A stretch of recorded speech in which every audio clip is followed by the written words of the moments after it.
The great Cheng dynasty, having endured the epics of the Western and Eastern Chang, saw its Eastern Chang inherit the legacy by the 19th generation.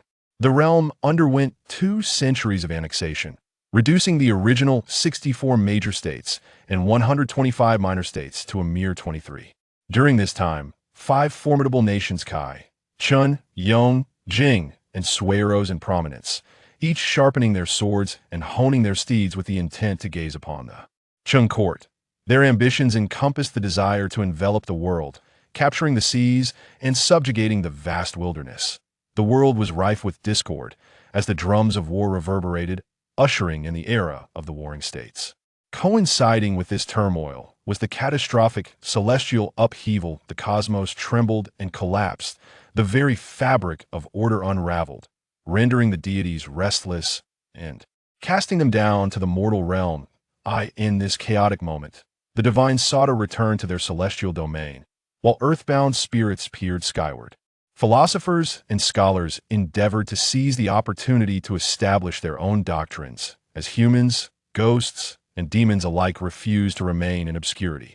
The entire world became a stage for the dance of gods and demons, engulfed in an omnipresent state of chaos and slaughter.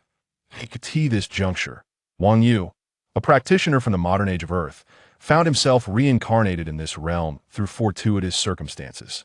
Chapter 1. Rebirth. The heavens unleash their murderous intent. Stars shift and lodgings are changed. The earth reveals its murderous intent. Dragons and snakes rise from the land. Humanity manifests its murderous intent as heaven and earth revert, and the unity of celestial beings brings forth the foundation of myriad transformations. Xian Yuan Huang Di, In Fu Jing. The great Cheng dynasty, initially known as Western Chang, passed through 15 generations before migrating to the Eastern settlement, thus becoming Eastern Chang. After 12 further generations, the state began to decline, relying heavily on the support of the Shuns, leading to a change in essence, as Zi stated. This emperor has lowered himself to the level of the vassals, which will surely lead to endless troubles. Yet in the following year, a conflict arose between the Shun and the Emperor of Cheng.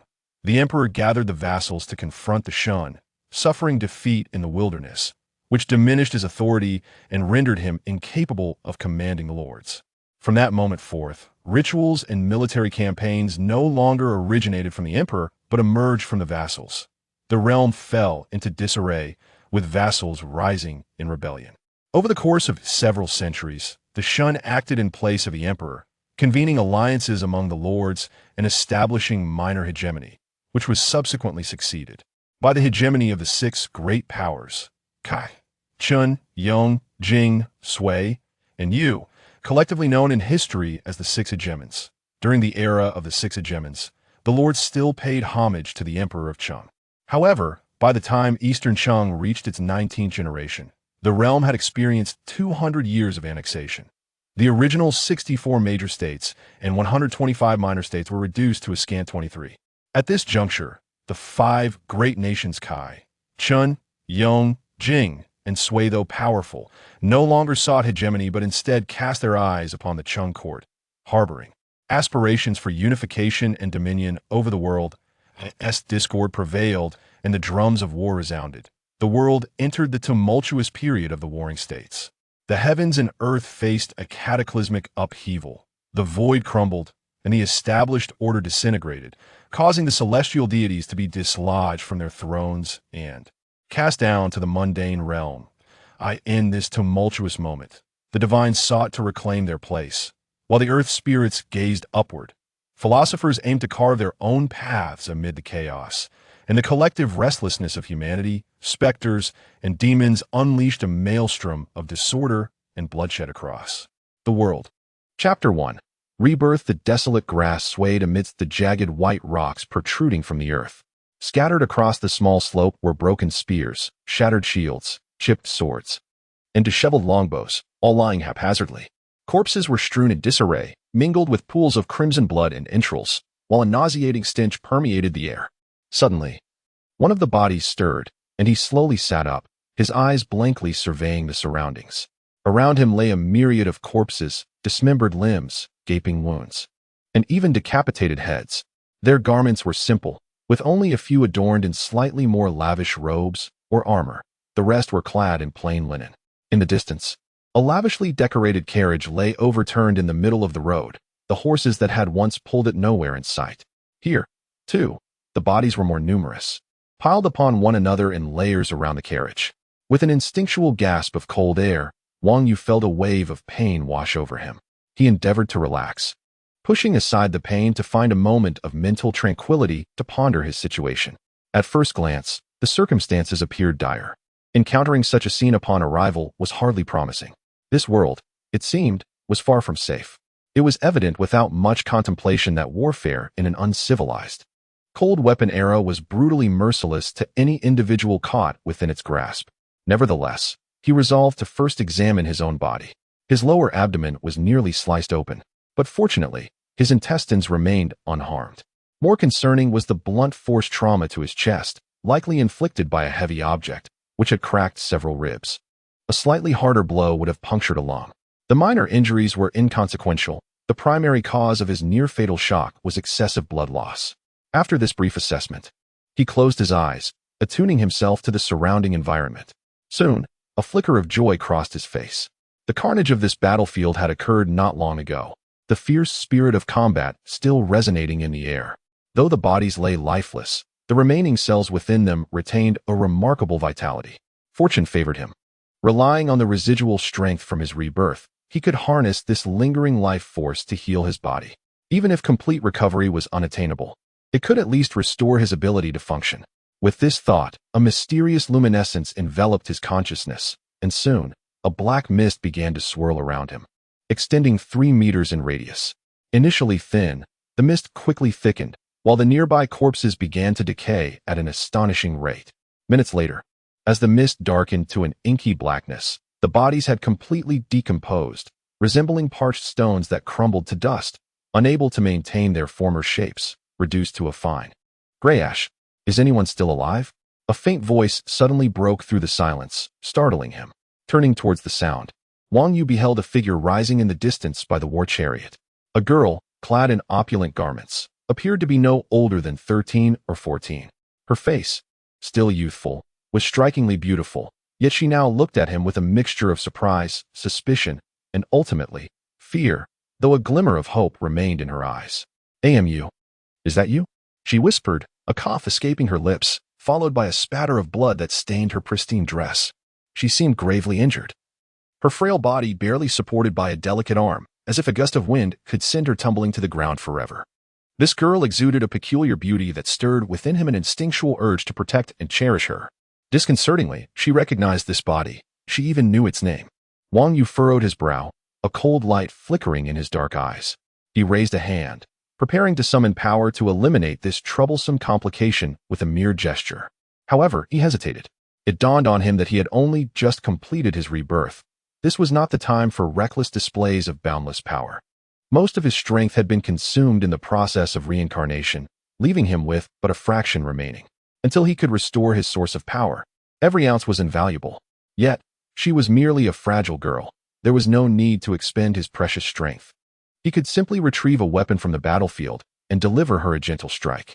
"Amu," the girl called out again, her face alight with joy at his raised hand.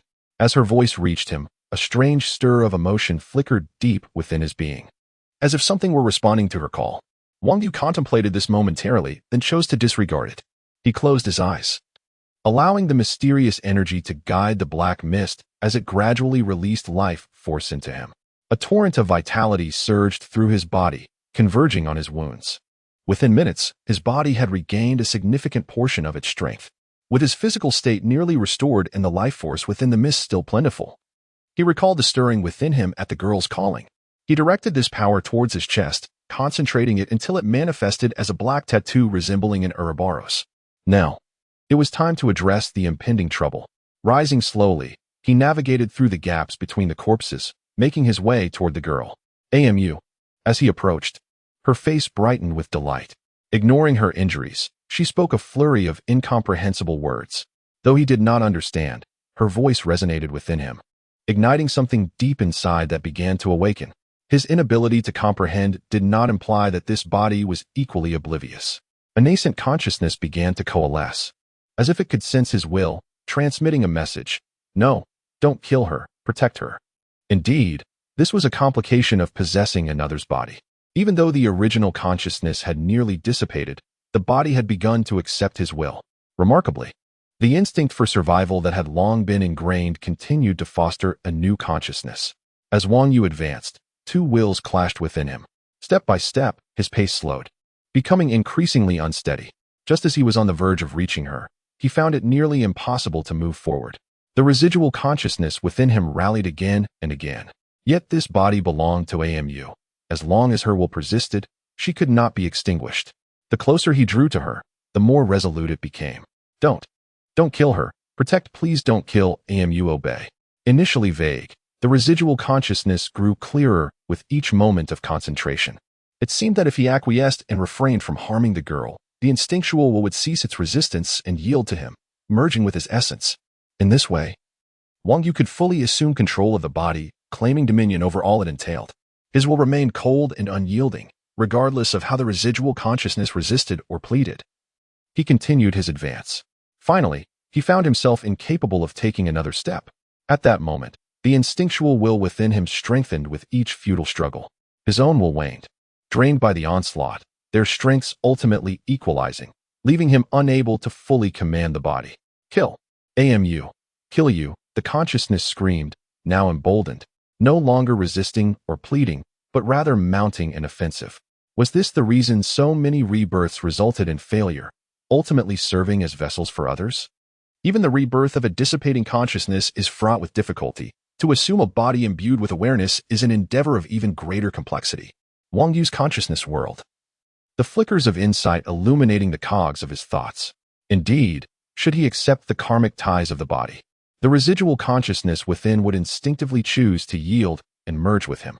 However, if he were to embrace this and opt for fusion, would he still remain himself? This would merely result in the amalgamation of two beings into a wholly new entity, which is far from the outcome he desires. I am Wang Yu. I shall never become another. With this thought, his resolve solidified into an icy determination. Now, let me utterly shatter the roots of your obsession. I intend to retain my essence while completely assuming control of this body. At this moment, the dominion over the physical form is being wrested away. Yet I possess a force beyond this corporeal realm. Serpent of greed, fulfill my command and eliminate her. With a surge of will, the black Ouroboros that had manifested as a mark upon his skin sprang to life, emerging from his chest with a sinuous head. Its obsidian gaze fixed upon the elegantly clad maiden, silently tasting the air with its flickering tongue, cold and ravenous. In a flash, it lunged forward, piercing through her chest with ease. As the serpent of greed prepared to quench its thirst for her vibrant life, the last vestiges of its power, expended in its moment of awakening, rendered it incapable of sustaining its form. With a resounding pop, it detonated within the girl's body, vanishing entirely from existence. The maiden's form slumped slowly to the ground, her eyes wide and locked onto him, reflecting a mixture of joy and lingering confusion, as if silently questioning the reasons behind her fate. No. Wang Yu seemed to hear a cry of despair echoing within him, his body trembling violently. The protective conviction he held crumbled into dust upon the demise of its guardian. The once overwhelming force of his resolve came to an abrupt halt. Akin to a serpent stripped of its bones, the remnants of consciousness invoked by this obsession collapsing without support. Now, it was time to reap the fruits of his labor, to wholly accept the body and all that it encompassed. The lingering consciousness fragmented into shards, each consumed by the brilliance of his spirit, memories unfurling like an ancient, faded film. The life of a boy named Amu, simple yet fleeting. How tragic. Upon finishing the recollections, a smirk of derision graced Wang Yu's lips, a humble being, lacking even a name, whose life hung precariously on the mercy of a maiden's random act of kindness, buried deep within her a belief in protection. Briefly skimming through the boy's ephemeral existence, he lingered not on the battlefield.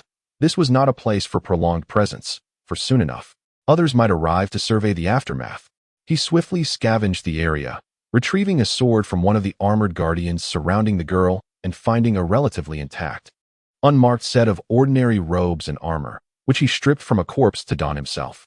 Lastly, he collected provisions and a few bronze coins, the former ensuring his survival while the latter, as gleaned from the boy's memories, served as a common currency in this world, essential for living.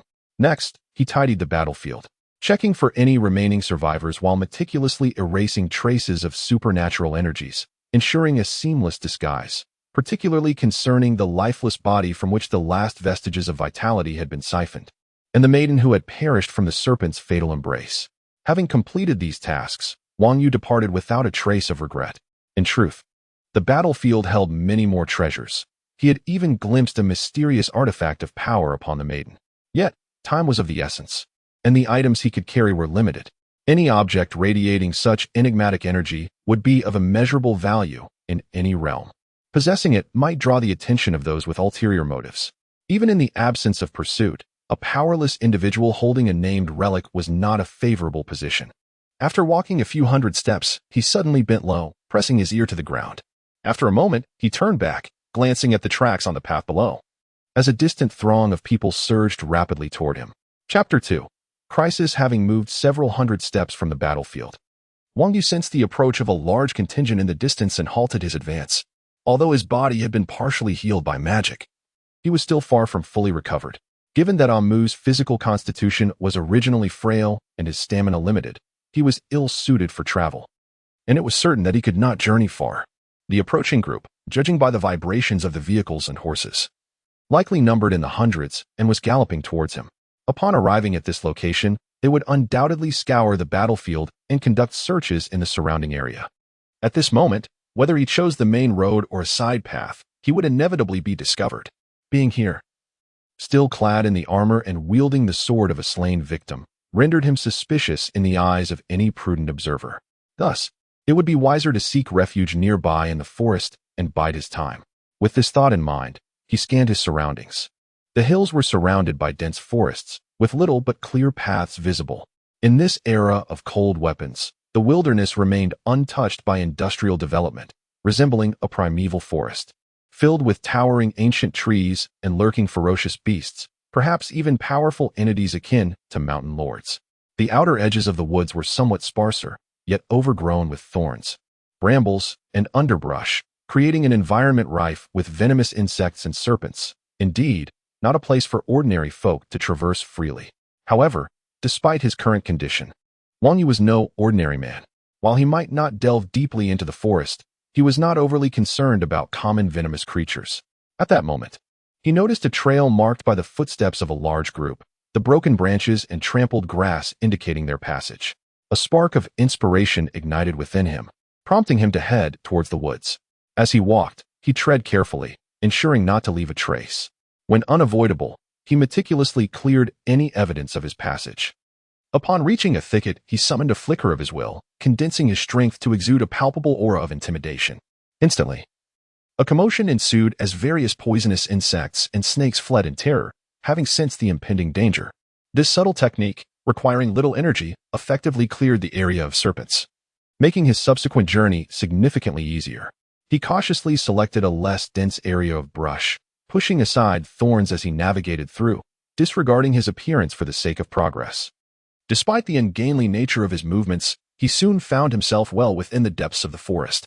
After a challenging trek, Wang Yu finally selected a suitable spot at the forest's edge. It was not far from the previous battlefield but offered relative concealment, with ample trees and shrubs providing cover. The terrain was elevated, allowing him to observe the surroundings without being easily detected. Most gratifyingly, he discovered a large, smooth stone, providing a comfortable seat for rest. His body, indeed in poor condition, had fatigued after such a short distance, but this could hardly be blamed on its original owner. According to Amu's memories, even the noble houses like the one belonging to the beautifully dressed girl had limited access to meat, thus earning the moniker of carnivores. Such fare was not a daily indulgence. For the common folk, enduring hunger for a year and a half was not uncommon, and merely having a full meal was a rarity, to be considered a time of prosperity. As he pondered this, the contingent he had sensed earlier was now drawing near. On the road, 200 to 300 individuals, adorned with flags, formed a long line, their carriages and horses kicking up clouds of dust as they advanced. This was no ordinary force. Wang Yu observed from a distance and noted that although they moved in an orderly fashion, they were not chaotic. Those bearing shields and spears led the forefront, flanked by guards, while elite swordsmen followed behind, serving as commanders of the squads. Archers positioned themselves at the sides, and the entire formation seemed to revolve around 4 horse-drawn carriages or battle chariots, which could be utilized in combat. Upon closer inspection of the soldiers, he discerned a mix of well-nourished regular troops and some hastily assembled logistics personnel, indicating a formidable force. Finally, his gaze fell upon a prominently raised banner adorned with a flame motif, one he vaguely recognized from Amidst's recollections. Upon further reflection, he recalled a similar flag that had been toppled on the battlefield, suggesting they belonged to the same faction. In addition to the emblem, the banner bore ancient script. Wang Yu was not well versed in such writing, yet he could discern a character resembling Zhu, cross-referencing with his newfound memories. He realized this represented Amidst's master and the lord of the surrounding lands, the Zhu clan. Upon reaching the battlefield at the base of the hill, the contingent dispersed cautiously to establish a perimeter. A man sprang from the lead chariot, dashing towards the fallen carriage of the elegantly dressed girl, clearly in a state of urgency. His speed was extraordinary, far surpassing that of an ordinary person, and Wang Yu could faintly sense the vibrant life force emanating from him, a testament to his status as a fully developed martial artist. Such warriors possessed remarkable physical attributes, capable of perceiving the faintest of gazes directed their way. Aware of this, Wang Yu swiftly averted his gaze and restrained his presence to avoid detection. Descending from the chariot alongside him were 3 others, each formidable in their own right. A mournful cry, tinged with fury, erupted from the vicinity of the elegantly dressed girl, startling nearby birds and scattering small creatures in panic. Wang Yu felt a jolt in his eardrums and a tremor in his heart. The power behind such a display was reminiscent of high-level martial artists from the waning age of magic prior to his reincarnation. In the wake of this, the entire contingent began to search the area, akin to a waking beast, leaving no path unexamined, including the surrounding woods, as it was clear that someone skilled in tracking was among them. One individual, after a brief inspection, began to move in his direction. Had they discovered something suspicious? Wang Yu furrowed his brow, acutely aware that every action in this world left traces and clues. Although he had taken measures to conceal his presence, complete erasure was impossible. While a common person might overlook the signs, he feared the intentions of those who were trained trackers. To them, his hasty cover-up might stand out as the most glaring evidence. What manner of individual would require concealment? Was this tracker one of those skilled practitioners? Or was it merely a coincidence that they were heading in his direction? If so, it would be fortuitous for them to overlook the obvious signs on the path and instead focus on him. In that instant, a multitude of thoughts raced through his mind, each possibility chilling him to the core. His eyes narrowed, the dark pupils emanating a predatory gleam. Could Wang Yu's life be left to chance? He could not allow them to approach. Yet, despite his intentions, how could he impede their investigation? At this moment, having undergone reincarnation and previously healed his body, he found his strength nearly depleted, with only a fraction remaining to establish a new source of power within his current form. He had scarcely enough energy left to conjure a minor spell, one of limited lethality, which would also draw the attention of others, leading to even greater complications. Just then, the tracker advancing towards him paused, expressing surprise as he lowered his head to examine something closely. "Ah, see, what have you found?" Accompanying the tracker was a contingent of armed soldiers, led by a warrior clad in armor and adorned with a sword at his waist. Upon noticing the halt, he instinctively pressed his hand against the hilt of his sword, his body coiling like a predator poised to pounce. The surrounding soldiers also dispersed, their vigilance heightened. A sense of foreboding loomed. Chapter 3, Awakening Alas. Upon witnessing the unfolding situation, Wang Yu realized that hesitation and delay were no longer options. He must take decisive action.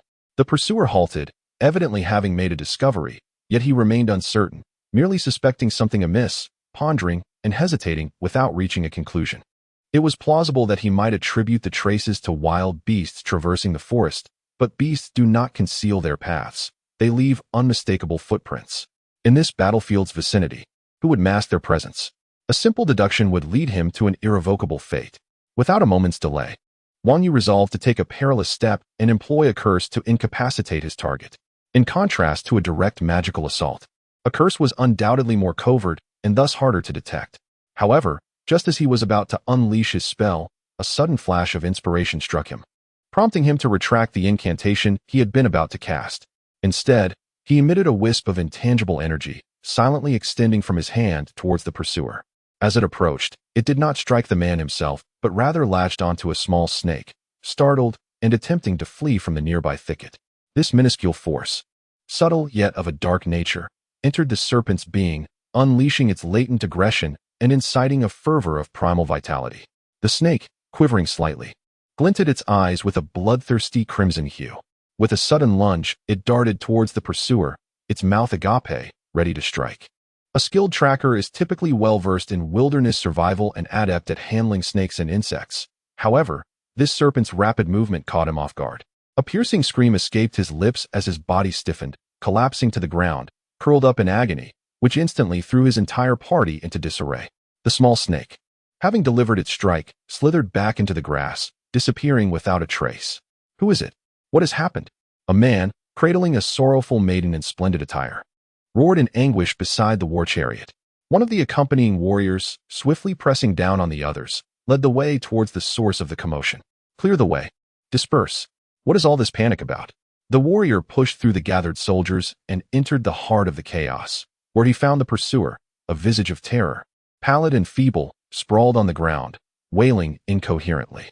My lord, Asi has been bitten by a venomous snake.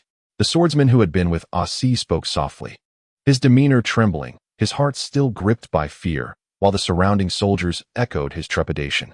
In this world, healers are scarce, and common remedies are lacking, generally. A bite from an ordinary snake can be fatal. A snake capable of bringing a man to his knees is merciless and beyond remedy. Only a priest or shaman wielding powerful spells could hope to heal such a wound. But their high status and the precious nature of their magic made it unlikely they would spare their talents for a mere commoner like Asi, who possessed little wealth. It was only a matter of time before the poison claimed his life, which explained his frantic, delirious state. The other soldiers, sharing a similar plight, could not help but feel a sense of dread and a poignant sympathy for their fallen comrade. Understanding the gravity of the situation, the warrior who had rushed to investigate realized that if they could not provide treatment or calm the others, fear would take hold, making further exploration in the surrounding woods nearly impossible. The morale of the entire group would plummet, jeopardizing their future endeavors. Lord, save me. I do not wish to die. I want to live. I want to live. Asi, seemingly aware of the warrior's arrival and recognizing his significance, summoned strength from somewhere. Rolling and crawling to kneel before him, bowing repeatedly, pleading desperately, tears streaming down his face. The warrior recoiled in disgust, taking 2 steps back before drawing his sword and delivering a swift strike. The blade shimmered as blood sprayed forth, severing Asi's body with a final, feeble struggle. Silence fell as he ceased to move. My lord. The swordsman accompanying Asi gazed in horror. The killer surveyed the scene, exuding an aura of death, and none dared to meet his gaze. They were in the wilderness, far from the city. Asi had been unwittingly bitten by a venomous snake. Even if a healer could be summoned, it would be futile. I have granted him release, he thought. Yet, he died for my Zhu clan. I shall report the truth to the young gentleman. He is benevolent, and will not wrong him. Now return to your positions. Be cautious. For any bushes or undergrowth, drive away snakes and insects with your pikes. With that, he turned and led the way back, not glancing back. One is dead, what more can be done? Murmured a soldier. Lower your voice. Do not let that esteemed lord hear you. Asi is dead, but he had family, replied one of his comrades, exasperated. After all, it was Asi's carelessness. Was he not accustomed to the woods? How could he have been bitten by a snake? It is not as if he died in battle. He could have provided for his family. What are you still doing? Are your ears deaf? The swordsman, annoyed, interrupted the murmurs of the soldiers in Asi's party. Did you not hear the Lord's orders? Speak less and get to work. Understood. The soldiers nodded and dispersed to continue their search.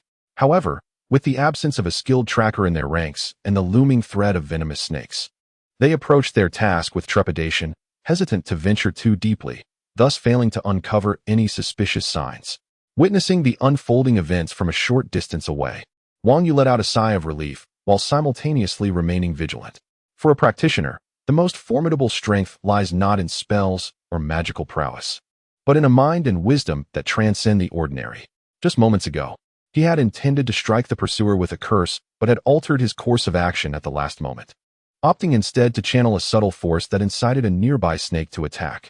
Compared to the earlier crude curse, this approach not only conserved his magical energy, but also appeared more natural, leaving no trace and avoiding the risk of exposure. This experience prompted Wang Yu to reflect. When did he become so simplistic and brutish? Born in a modern world often termed as devoid of magic, he understood the arduous nature of cultivation. Initially, when he finally attained power, it paled in comparison to the might of technology underpinning modern society. Thus, he had always exercised caution, preferring to avoid magic whenever possible. Even when he did employ it, it was as he had just done, minimal effort, effortless and organic. Perhaps such a transformation occurs when one, having attained some level of cultivation, no longer fears the mundane. It was a pity that he had nearly succumbed to the allure of power without realizing it. Fortunately, he had awakened to this truth today. It was not too late. As the ancients said, one should reflect thrice a day, indeed a profound piece of wisdom. The recent encounter with the snake also served as a reminder. He was currently in a weakened state, and constructing a new source of power would not be an instantaneous process. He would need to wait until his body fully recovered and then train to a relatively perfected state before he could take action. Even if he succeeded in building that power, it would merely mark the beginning of his journey. He would not suddenly become formidable. After all, cultivation is never a matter of leaping to greatness. A journey of 1,000 miles is accomplished by taking countless small steps. However, if one seeks only to acquire power without aspiring for the evolution of body and mind, it is hardly challenging. For those living in the modern world, the desire for power can be fulfilled without arduous training. Acquiring a firearm suffices. One shot can surpass decades of physical conditioning. In light of this, Wang Yu considered that the quick-fix magical techniques he had previously dismissed as trivial and unworthy of serious study might now serve a purpose akin to the firearm in the hands of a commoner. Yet, such thoughts would have to wait until the current crisis had passed. After this brief interlude, Wang Yu's immediate peril subsided. A short while later, the scouting personnel dispatched by the team must have made some discovery along the path, as soon a messenger arrived with orders. The teams assigned to explore the surrounding woods swiftly regrouped, and after some adjustments, the group was divided into two factions. One large contingent of over 200 followed the small road in pursuit, while the others remained on the hillside to clear the battlefield and collect the fallen. As dusk descended, the throngs had yet to return, leaving behind a small contingent on the hillside to tidy the remnants of the battlefield. The sun dipped slowly beneath the horizon, casting its final rays upon the earth as darkness enveloped the land. Thus, Wang Yu welcomed the first night of his reincarnation in this world. Chapter 4. The cold, silvery glow of the jade plate juxtaposed against the myriad of stars, each dim yet resplendent in its own hue, filled the cloudless night sky and cascaded down to the earth, enveloping the world in an aura of mystery and splendor. As dusk fell, after the retreat of the Zhu family's forces from the battlefield, Wang Yu made a brief move. The previous concealed spot had merely been a hasty choice. With darkness descending, it was imperative to select a more suitable location for a night's rest amidst the mountains and forests. This chosen site was a chaotic jumble of rocks, layered and piled, with a large stone and an ancient tree at its center. The disarray of stones formed a natural barrier, compelling any intruder to circumvent rather than approach directly, thus granting him ample time to react with his currently weakened physique. The massive stone at the center, smooth and flat, served as a platform where one could sit comfortably. Beside it stood the old tree, offering a supportive backrest and, in times of need, a means to ascend. At this moment, he leaned against the venerable tree, seated upon the stone platform. His body, having just begun to heal, was fatigued from the day's exertions and the recent trek, sending waves of exhaustion, soreness, and weakness to his brain, clamoring for him to surrender to slumber and recuperate. Yet, he could not afford the luxury of sleep. There were myriad tasks awaiting his attention. Furthermore, the forest was rife with unease, particularly as night fell. In such an environment, he could only lean back slightly, allowing himself a brief respite while remaining vigilant, his mind still engaged in contemplation. His thoughts revolved around two primary concerns. First, how to swiftly acquire strength for self-preservation.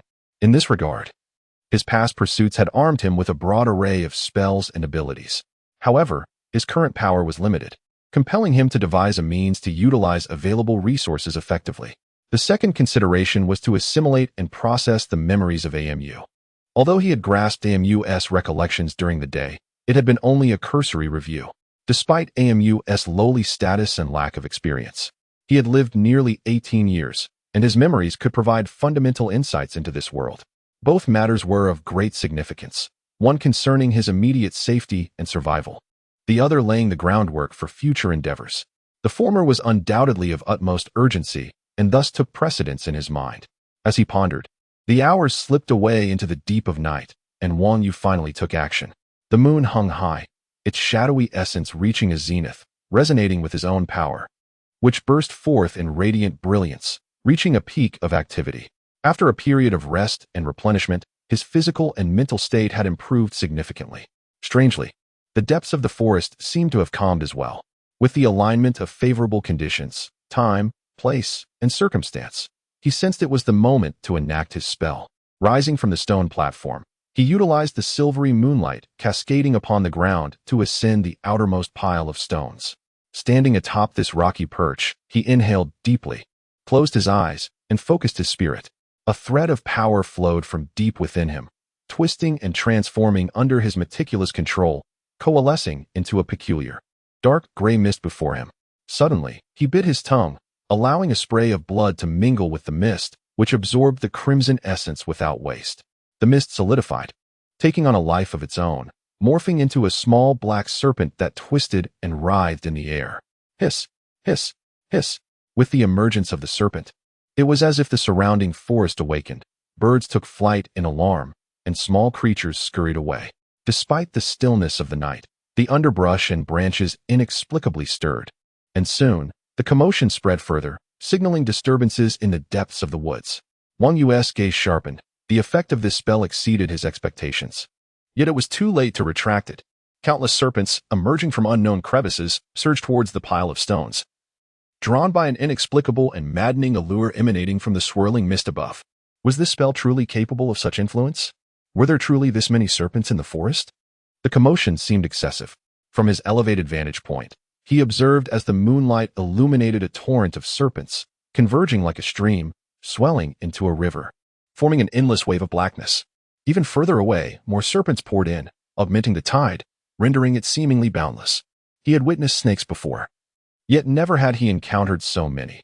He felt an involuntary shiver at the sight, not from fear, but rather from an instinctual response. A primal dread ingrained in his very being. Suppressing this instinctual fear, he cast the source of attraction, the serpent mist, far away. Whoosh, whoosh. The foremost serpents lunged towards the mist, colliding with one another in a chaotic frenzy. The first to encounter the mist barely had time to absorb it before another serpent crashed into it, sending it tumbling down, only to be intercepted by yet another serpent ascending from below. Bang, bang, bang. The serpents clashed midair, entangled with the mist conjured by Wang Yu, tumbling to the ground, where they continued to fight over it. Those fortunate enough to have absorbed a portion of the mist found themselves immediately beset by surrounding serpents, swiftly torn apart in a frenzy. In mere moments, several others met the same gruesome fate. This was merely the beginning. The essence of blood and the lingering spirits of the fallen serpents were absorbed by the mist, which, rather than dissipating, swelled in strength, inciting more serpents to join the fray. However, only those who survived the carnage would ultimately claim the mist as their prize, transforming it into a resource for their own evolution. What manner of creature would arise from such a multitude of serpents? On the rocky pile, Wang Yu observed the area enveloped in serpent mist, where dozens, if not hundreds, of serpents coiled and twisted together, deep in thought. This spell had been an enhancement of his original sorcery, intended to summon a powerful serpent spirit. Thus, the serpent mist was intrinsically linked to his core consciousness, awaiting the transformation of the serpents to extend his will over them. Yet, if they became too powerful post-transformation, the serpent spirit could very well turn against him, necessitating significant effort to subdue it. A distant howl of wolves echoed through the night, rising and falling, as if in frantic flight. It was no wonder. A single snake posed little threat, yet thousands could instill terror in even the mightiest of beasts. Hearing the wolf howls, a smile crept across Wang Yu's face. His initial concerns of encountering fierce beasts during the night seemed unwarranted now. Chapter 5. The King Snake. Upon hearing the wolf's howl, Wang Yu curled his lips into a faint smile. Initially, he harbored concerns about ferocious beasts while spending the night here. However, it seemed that such worries were unfounded. Turning his gaze downward, he noticed that a multitude of snakes had circled the stone pile and converged, joining the fray within the serpentine fog. The snake ball, which had previously measured less than a foot in diameter, now swelled to 3 feet, with an increasing number of snakes flowing into its midst. Meanwhile, the shredded flesh and blood from within were being extruded through the gaps between the writhing serpents. This snake ball appeared almost sentient, undergoing rapid growth through a relentless cycle of life and death, exuding an eerie and terrifying aura. By this point, the serpentine mist within the ball had become even more menacing, its dark gray hue interspersed with faint red glimmers that ignited the snake's predatory instincts. Any snake that came into contact with it was thrown into a frenzied state, viciously tearing at nearby snakes, while simultaneously falling prey to the surrounding serpents. The struggle for dominance over the mist had escalated to a fever pitch. Wang Yu lifted his eyes towards the depths of the forest, a flicker of unease crossing his features. Something formidable was approaching. A hissing sound sliced through the air, sending an invisible wave sweeping across the scene, momentarily halting the movements of the entire snake horde. The pressure emanating from this wave was directed at the snakes, undoubtedly the work of the Snake King. Yet, in this scenario, the ethereal power of the Snake King held no sway. Indeed, the snakes hesitated briefly, only to break free shortly thereafter. The presence deep in the forest unleashed waves of fury, its might typically overwhelming to the serpents. Yet, these lesser snakes seemed unperturbed by the king's authority, refusing to yield or simply stand aside. A series of waves, laced with anger, surged forth once more. The snake horde wavered in their actions. However, the further back they retreated, the less effective the waves became, leading some snakes to develop an immunity. With a swift whoosh, a black streak tore through the air, landing amidst the throng of serpents, creating a 3-foot radius of space around it. It was a king cobra, its body thicker than a human arm and measuring approximately 16 feet in length. Although this imposing creature was similarly drawn to the serpent mist, it did not immediately lunge for the snake ball like the others. Instead, it reared its upper body, raising its thick head high, flicking its crimson tongue as it surveyed its surroundings, ultimately fixing its gaze upon Wang Yu atop the stone pile. Wang Yu narrowed his eyes, quickly realizing that this snake had attained a level of intelligence. Rather than rushing towards the snake ball, it was assessing for potential rivals of equal standing, and now, it regarded him as a competitor to be eliminated first. This realization caused his brow to furrow, and his expression turned cold. Under different circumstances, he might have found it difficult to handle this situation, but now, recognizing the threat posed by the king cobra, Wang Yu reacted swiftly, pointing at the snake ball. Instantly, the mist within the ball stirred to life, coiling together and launching itself like a projectile towards the king cobra. The writhing of the snake ball ceased, and all movements within the arena halted. The king cobra stared in astonishment, clearly caught off guard by the very object it sought to claim, now soaring toward it. Soon, it succumbed to a state of ecstasy, disregarding Wang Yu as a rival. Opening its mouth wide to inhale the mist, its body quivered in response, the sensation overwhelming, accompanied by an unnatural flow of consciousness that resonated with sheer delight. Wang Yu's gaze deepened into an abyss, growing colder still. The king cobra had a chance to claim the mist and emerge victorious. But by posing a threat to him, it had made a fatal error. The previously motionless snake horde sprang into action again, this time targeting the king cobra. However, being a king among snakes, especially one endowed with intelligence akin to that of a serpent spirit, the horde dared to close in only to halt 3 feet away, paralyzed by its imposing presence. While the snakes closest to the king cobra recoiled in fear, those further back continued to pour in, accumulating just outside the 3-foot boundary, creating a towering mass that threatened to envelop the king. Suddenly, a snake tumbled from the summit of this mass, crashing heavily onto the cobra's extended neck, causing its elevated upper body to sag. Under normal circumstances, the king cobra would have swiftly dispatched any ordinary snake that dared to fall upon it, defending its regal dignity. Yet, at this moment, it could not react in time. The deaths of hundreds of snakes had resulted in a hard-won prize, not easily relinquished. Having gorged itself, it was now on the brink of bursting. As the snake fell onto it, the king cobra instinctively twisted its body, attempting to deliver a fatal bite. But its movements were sluggish and uncoordinated. The bite missed its mark. The snake that had fallen, once terrified of the king cobra, now experienced the potent allure of the mist and bit into the soft underbelly of the colossal serpent. Its fangs pierced effortlessly, injecting venom that would have swiftly incapacitated a typical prey. However, in this instance, it tore away fiercely, creating a substantial gash. The king cobra was wounded. The scent of blood permeated the air, inciting frenzy among the surrounding snakes. The invisible barrier that had once protected the king cobra shattered, and the horde surged forward, biting and tearing, transforming it into the centerpiece of a new snake ball in an instant.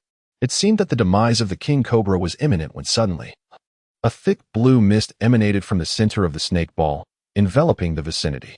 As the mist dissipated, life was extinguished within the radius, the snake horde rendered motionless, clearly deceased. With this one act, hundreds of snakes succumbed to the poison. Then, from within the snake ball, a forceful tension erupted outward, causing the ball to explode. In an instant, fragmented snake corpses and blood rained down like a tempest. The king cobra had unleashed its fury. Impressive, Wang Yu marveled inwardly. The king cobra truly lived up to its title, possessing the capability to pose a genuine threat to him. Regrettably, it was already a spent force. Having decimated the snake horde and shattered the snake ball, the king cobra re-emerged, but in a state of utter disarray, its abdomen riddled with wounds, nearly beyond recognition. It now struggled even to slither. Given time to fully digest the mist and undergo metamorphosis, it could heal and grow even more powerful. However, time was no longer on its side. A greater number of snakes surged forth from the distance. Chapter 6. The victor, the king cobra, was once again surrounded by a multitude of serpents, valiantly slaying several hundred before being overwhelmed by the sea of snakes. The king cobra fell. In its demise, no formidable serpents approached, and the mass of snakes coalesced into a ball, engaging in a fierce battle amidst the miasma of serpents. A continuous influx of snakes swelled the ball, which grew to such an enormous size that even Wang Yu, perched upon the pile of rocks, had to gaze levelly at it. By this point, nearly every snake in the expansive forest and surrounding areas had converged, and the tide of serpents began to wane, with only a few stragglers arriving sporadically from various directions, dwindling in number as time passed. Consequently, the entire serpent ball began to contract, and beneath it, the ground became increasingly saturated with blood and flesh, accumulating into a thick layer. Dark red, viscous blood flowed down, emanating a suffocating stench that permeated the rocky terrain and spread outward. The mountain beasts, sensitive to the scent of blood, would typically become restless at the slightest whiff, eager to rush towards the source for a feast. Yet, on this night, they seemed oblivious, the aroma having reached such a terrifying intensity that it rendered them paralyzed. In a short span, the excessive loss of life rendered the forest eerily desolate. Wang Yu observed impassively, his expression devoid of any emotion, merely awaiting the final moment. As the moon waned and the stars diminished, the grim spectacle of the serpentine slaughter finally drew to a close. The massive serpent ball vanished, leaving behind a grotesque mound of flesh, a pool of dark red blood beneath it, attracting swarms of insects. Upon the mound of corpses, the once gray-black serpent miasma had nearly solidified into a coherent form, resembling a colossal python, exuding a crimson glow.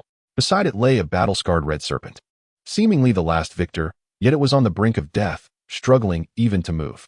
It strained to lift its head, hissing as it inhaled, attempting to draw in the serpent miasma, but the miasma was too concentrated and a considerable distance remained. It was evident that the red serpent was nearing its end. Was it merely an ordinary red serpent? Wang Yu furrowed his brow, observing from afar. He then nodded slightly. An ordinary red serpent would suffice. Had it been the previous king cobra, absorbing the miasma and undergoing transformation would pose a threat, necessitating considerable effort to subdue it. Its retained power would be difficult to harness. An ordinary red serpent, however, would be manageable. Very well, I shall assist you. He gazed at the miasma, lifting his right hand, extending his index finger slightly, channeling his consciousness to manipulate the miasma towards the red serpent. At that moment, the miasma had far surpassed the initial presence of the king cobra, making it somewhat taxing for him to control. After a brief moment, he guided the miasma to slither closer to the red serpent. The red serpent opened its mouth and bit into the miasma, pulling forcefully as it finally managed to draw it in. Wang Yu sensed something amiss. The red serpent was consuming too rapidly. A creature as powerful as the king cobra would struggle to absorb the essence of several hundred snakes, let alone an ordinary red serpent. This could be disastrous, he thought. Yet the red serpent, driven by instinct, continued to voraciously consume the miasma, oblivious to its own capacity. In no time, its body swelled significantly. Suddenly, with a resounding pop, the red serpent burst like an overinflated balloon. The rocky terrain fell silent. After a long pause, Wang Yu finally moved again, preparing to conclude the event. Although the serpent's essence had not materialized as he initially hoped, the condensed miasma, infused with countless lives and souls, was certainly a boon, perhaps even a substantial gain. Initially, he had anticipated attracting a few thousand snakes. Now, he had far exceeded that expectation. He intended to store the miasma carefully, whether to later cultivate a serpent essence or utilize it as a resource for spellcasting. At that moment, as he readied to manipulate the miasma, his right hand suddenly slowed. His gaze fixated on the mound of corpses. Beneath the mound, within the blood pool, it seemed something stirred. Wang Yu's curiosity was piqued, even in his current diminished state. Few beings could evade his perception, especially at such close proximity. With a splash, a dark green little snake emerged from the blood pool. Pausing beside it to gaze at the mound of corpses, after a moment, it turned its head towards Wang Yu's position, hissing twice and nodding slightly before swimming cautiously towards the miasma, glancing back intermittently.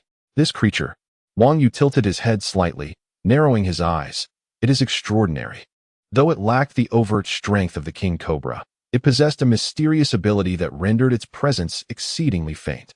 Were it not for his focused observation, even he might have overlooked it. In some respects, it was more formidable than the king cobra. Remarkably, it had not yet awakened its intelligence. Yet it could resist the allure of the miasma, remaining hidden until now, capable of communicating with him. It was indeed a creature of innate sensitivity. What would it do next? Suppressing his thoughts, Wang Yu continued to observe as the little snake approached the summit of the mound, nearing the miasma. The stark contrast between the miasma's vastness and its diminutive form was evident. Soon enough, he received his answer. The little snake halted before the miasma. Turning to face him once more, Wang Yu could almost read its wariness in its gaze. After scrutinizing him for a moment, seeing no movement from him, the little snake quickly turned, darting forward to take a small bite of the miasma before swiftly glancing back at him. Satisfied with his stillness, it returned to the miasma for another small sip. It continued this pattern several times before it paused, coiling its slightly swollen body atop the mound, maintaining a vigilant stance. Wang Yu extended his spiritual awareness, perceiving the miasma within the little snake's body. He noted that the quantity it had ingested was neither excessive nor insufficient. It was just right. The little snake evidently intended to digest the miasma before continuing to consume more. As anticipated, after a while, when its body returned to its original state, the little snake resumed its consumption of the miasma just as before. It has maintained its vigilance towards me. How would it react if I were to make a move? Does it possess other means of escape aside from its hidden abilities? This could only be revealed once its transformation was complete. Wang Yu withdrew his gaze, no longer observing the little snake, and descended from the rocky pile. At this juncture, waiting was sufficient. Remaining here would only compel the little snake to remain cautious, reducing its efficiency in consuming the miasma. It would be wiser to depart. Indeed, having stood vigil for the better part of the night, he needed rest and a moment to organize the memories of Amu. Chapter 7. Cognition as the night passed. The dawn broke unnoticed in the east. On the stone platform, Wang Yu sat cross-legged against a great tree.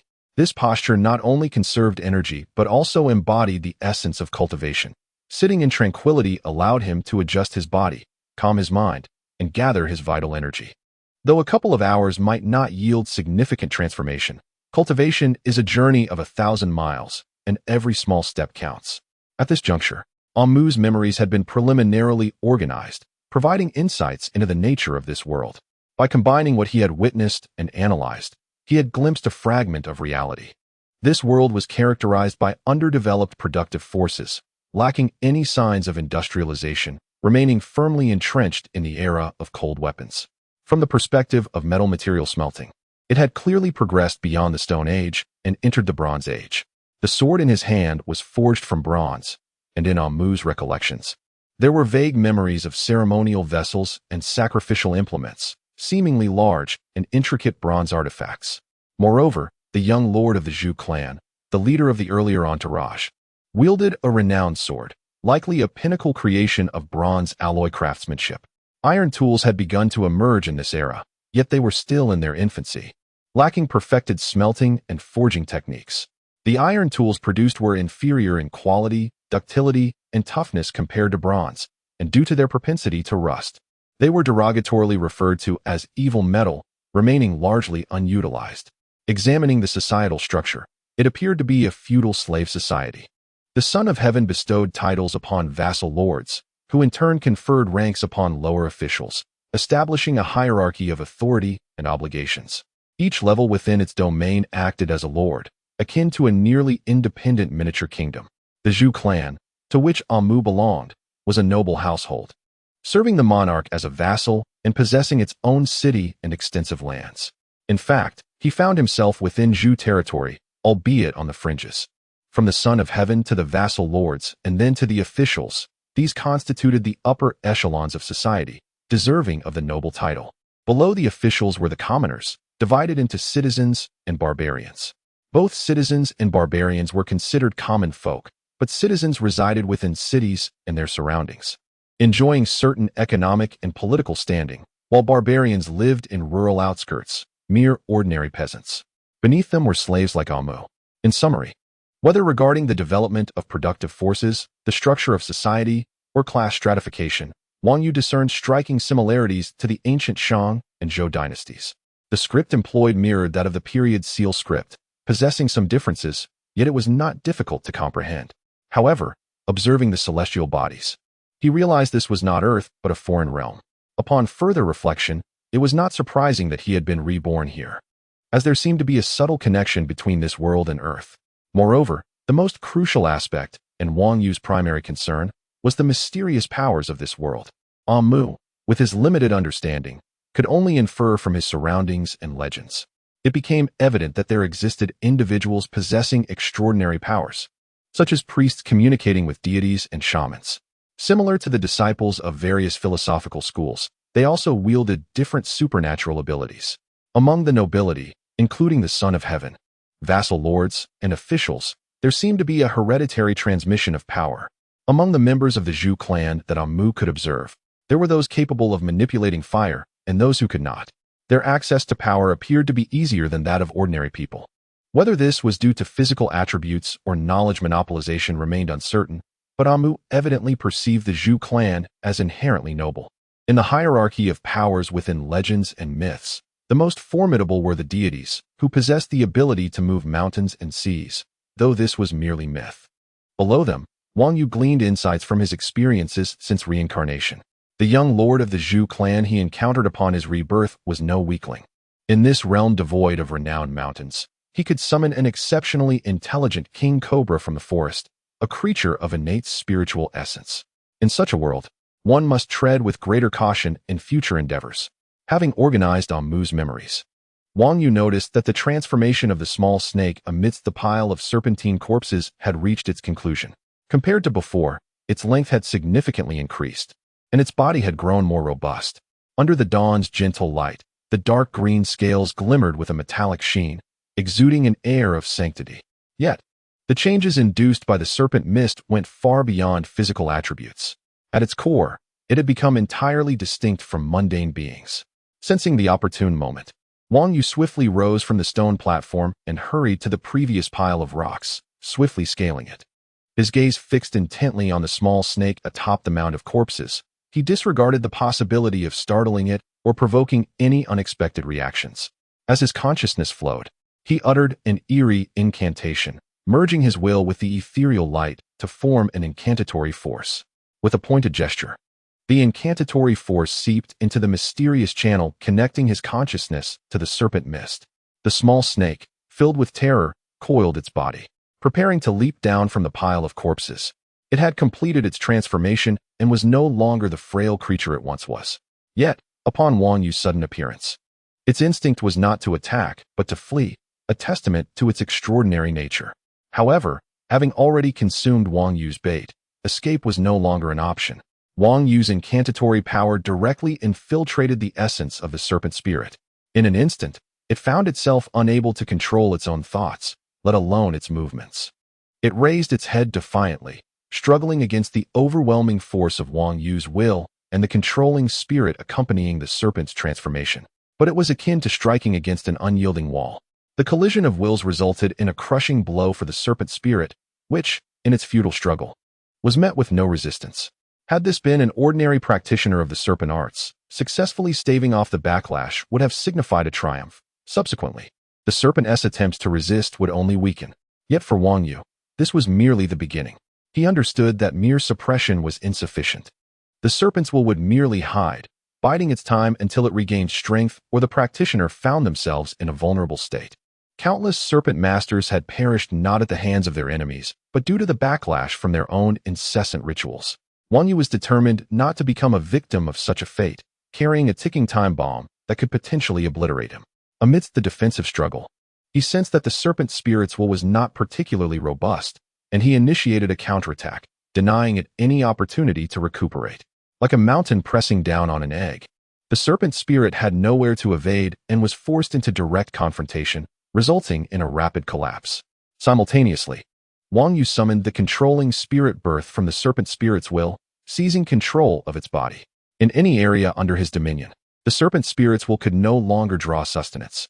Thus, with a coordinated effort, the serpent spirit's will was crushed, rendering it increasingly powerless. The most terrifying aspect was the controlling spirit's encroachment upon its body, making even concealment impossible. Ultimately, the serpent spirit fused with the controlling spirit, losing all capacity for resistance. Having sensed the transformation within the serpent spirit, Wang Yu understood that this serpent had finally been thoroughly refined for his purposes. He gazed deeply at the small snake, a rare smile of joy gracing his face. After a night of meticulous planning, the serpent arts had finally succeeded. This small snake represented the first source of power he had acquired since arriving in this world. With this newfound strength, while it might not grant him access to everywhere, it at least provided him with the means for self-preservation. Yet, after the joy, Wang Yu's primary focus remained on the abilities of the small snake. Chapter 8. The Green Viper with a Mere Thought. Wang Yu's spiritual essence flowed, relaying commands through a mysterious channel. Suddenly, on Snake Corpse Mountain, a small emerald green serpent opened its mouth wide, inhaling the air with a thunderous rush, its form expanding exponentially in an instant, transforming into a colossal python as thick as a barrel. The gaping maw now resembled a terrifying abyss, capable of swallowing even a hefty pig without hesitation. Such power? Growth? No, it was indeed consumption. Thus, the essence of this divine ability revealed itself to Wang Yu. The art of serpent manipulation, after undergoing transformation and mutation, enhances the innate characteristics of serpentine creatures. When endowed with divine abilities, the connection remained intact. Despite their modest size, snakes can consume prey far larger than themselves. The serpent before him, enveloped in a mist comprised of countless serpent spirits and life forces, not only amplified its physical prowess, but also its capacity for devouring, culminating in this extraordinary ability. As the small snake experienced further transformation, it could no longer sustain its massive form and swiftly reverted to its original size. The air it had inhaled erupted from its mouth as a white vaporous column, forcefully striking a nearby pile of stones, scattering debris in every direction. Wang Yu found this commotion unsurprising. If it could consume, it could undoubtedly expel. The results of both actions delighted him. Regrettably, the serpent's current abilities were limited to a few strikes before it required recuperation. Continued use would strain its body. However, the lethality of snakes is not solely derived from their divine abilities. Their venom can overpower foes many times their size, and this particular serpent was a spiritual one. Recalling the hidden capabilities of the small snake, Wang Yu surmised they had also been enhanced through its mutation. Given the previous demonstration of the snake's abilities, he opted not to request another display, choosing instead to communicate directly for understanding. The outcome filled him with joy. It turned out that this serpent was innately attuned to the earth, able to conceal itself by blending with the ground's essence. If one did not focus intently, they would mistake it for an inconspicuous stone, easily overlooked. Additionally, it could subtly manipulate the earth's energy, allowing it to traverse underground as if swimming. This was its means of self-preservation. Now, with its transformation, its inherent powers had been further augmented. Wang Yu, increasingly pleased, summoned the serpent, which leaped from Snake Corpse Mountain as if diving from a high platform, landing with barely a whisper of dust before vanishing beneath the surface. Yet, Wang Yu could sense its movements underground, swiftly reaching the stone pile beneath him. It then emerged from within the stones, leaping to his side, where he caught it in his hand, unable to resist its allure. What a splendid spiritual serpent! It could not remain nameless, yet a grand title might attract undue attention. Noticing its deep green hue and resemblance to a tree viper, he decided to name it Green Viper. The serpent spirit, now fused with the controlling essence, offered no resistance. Perceiving Wang Yu as its master, although it could not comprehend his words, it understood his intentions through a shared consciousness. Upon receiving its name, it expressed joy. writhing playfully in Wang Yu's grasp. Wang Yu nodded slightly, suppressing his delight, and extended his spiritual awareness to probe Snake Corpse Mountain.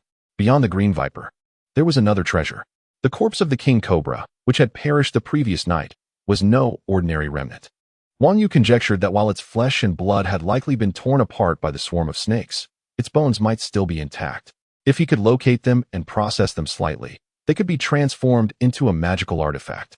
The king cobra had died early and was now deeply buried beneath Snake Corpse Mountain. However, with the green viper's divine abilities, retrieving it would be a simple task. Wang Yu's spiritual intuition quickly pinpointed the location. The green viper sank into the stone pile, burrowing into the ground, penetrating through stone and earth until it reached the remains of the snake. It slightly expanded its form to swallow the bones before diving back down, bringing them forth and expelling them. Wang Yu deftly climbed down the stone pile, grasping one end of the snake bone in his hand. With a gentle flick, the segments of the bone clinked melodiously, producing a sound akin to precious metal. This bone required little modification. It was already an excellent whip. Remarkably, there was a faint energy coursing through it, as if alive. It seemed the king cobra, in its final moments, had infused its strength and spirit into its bones, unwilling to be consumed by the serpent mist. This was a superior spiritual object, exceeding Wang Yu's expectations. After a moment of contemplation, he channeled his spiritual essence into the snake bone, not to refine it, but to awaken its inherent power, reorganizing its energy system to facilitate better control. Following this adjustment, he proceeded to engage with the core spirit of the king cobra. Though the king cobra was deceased, its spirit, now incomplete and fragmented, retained a fierce essence. Upon Wang Yu's touch, it retaliated with surprising strength, nearly dispersing his spiritual essence. Wang Yu silently congratulated himself on having slain the king cobra beforehand. Even its residual spirit was formidable. Had it consumed the subsequent serpent mist, it could have evolved into a formidable creature, posing a significant threat. Fortunately, it was now just a fragmented spirit, lacking a corporeal form or the time to transform into a bone spirit. Thus, dealing with it was relatively straightforward. Wang Yu easily dispersed the spirit, utilizing it as material to forge a core for the snake bone whip. In a short while, a spiritual treasure took shape. Wang Yu grasped the head of the whip, effortlessly testing it without exerting force, merely communicating with the core. The nearly 5-meter-long bone whip responded, bending and twisting in the air, creating a whistling sound as it moved through space. While he recognized that it was far from the magical artifacts he had wielded at the height of his power, it was nevertheless a remarkable asset in the current context. After demonstrating a few variations, he coiled the whip around his waist, securing it by having the head bite its tail, forming a protective circle. He then allowed the green viper to slither onto his left arm, concealed beneath the wide sleeves of his robe, ensuring that no one could discern the two formidable treasures hidden within. Feeling the latent power within him, Wang Yu smiled. On this, the very first day of his arrival in this world, he had acquired a spiritual treasure in the form of a snake bone whip and a robust spiritual serpent. The green viper. He now possessed the fundamental means of self-preservation. This was indeed a promising beginning. In the distance, the sun rose, casting its golden rays upon the world, breathing life into the surroundings. Wang Yu finally took a moment to appreciate the primal beauty of nature, his steady and profound gaze penetrating the mountains and forests, reaching out to the vast expanse below, stretching to the horizon. Chapter 9. Discovery. On the morning of the second day, after the sun had risen, the sky darkened once more. A sudden gust of wind swept through, bringing with it ominous clouds that obscured the sun. Wang Yu, having hastily organized his belongings, descended into the forest. The wilderness was not a hospitable place nor a suitable abode for habitation. Fortunately, it was early summer. Had he merely spent the night there, he would have risked illness, if not death, from the cold. With the imminent threat of a downpour and nowhere to seek refuge, he embarked on a quest to find shelter from the rain. At the base of the mountain, he discovered a massive stone. This peculiar structure resembled a mushroom, with a stout pillars supporting a broad stone cap, providing an ideal haven from the impending deluge. He swiftly took cover beneath it, and no sooner had he settled than the heavens unleashed torrents of rain. Streams of water cascaded down the mountainside, quickly converging into a creek, swelling into a flood, and flowing into the natural channels carved into the terrain. Had he remained exposed on the mountain, he would certainly have been drenched. Summer storms are often transient, arriving and departing with remarkable speed. However, this experience imparted to Wang Yu a profound understanding of the unpredictable nature of the elements. as well as the precarious existence of an individual in the vastness of nature, an experience he had never before encountered in the modern world. Once the rain subsided, he resolved to search the surrounding wilderness for a settlement where he might recuperate and restore his strength. Villages and towns would offer better opportunities for rest and access to information about this realm, yet his identity posed a significant obstacle. In this world, the villages and towns were not expansive. Barring calamities, there was little population movement. Any stranger would be easily noticed. He would be discovered the moment he set foot in one and questioned about his identity. How could he respond? Even with the body of a mu, and regardless of the soul that resided within, he was still a fugitive slave. Moreover, entangled in the murder of the Zhu clan's princess. Should his true identity be revealed, it would undoubtedly lead to a cascade of unpredictable consequences, something he wished to avoid. Thus, it seemed more prudent to conceal himself among the mountain folk and seek alternatives later. According to his recollections, this area bordered the Zhu clan's territory, where the population was sparse compared to Zhu City and its surroundings. Yet, there were still inhabitants in the wooded expanses, some hunters living off the land, and others, unwilling to pay a larger share of their harvest, chose to cultivate their own plots in seclusion. As articulated in the ancient text The Song of the Hammer, these people toiled from dawn till dusk, drawing water from wells and tilling fields for sustenance, indifferent to the might of rulers. Although not entirely detached from society, these individuals deliberately distanced themselves from the authority of the Zhu clan to avoid its burdens. Finding such a community proved challenging, but while they resided in the wilderness, most were self-sufficient in their material needs. However, essentials like salt required trade with outsiders, providing a potential lead.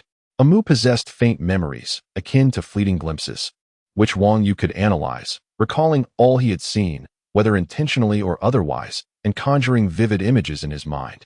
Years prior, a warrior from the Zhu clan had pursued a black bear deep into the woods, far from the village, ultimately slaying it. Unable to transport the beast down the mountain with just a few men, he had sent word for assistance. Amu, among the slaves summoned to help, had caught a fleeting glimpse of the people residing in the woods, though they had not revealed themselves, opting instead to avoid the group. This indicated that there were indeed inhabitants, at least within their range of activity. With his skills, reaching that location should not pose much difficulty. As for whether those people would accept him, well, that remained uncertain. With his plan in mind, Wang Yu left the shelter of the stone and proceeded down the path. Before departing, he glanced back at the hillside where he had witnessed the earlier bloodshed. After the rain, it was now unmarked, as if the violence had never occurred. With the path ahead, he traveled cautiously, mindful of the muddy terrain and the potential for encounters with Zhu clan patrols. An oversight could lead to dire consequences. Additionally, he remained vigilant for any predatory beasts lurking in the dense forests, for nature did not delineate boundaries for its wild inhabitants. As he navigated the treacherous path, he often paused to assess the ground and the surrounding terrain. After several miles, weariness compelled him to rest and replenish his energy with the modest provisions he had gathered. By afternoon, he had covered only a short distance, and the absence of encounters suggested that the Zhu clan might be preoccupied with internal matters. As evening approached, he veered into the forest, guided by Amu's memories to a sparse grove. Remarkably unchanged over the years, the area was slightly overgrown, but Wang Yu pressed on, seeking the place where people had once hidden. He surmised that those individuals, having encountered a Mu-esque group, would have been wary of revealing themselves to the Zhu clan, preferring to remain concealed. Regardless of the circumstances, this location would not be far from their dwelling. Thus, he continued his search, lifting his gaze to the dimming sky, aware that time was of the essence. With dusk fast approaching, he quickened his pace, focusing on the area where he believed those individuals had taken refuge. It wasn't long before he made a significant discovery. Chapter 10. Embracing the grass in the distance, behind a large boulder in the woods. A faint path meanders towards a cliffside. The area before the cliff is strewn with enormous boulders that obscure the view, yet upon closer inspection, a subtle stone crevice can be discerned amidst the chaotic rocks. This is a fortuitous location. Wang Yu surveyed the surrounding mountains, imprinting the terrain in his mind, and after a brief contemplation, envisioned a valley encircled by peaks, with the solitary stone crevice serving as a connection to the outside world. It bore a striking resemblance to the peach blossom spring described by Tao Yuanming, with its secluded geography presenting an impregnable stronghold. As dusk deepened, Wang Yu continued his observation but soon paused, sensing something amiss. How could this path bear such evident signs of numerous intrusions? A sense of alarm washed over him as he scrutinized the chaotic rock formations, where he noticed a disturbing patch of red upon the ground, a stain of blood that had not been washed away by the earlier downpour. Had the incident occurred recently? What transpired here? Even in this idyllic place reminiscent of a paradise, tranquility was evidently shattered. With a flicker of thought, the black viper coiled around his arm slithered silently into the earth, navigating towards the rocky chaos.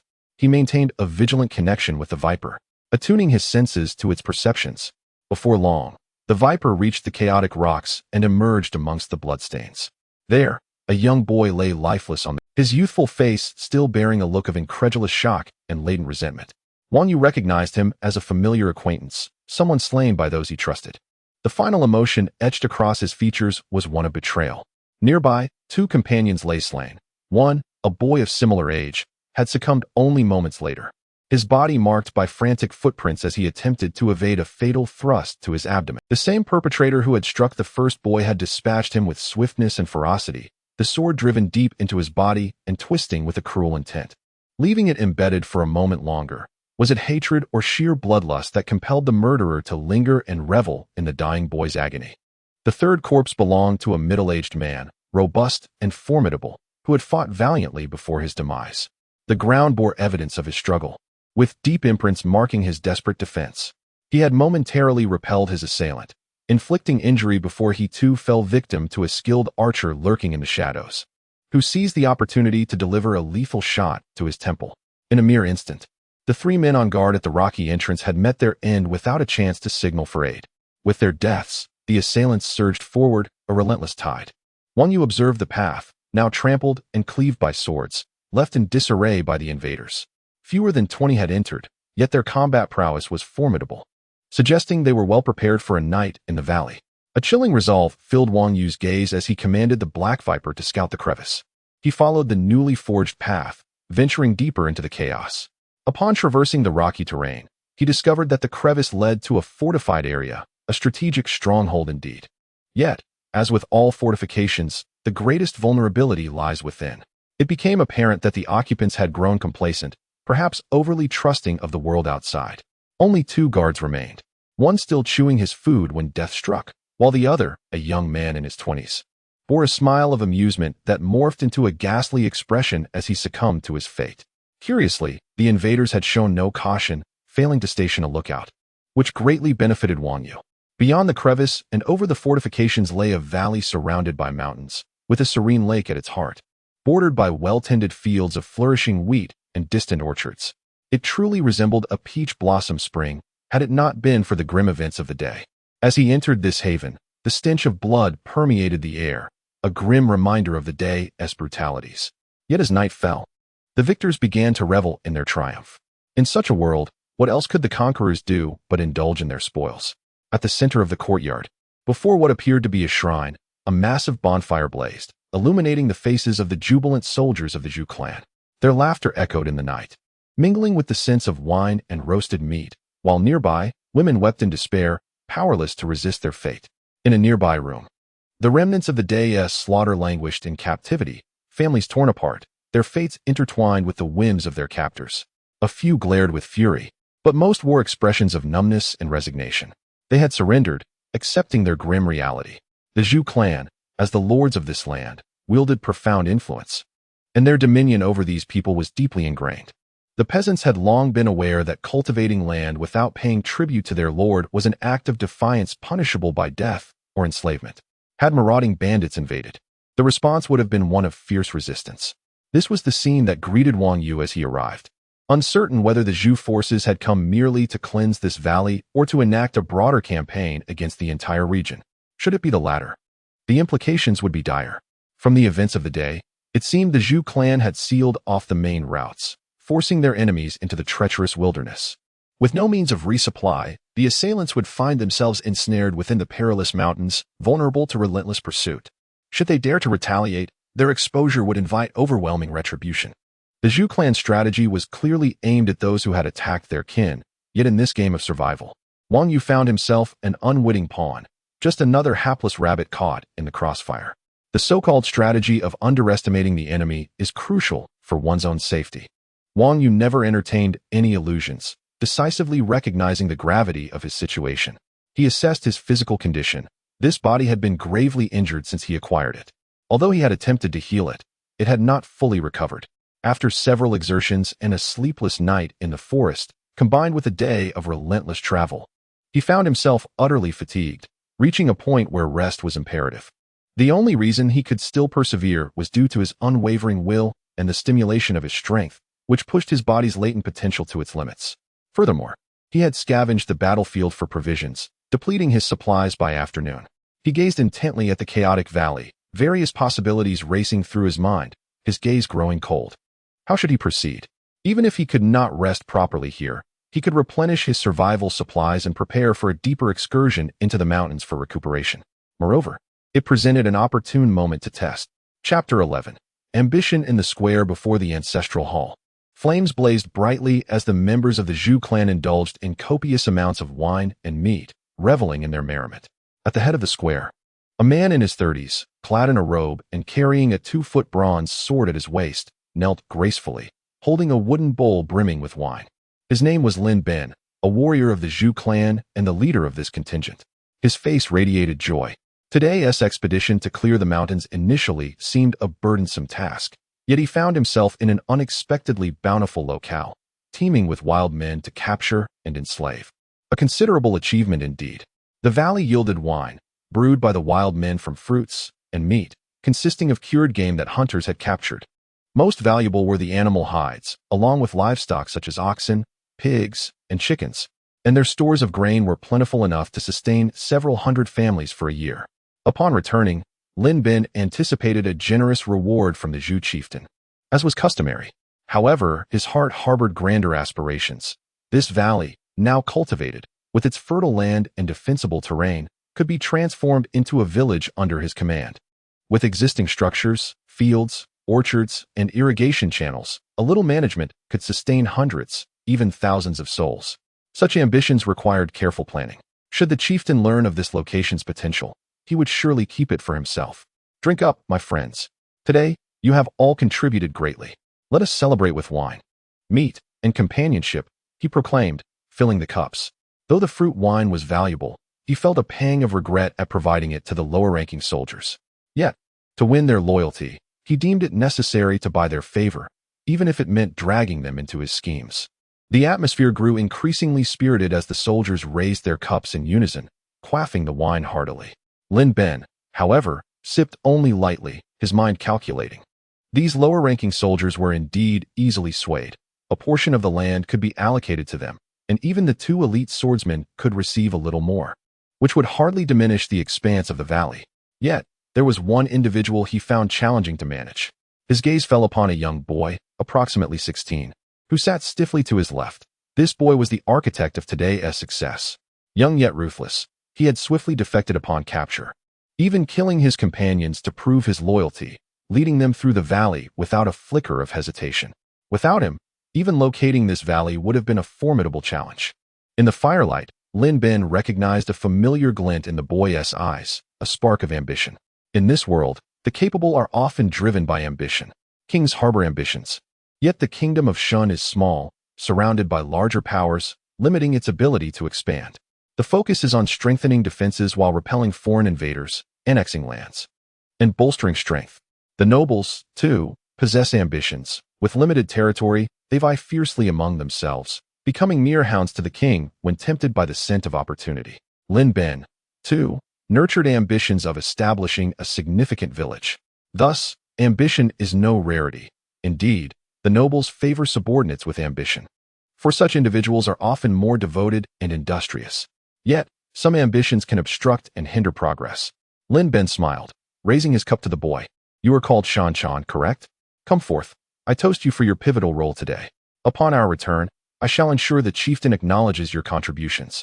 He is just in reward and will not hesitate to bestow honors upon a swordsman. The mention of a swordsman filled Shan Chan with elation. He trembled with excitement, fully aware of the implications. In the hierarchy, a swordsman stands above common warriors, who wield spears and bows. Only those of status or exceptional skill are entitled to wield swords, marking them as officers within the ranks. Above them are the elite warriors, capable of extraordinary feats. Individuals coveted by nobles who are willing to pay handsomely for their allegiance. Though Shan Chan possessed some martial prowess, he had not yet developed his potential. And as a newcomer to the Zhu clan, he dared not overreach. However, becoming a swordsman would undoubtedly be a splendid beginning. His excitement blinded him to the fact that Lin Ben's voice had not carried far. The surrounding revelers remained engrossed in their merriment, oblivious to the conversation. With flushed cheeks, he approached Lin Ben to offer his gratitude, but was abruptly halted by Lin Ben's sudden command. Shan Chan, the dagger at your waist appears rather exquisite. Bring it forth for my inspection. Without hesitation, Shan Chan drew the dagger, but Lin Ben's shout pierced the air. You insolent wretch! Do you dare to disrespect me and draw your weapon? Lin Ben's voice boomed, silencing the square as every reveler turned to witness the spectacle. Shan Chan stood frozen, the dagger in hand, caught in the wake of Lin Ben's fierce reprimand. The warriors and even the scattered women were momentarily stunned into silence, their laughter and revelry extinguished. What transpired? When did I show disrespect? When did I intend to draw my weapon? Shan Chan's confusion morphed into sheer terror as realization dawned upon him. Yet, by then, it was too late. Lin Ben grinned maliciously, unsheathing his bronze sword in a flash, leaning forward to plunge it into Shan Chan's abdomen. The blade pierced through effortlessly, twisting cruelly within him. Shan Chan writhed in agony, yet Lin Ben remained unhurried, savoring the expression of despair on the boy's face before violently withdrawing the blade, blood splattering forth. In his final moments, Shan Chan recalled the boy who had tormented him, the one he had killed with similar relish. A cry escaped his lips, a sound akin to a drunken lament, and he stumbled, collapsing to the ground, gradually succumbing to silence. The square fell into a profound stillness as Lin Ben reveled in the awe directed at him, an awe stemming from both his martial prowess and the brutal act he had just committed. Among the onlookers, some understood the nature of his actions, and their comprehension only deepened their respect. Mastering the balance of fear and favor, he intended to draw everyone into his web of schemes, ensuring greater effectiveness in his plans. Remove him, he ordered, and let not the demise of a mere wildling disturb our festivities. At that moment, as his command echoed, a soldier nearby, on the verge of lifting Shan Chan's lifeless form, suddenly shouted, "A snake!" Turning to the source of the commotion, they beheld the man who had cried out, now writhing on the ground, his body convulsing as he faced imminent death. What? A snake? Where? After the mountain toad's demise, the previously vibrant atmosphere abruptly chilled, leaving everyone startled and anxiously scanning their surroundings, fearful of a snake bite. Lin Ben remained relatively composed. After all, this valley lay deep within the mountains, and the presence of snakes was hardly surprising. As a warrior, his body had been honed to withstand toxins, rendering him immune to the venom of ordinary serpents. At this moment, he merely assumed it was just a snake, nothing particularly alarming. Suddenly, without a sound, another soldier collapsed. This warrior had been standing in a dimly lit area, and before anyone even caught a glimpse of the snake's shadow, he had already succumbed to the ground, powerless. Lin Ben sensed something amiss. Typically, snakes are wary of humans and will not bite unless provoked or stepped on. Only the most formidable venomous snakes would dare to attack, and the fact that this one had incapacitated 2 soldiers suggested its lethal potency. He could no longer remain at ease, and the other soldiers were thrown into further disarray. Do not panic. It is merely a snake, he urged. The men ignited their torches, illuminating the vicinity. If it dares to emerge and strike, we shall vanquish it. Lin Ben stepped forward to direct them, instilling a sense of purpose amidst the chaos. They scattered to retrieve torches, igniting them at the bonfire, and congregated before the shrine, their gazes fixed beyond the light, hoping to catch sight of the venomous serpent. In the darkness, illumination surrounded them, and with Lin Ben, a warrior of formidable skill, their hearts found a modicum of reassurance. They awaited the snake's reemergence to strike it down. Yet, Lin Ben felt an unsettling tension, his heightened senses, honed through countless perils, whispered warnings to him. Having evaded death through instinctual awareness of danger, he trusted this intuition implicitly. The situation was dire. It was far more complex than a mere venomous snake as the ordinary soldiers presumed. He realized he was being targeted by something exceedingly powerful, a presence that posed a genuine threat to his existence. What could it be? Where was it lurking? With his long sword at his side, ready to draw, and his longbow in hand, poised to unleash. His hands trembled slightly. The most terrifying adversary is not the one that stands before you, but rather the concealed enemy lurking in the shadows, poised to strike with deadly intent. Could it be the very assailant responsible for the demise of the princess?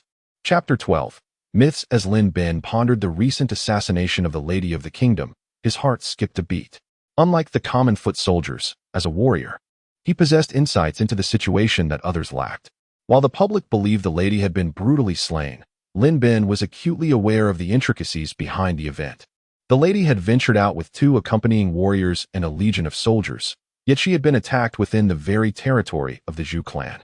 The strength of the assailants was evident, and after the lady's body was hastily returned to Zhu Yi, it was discovered that the fatal blow she received was a result of formidable sorcery.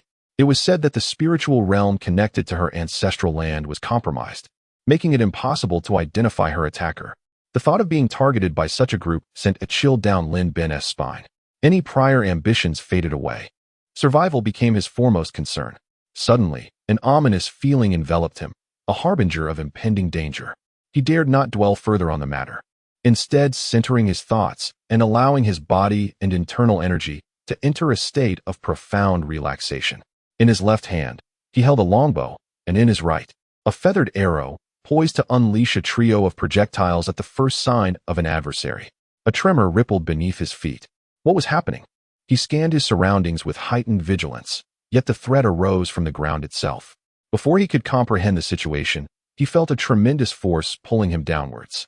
Something was rising from beneath his feet, and soon darkness enveloped him, as if his entire being was ensnared, making it difficult to breathe. A viscous liquid, reminiscent of corrosive oil, began to seep into his body. What was transpiring? Before he could grasp the reality of his predicament, onlookers witnessed an enormous serpent, thicker than a barrel, erupt from beneath him, swallowing the esteemed warrior Lin Ben whole. They had been searching for the serpent, but never anticipated it to be so colossal. It must be sorcery. I am ensnared by this witchcraft, Lin Ben mused as he found himself within the serpent's belly. Drawing upon the energy cultivated within him, he unleashed it in a desperate attempt to break free from the sorcery's grip. Meanwhile, Wang Yu, directing the serpentine beast away from a distance, sensed the creature struggling under the strain of Lin Ben's fierce energy. It seemed on the verge of exploding from within. If that were to happen, Wei would surely perish. Although it could consume its prey, the power of Lin Ben was overwhelming. Realizing the gravity of the situation, Wang Yu commanded Wei to burrow underground, then gently expel Lin Ben, depositing him 3 meters below the surface. Lin Ben, lacking the ability to tunnel through the earth, suddenly found himself in a confined space, where he had to displace the surrounding soil to accommodate his form. Though an ordinary person would have been crushed under such pressure, Lin Ben managed to create a small pocket of space, emerging unscathed. From a distance, Wang Yu observed that Lin Ben's burst of energy had indeed allowed him to push against the earth, a feat that would have ended differently had that power erupted while still within Wei. Yet, Lin Ben remained trapped, believing himself still ensnared by sorcery. He gathered his energy once more, replicating his earlier efforts. This forceful release was not a typical method of energy manipulation. It risked severe internal injury, and he had only a few attempts left. But he found himself with no choice. He had to act. With a tremendous effort, he thrust against the ground, causing the surface to tremble and rise into a small mound. Wang Yu recognized that if Lin Ben had directed his energy upwards, he might have broken free from the earth entirely. However, his frantic struggles were akin to a drowning man flailing helplessly instead of swimming to the surface. On his first attempt, he had created a space to breathe. On the second, he expanded his area slightly, but darkness still enveloped him, and the vacuum around him threatened to extract the very air from his lungs. Despair began to creep in, yet Lin Ben fought against it. How could this be? Just moments ago, he had been scheming for a prosperous future, and now, he faced an inexplicable demise. With a fierce cry of defiance, he summoned all his strength, his body swelling, veins bulging, as if countless serpents writhed within him, pushing to expand further.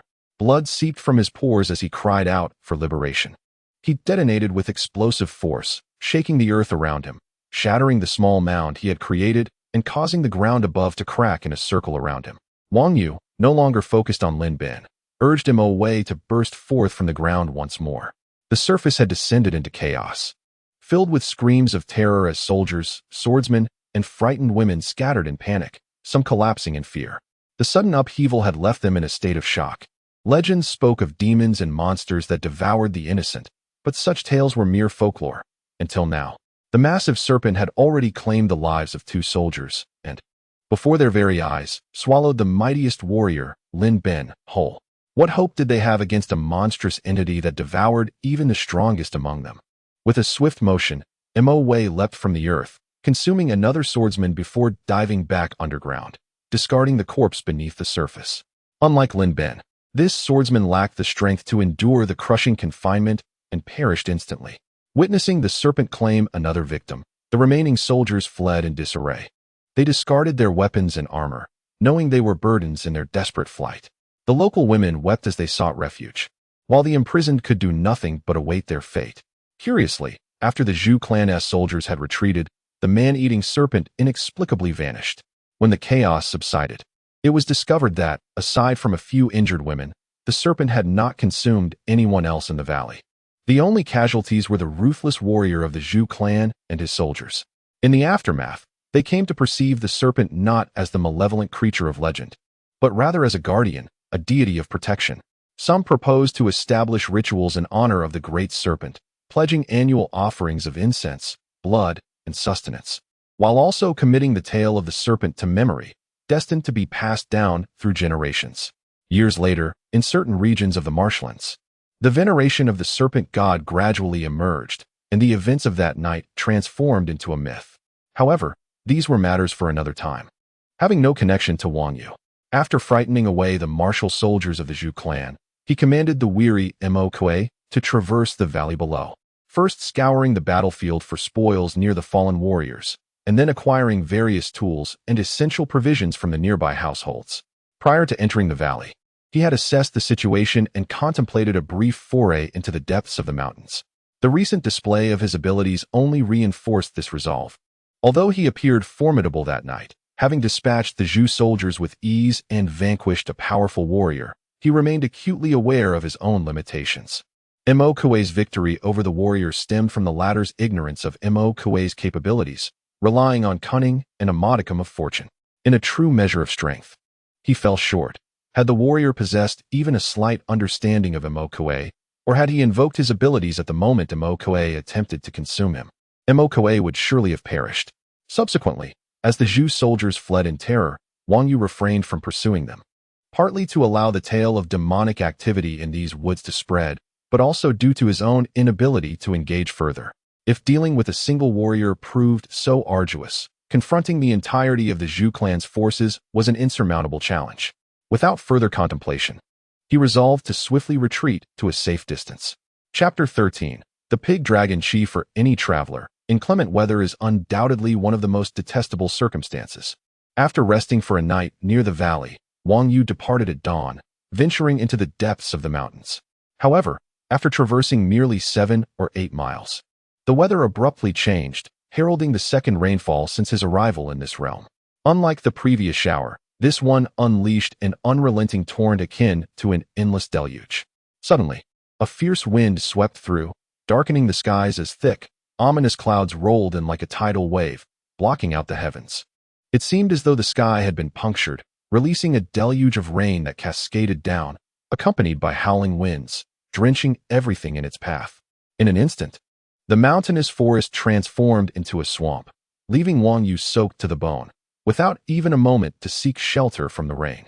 If that had been the extent of it, it would have been bearable, but the rain was icy cold, mingled with fine grains, and as the droplets fell, the temperature plummeted.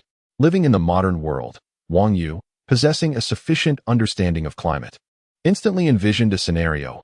Warm air laden with moisture moving northward encountered an equally formidable cold front, resulting in the condensation of water vapor, thus manifesting this frigid, icy rain. This was a clash of cold and warm air masses, and as the two forces collided, the icy rain would cease, giving way to normal rainfall, with temperatures rising accordingly. However, such confrontations between air masses do not resolve swiftly. They engage in a protracted tug-of-war, producing a powerful and prolonged precipitation. This predicament was far from favorable. Not to mention how long the rain would persist or its intensity, Simply put, given Wang Yu's current physical condition, if he did not promptly find a rain-free place to take refuge, light a fire to dry himself, and dispel the chill, he would not last long in such conditions. Even without the approach of others from the Zhu clan, at this juncture, he could no longer afford to consider anything else. He lowered his head, braving the onslaught of rain, straining to keep his eyes open and gather information about his surroundings through the relentless downpour, hoping to locate a shelter. Yet, in the dense forest, such sanctuaries were not easily found. The previous day's brief downpour had allowed him to find a large stone akin to an umbrella. It had been sheer luck. Fortunately, he had not yet ventured too deeply into the uninhabited wilderness and remained within an area frequented by people. After enduring a spell of icy rain, he truly discovered a refuge and hurried towards it, nearly losing his footing in his haste. After exerting some effort, he finally arrived, letting out a sigh of relief. This shelter, nestled among the boulders and trees, was a small wooden cabin, remarkably concealed. Had it not been for Wang Yu, others would find it difficult to spot. Though modest in size and appearing quite rudimentary from the outside, it was a rare find in these deep mountains. Upon entering, Wang Yu was struck by a sense of meticulousness. This attention to detail did not pertain to the furnishings or decorations, which were as crude as the exterior. Rather, it was the evident care the cabin's owner had put into its construction. The roof, despite the torrential rain, showed no signs of leakage. Inside, the most prominent feature was a simple bed crafted from wooden planks, just large enough for a single person to lie down, covered with processed animal hides, though of little value. They were stitched together and provided both cushioning and warmth. Even in the harshest winter, one would not feel cold while resting upon it. Aside from the bed, the interior was stocked with essential survival items, tools such as flint, ceramic pots for cooking, salt, and cured meats hanging from the ceiling. A stone hearth was constructed, with dry firewood stored nearby. Should anyone find this place, they could easily sustain themselves for a week or more with the supplies within the cabin. However, there were no fields in the vicinity and no signs of human habitation for miles. Who would build a cabin here? Wang Yu surmised that its owner must be a hunter, or perhaps a group of hunters, who, upon entering the mountains to hunt, occasionally found themselves unable to return home before nightfall, allowing them to rest here. The supplies within, if consumed, would surely be replenished. Additionally, it served as a temporary refuge in times of need. At that moment, regardless of the cabin's owner's identity, its existence undoubtedly saved Wang Yu's life. Once inside, he quickly assessed his surroundings before moving to the hearth to start a fire. Drawing from his past experiences in rural life, he found it manageable. He placed the dry wood in the hearth, arranged it, and added some flammable pine needles beneath. Striking flint produced sparks that ignited the needles, swiftly setting the wood ablaze. With a fire crackling, Wang Yu felt a wave of comfort wash over him. However, the supply of dry wood in the cabin was limited, and with the external deluge, he needed to conserve it.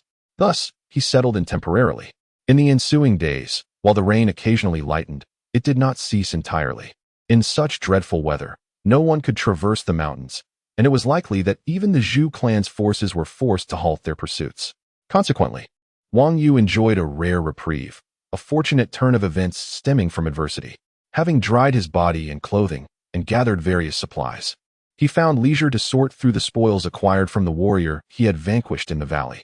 The bounty was modest, consisting of a sword, a hide, and a notably fine longbow, which he could not wield. The ink viper, having been overly fatigued, could only carry a limited load, prompting him to abandon the bow. The newly acquired sword, belonging to a powerful warrior, though not a famed blade, was far superior to the bronze sword he had possessed upon his arrival. Upon obtaining it, he replaced his old sword, which, while of some value, was not essential and weighed him down unnecessarily. After a simple evaluation, he instructed the ink viper to swallow it and bury it underground. The other hide was a sheep's skin, which had also belonged to the warrior, and was by no means an ordinary item. Wang Yu had initially deemed it lightweight and surmised its value, bringing it along. Upon inspection, he discovered it covered in fine red ink, filled with small characters. As he read and inferred its contents, he realized it was vaguely related to the powers of warriors in this world, akin to a martial arts manual. In this realm, all significant knowledge is held by the upper echelons of society, and items pertaining to the acquisition of power are undeniably the most precious. It was no wonder that the warrior carried it closely, never parting with it until his demise, when it fell into Wang Yu's possession. In contrast to the immediately usable bronze sword, this manuscript required careful examination and considerable effort to decipher. The greatest challenge lay in Wang Yu's unfamiliarity with the script of this world. Although it resembled seal script, he was not proficient in it. While reading the sheep's skin, he could only recognize symbols, often relying on context to deduce meanings he could not grasp. As a practitioner of strength, he devoted several days to this endeavor, ultimately managing to comprehend the text. The sheep's skin contained no profound insights. It merely outlined how individuals in this world cultivate their bodies to become warriors through the pig-dragon chi. Yet, foundational knowledge is often the most crucial. With this sheep's skin, Wang Yu gained a newfound clarity regarding the warrior's essence in this world, which proved immensely beneficial to him. It bridged the gap between his past understanding and the principles he had only vaguely grasped before, unveiling answers to questions that had long eluded him and hinting at a new door waiting to be opened. Chapter 14. Enlightenment. The essence of energy, or qi, is not merely air or any imagined forms of spiritual energy, but rather a manifestation of strength. This strength is categorized into two distinct forms, yin and yang. Yang embodies rigidity, akin to a stone rolling down a mountain, delivering a direct impact. This ordinary force, while appearing commonplace, serves as the foundation of a warrior's strength. Conversely, yin represents a softer power, akin to the undercurrents beneath a tranquil lake, or the ripples created by raindrops falling onto the surface of water. The journey of a warrior involves transforming this raw, rigid strength into a more subtle, fluid force, thereby generating qi. In essence, qi is the product of this transformation, originating from the harmonious integration of strength. The potential of this qi is remarkable. An average person, through the natural exertion of countless muscles, can generate an impressive force of around 4 to 5 tons. However, during actual movement, the direction of each muscle's exertion can vary, leading to mutual cancellation or dissipation of energy. A warrior, through the cultivation of soft power, can unify and convert these forces into qi. And even a modest fraction of this transformation is formidable compared to an ordinary individual. Moreover, this power differs fundamentally from the fictional concept of internal energy, which necessitates accumulation through meditation. A warrior's qi is intrinsically linked to their physical stamina. As long as their endurance holds, so too does their qi. The destructive capability of qi is extraordinary, allowing it to permeate objects and unleash its force from within, effortlessly shattering wood and stone in various forms. The text Zhulong Qi describes a kind of energy likened to that of a crocodile, which, when submerged, releases a potent force that creates ripples across the water's surface. Mastery of this energy yields immense explosive power, capable of overwhelming nearby warriors, causing dizziness or even death upon close proximity. However, this formidable qi is not without limits. It is constrained by the warrior's physical form. The amount of qi that can be manifested instantaneously is restricted by the body's inherent strength and stamina. Should a warrior recklessly attempt to unleash overwhelming force without adequate physical resilience, it could lead to catastrophic failure. Upon reflection, the protagonist, Wang Yu, recognizes that he too once experienced a similar transformation during his own training, albeit under a different nomenclature. His earlier understanding of power was vague and intuitive, achieved through a process often described in esoteric texts as enlightenment or serendipity. In the realm of cultivation, the focus lies on refining the essence, energy, and spirit within the body. As practitioners attain a certain level of mastery, they may unexpectedly discover the immense power they possess, akin to acquiring a skill that once learned becomes second nature. After thoroughly digesting Zhulong Qi, Wang Yu's excitement surged, prompting him to take immediate action. He realized he could harness his existing strength, even in its nascent form, to directly channel it into his physical being through the techniques outlined in the text. Although Zhulong Qi does not elaborate on advanced practices, it provides a sufficient foundation for Wang Yu's journey. He surmised that the path to enhancing a warrior's prowess lies in various training methods that fortify the body and foster the development of more potent qi. Thus, he understood why those of noble bloodlines often surpassed ordinary warriors in strength. There is little to be done. One is simply born into a lineage of distinction, endowed with a vitality that surpasses that of ordinary mortals. The innate energy derived from such heritage is formidable, and the powers that flow from their bloodline are beyond the grasp of mere warriors. not to mention the esoteric knowledge regarding the mysteries of strength, which has been monopolized by them for centuries. Indeed, the wisdom of others can serve as a stepping stone to greatness. A humble warrior's cultivation of the Zhulong Qi has brought me immense benefits, leading me to believe that perhaps in this new life, I may achieve my aspirations. This world truly holds great promise. With the Zhulong Qi as a catalyst for my body's evolution, I am constructing a new source of power. Wang Yu reflected upon this with deep admiration, carefully preserving the parchment. Although he had already absorbed its contents, rendering it personally obsolete, it remained an object of desire for many in this realm. Following that, the rains persisted for yet another day. During this time, drawing upon the principles of warrior energy and his extensive knowledge of various mystical arts, Wang Yu found that while his strength had not visibly increased, his understanding and enlightenment advanced by leaps and bounds. On the 7th day of his sojourn in this world, as supplies in the wooden cabin dwindled, the incessant rains finally ceased. The clouds parted, and the long-awaited sun bathed the earth anew, dispelling the shadows of despair. It was a fine day, yet not particularly kind to Wang Yu. After a period of recuperation, he was compelled to set forth once more. With the rain gone, the violent machinery of the Zhu clan would soon resume its operation. Though this wooden cabin lay deep within the mountains, it was still accessible to ordinary hunters, let alone the elite warriors of the Zhu clan. The mountains were not sufficiently remote. Chapter 15.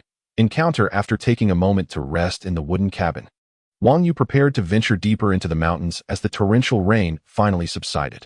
However, he had not traveled far when an unsettling sensation gripped him, prompting him to halt and attentively listen to the sounds around him. Was someone approaching? How could anyone be out here? He recalled the relentless downpour of the past few days. Surely, no one could have braved the storm to arrive here. Was this individual alone, or was there a whole entourage behind him? With one hand resting on the serpent bone whip at his waist, and the other poised to draw his sword, the ink viper on his forearm silently slithered to the ground. Suddenly, from behind a large rock in the distance, a robust figure emerged. It was a man, carrying a hefty hunting bow on his back and a short blade made of coarse iron at his waist. He appeared to be in his 20s. Yet the hardships of life and the harshness of his surroundings were etched upon his weathered face. Upon seeing Wang Yu, the man was taken aback. Meanwhile, Wang Yu approached him with unwavering speed, exuding an aura of danger.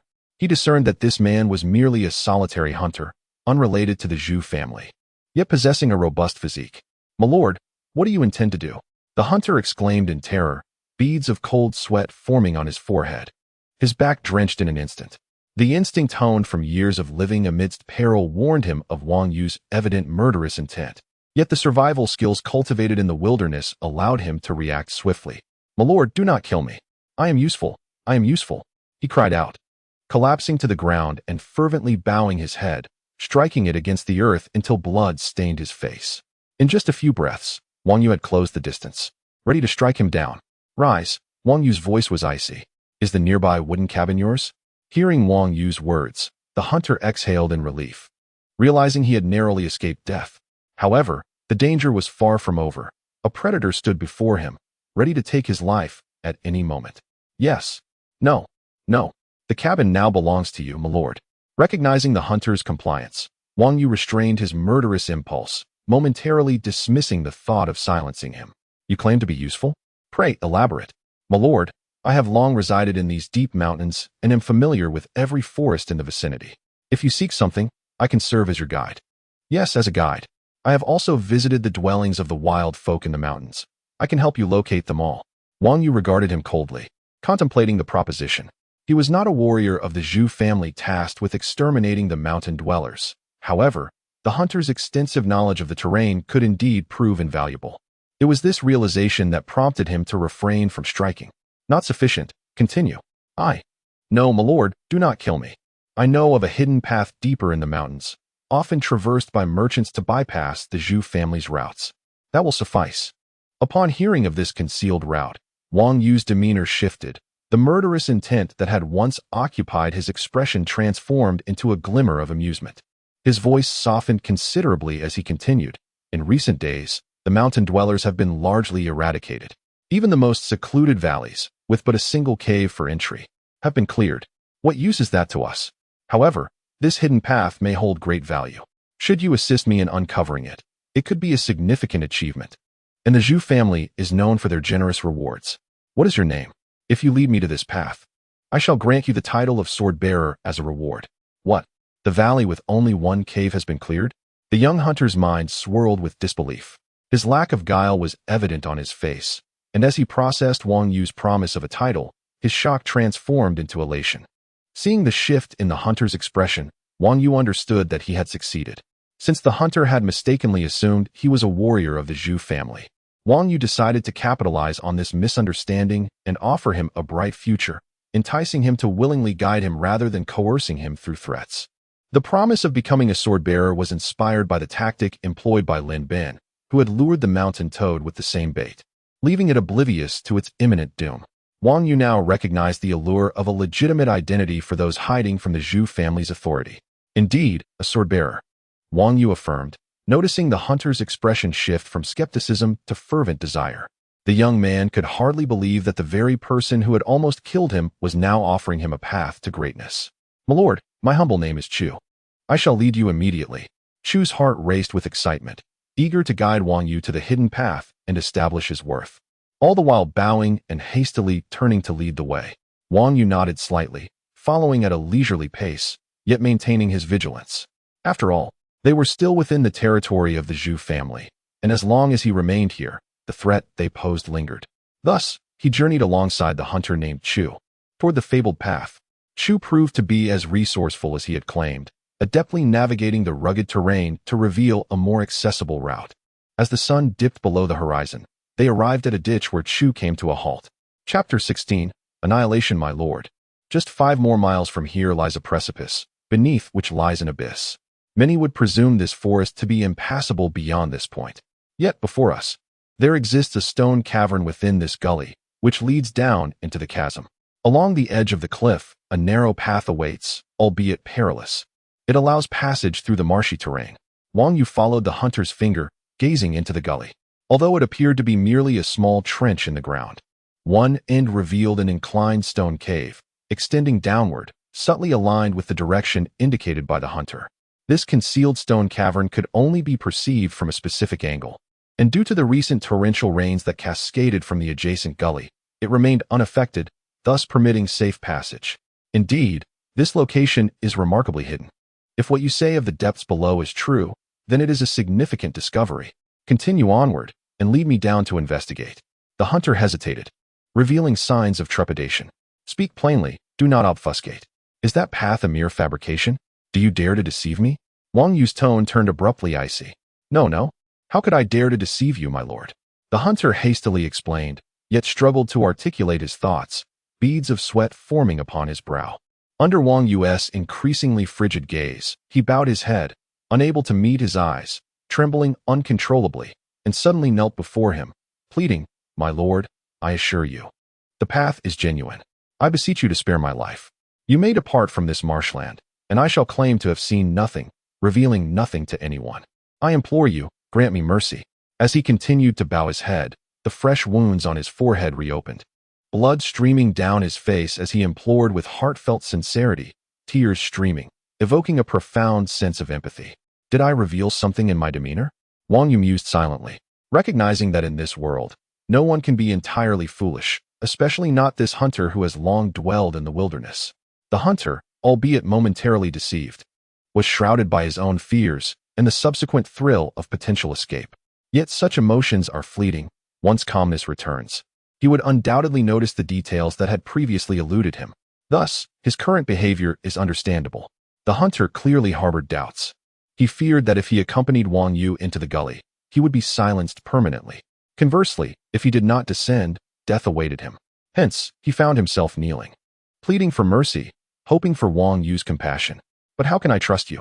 Wang Yu recalled their earlier encounter when the hunter had resorted to various cunning tactics, first kneeling and pleading for his usefulness, then offering information about nearby human settlements in exchange for his life, ultimately revealing this path. If today he would resort to such tactics for survival, perhaps soon he would face the forces of the Ji clan, a blade at his throat, with no need for bribery, and he would divulge everything. When that time comes, what weight would his current fervent, heartfelt pleas carry? Of course, he may never encounter the Ji forces, Or perhaps such an encounter is still far off. Yet, Wang Yu could not gamble with his life. Ah, the hunter. Too clever, yet too foolish. Had he remained silent, pretending to know nothing, guiding me away from the marshland, would it not have been better? By then, having already escaped, would I care for the Ji clan? I may even spare your life and express gratitude. After all, your little cabin saved my life, leading me out of the marshland. Though it was through coercion and temptation, was it not also a form of salvation? With these thoughts in mind, recalling this point, Wang Yu resolved to grant him one last opportunity, speaking earnestly, "Hunter, lead the way forward. If you help me leave the marshland, I may spare your life. The sword-wielding warriors from earlier cannot be promised, but I can offer you wealth as compensation. What say you?" Upon hearing Wang Yu's words, the hunter ceased his pleas, filled with despair. Suddenly, he sprang to his feet and darted into the nearby woods. Perhaps recalling the deception from Wang Yu's earlier temptation, he now preferred to rely on his own skills and familiarity with the forest to carve a path to survival. Wang Yu watched as the hunter vanished into the trees, shaking his head and raising a hand to point into the air. "In that case, I must bid you farewell." As the hunter fled through the forest, he occasionally glanced back at Wang Yu, relieved to see he was not in pursuit, believing himself to have secured his life. As relief washed over him, anger surged within him, remembering the near-death experience caused by the warrior. "Damn that warrior, you will pay for this. You have surely offended someone significant in the marshland. If I report your whereabouts to the Ji warriors, it could be a chance for glory. Your earlier falsehoods serve as a reminder, and I shall report them as well. Perhaps, as you said, I might be granted the title of a sword wielder." In his flight, the hunter reveled in thoughts of revenge, pondering the potential of becoming a sword wielder. Lost in exhilaration, oblivious to the sudden change in the ground beneath his feet, a small, dark green snake slithered silently from the earth, striking at his leg. His running abruptly halted, his body propelled by inertia, he fell to the ground and rolled, ultimately colliding with a tree. "Impossible, impossible. I am destined to become a sword wielder. How could I perish from a snakebite in this remote wilderness? How could it be impossible? A hunter, bitten by a venomous snake in the deep woods?" Wang Yu chuckled coldly, awaiting the return of the dark viper, instructing it to first enter the gully and explore the stone cave ahead, before following suit. The cave was shrouded in darkness, but with the viper leading the way, Wang Yu could navigate by its guidance, as he possessed his own senses, allowing him to traverse the shadows without hindrance. After half an hour, he emerged from the cave on the other side, squeezing through a crevice in the cliff. Indeed, a narrow path lay at the cliff's edge. Upon emerging, Wang Yu stood on a small slope at the base of the cliff, utilizing the relatively bright moonlight to survey his surroundings. Not far ahead, the slope descended into a narrow path, flanked by steep cliffs on either side. Examining the path, he noted that one side was a sheer cliff, while the other dropped into the abyss. The entire path measured merely 3 feet across, uneven and undulating, presenting a formidable challenge. One with a fear of heights would likely lack the courage to even embark upon this route. However, such challenges posed no issue for him. Gazing at the path, then back at the crevice from which he emerged, he exhaled slightly before proceeding forward. Amu's memories contained no information about regions beyond the marshland. He was unaware of where this path might lead. Yet, any destination would surely be preferable to remaining in the marshland. Just as he was about to step onto the narrow path, he suddenly halted, crouching down to examine the ground closely. Footprints. They appeared quite fresh, likely left after the rain ceased. Otherwise, the downpour would have washed them away long ago. At this moment, who might have left these footprints here? This discovery tightened Wang Yu's focus once more. Given the direction of the footprints, they clearly led out from the cave. This presented 2 possibilities. Either they belonged to the merchants the hunter mentioned, who frequently traversed the marshland via this path, seeking shelter from the rain before continuing their journey once the storm passed, or they were others like him, who descended from the gully, having arrived before the downpour and only emerging after the rain had ceased. Wang Yu scrutinized his surroundings and ventured down the narrow path ahead, when he discerned a recess in the cliffside to his left. Due to the geographical features, this section had escaped the ravages of rain. Yet it bore the marks of passage, footprints not only belonging to humans, but also those of livestock. Casting his gaze downward once more, he noted that the prints beneath his feet were solely human, comprising 4 distinct sets, indicative of 4 individuals. A brief analysis led him to the conclusion that these 4 were unlikely to be merchants. After all, If they were engaged in trade across the marshy terrain, they would surely employ beasts of burden to transport their goods. How much could a mere handful of individuals carry on their own? It would be a jest to suggest they could even bring sufficient provisions for themselves. If they were not merchants, then who could they possibly be? Especially traversing such a clandestine passage to infiltrate the marshlands? Regardless of their identity, one thing was certain: they were no benign company. "Sir, the path ahead has been devastated by mudslides triggered by the torrential rain. Passage is impossible," came a voice from the narrow trail along the cliffside. "Who is speaking?" "Someone is approaching." Chapter 17. Narrow path, what manner of person are you? As the voice approached, Wang Yu scanned his surroundings, seeking a place to conceal himself.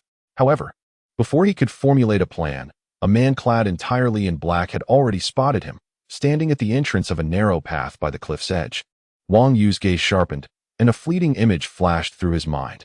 This was one of the assailants who had slain the princess of the Zhu clan, or rather, one of the warriors among them. What were these warriors doing here? After a moment's contemplation, Wang Yu surmised that they must have devised a plan to escape through this secret path unknown to the Zhu clan during the assassination. As for why the other members of their party were absent, it was clear that, compared to the strategic mobility of the warriors, those individuals had become liabilities, discarded as expendables. At this moment, encountering these men weighed heavily on Wang Yu's heart. Was this not akin to his previous encounter with the hunter? Yet there was a distinction.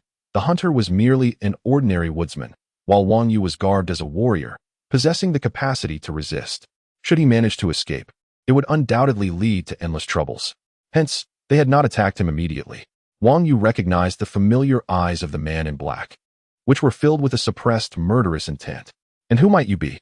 he inquired boldly, raising his chin defiantly, a smile gracing his lips as he moved closer. The ink viper slithered past him, its tail draping casually on the snake-bone whip and sword. The black-clad warrior regarded Wang Yu with a gaze rife with uncertainty.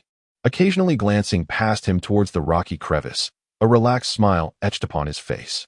"We are wandering warriors, escorting a merchant caravan to Yin, and we sought refuge from the unexpected downpour." As the black-clad man spoke, Wang Yu discerned the subtle gestures from the warrior's hand behind him. 3 warriors had approached, 2 of whom had removed their bows. "Alas, we are unfortunate to encounter such relentless rain, and the road ahead has been washed away by the deluge," the warrior lamented. His gaze suddenly fixated on Wang Yu's attire. His robe? Wang Yu recalled that it had been stripped from a Zhu clan warrior, although it bore no insignia. It undeniably resembled the typical garb of those from Zhu. Realizing the gravity of the situation, he understood that the encounter could not end peacefully.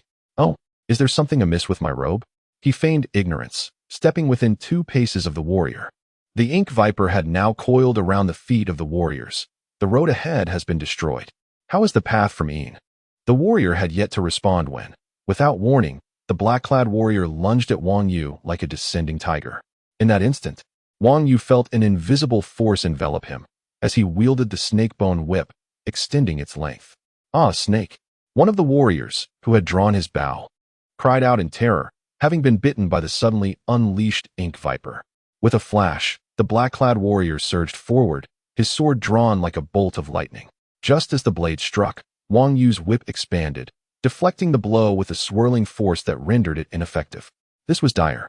The black-clad warrior realized that he had committed his entire strength to a single strike, and now, with the blow thwarted, he could not regain his footing in time. Losing his balance in the ensuing chaos, an outcome fatal in a duel. In that moment, he could only pray that his opponent would not seize the opportunity to exploit his vulnerability. Yet this was precisely what Wang Yu had calculated. He deftly maneuvered to the side, a gust of wind propelling him past the black-clad warrior, and in one fluid motion, he drew his sword and struck. The black-clad warrior fell, his blood and entrails spilling forth. With a single fatal stroke, Wang Yu advanced towards another warrior. "My lord." The black-clad warrior had been swiftly slain, leaving the remaining warrior in a state of shock. As he attempted to draw his bow, the snake-bone whip fully unfurled, coiling around him like a constricting serpent. With a sharp tug, it ensnared him, binding him tightly. He struggled in vain, for the whip was imbued with the formidable strength of the legendary serpent, now augmented by Wang Yu's own power, an overwhelming force that he could not hope to escape. Wang Yu, maintaining his composure, gently traced the blade across the warrior's throat. following in the fateful footsteps of the slain black-clad warrior. Before him stood only two remaining warriors. One had already suffered a venomous bite from the ink viper, while the other, still processing the rapid turn of events, found himself bereft of allies. His lord and companion lay dead, and only he remained to face Wang Yu. With a gasp, blood erupted from the venom-stricken warrior as Wang Yu severed his head with a swift stroke. Wang Yu approached him passively, devoid of the revulsion often felt by ordinary men after taking a life, nor did he exhibit the bloodlust of a savage. To him, the act of slaying these warriors was akin to casually dispatching 3 chickens. The last warrior, overwhelmed by an inescapable dread, trembled uncontrollably as he retreated before Wang Yu. Suddenly, with a fierce cry, he charged at Wang Yu, but his footing faltered unexpectedly. The ink viper sprang forth, its tail coiling around his leg, and with a firm tug, it unbalanced him, causing him to lunge forward into the path of Wang Yu's sword.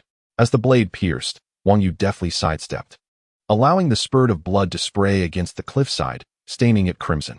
With a swift motion, he leaned down, severing a piece of cloth from the fallen warrior to clean his blade before sheathing it. Finally, he exhaled slowly, though soon thereafter, he was unable to suppress a bout of harsh breathing. This body was truly inadequate. Otherwise, he would not have felt so strained. He sighed inwardly, taking a deep breath to regulate his internal energy, gradually massaging his body to restore balance. After several moments, he began to regain his composure. Despite this, the explosive exertion had nearly overwhelmed him. While he appeared unscathed externally, internally, he had sustained injuries. What a predicament! Yet, it was not without its gains. As Wang Yu attuned himself to his body, he sensed as if a shackle had been released. The soul that had once completely dominated this body was now harmonized with it, allowing for a more effortless control. There was no longer any distinction between himself and his vessel. In that moment of realization, he understood that this body had perished at the hands of these men. Now, as he exacted vengeance, he had resolved the karmic ties of his demise, thus achieving a deeper recognition of his physical form. This revelation was of unparalleled significance to him. Taking a brief respite, Wang Yu inspected the belongings of the fallen warriors. Apart from some provisions, there was little of use. Their weapons, a bow and an inferior bronze sword, were burdensome compared to his own. He collected all the food and valuables, departing towards the direction they referred to as Yin. Half an hour later, he stood at the edge of the cliff's narrow path, his expression darkening as he gazed ahead. Before him lay the once winding road, now nothing but an abyss. The original path had been swept away by the cascading debris, leaving behind only traces of a violent torrent. What should he do now? With no path ahead, retreating meant returning to the encirclement of the Zhu clan. He had slain 4 warriors and obtained some provisions, allowing him to hide for a time. But it was uncertain if the Zhu clan would discover his whereabouts. Should that occur, they would merely need to seal the ditch, and their elite forces would overwhelm him. Escape would be impossible. Retreating was imperative. He must return before the Zhu clan noticed the ditch. Though this would mean re-entering the encirclement, the mountainous wood still offered some respite, far preferable to being trapped like a turtle in a jar. He pondered this, yet his resolve remained steadfast. He had come too far. Indeed, the path ahead was blocked, but he was no ordinary individual. Wang Yu suppressed his other thoughts and decided to send the ink viper along the cliff's rocky face to scout before making a decision. The path here curved sharply, and the original surface had been washed away. The subsequent terrain was obscured by the protruding cliff face, and he wished to assess the situation behind him. If it was merely a small collapse, he could still find a way past. After the ink viper traversed the stone, Wang Yu, through its vision, observed the scene across the way. It was much the same as before, also having collapsed. However, beyond this section lay a clear path. Contemplating this, he summoned the ink viper back. Upon its return, it emerged from the cliff face, employing its powers to inhale deeply, rapidly expanding.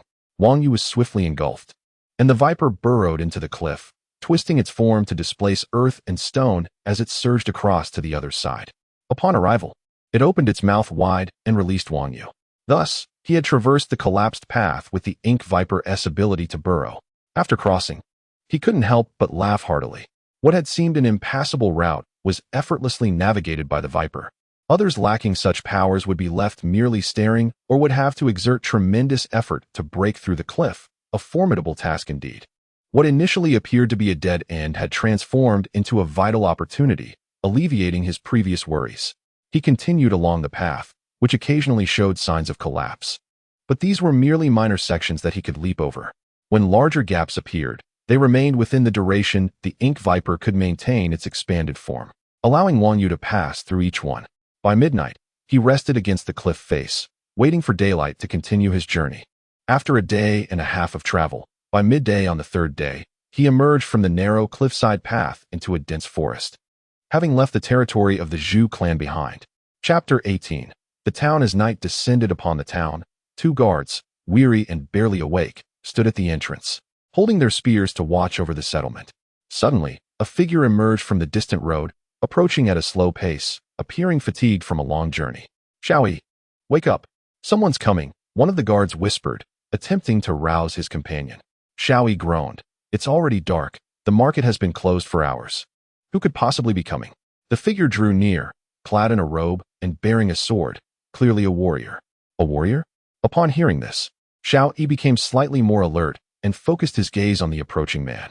Indeed, this individual was dressed as a warrior. Yet he appeared somewhat diminutive compared to those he had seen before. It was the first time Xiaoyi had encountered such a slender warrior. Could he be an impostor? Someone who had stolen the attire of true warriors? He mumbled to himself, straightening up in an effort to adopt a more imposing stance. "Stop!" The newcomer halted, his indifferent eyes meeting Xiaoyi's. It felt as though a bucket of cold water had been splashed over him, extinguishing any semblance of authority he had tried to project. "What business do you have?" the warrior inquired, his tone lacking vigor. "And nothing, sir." "You may enter," Xiaoyi stammered, trembling slightly. The warrior nodded and continued inside, maintaining the same unhurried pace. Once he was out of earshot, Xiaoyi exhaled deeply. "What's the matter with you?" "You forgot to collect the toll for entering the town," his companion reminded him. "Collect what?" "We nearly lost our lives just now." "That man is a genuine warrior, and a formidable one at that." The intensity in his gaze, it felt as if he had taken countless lives. "Just one look nearly made me soil myself," Xiaoyi confessed, still shaken. The warrior was none other than Wang Yu. After departing from the narrow path, he had traversed several days through the forest and finally spotted a densely populated town, deciding to rest here. This place was outside the marshlands, and entering the town no longer required caution. As for his identity, possessing the strength of a warrior, he did not need to feign anything. He was indeed a traveler of the world, a true warrior, not merely someone who claimed the title while lacking in martial prowess. Upon entering the town, Wang Yu observed his surroundings. The town resembled the one described in Amidst memories, encircled by a rudimentary wooden wall that could barely keep out intruders. Inside, hundreds of houses were closely packed together, primarily constructed of earth and wood, resembling earthen houses on earth. Deeper within, a few stone houses stood out, but they were not particularly impressive. Despite its simplicity, the town exhibited signs of prosperity. The traces left on the ground indicated that it served as the only market for dozens of miles around. Every few days, people from all directions would converge here to exchange goods, and the remnants of the bustling market were evident even at night. In Wang Yu's recollection, transactions in such markets often relied on bartering rather than currency.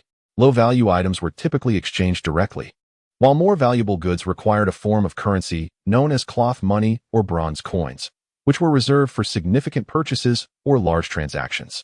Thus, the bronze coins Wang Yu had collected during his journey still held some purchasing power, allowing him to rest here without concern. By now, night had fully set in. According to Amidst memories, curfews were enforced in cities to deter thieves, yet the town gates remained open, indicating that it was not yet time for closure. A few townsfolk hurried past Wang Yu, casting cautious yet indifferent glances at him, particularly at his robe and the bronze sword at his waist, before moving away.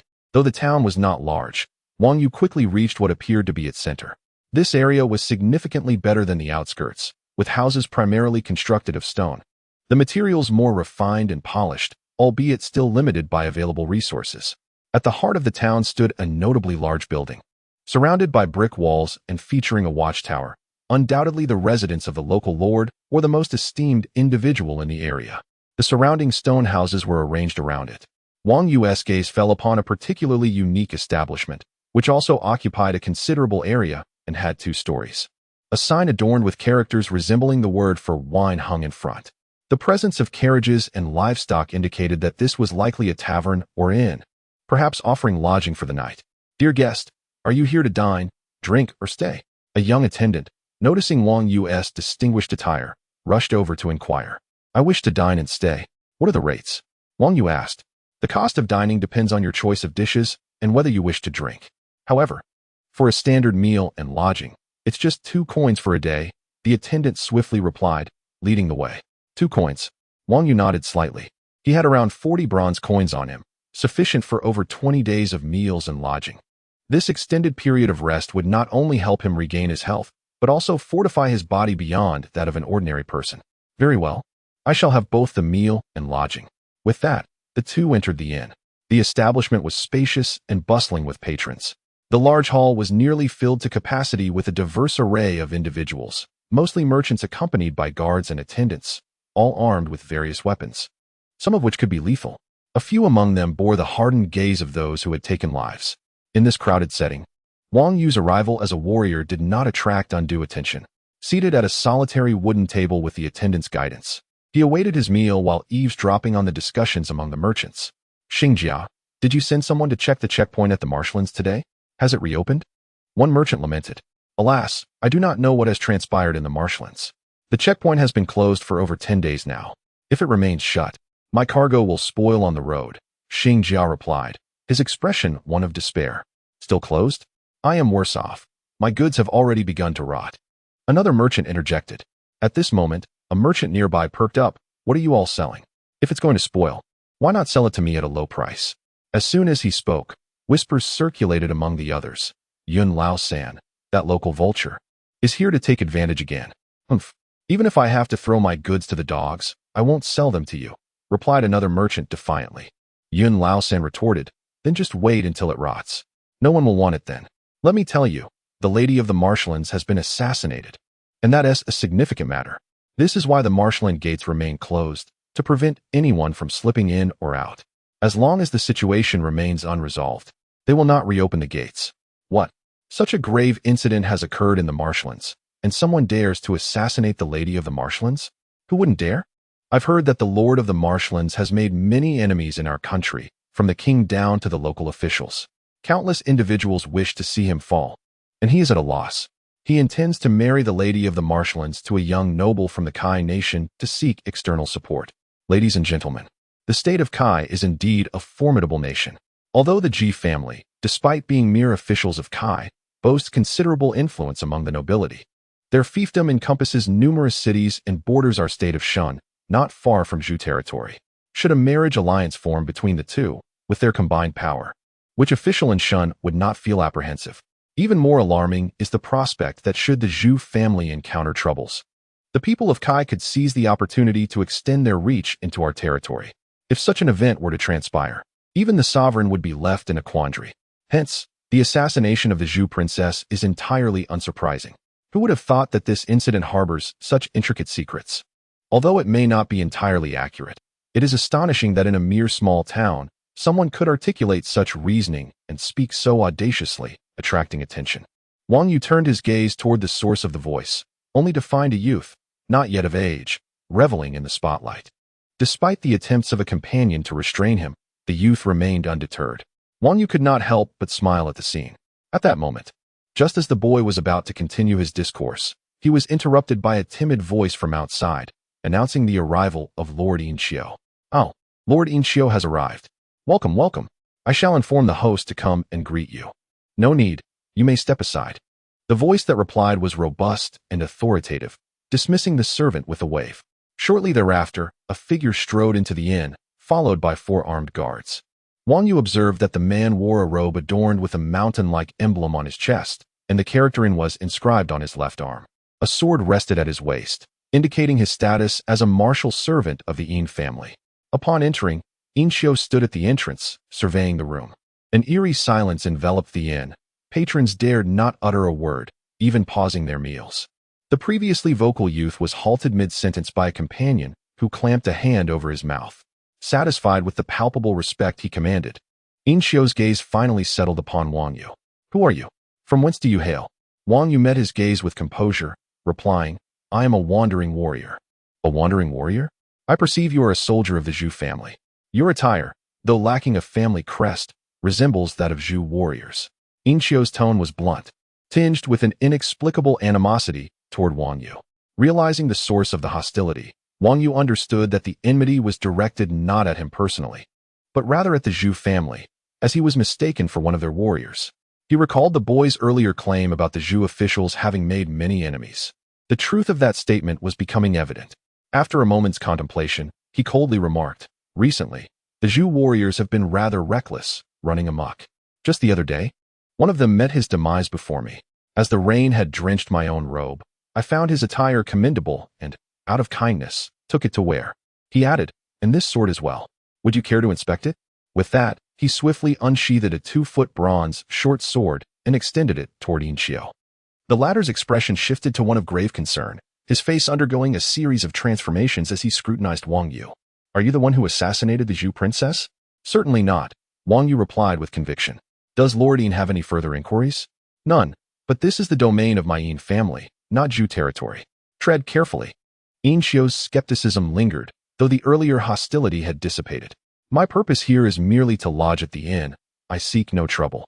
If you refrain from causing disturbances, you shall encounter no trouble," Inchio retorted coldly, scanning the inn once more before departing. As he exited, a collective sigh of relief echoed through the establishment, and patrons who had been seated near Wang Yu hastily retreated to distant tables. Such was the formidable presence of a warrior. Once he had departed, the youth, who had previously been silenced, let out a sigh of admiration. Of course, warriors exude authority. Had he taken offense, he could have easily dealt with it as he pleased, be it imprisonment or even execution. You must be cautious with your words. The outside world is not akin to home. One cannot speak indiscriminately. Wang Yu exhaled slowly, having braced himself for conflict, grateful that the situation had not escalated. He glanced down at his attire, realizing with dismay that he was still clad in the garb of Zhu territory, a significant oversight indeed. Chapter 19. The farmer's household. As the evening unfolded, Wang Yu was guided by a young servant to his designated room. Upon entering, he was greeted by a spacious interior, furnished with a variety of wooden tables and cabinets, and divided by wooden walls that created distinct areas for the bedroom, living room, and a space resembling a restroom. The restroom contained a large bathing tub and a wooden toilet, reminiscent of those used by the elderly who struggle with mobility. This was not the simple dwelling he had encountered earlier. It was far more elaborate. The young servant, bowing and smiling, expressed that their master considered Wang Yu a distinguished guest, and it was an honor for their humble establishment to host him. Puzzled by the notion of being a distinguished guest, Wang Yu resolved to wait for the master's arrival to clarify the situation. As the servant prepared to leave, Wang Yu called him back, inquiring about a boisterous young man he had seen earlier in the dining area. The servant informed him that the young man was residing in room D1, which was just off to the side. Satisfied, Wang Yu insisted that the servant fetch hot water for his bath, noting that he would be expecting the master's visit and wished to be presentable. The servant acknowledged that it would take some time to prepare the water, which Wang Yu accepted as he had other matters to attend to. After dismissing the servant, he made his way to room D1 and gently knocked on the door. "Who is it?" came the voice of a slightly older companion of the boisterous young man. Wang Yu did not respond, but continued to knock until the door opened. The young man peered at him quizzically, recognizing him as the one who had spoken with Lord Yin earlier. "Do we know each other?" he asked. Wang Yu chuckled amiably, exuding warmth and familiarity. "We are indeed strangers, but as the saying goes, one meeting leads to another, and before long, we may become friends. I overheard a friend expressing some insightful opinions earlier and thought to come and engage in conversation." "Insightful opinions? Huh." The younger man's laughter echoed from within. "Jing, let him in. He is here to see me." Yet, his companion frowned and kept the door firmly shut. "Sir, if you are not burdened with troubles, perhaps we could be friends, but you seem to be quite the contrary. I must ask you to leave." "Jing, what are you doing? You shouldn't keep this warrior out. He is here to see me, not you," the younger man insisted. Wang Yu, unfazed by the rejection, remarked, "Troubles are not to be feared. What is truly frightening is when troubles arise without a means to resolve them. I sense that you both might soon encounter difficulties. And should that be the case, feel free to seek me out. I shall be residing in room B2 for the foreseeable future. My apologies for intruding." With that, he turned and returned to his own quarters. "Jing, what are you doing? On what grounds do you block him?" the younger man questioned, perplexed. "Ziyu, We are traveling alone without our mentor or senior brothers. We must exercise caution, Jing replied. Fine, caution it is. Ah, warrior, you've returned again. As Wang Yu settled back into his room, his extraordinary perception allowed him to overhear the conversation between the two youths, and a smile crept across his face. Ziyu, the younger one, was adorably naive. It was remarkable that he had reached such an age while retaining his innocence. And yet he had the wisdom to articulate such thoughts earlier in the day, hinting at a background far beyond that of an ordinary household. Come in. The door is open, the voice of Ziyu called, as he stepped inside, glancing around with an air of familiarity, exclaiming, This is the B room. It is far superior to the D room.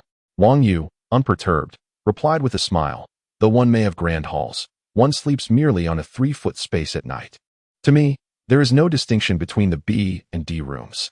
If you prefer this one, I would gladly exchange it for the D room. It matters not to me. Ziyu, taken aback, pondered aloud. Though one may have grand halls, one sleeps merely on a 3-foot space at night. How profound. At that moment, Jing entered the room, contemplating Ziyu's words. Realizing that Ziyu was quite the innocent soul, he shook his head in disbelief, feeling embarrassed for his friend. You should not take his words so literally. He was merely being polite. You really think he intends to switch rooms? Wang Yu erupted into hearty laughter. Not out of mockery, but sheer joy. After enduring a time of peril, his heart had been heavy, but now, the weight began to lift. What I seek is the exchange of your insights, young brother, and your perspectives on current affairs. Here, it is only the three of us, and there are no outsiders. You may speak freely, and I shall listen attentively. This declaration was directed towards Jing. Observing his companion's enthusiasm, Jing, realizing Wang Yu bore no ill intent, acquiesced. They closed the door and took their seats. The ensuing dialogue saw Wang Yu skillfully engage Ziyu, initially discussing the Zhu family and subsequently guiding the conversation towards broader topics of governance, state affairs, and even global matters. Wang Yu's attentive demeanor encouraged Ziyu, who, despite his earlier bravado, revealed a wealth of knowledge and opinions. Wang Yu gleaned far more from their exchange than he had anticipated. Ziyu's insights indicated a depth of understanding far beyond his years, evidently shaped by education and the wisdom imparted by his elders, knowledge that eluded many ordinary people, including warriors and scholars. In a mere half hour, Wang Yu acquired a wealth of information regarding the current state of the great Cheng dynasty, its history, the past rivalries among feudal lords, and contemporary events. Suddenly, a knock at the door interrupted their discourse. Sir, the hot water you requested is ready. Please, bring it in. Wang Yu responded. As the door opened, several young servants entered, each carrying a bucket of hot water, which they poured into the bathing tub. Sir, the water is perfectly heated. Enjoy your bath. Once you are done, simply let us know, and our master will be by shortly, one servant announced before bowing and exiting. Observing the exchange, Jing and Ziyu fell silent. Wang Yu glanced at the bathing tub, then at the two young men. Taking a deep breath, he subtly gathered his energy, expertly controlling a sudden release that sent a continuous, invisible vibration coursing through his body and garments. As he emitted a resonant hum, it shook off the dead skin, grime, and dust from his garments, evoking the dramatic effect of a martial arts master in a modern film. Subsequently, with a graceful motion of his hands, he summoned an invisible force that stirred the dust into clumps, shaping it into a ball that he casually tossed out the window. Turning back to observe the two individuals, he found them utterly astonished. Forgive my friends for my disheveled appearance. I have spent the better part of the last month in the mountains, accumulating quite a bit of dirt. Please, do not laugh. However, this has afforded me ample time to listen to the sagacious discourses of my young brother Ziyu. After a considerable pause, Jing regained his composure and remarked, Our teacher often says that the world is vast and full of wonders. I have always understood the strength of a warrior to be utilized for combat, yet I did not anticipate such exquisite applications of force. Your mastery of energy control is indeed rare in this world. It is truly remarkable. Ziyu approached, astonished as he scrutinized Wang Yu, noting, You are cleaner than after a bath. If I could master such a technique, I would never need to bathe again. My fellow disciples would undoubtedly envy me. Regrettably, you cannot, Jing interjected bluntly.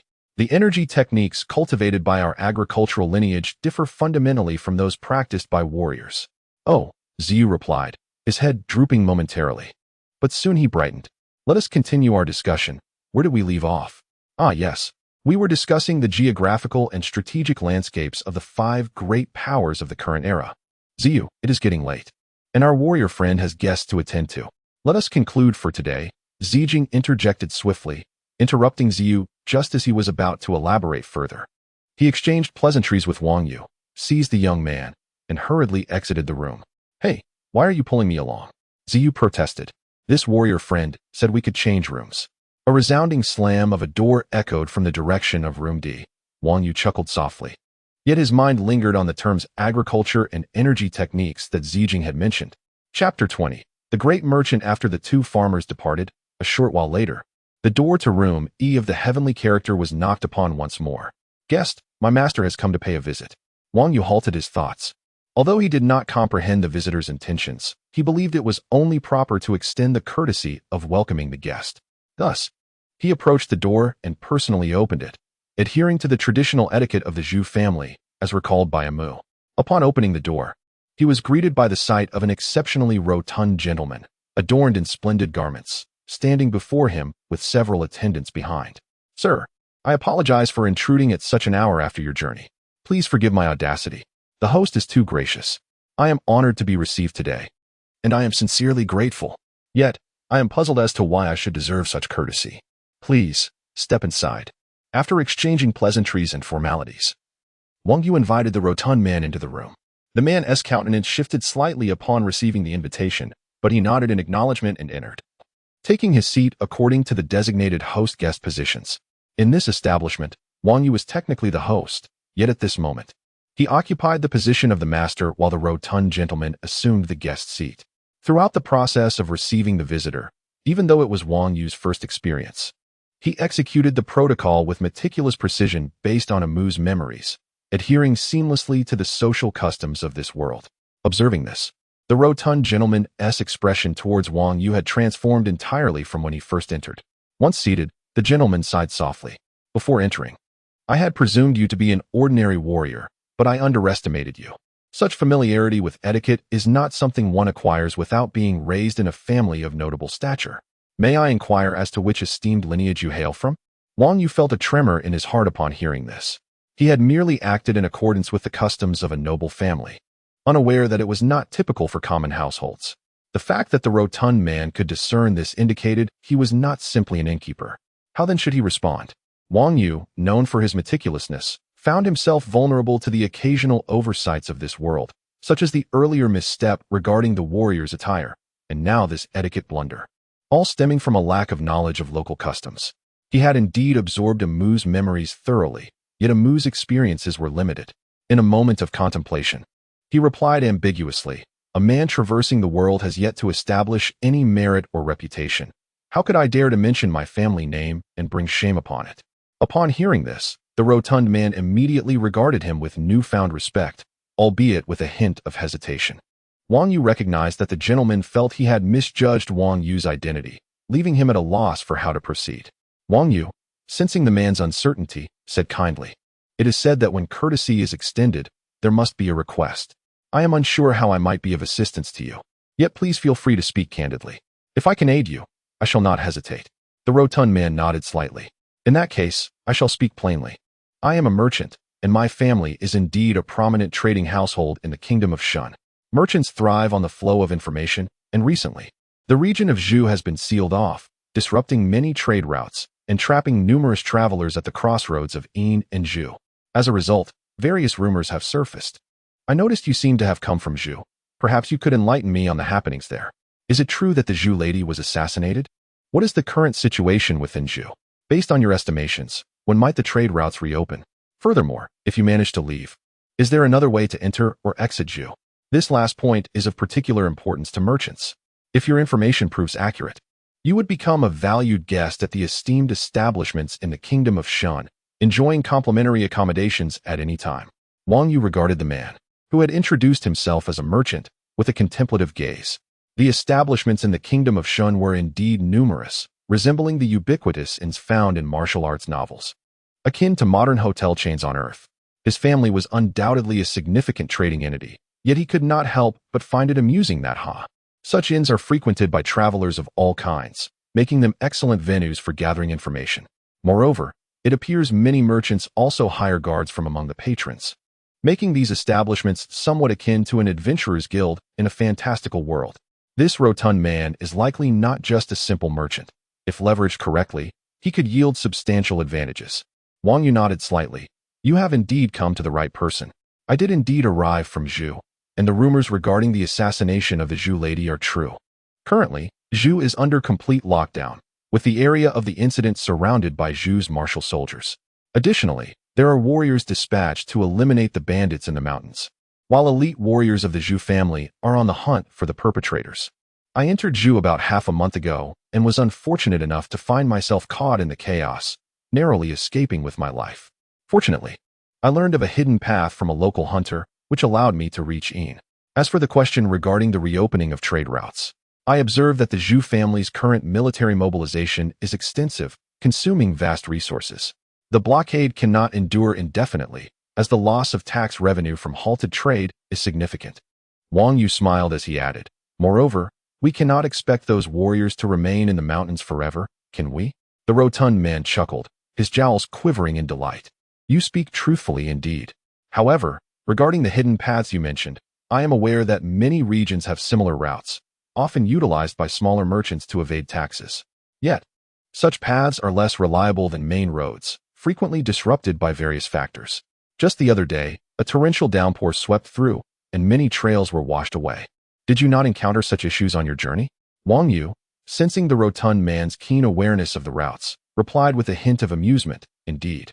The path from Zhu to Yin has indeed been compromised. Ordinary folk, even common warriors, cannot traverse it.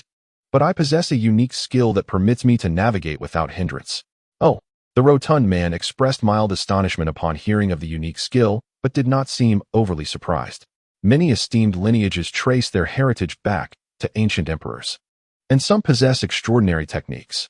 He clasped his hands in gratitude. Thank you for clarifying my doubts today. Shortly, I shall prepare a VIP certificate for you and deliver it personally. However, I would like to know your name, so I may inscribe it on the certificate and record it in our archives for dissemination. You may call me Wang Yu. Wang Yu recalled the scroll of Pig Dragon Qi, which contained terms such as Lord, King, and Minister to denote hierarchical relationships, as well as words like transcend and traverse. He decided to extract those terms, tracing them in the air with his fingertip. This is the Wang and this is the Yue. Understood. I shall not disturb your rest any longer. I take my leave. Wang Yu escorted him to the door, a faint smile gracing his lips. He summoned the ink viper to merge with the stone wall, intending to follow the rotund man discreetly. Wang Yu was curious to uncover the true nature of this gentleman and to ascertain the impression he had left on both the rotund man and his organization. Chapter 21. The mysterious in the darkness, a serpent of fire, formed by dozens of torches, slithered downward. Indeed, there was an exit ahead. We must hasten to report to the young master. The flames coalesced into a cluster, and 4 figures emerged from the crowd. Among them the young master of the Zhu family, whom Wang Yu had seen from a distance on that fateful day. Mr. Yi, there is indeed a square exit ahead. Just as you said. Haha, that is certainly the case. An elderly man stroked his beard and laughed, saying, I, Yi-kun, am known for my keen eyesight, having tracked trails for over 40 years with few failures. Henceforth, as before, young master, please restrain your subordinates and have them walk behind me to avoid mingling the various tracks and complicating the investigation. Indeed, as you say, Mr. Yi, the young master of the Zhu family replied respectfully, then turned to issue further instructions to his 2 accompanying warriors to follow closely behind Mr. Yi. Thus, Mr. Yi, holding a torch, was the first to step out of the stone crevice. This crevice was, in fact, the very exit of the cave that Wang Yu had encountered days ago after descending into the trench. Mr. Yi, it seems there are several corpses ahead. Understood. There is no need for you to speak. Just stay behind me and watch my footsteps to avoid disturbing the ground prints. As Mr. Yi spoke, he lowered his head to observe the ground and advanced slowly, with the 2 warriors closely following. After a while, having examined the area, Mr. Yi beckoned to the 2 warriors. Please fetch the survivors from that day to identify these individuals. If all goes as anticipated, these 4 warriors are indeed the assailants who attacked the young lady of the Zhu family. We should be able to conclude this matter. What, Mr. Yi, are you suggesting? The accompanying warriors looked astonished, unable to believe it, but they turned back to convey the message. Shortly thereafter, several soldiers emerged from the cave, accompanied by two individuals, the young master of the Zhu family and the warriors behind him. Seeing that Mr. Yi had reached a conclusion, cautiously followed out. They emerged with utmost care, guided by the two soldiers, and approached Mr. Yi. The individuals brought forth by the soldiers were warriors who had fled during the attack on the young lady of the Zhu family. As they were ushered into the torchlight for identification, one of the escapees exclaimed in terror, "The black-clad warrior. I remember him. It was he who killed Lord Tianwu." The other two warriors shot and killed Lord Zhu Huai from afar. The young master of the Zhu family's gaze fell upon the other escapee, whose face was now filled with dread. He had walked at the back of the group, but recognized the situation early on, having failed to see the assailants' faces clearly. He only knew that several guards of the young lady had been killed, and many soldiers had perished in an instant, prompting him to flee. The assailants, having no interest in pursuing him, allowed him to escape. Now called to identify, he felt at a loss for words. Yet, as his companion had already spoken, he lamented, "Young master, I recognize them. It is indeed them." The young master of the Zhu family felt a wave of despair wash over him. It struck him like a heavy blow, leaving him profoundly unsettled. After mobilizing so many resources and efforts to capture and subsequently sacrifice those responsible, he was left with only the heads of minor soldiers, while the key figures had met their end here, seemingly at the hands of others. "Mr. E, how could these warriors have perished here?" Mr. E nodded thoughtfully. "This is precisely what I wish to convey to you, young master, regarding a mysterious figure involved in this matter. Until now, this individual had only existed in my conjectures, but after examining this scene, I am convinced of his existence and have formed a more complete image of him in my mind." "A mysterious figure?" the young master of the Zhu family inquired, puzzled. "Indeed, young master. Observe this footprint. It belongs to the mysterious individual." Mr. E pointed to an inconspicuous footprint on the ground, leading the way. "This person must have descended from the cave we just exited. In fact, it was due to the traces he left behind that I discovered this cave's existence. From the footprints, it is clear this individual emerged from the cave beneath, paused here for a moment, and, judging by the weight of the prints, crouched down to examine the area. He perceptibly noticed the footprints left by those four warriors, indicating he is likely an adept tracker himself. Next are the prints of the four warriors who attacked the young lady.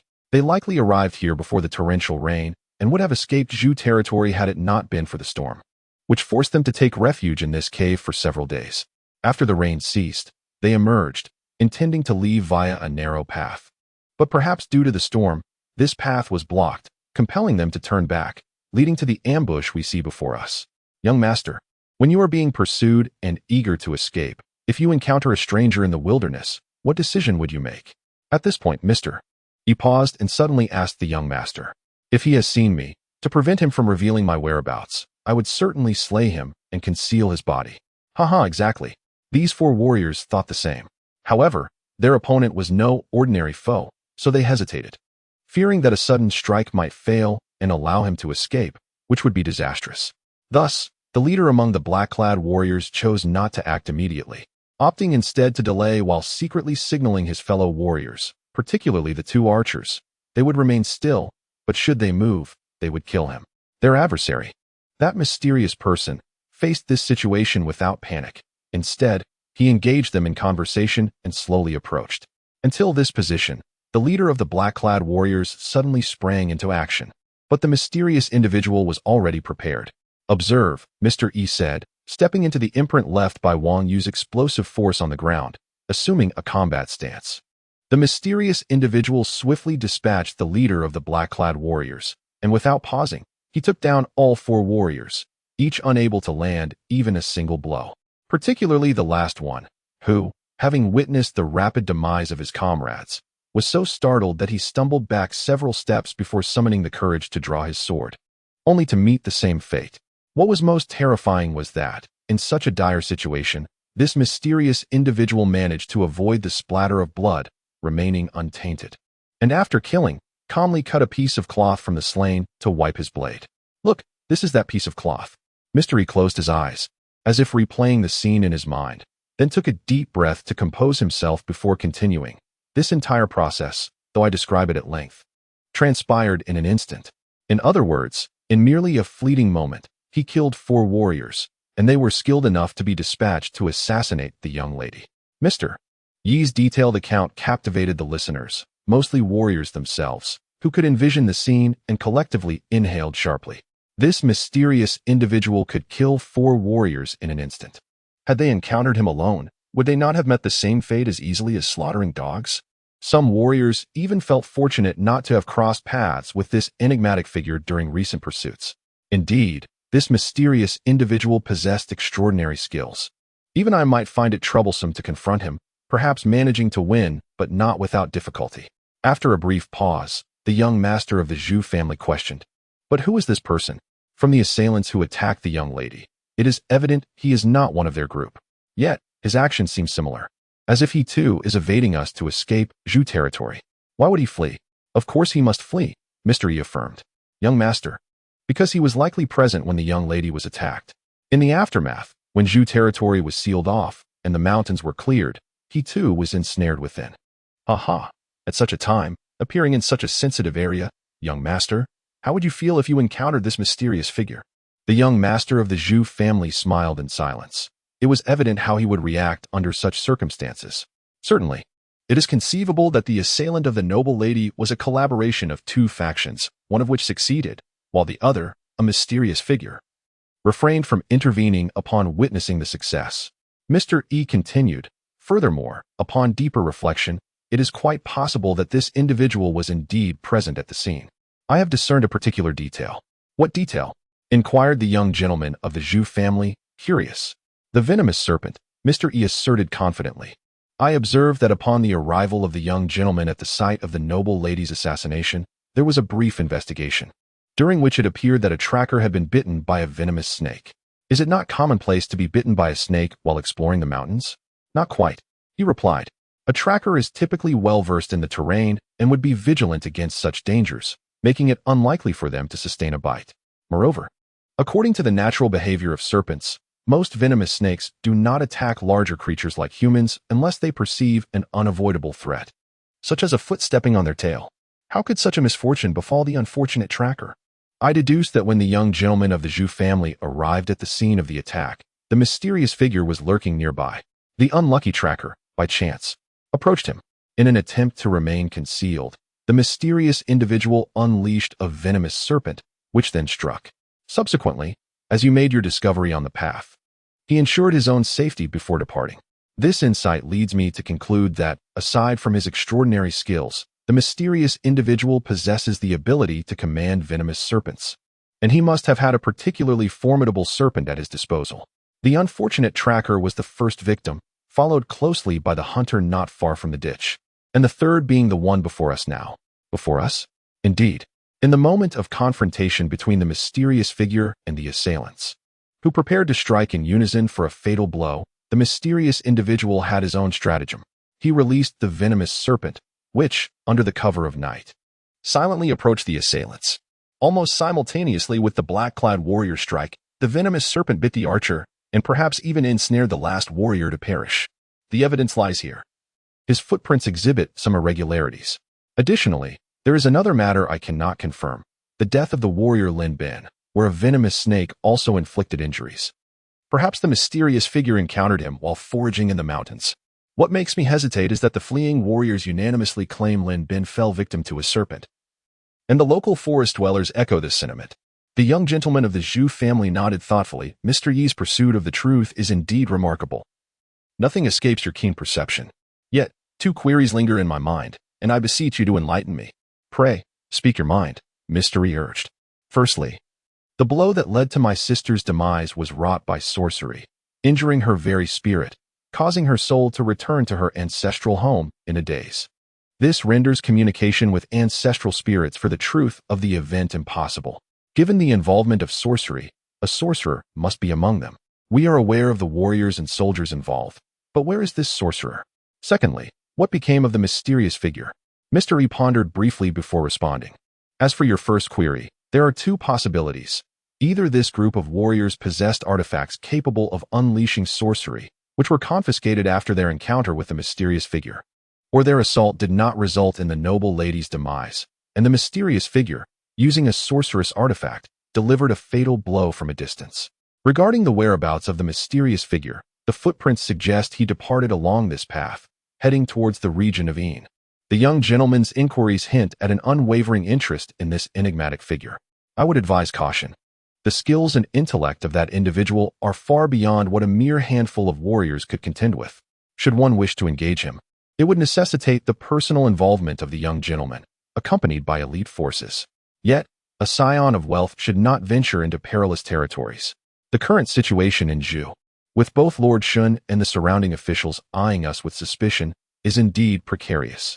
Were it otherwise, would your esteemed father have completely sealed off all avenues of communication? This serves as a warning against any potential actions from the surrounding officials towards the Zhu family.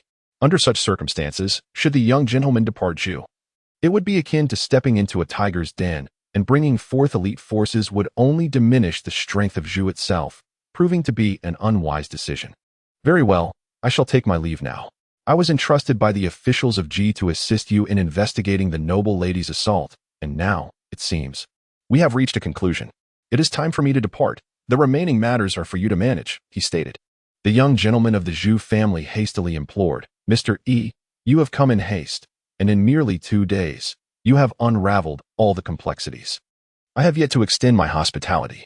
There is no need for such hospitality. I shall take my leave. Before I depart, let me impart one final thought. The alliance between the Ji and Zhu families, intended to solidify through marriage, has been thwarted by the assassination of the noble lady. Although both families harbored intentions of collaboration, the failed union leaves Zhu vulnerable. Consequently, should Zhu encounter difficulties, my state of Kai cannot intervene directly without cause. But we may take indirect measures. In the days to come, I shall return to Kai and confer with the officials of Ji. Until then, you and the officials of Zhu must tread carefully. Having said this, Mr. E called to the heavens, and a colossal eagle, with wings spanning several yards, descended with the wind. Mr. E leaped upwards, grasping the eagle's talon, and with a swift motion, he mounted its back. In no time, he soared into the night sky. The young gentleman of the Zhu family gazed at the majestic eagle as it gradually vanished into the shadows, reflecting, such figures from great nations are indeed beyond the comparison of our modest land. Chapter 22. Schemes under the night sky. Wang Yu guided thee along the walls of the tavern, concealing his presence as he followed the owner of the Yuebin tavern from a distance. After the man departed, he headed straight toward a modest building in the tavern's rear courtyard. Upon reaching the building, he opened a hidden entrance in the floor and descended, revealing an underground passageway, clearly indicative of a concealed chamber beneath the tavern. Inside the secret chamber, torches blazed brightly, illuminating 2 figures who had already arrived. To Wang Yu's surprise, one of them was the warrior Yin Xiao, who had questioned him during dinner. The other man, clad in ordinary coarse clothing, appeared to be in his 30s.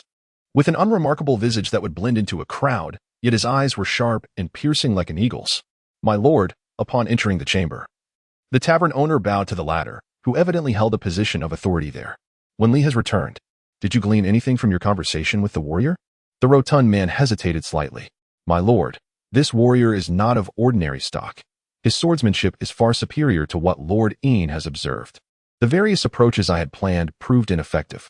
However, I did manage to extract some information from him. Speak, then. Convey every detail without omission.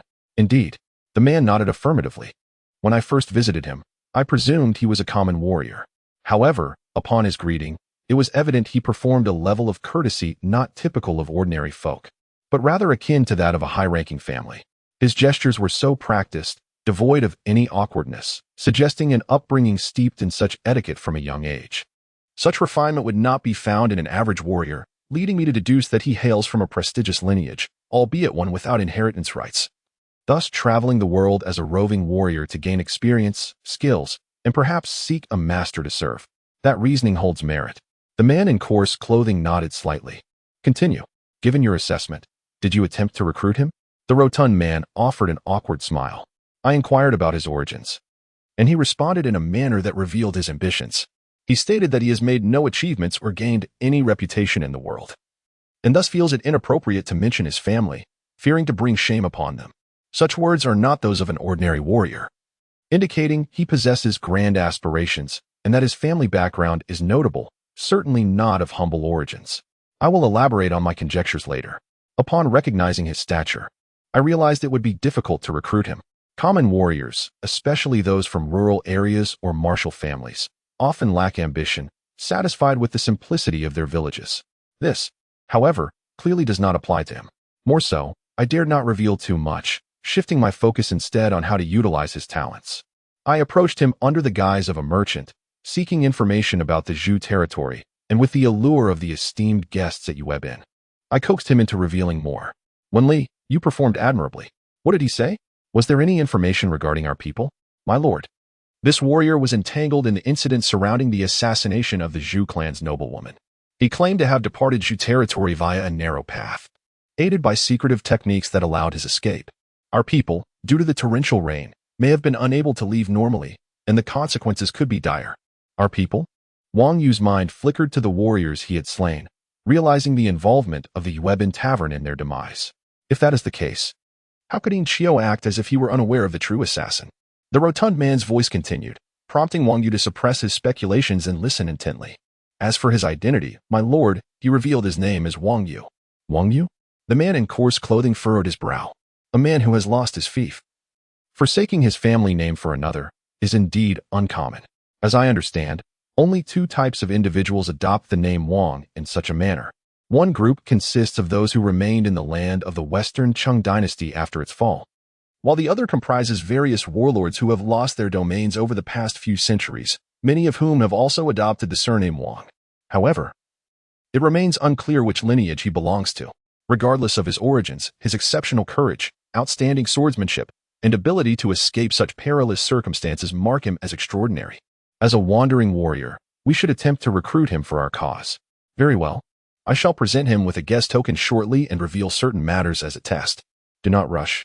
The man in coarse clothing quickly interjected. "Such recruitment may not succeed immediately. It would be wiser to wait for a more opportune moment." I recall Yin Qiu had loudly accused him of being the assassin of the Zhou noblewoman, intending to mislead our spies into believing the true assailant had fled Zhou territory and thus relaxed their pursuit of us. Now, we might further solidify his identity as the assassin and disseminate this narrative widely, propagating the notion of a conspiracy between the Zhou noble and the people of Kai. Our warrior, Wang Yu, would thus be portrayed as a hero of our nation, having risen against the plot to slay the Zhou noblewoman. We could even fabricate a tale of his clever escape after the assassination, a narrative that would undoubtedly captivate the common folk, ensuring its rapid spread. "My lord, why is that?" Yin Qiu inquired, perplexed. "Brilliant." The rotund Wen Li discerned the underlying wisdom. "Lord Yin, this plan is indeed a stroke of genius, yielding multiple benefits. Firstly, I have heard that the young Zhou noble is quite impulsive. Should we deliver this tale to him, it might provoke him into action, compelling him to leave Zhou territory. If he does not, that is well, but should he venture out, we could seize the opportunity to organize elite forces to ambush him, thereby weakening Zhou's military might and sowing discord within their ranks, making them easier to manage. Secondly, by associating Wang Yu with this false notoriety, he will have antagonized the Kai state, effectively severing any inclinations he might have toward them. Moreover, Kai is not far east of here. Should their people learn of a hero from our nation who has thwarted their schemes, what might they do? Even if they do not act, we can subtly maneuver events to incite them against Wang Yu. In this way, Wang Yu would find himself pursued, and we could rescue him from his plight. In the process, he would become indebted to us, and we could offer him the future he desires, making it impossible for him to resist aligning himself with our cause.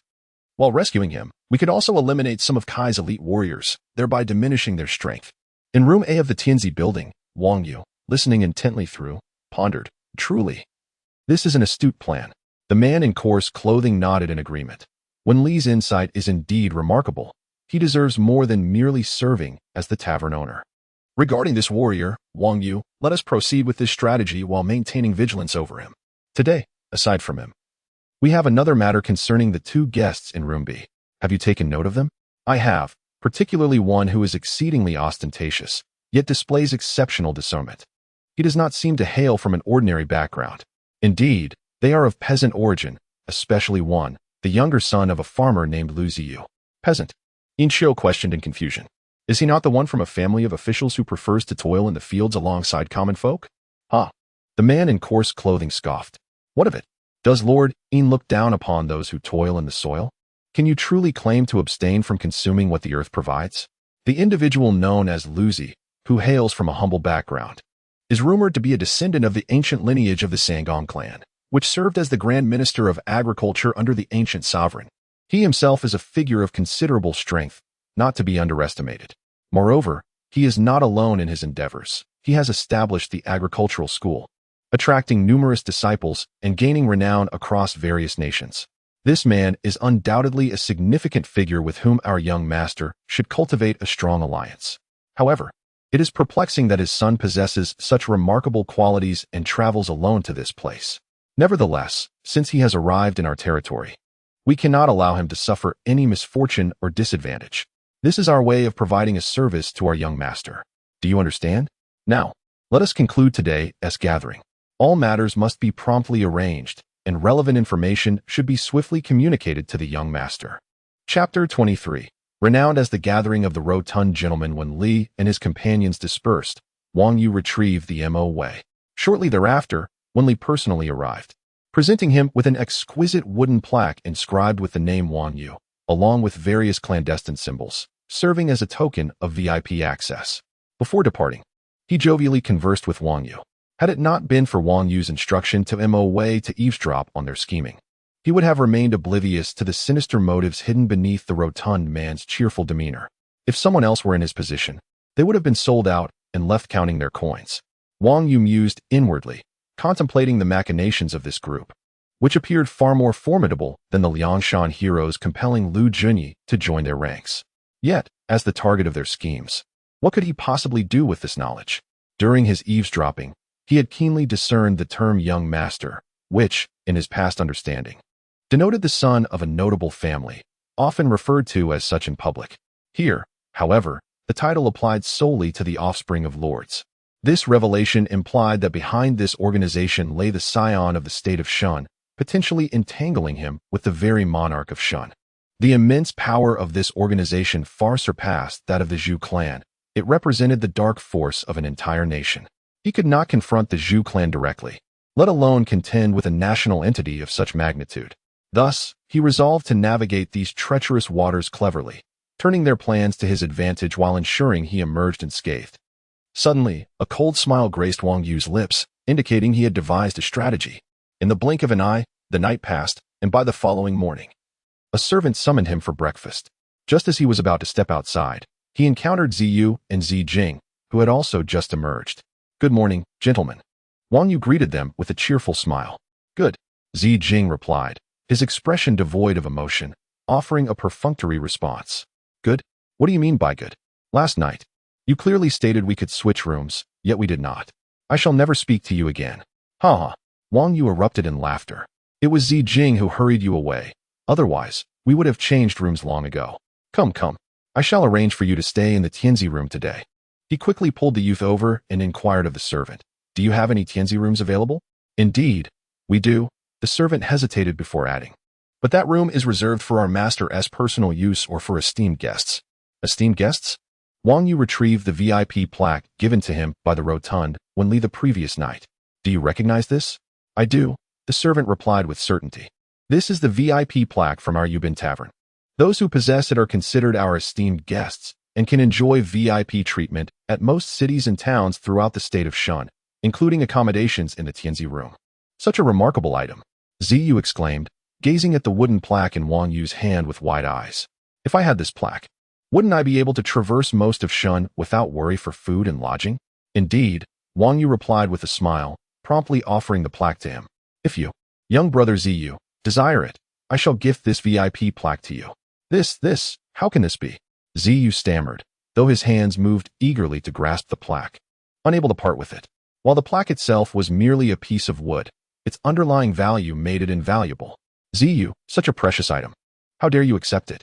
You should return it to the warrior." Jing interjected. "But the warrior said it is a gift to me." Ziyu protested. "A gift to you?" Jing furrowed his brow, turning to Wang Yu. He saw Wang Yu's sincere expression and felt a sense of helplessness, directly addressing him. "What is your true intention, noble warrior?" As he spoke, he snatched the wooden plaque from Ziyu's hands, sneering. "Ziyu, this VIP plaque belongs to the warrior. Perhaps only he may use it. You cannot utilize it." I shall return it to its rightful owner. What grand schemes could I possibly have? Wang Yu retorted, reclaiming the plaque. My sole intention is to gain insights from your profound discussions, young brother Ziyu. The knowledge you possess is something I have not encountered in my travels through various states. It greatly enriches my understanding. Turning back to Ziyu, he continued. Even if the plaque is only usable by its owner, for the time being, I shall accompany you, allowing you to benefit from its privileges. Brother Jing, I remain a warrior. I do not boast, yet with my 2-foot bronze sword, I can fend off 3 or 5 ordinary warriors with ease. You both hail from noble families. I wonder why you travel alone, which could pose certain dangers. With my company, I can offer you protection. Would that not be advantageous? Wang Yu's words were sincere, and given his observations from the previous day, he truly seemed to seek knowledge. His final remarks resonated deeply with Jing. Hesitation flickered across his face as he glanced at Ziyu, who was filled with eager anticipation while Wang Yu extended the plaque to him once more. Enough of these matters. Let us proceed downstairs for breakfast, shall we? Wang Yu suggested, sensing that the situation had tilted favorably. Very well, Jing nodded. And the three of them descended the stairs together. When Wang Yu had first arrived, he had paid for his lodging and meals, staying in a standard room. Now, with the VIP status, every aspect was different. Upon entering the dining hall, a private room had been set aside for him, and a lavish breakfast had already been prepared. This food is only one portion. I have 2 guests. Please prepare 2 more servings. Wang Yu commanded the servant, gesturing at the table. Seeing the servant hesitate, displeasure crossed Wang Yu's face. Go inform your master, or I can simply pay extra. The servant, obliged, nodded and hurried off, soon returning with lacquered bowls and plates, followed by an array of dishes. Please, gentlemen, partake. Wang Yu gestured, it is my treat. You are too generous, noble warrior, Jing acknowledged, unable to refuse, then added.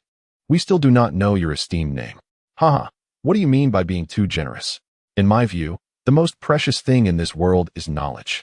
Wealth, treasures, and status can all be acquired if one desires them, but knowledge is invaluable, Wang Yu expressed with heartfelt emotion. What you consider mere commonplace conversation is something many, even those warriors and doctors, may never encounter in their lives.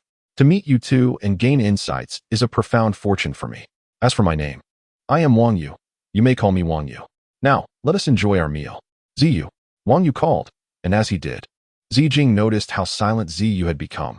When he turned to look, he found Ziyu had already begun devouring his meal, barely able to pause for conversation. Embarrassment washed over him. My apologies, noble warrior, we have been remiss. Why do you stare at me that way, Jing? Ziyu asked, lifting his head in confusion before returning to his food. It is simply too delicious.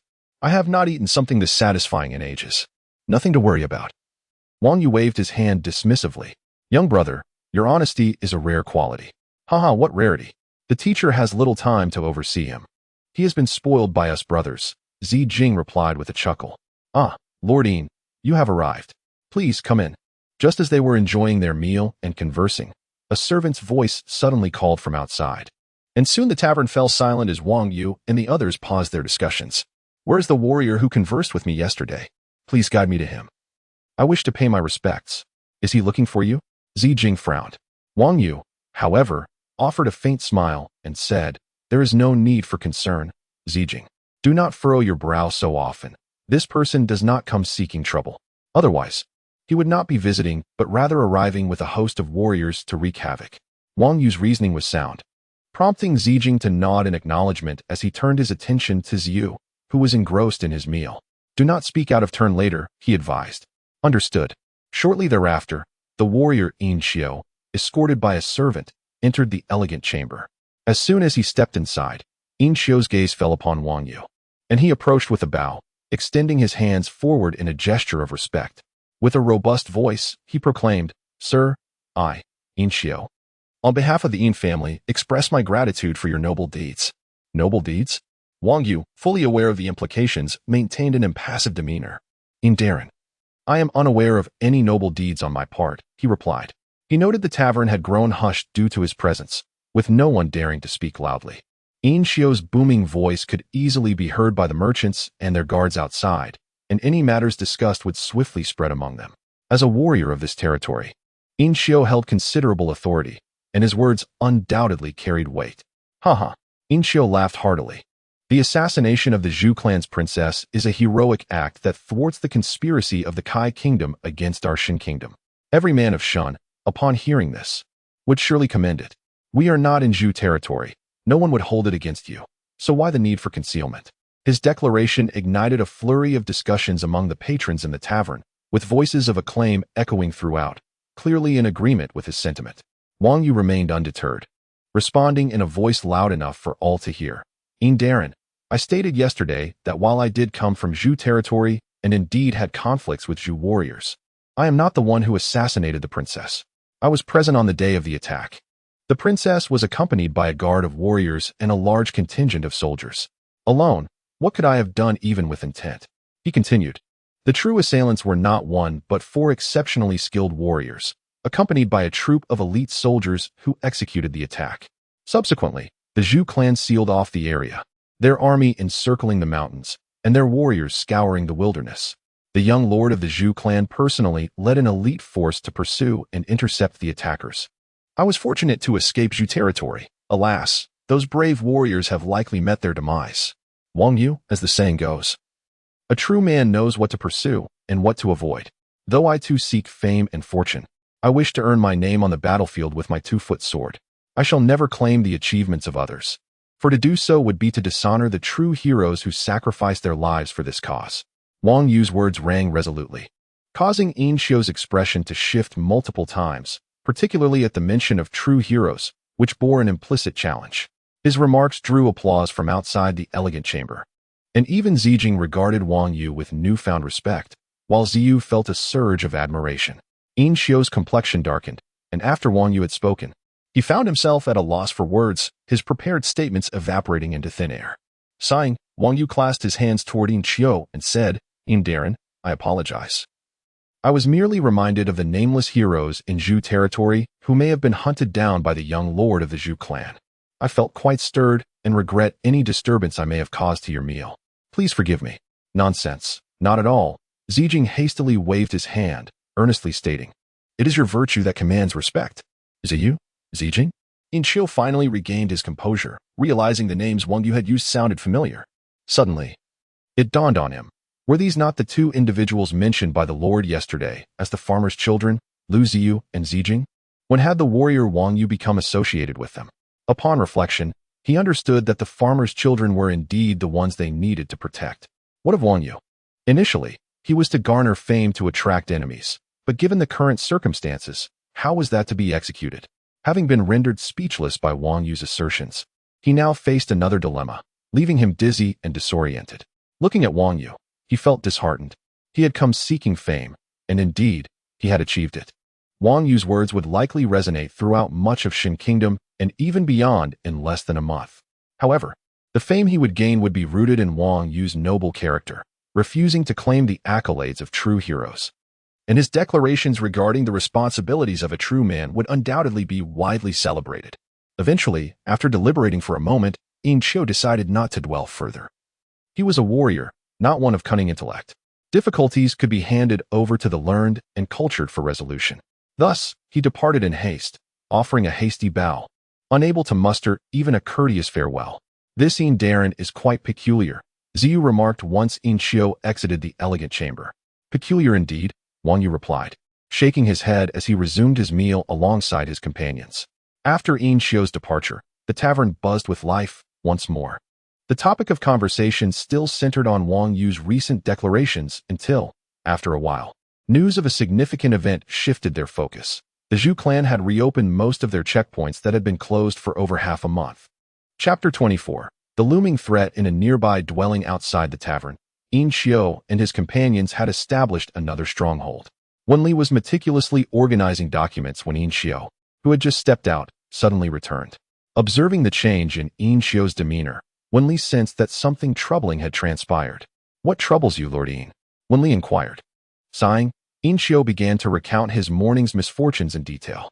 Wenli's expression shifted as he listened, and he began to pace the room, hands clasped behind his back. Fortunately, I have not yet dispatched anyone for further actions. I only hope that the news has not reached others yet. He paused, furrowing his brow. It seems that this warrior Wang Yu is not to be underestimated. Indeed, Yin Xiu replied with a bitter smile.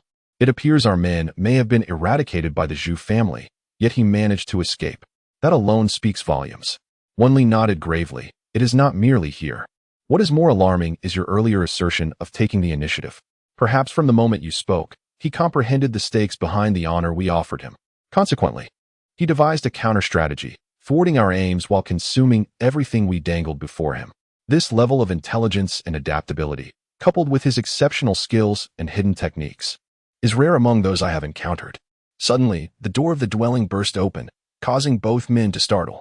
Wen Li's face paled, and Yin Xiu instinctively placed a hand on the hilt of his sword. Who goes there?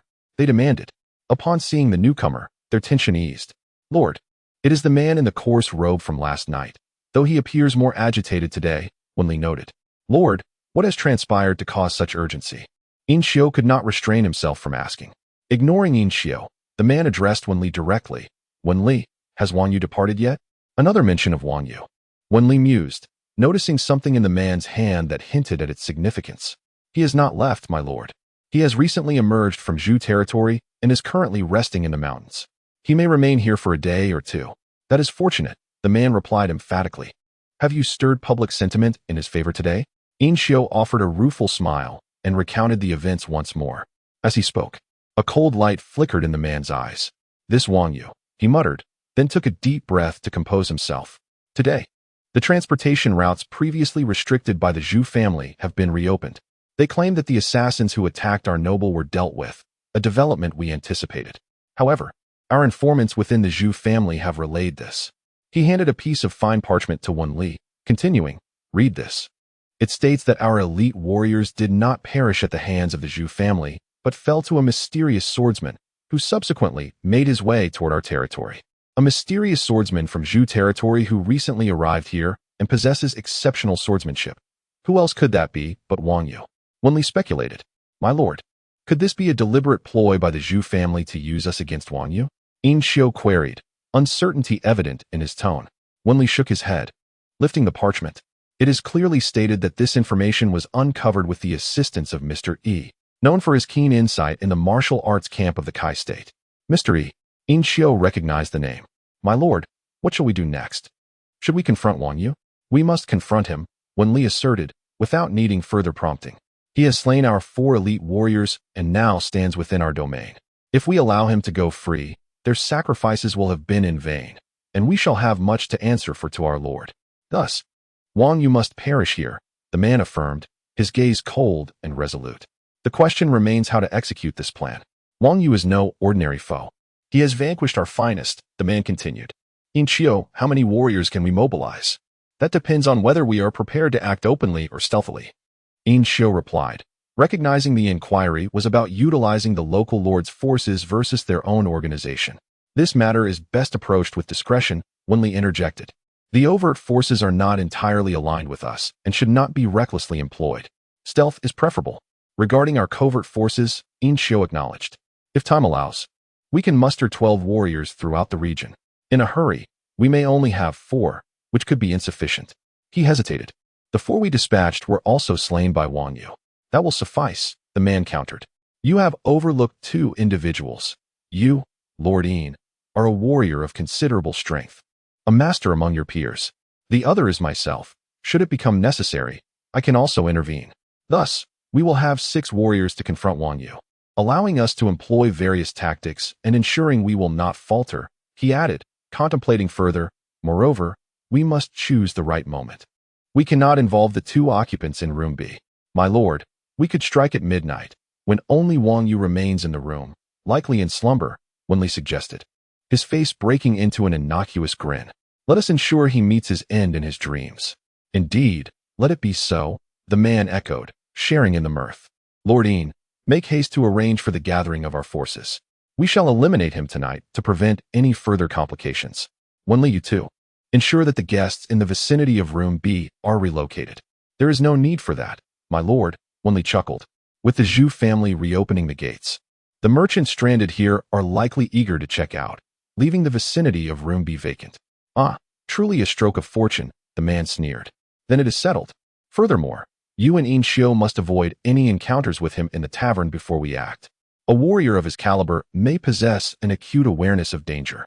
Even the slightest hint of malice could alert him. Very well, I shall await the evening. Then we shall see how you and the warriors fare, Inshio replied. A chilling laughter echoing within the confines of the dwelling, laced with a palpable sense of impending doom. Chapter 25. As midnight approached, Inshio had successfully summoned the warriors from the surrounding organizations, ensuring they were clad in inconspicuous dark attire suitable for nocturnal endeavors. With arrangements made for various tools for night raids, including smoke bombs, he proceeded to gather everyone outside the tavern. However, a minor issue arose with Wen Li. How could you not inform me of such a significant matter?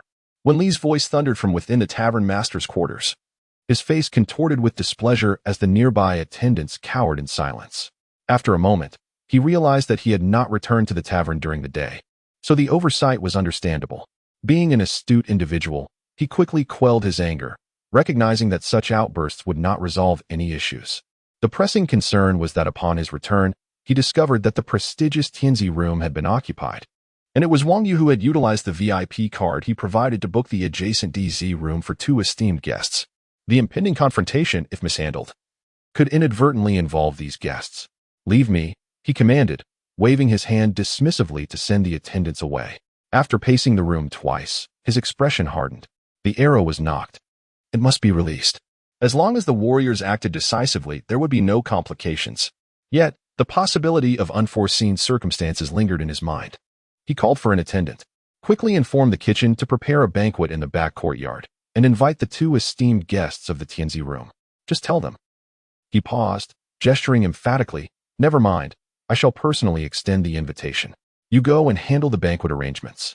The attendant hurried off to the kitchen. Wen Li took a deep breath, rubbed his face to summon a warm smile, and repeatedly reminded himself to exhibit no malice. Yes, he was merely there to greet friends and extend hospitality, which necessitated the utmost sincerity. With his demeanor adjusted, he stepped outside, a genial expression gracing his features as he followed the attendant to the doorway of the Tianzi room. Just as he was about to knock, he overheard Wang Yu's voice within, igniting his irritation. What could possibly warrant such lengthy discourse at this late hour? Unbeknownst to him, the exchanges between Wang Yu, Ziyu, and Jing had evolved from mere listening to vibrant dialogue, with Wang Yu occasionally sharing his own insights and amusing anecdotes. Hailing from Earth, an era defined by information, Wang Yu's mind brimmed with innovative thoughts unknown to Ziyu and Jing.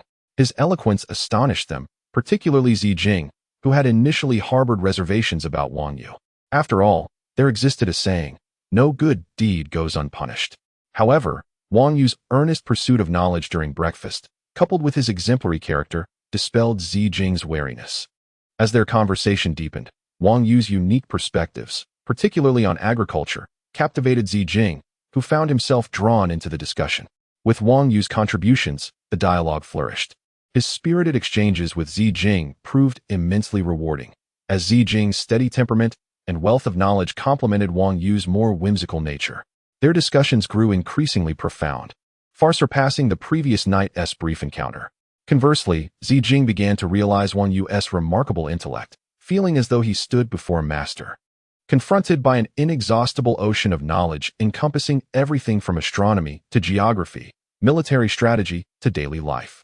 This realization left him somewhat reserved, yet secretly admiring Wang Yu, who, despite being of a similar age, possessed such profound understanding. Meanwhile, Ziyu, initially brimming with bravado, found himself humbled by Wang Yu's brilliance, adopting a more subdued role as an attentive listener.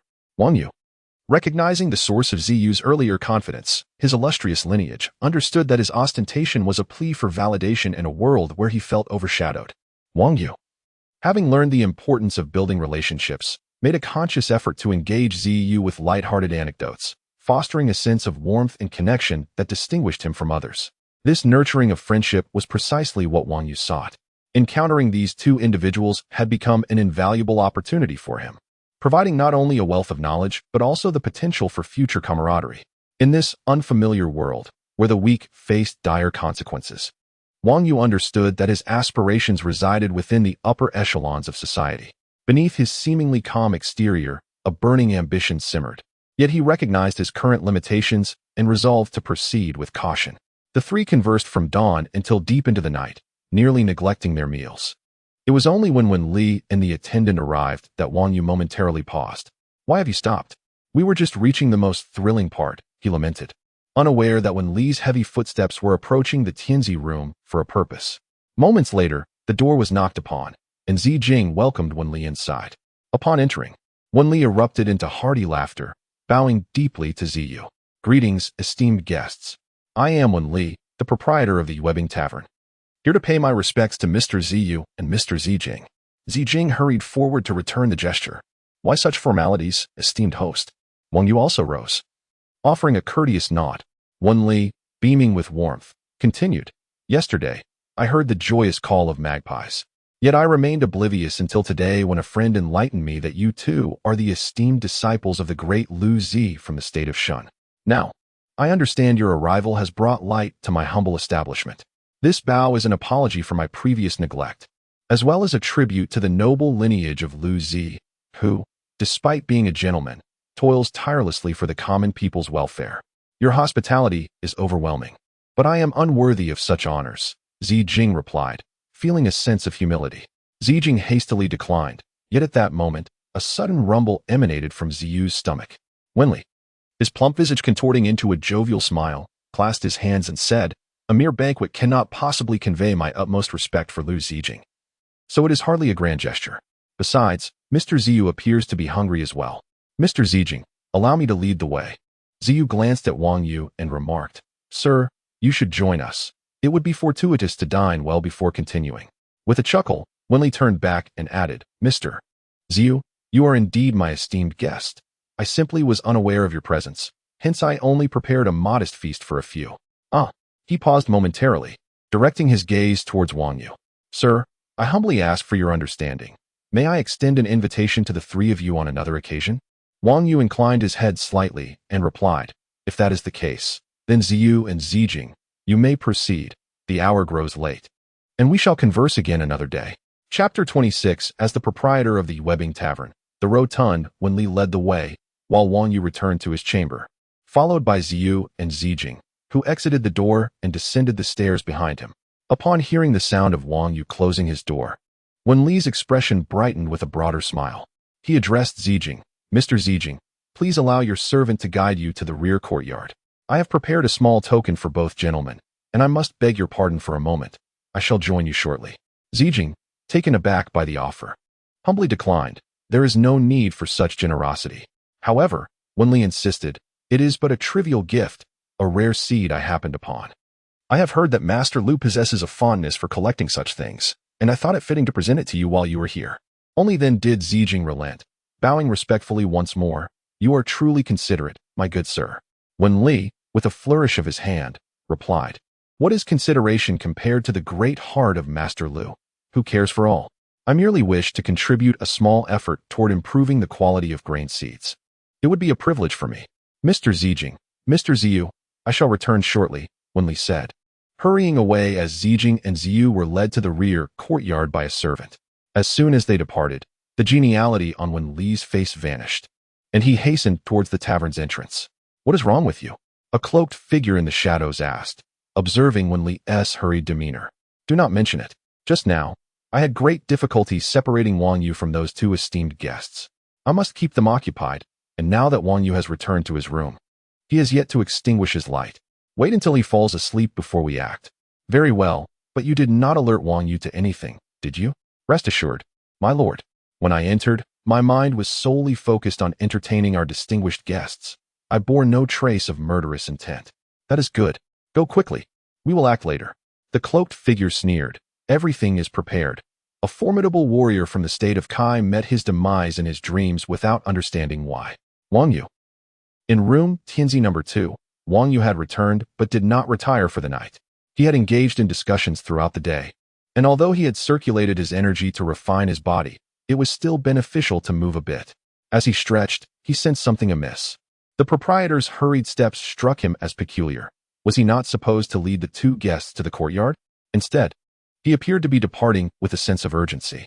Listening intently, the stillness of the night allowed him to discern the unique rhythm of Wen Li's footsteps, which he could almost visualize, leading him out of the tavern towards the nearby dwellings. After a moment, The sounds returned, indicating Wen Li's return. What had he gone out for? Why had he returned so swiftly? Wang Yu pondered. If Wen Li were merely an ordinary tavern owner, he would not dwell on it. But given Wen Li's clandestine dealings, any unusual behavior piqued his interest. There must be something afoot. He continued to listen, noting that upon returning, Wen Li did not leave again, but first visited a room in the courtyard before joining Ziyu and Zijing. What could it be? It was clear he needed to investigate directly. Summoning Mo Wei, he instructed the creature to burrow through the stone wall, descending from the second floor to the ground. Following the route marked by Wen Li's footsteps until he halted before a cluster of closely knit homes. Proceed further, Wang Yu directed, considering Wen Li's trajectory. Mo Wei complied, entering the dwelling, where he made a startling discovery. The cloaked figure, Yin Xiao, and 4 others clad in black, similar to those Wang Yu had slain before the cliff, were gathered there, presumably warriors. What were they plotting? Wang Yu wished to eavesdrop. But the group remained silent, each tending to their weapons, evidently preparing for a significant undertaking. What was their objective?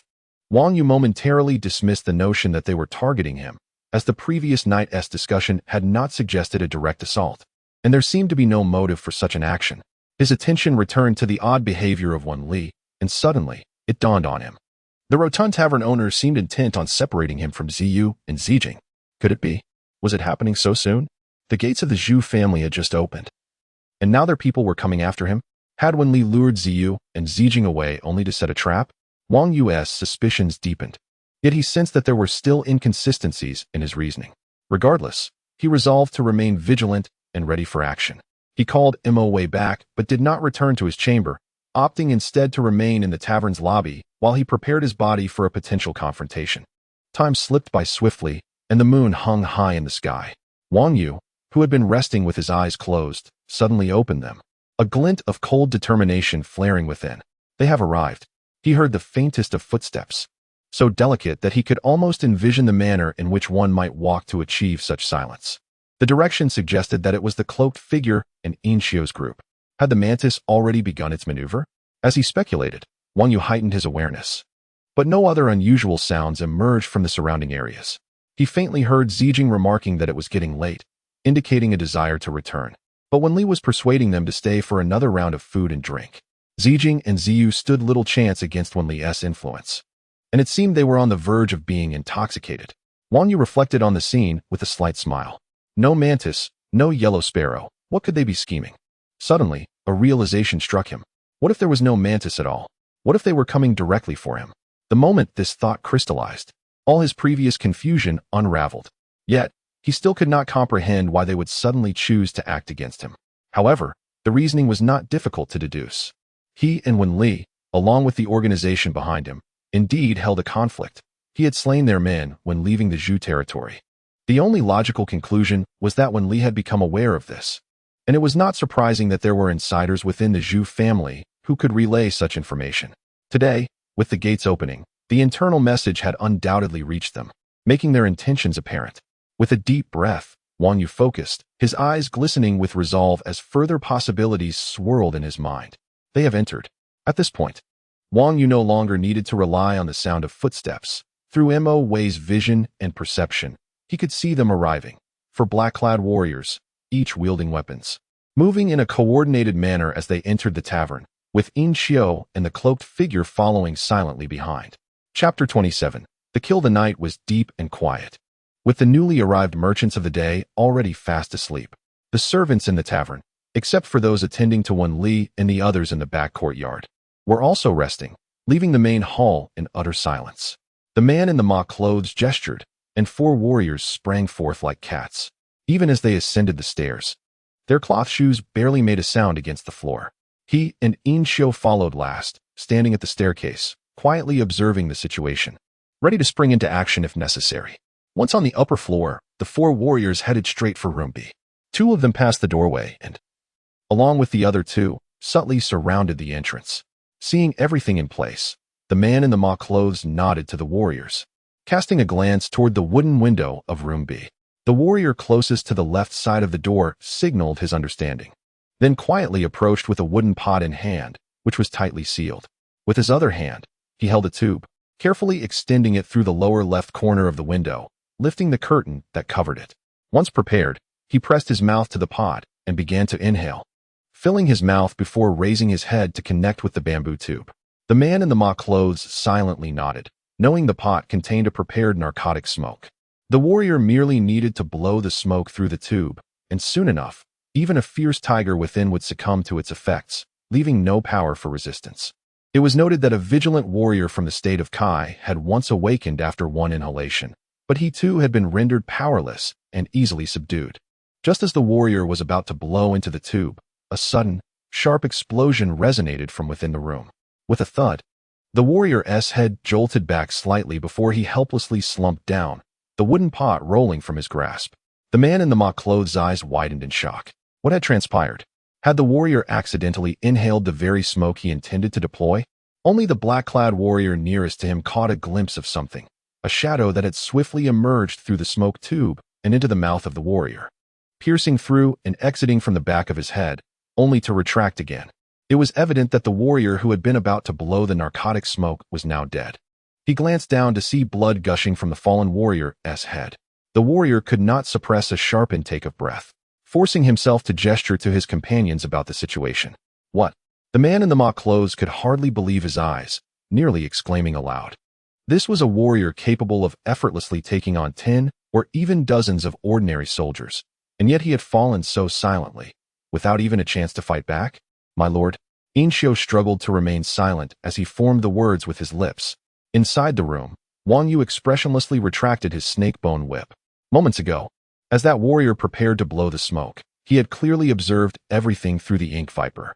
He had chosen the precise moment the warrior was about to succeed, unleashing the snake-bone whip to pierce through the tube and deliver a deadly strike. The retracted whip spun again in his hand, coiling through the air like a serpent gathering momentum, then, with a piercing shriek, lashed violently against the wooden door of room B. The force was so tremendous that the air seemed to explode. The wooden door shattered outward in an instant, sending countless splinters flying. The warrior who had just signaled was instinctively dodging the debris when, among the fragments, a grayish-white whip shadow extended to ensnare his foot. The snake-bone whip suddenly tightened around his leg, pulling him off balance and flinging him into the room. Inside, he was met with the blade of a 2-foot bronze sword. The entire sequence transpired with such rapidity that the surrounding warriors and the man in the mock clothes could only witness the door's explosion, followed by the warrior vanishing as if swallowed by a monstrous beast, leaving behind an eerie silence. Inshio trembled, swallowing hard. My lord. His voice quivered, unable to articulate further, yet the man in the mock clothes understood his meaning. Wang Yu's combat prowess far exceeded their expectations, whether by design or by stealth. 2 elite warriors had already perished before they even laid eyes on him. The thought of the 4 warriors sent to the sandy shores sent a chill through him. The 2 warriors flanking room B were equally wide-eyed with fear, exchanging frantic gestures, inquiring whether they should retreat. Withdraw. If we don't, we may all perish here. The man in the mock clothes hastily signaled back, but before he could raise his hand fully, a figure burst forth from the door.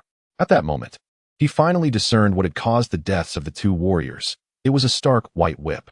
Wang Yu held the whip in his hand, now fully unfurled, striking like a vicious serpent toward the warrior on the left side of the door. The whip twisted and lunged, its tail producing sharp sounds as it sliced through the air. Get away. The man in the mock clothes felt an instinctive urge to shout. He, seasoned in the art of killing, recognized that the whip's velocity rivaled the most formidable assassins he had encountered. If it struck the opposing warrior, it could very well shatter his skull. The warrior, eyes wide with terror, twisted his body, attempting to evade. The whip grazed his cheek, tearing away a portion of flesh. The acrid scent of burnt skin filling the air, a result of the friction. Under normal circumstances, he would have cried out in pain, but at that moment, he felt nothing but the exhilaration of narrowly escaping death. Just a moment more, and he could have met the same fate as his fallen comrade. He noticed his companion was already reacting, drawing his sword to strike down the one wielding the whip. Yet, Wang Yu stood precisely between them, caught in their crossfire. The warrior thought he had the upper hand, failing to notice the whip had already begun to retract after passing him. Watch out. The man in the mock clothes tried to warn again, but he only saw the whip coiling back, tightening around the warrior's neck. It was over. With a swift motion, the snake-bone whip constricted, pulling and twisting with overwhelming force, reminiscent of the legendary blood-dripping blade. decapitating the warrior in an instant. The headless corpse lurched forward, blood spraying high into the air. The severed head tumbled, colliding with the warrior behind Wang Yu, who had just drawn his sword, ready to attack, only to find himself confronted by the grotesque sight of a severed head. Despite his hardened demeanor, the unexpected presence of his comrade's head in his hands nearly caused him to jump in fright. Meanwhile, Wang Yu's snakebone whip had already swung back, rising like a tidal wave, crashing down upon him. The warrior, wielding an object in both hands, could only raise it defensively, attempting to block the impending strike. Yet, as he lifted his arms, the whip's tail had already reached him, and the head of his companion was shattered like a watermelon, splattering a mixture of red and white viscera in all directions. Nevertheless, the force of the whip did not relent. It struck his chest with a penetrating blow. The bones protecting his internal organs fractured instantly, splintering inward and obliterating everything within. The black-clad warrior's legs buckled, and he collapsed forward, never to rise again. Wang Yu silently counted to 4. A profound silence enveloped the tavern. Sir, Yin Xiu's face was almost mournful, his legs trembling uncontrollably. I knew it.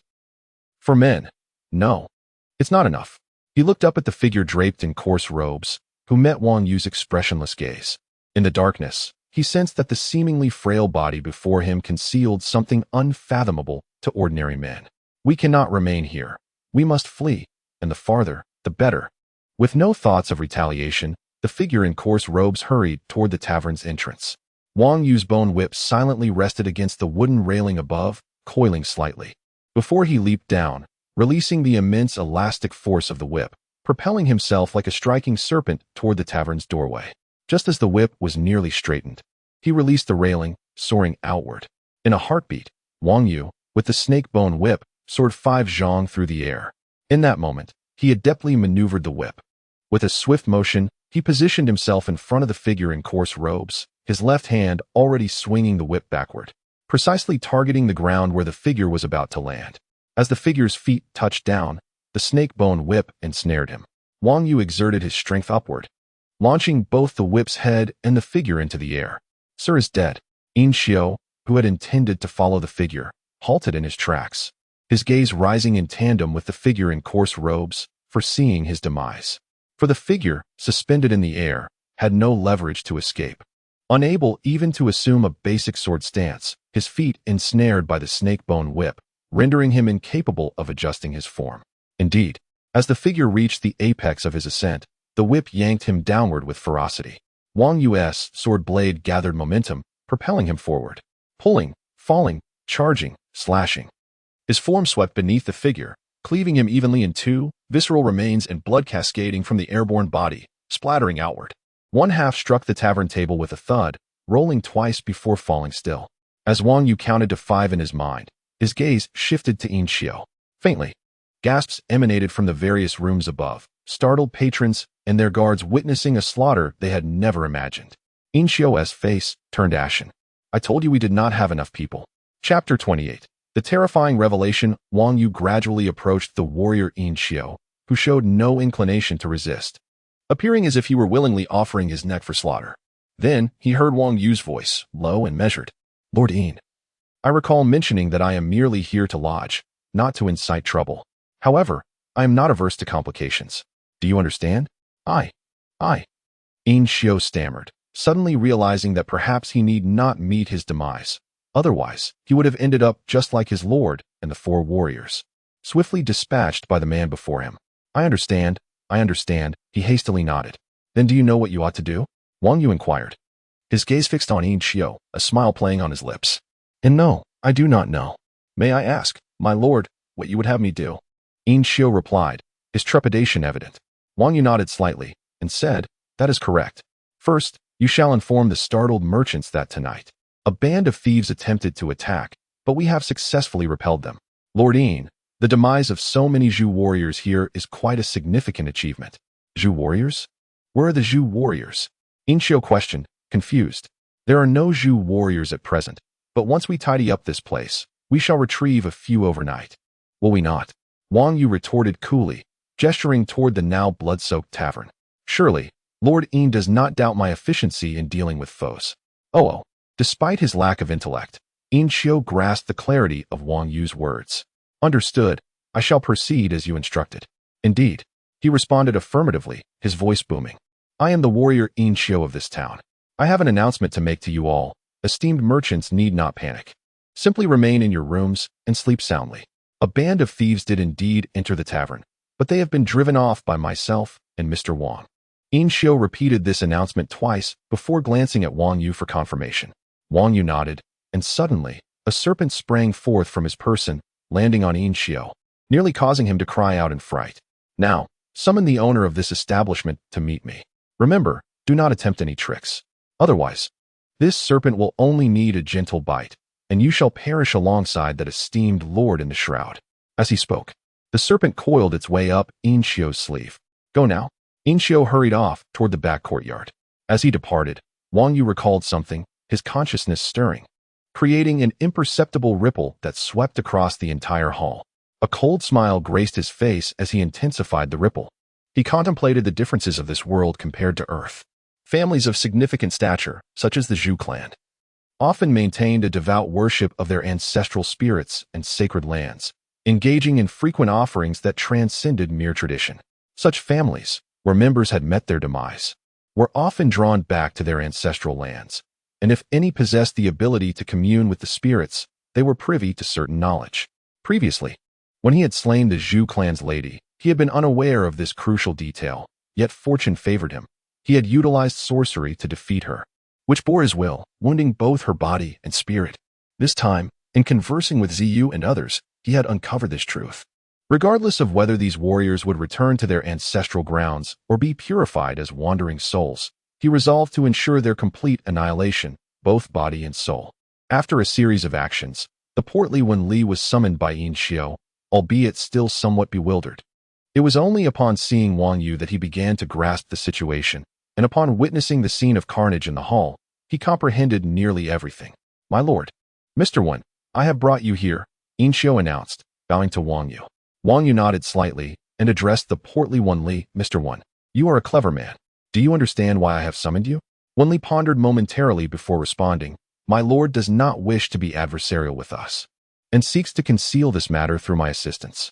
Indeed, Mr. Wen, you are astute, Wang Yu replied, fixing a cold gaze upon him, deliberately probing. However, there are two types of clever individuals, the small-minded and the sagacious. The sagacious do not flaunt their intelligence recklessly. They comprehend their duties and abstain from unnecessary actions. Such individuals may appear foolish to outsiders, yet they possess profound wisdom concealed beneath their simplicity. They understand the art of feigning ignorance, thus ensuring their longevity. On the other hand, the small-minded believe themselves to be clever, often viewing others as fools, and they harbor overconfidence in their wits, attributing every turn of events to their cunning. For instance, I once encountered a person enamored with such trivial cleverness, I spared him. Yet he failed to grasp that my mercy stemmed from my temporary desire for him to live. Instead, he believed it was due to his cleverness that he had evaded death, thus he lived on.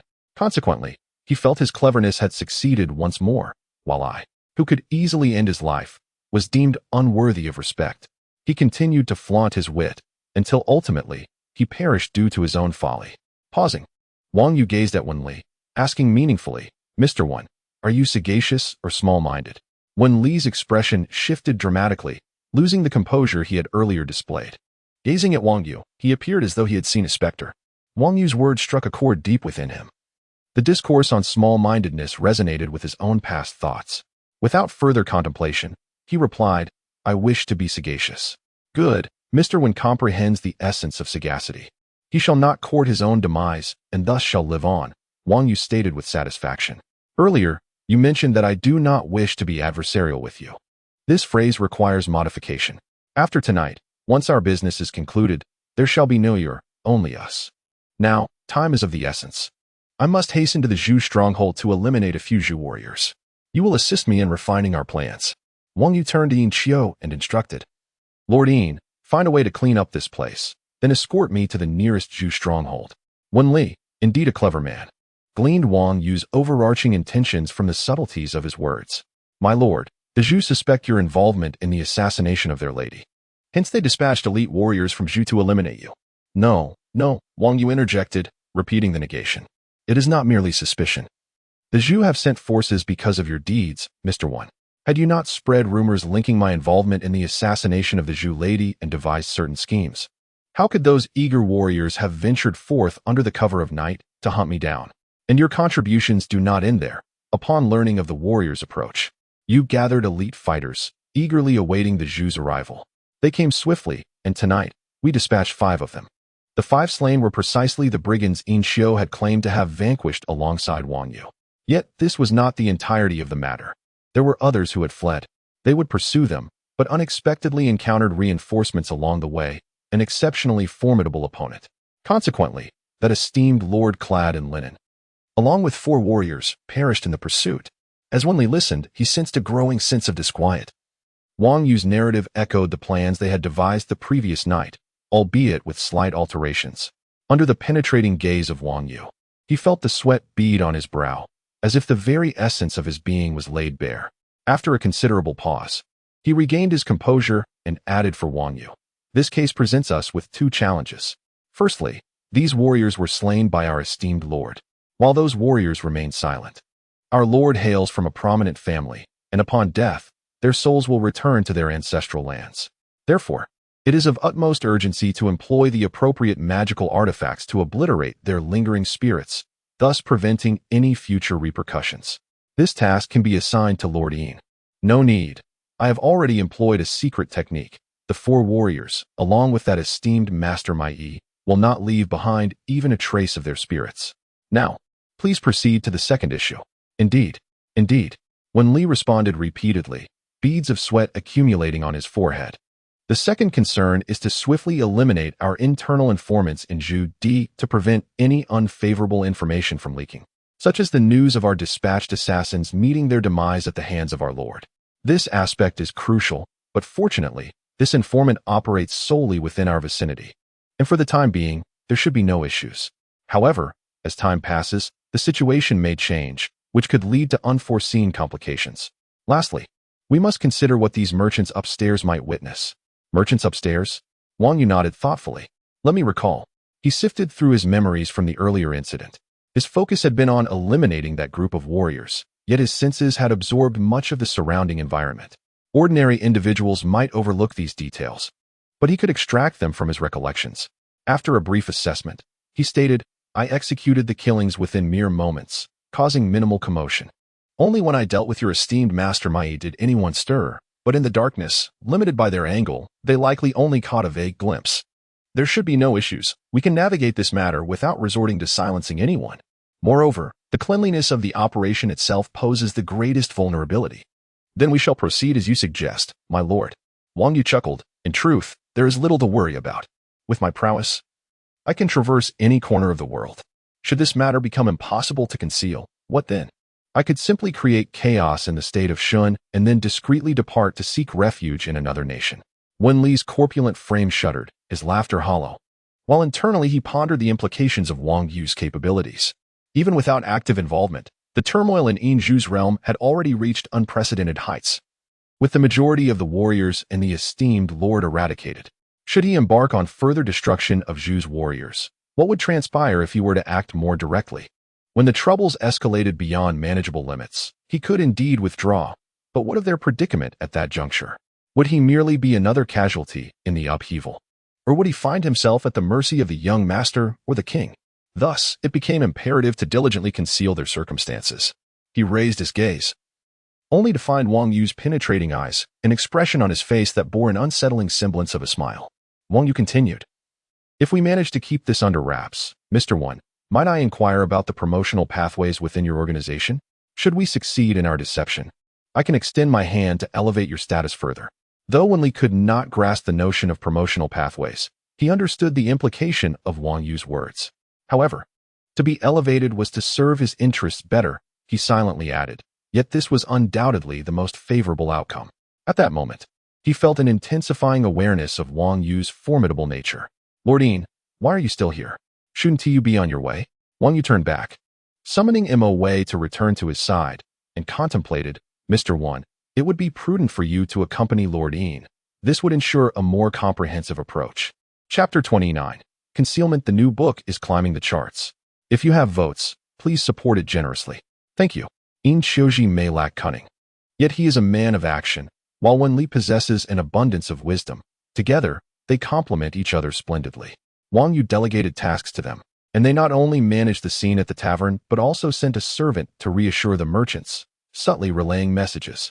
Subsequently, those involved in the cleanup offered varying accounts of the events. Wen Li executed his duties with meticulous precision, providing different narratives to different parties, subtly concealing the truth while releasing necessary information. Thus, if inquiries were to arise later, he could easily justify his actions. As long as he adeptly navigated the complexities of deception, avoiding significant blunders, who would bother to investigate? Over time, the matter would naturally be obscured by the passage of time. Once these affairs were settled, Wang Yu began to implement the next step, gathering the heads of the relevant Zhu clan warriors. In the early hours, with the crescent moon hanging low in the west, warrior Yin Xiu awaited by a war chariot he had procured from an unknown source. My lord, everything in the town has been arranged. Now it is up to you, Wen Li said, standing before the chariot. Despite the late hour and his exhaustion, he maintained his composure, though the burden was heavy for the corpulent man. Yet, what choice did he have with a harbinger of death at his side? That Master Mai, accompanied by 4 elite warriors gathered from the vicinity, was an extraordinary force. Within mere moments, they had been reduced to mere carrion. After Yin Xiu summoned him, he realized the defeat was imminent, but he had not anticipated such swiftness. As he personally oversaw the cleanup of the tavern, he witnessed the carnage firsthand. It was not only rapid but also gruesome. He had seen many die, yet witnessing someone who had long been a formidable presence over him, a man of equal martial prowess and intellect, cleaved in two by a single sword, with entrails strewn across the ground, was a sight that made him retch.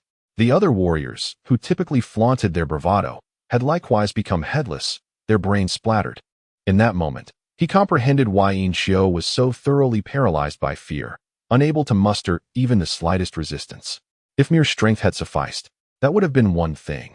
Yet the enemy's cunning toyed with him effortlessly, as if they could peer into his very soul and read his thoughts. This sensation was alien to him, leaving him feeling utterly helpless. Contemplating enmity with such a being, he felt he was courting death. Now, he had resigned himself to his fate. He was a wise man and had made a prudent choice, moving forward. He could only strive to navigate this situation to foster a favorable outcome. Hearing his farewell words, Wang Yu turned back as he ascended the chariot. Our plans can still be refined further. Shortly, I will infiltrate the Zhu clan's checkpoint and eliminate the warriors stationed there. Once the checkpoint is unguarded, Wen Li, you may discreetly inform the nearby Yin clan forces, urging their warriors to breach the checkpoint and share in the spoils of victory, solidifying our narrative. Wen Li contemplated for a moment, recognizing the coherence of the entire scheme, to lure and slay the Zhu clan warriors, rendering the checkpoint vulnerable, thus enticing the Yin clan warriors to breach it. While they might not advance to siege the city, it would nonetheless weaken the Zhu clan, who had long-standing grievances against the Yin clan. They would welcome any opportunity for retribution. For the monarch, this would exacerbate the tensions between the two regional powers, a development that seemed entirely logical. Understood, Wen Li acknowledged, setting off to make arrangements. Wang Yu gestured for Yin Xiu to drive, and the war chariot, pulled by 4 horses, began to accelerate down the deserted streets, hastened by the curfew, toward the already open town gates. As the chariot sped along, Wang Yu focused his energy, cultivating his strength for the impending confrontation with the Zhu clan's checkpoint. In the rear courtyard of the Yuebing Tavern, 2 young men lay sprawled across a table, unconscious. Suddenly, one stirred. Water, water, he called repeatedly, until a servant, tasked with watching over them, responded. Please wait a moment. Sir, water will be here shortly. At that moment, Zijing's body jolted, and he sat up. Where am I? Upon surveying his surroundings, he recalled that the tavern's proprietor had invited them for drinks, followed by a series of feasts and persuasive toasts. Unaccustomed to such revelry, especially with the honeyed wine that was not only palatable but enticing, he had succumbed to inebriation. Now awakened by the natural flow of his internal energy dispelling the effects of the alcohol. I actually got drunk. Zijing frowned. Traveling alone with his master was already precarious, and yet he had become intoxicated. Glancing at Ziyu, who remained slumped over the table, exclaiming how delightful the drink was. Zijing noted that although Ziyu had also cultivated his energy, he had not yet reached the stage of self-sustenance, likely remaining unconscious until morning. "Where is your master?" he queried the servant, recalling the tavern proprietor's prior courtesy, which did not suggest they would be abandoned here. "Sir, a commotion occurred in the tavern. Thieves broke in." Fortunately, the warrior Yin Xiu arrived just in time, along with a guest from room Tianzi Yi, who helped drive the thieves away, the servant explained, brimming with admiration. The two were truly formidable. I had often heard of the prowess of warriors, but I never imagined it to be so great. You should know, while we were cleaning up, we saw those thieves in black garments. They met a most tragic end. Some had crushed chests, others decapitated, and one was cleaved in two, with entrails and blood spilling across the hall. "Enough," Jing interjected, brow furrowed, wishing to hear none of this. "I understand," he continued, aware that when Li had gone to manage the situation and could not attend to them, his initial confusion dissipated, and he intended to arrange for Ziyu's return to his room. However, it seemed he would have to carry him back himself. Luckily, as a practitioner of energy cultivation, he was not powerless. With a minor spell, he could significantly enhance his strength, making it easy to lift Ziyu. Upon exiting the courtyard and entering the main hall, he noticed several individuals still busy cleaning the floor. Though the area had been washed, a lingering, unpleasant scent of blood pervaded the air. Just then, when Li returned, having completed his tasks, and upon seeing Jing carrying Ziyu, he hurried over, bowing repeatedly. "Mr. Jing, I sincerely apologize for nearly forgetting you in the courtyard. I am truly sorry. It is of no matter. Such a significant incident in the tavern left the proprietor with no choice. I heard of the thieves, driven away by Lord Yin and Mr. Wang, but I do not know if Mr. Wang is well." "You inquire about Mr. Wang?" When Li's face jiggled with excitement. "Mr. Wang is exceptionally strong and skilled with the sword. We owe today's fortunate outcome to him. Otherwise, the consequences would have been dire. Rest assured, Mr. Jing. He has suffered no injuries and is currently pursuing the thieves with Lord Yin. Mr. Jing, I have some matters to attend to, so I'll take my leave. Please rest well, and perhaps Mr. Wang shall return by morning. At that time, I will prepare a feast to express gratitude and make amends for today's oversight." With that, he bowed several times, and once Jing ascended the stairs, he departed. As the night deepened, he found himself burdened with numerous tasks yet to be accomplished. The imperfections that had just crossed his mind necessitated further meticulous consideration. It was evident that sleep would elude him this evening. Meanwhile, Wang Yu had already departed from the town, riding in the carriage driven by Yin Xiu. After traversing several villages and passing through the border checkpoint established by the Yin clan, he finally reached his destination for the night. Chapter 30. Stealthy approached the checkpoint between the territories of Zhu and Yin lay not far ahead. As night descended, warriors stood guard, necessitating a cautious distance. Thus, the chariot halted here. Upon reaching the checkpoint, Yin Xiu selected a flat area nearby to bring the vehicle to a stop. Wang Yu peered through the darkness towards the Zhu checkpoint, cross-referencing it with his memories of Amidst travels to similar sites. Typically, such checkpoints are constructed at vital crossroads, serving three primary purposes. First, they regulate traffic and levy taxes on merchants. Second, they maintain order, deterring banditry and preventing hostile incursions from neighboring territories. Lastly, they provide warnings in the event of a major invasion, should the army of Kai approach. The checkpoint would inevitably fall, with the defenders retreating to Zhu City to make a final stand. Thus, in essence, it is merely a local stronghold, not an insurmountable fortress. The Zhu checkpoint was encircled by wooden palisades, with compacted earthen walls rising 2 zhang in height. The outer palisade was sharpened at the top, extending 3 feet higher than the inner wall, and spaced intervals featured battlements. The checkpoint also boasted watchtowers and signal beacons, making it a well-equipped, albeit modest stronghold. These checkpoints, strategically positioned, could withstand minor skirmishes. Only in the event of a significant confrontation could they provide a semblance of resistance and alert the main city for preparation. "Disembark," Wang Yu commanded, signaling for Yin Xiu to follow. "Lord Yin." Yin Xiu hesitated, but Wang Yu waved dismissively. "You need not accompany me. I only require your assistance in unloading supplies." "Understood." Yin Xiu acquiesced after a moment's delay. Wang Yu recognized that Yin Xiu was more compliant due to intimidation than genuine loyalty, rendering him less reliable, much like Wen Li. Such individuals are useful in the short term, yet constant vigilance is necessary. Thus, the two men stealthily maneuvered through the woods flanking the checkpoint until they reached a blind spot beneath the watchtower. From below, the 2 zhang high wall loomed dauntingly. making it difficult for even seasoned warriors to scale without specialized tools. Even the most skilled would need to charge forward, leveraging momentum to ascend. Yet the watchtower was illuminated throughout the night, with patrolling sentinels, rendering such an attempt suicidal. Arriving at this vantage point, Inxiu awaited Wang Yu's next move, eager to see how he would neutralize the sentinels within the checkpoint. Indeed, while Wang Yu possessed formidable strength, this was a fortified position with over 200 guards stationed.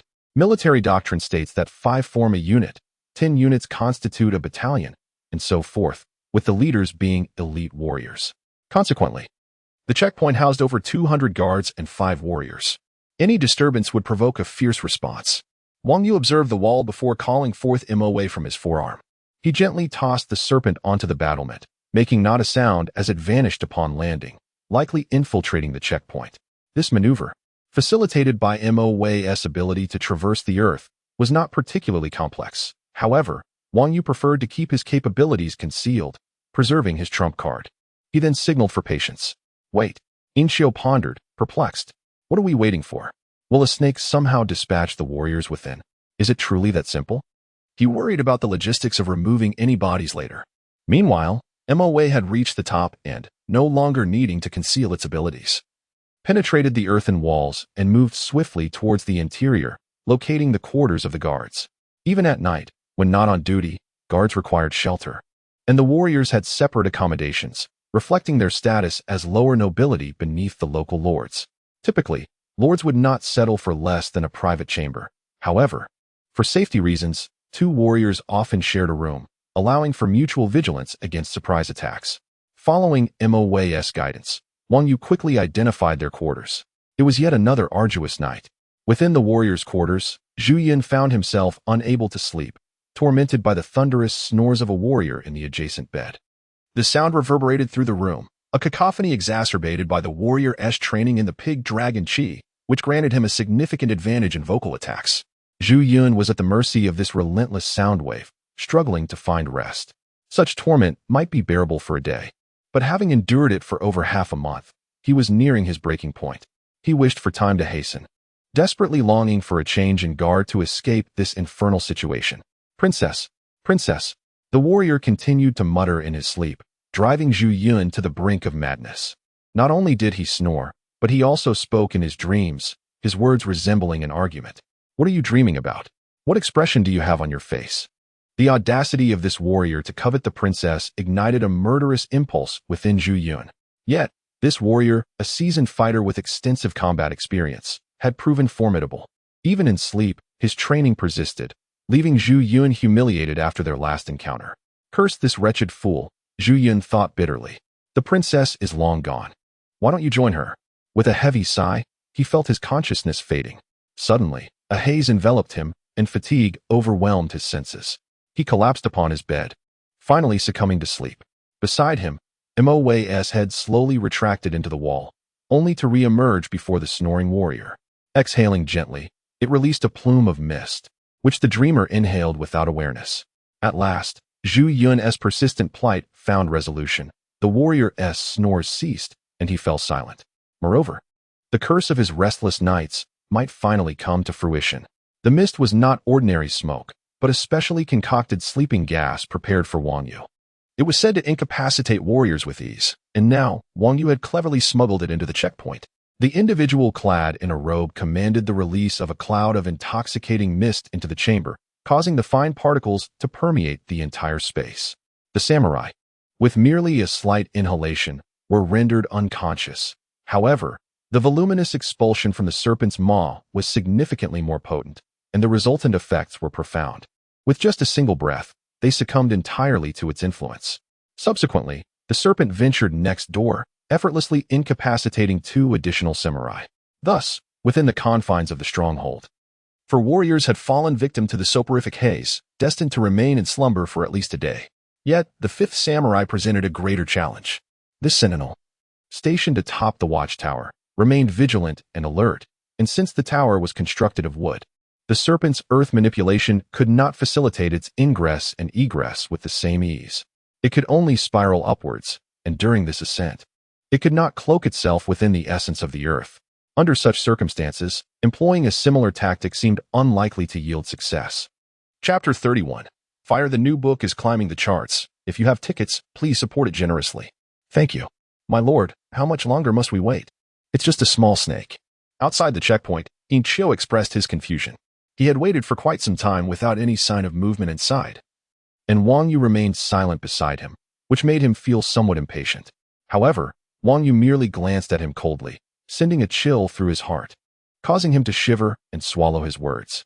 So quickly, has Lord Yin forgotten how your superior and those 4 warriors met their demise? Just continue to wait patiently. The outcome will reveal itself in due time.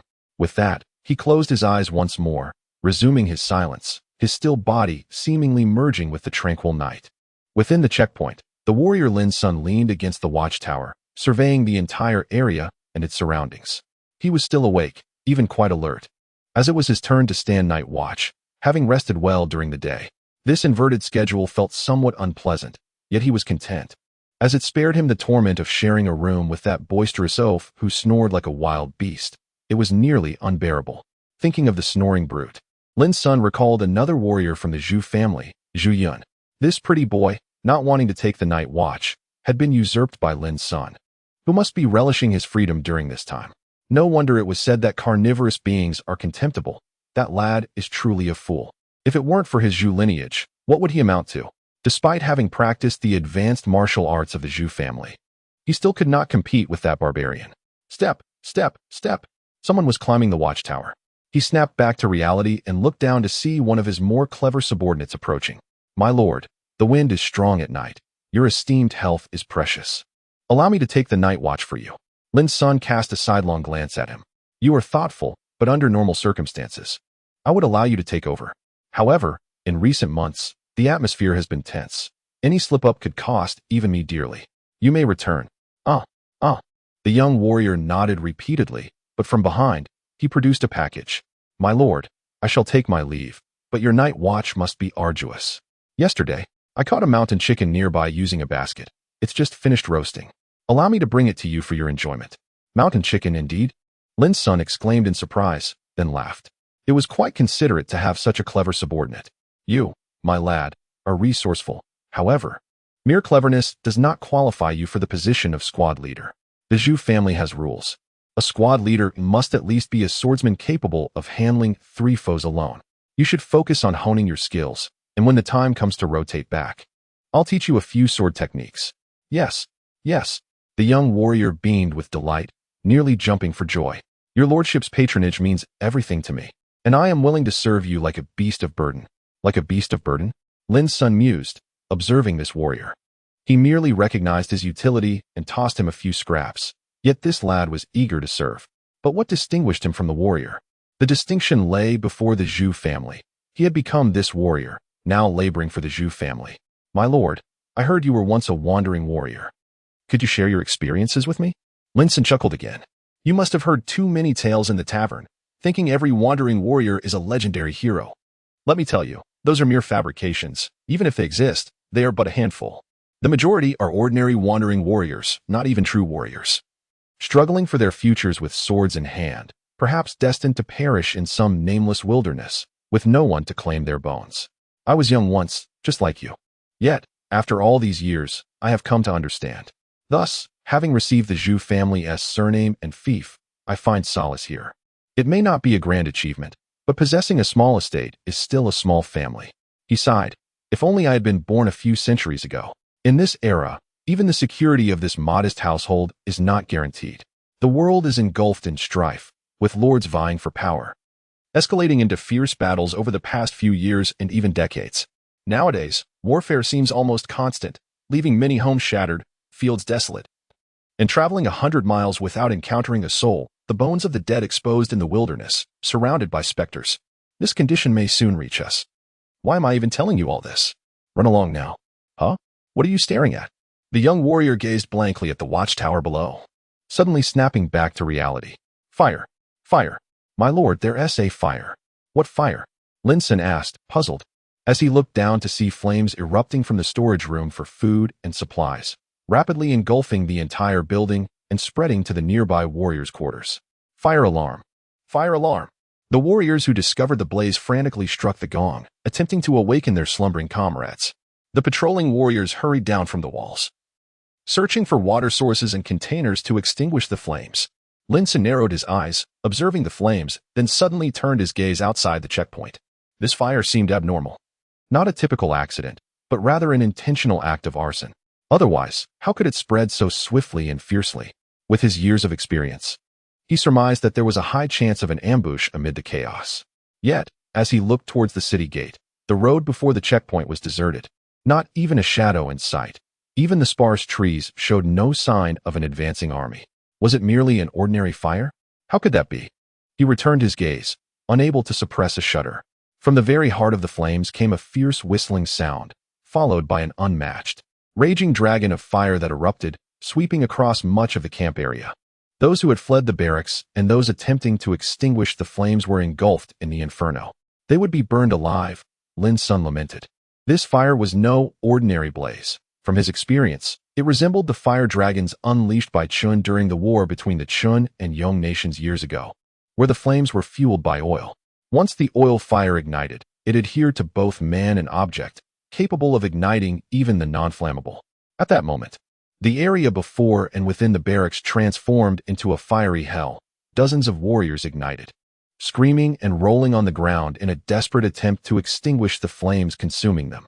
Yet, their efforts proved futile, and the warriors who rushed to help only exacerbated the situation, pouring water on them, which only intensified the flames, leaving the rescuers bewildered. One warrior, driven mad by the flames engulfing him, ran amok and grabbed Lin Sun as if he were a lifeline, inadvertently setting Lin Sun ablaze as well. This terrified the other rescuers, who dared not approach, merely standing by in shock. Warriors, listen to my command. Do not panic. This fire cannot be extinguished with water. We must use earth to smother it. Lin Sun bellowed, his voice resonating throughout the camp, bolstered by the power within him. With his presence, the warriors found their resolve, and the chaos began to subside as they followed his orders to gather earth. You stay at the watchtower and keep an eye out for any approaching armies. If any army attempts to invade, sound this gong. I will go down and investigate. Something is amiss at the storage room. Otherwise, how could the flames burst forth on their own? My lord, oil fire does not erupt spontaneously, yet I may have an idea of where the oil is coming from. Where is it from? It was the esteemed Lord Zhuyun. Over half a month ago, upon his arrival, he had issued a decree to seal the border checkpoint. Coincidentally, merchants transporting oil were already entering the gates. Recognizing the value of the oil, he maliciously accused one such merchant of being an accomplice in the assassination of the noble lady, subsequently detaining him and confiscating the oil to be stored temporarily in the warehouse. This fire oil was likely part of that very batch. What? Lin Sun exclaimed, veins throbbing on his forehead. Enraged by the young soldier's words, he called out and made his way down from the watchtower. It is done, Lord Yin. Outside the checkpoint, Wang Yu, adhering closely to the outer wall, gave a swift command to Yin Xiao. Without waiting for a response, he crouched and leapt upwards. This leap had been charged with anticipation, propelling him a full yard into the air. As he began to descend, his snakebone whip unfurled abruptly, the tail entwining around the wall's railing, allowing him to ascend further. When he descended again, he found himself atop the wall. Who goes there? Not all soldiers had descended to quell the flames. A few remained on guard. Wang Yu's arrival was swiftly detected. Yet undeterred, he moved with the swiftness of wind and thunder, his snakebone whip slicing through the air, shattering the skulls of his foes before they even had time to plead for mercy. He then seized a spear from the ground and hurled it with great force towards the watchtower like a bolt from a crossbow. Warrior Lin Sun had ventured to the fire site, leaving only a lone young soldier atop the watchtower. He had just taken on this heavy responsibility when, in a flash, Wang Yu had stormed the checkpoint, not granting him even a moment to react before a spear pierced through his chest, leaving a gaping wound. The dream of a swordsman was forever extinguished. At that very moment, as Lin Sun approached the fire, a shadow suddenly rose from beneath, engulfing him, and he vanished without a trace. The soldiers beside him were left in a state of shock, as if they had witnessed a ghost. Where has Lord Lin gone? Lin Sun's disappearance plunged the checkpoint into chaos once more. Seizing the opportunity amidst the turmoil, Wang Yu leapt down from the wall, stealthily infiltrating the soldiers' quarters, swiftly severing the heads of several warriors and taking their identification tokens before exiting. He then employed his snakebone whip as a sling, launching the severed heads beyond the checkpoint. Having completed this grim task, only one head remained. Yet that final head was soon to be his, as its owner had just been swallowed whole by the black viper. Entombed underground. Drawing from his previous experience with the viper, Wang Yu made slight adjustments. This time, the viper did not need to fully emerge. It merely coiled in the depths, thrusting the head above ground before retracting and burrowing deeper. The refined technique allowed for swifter action, minimizing the time the consumed enemy remained within, ensuring a deeper burial. In the past, Lin Bin had been buried 3 meters deep and managed to resist slightly, causing some commotion above ground. However, Lin's son, having been swallowed, had not emitted a single sound, and Wang Yu awaited his complete demise, at which point the events of the night would be deemed accomplished, leaving only minor details to finalize.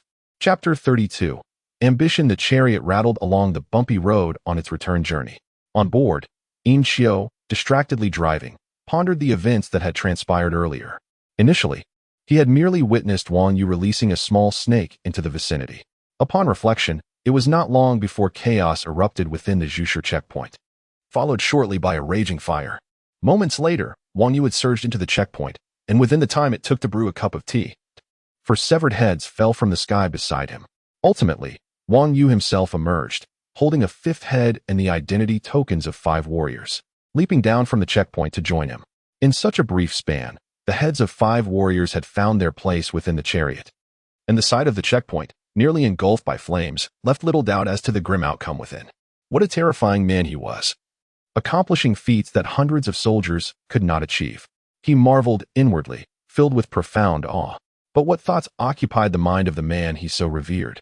Standing atop the chariot, Wang Yu gazed into the distance, observing the silent figures advancing through the darkness. A military force, the private army of the Yin clan. It seemed when Li had successfully dispatched word, and with the fires at Zhushi Fort, the martial spirits of the Yin warriors were kindled, eager to make their mark. He too felt a surge of impatience. The flames of ambition blazed fiercely within him. This night's reconnaissance had unveiled the stark reality of military might in this world. Yet his impression was underwhelming. This so-called army, though appearing formidable, lacked cohesion. The soldiers displayed little morale, and even a slight disturbance resulted in utter chaos.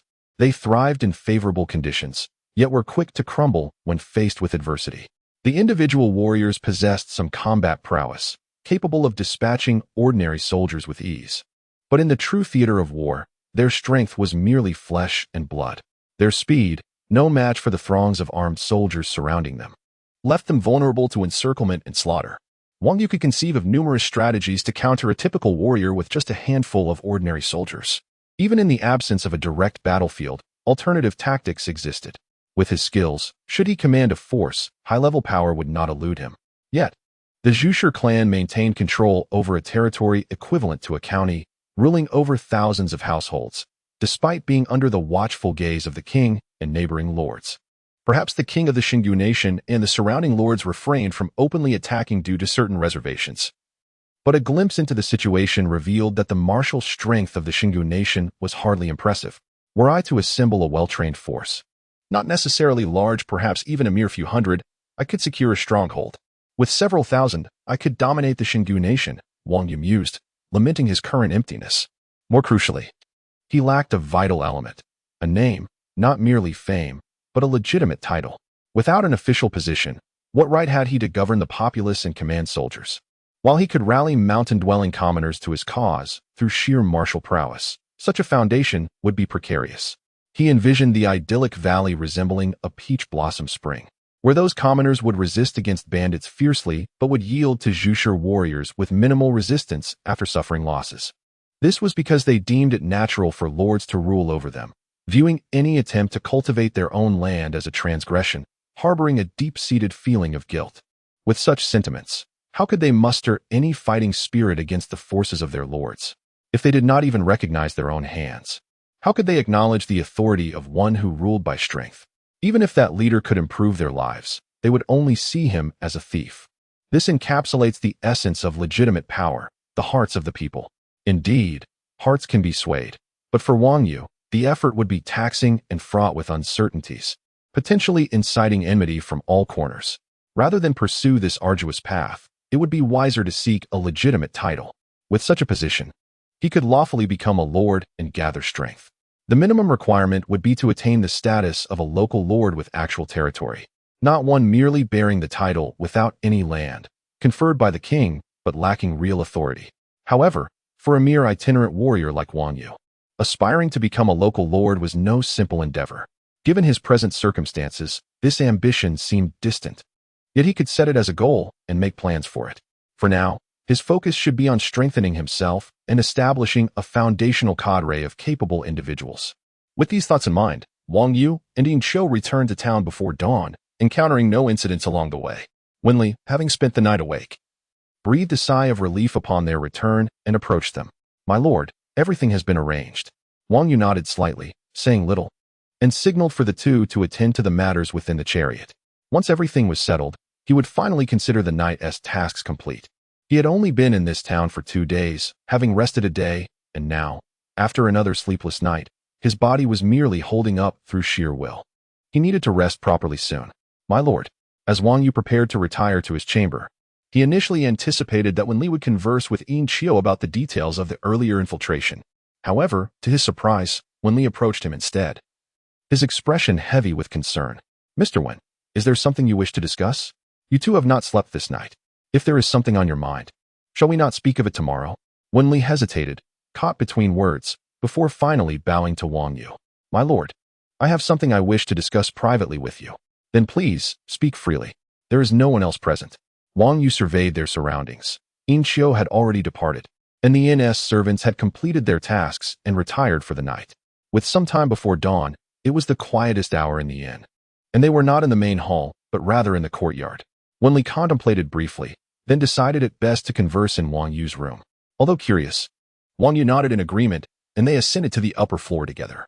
Upon entering room Tianzi, Wenli personally opened the door for Wang Yu. "What is the meaning of this, Mr. Wen?" As Wang Yu stepped inside, he noticed a large chest had been added to the previously sparse living area.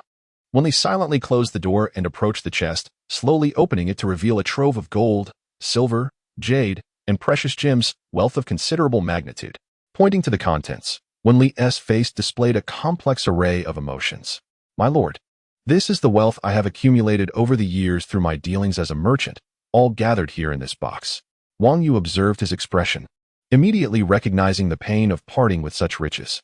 "If Mr. Wen is so pained to part with it, why present it now? Speak plainly of your intentions." Chapter 33.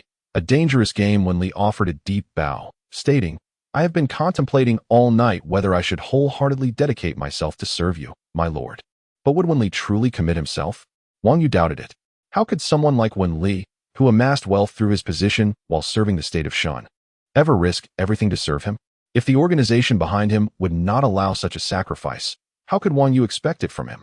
It was evident that Wenli, not long after being reprimanded, had developed new thoughts. With his head bowed, he continued, "What kind of person is worthy of such loyalty? Exceptional talent, the ability to instill awe, and the capacity to bestow benefits upon subordinates. My lord, you possess all these qualities. If Wenli were merely an individual, I would undoubtedly dedicate myself to your service, for I have no doubt of your future accomplishments." "You wish to imply that you are not just an individual, but have family and kin?" Wang Yu interjected, having grasped Wenli's meaning. Indeed, those in their line of work seemed to wield considerable power, akin to the king's assassins who could orchestrate killings at a moment's notice. Yet, at their core, they were but hounds for the sovereign, bound to obey and even die for their ruler. But who among them would willingly embrace death when survival was an option? Yet, to live meant betrayal of the sovereign, which could result in dire consequences for their families and potentially annihilation of their lineage. In such a case, who would honor the ancestors when there were no offerings of blood and meat? "My lord, I cannot bear such a burden." Wenli spoke gravely, as if resolved to some decision, producing a short dagger from his robes. This was not an attempt to assassinate Wang Yu, but rather a gesture of submission. Presenting the dagger to him, Wang Yu shook his head. "Mr. Wen, I recall telling you not to attempt clever tricks in my presence." Wenli's breath quickened, recalling Wang Yu's earlier words, yet he resolutely brought the dagger closer. If he feared not death, what else could he fear? Wang Yu did not take the dagger but stated coolly, "You are foolish, presenting me with 2 choices. One option is to take your wealth and sever our ties, which, while relinquishing the leverage you and Ying could provide, would grant me a substantial sum. This amount, accumulated through your organization's resources over the years, is indeed considerable. The second option is to kill you, which would yield the same wealth but bring me no advantage, and I would lose your cover, attracting the attention of your organization.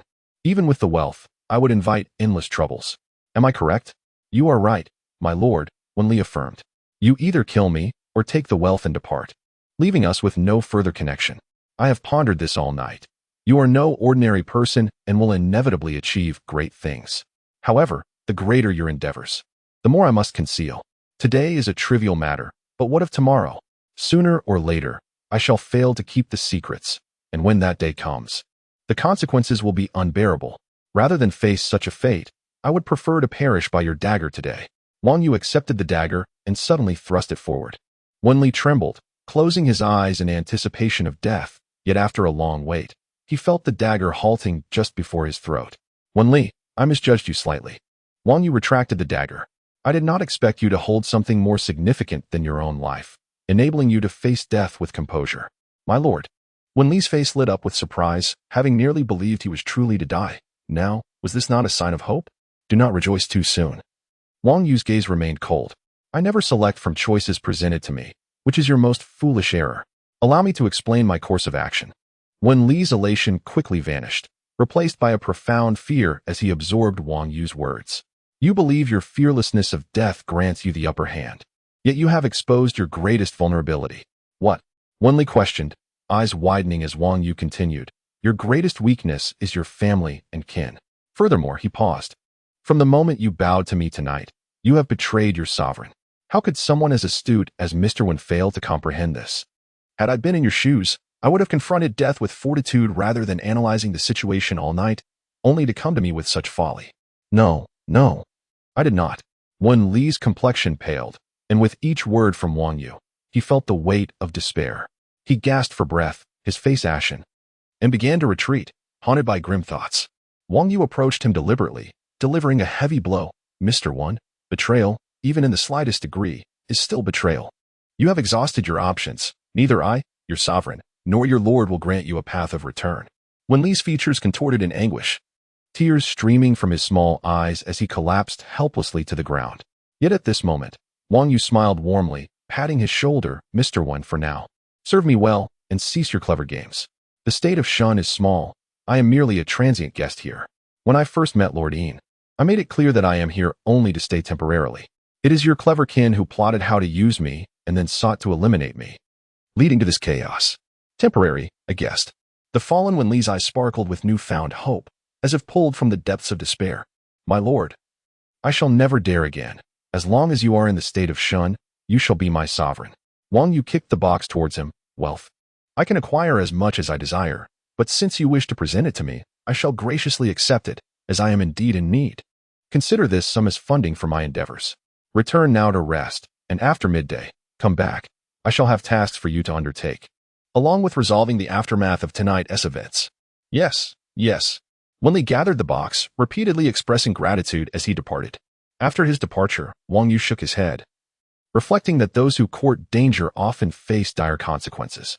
This plump man, thinking himself clever, had unwittingly revealed his greatest vulnerability in his attempt to pose a dilemma, thus falling into Wang Yu's grasp. Initially doubtful of Wen Li's loyalty, Wang Yu now found a glimmer of hope after this harsh confrontation, realizing he could indeed be of use. Chapter 34. Farewell. As Wang Yu dismissed Wen Li, he retired to rest, his body utterly fatigued.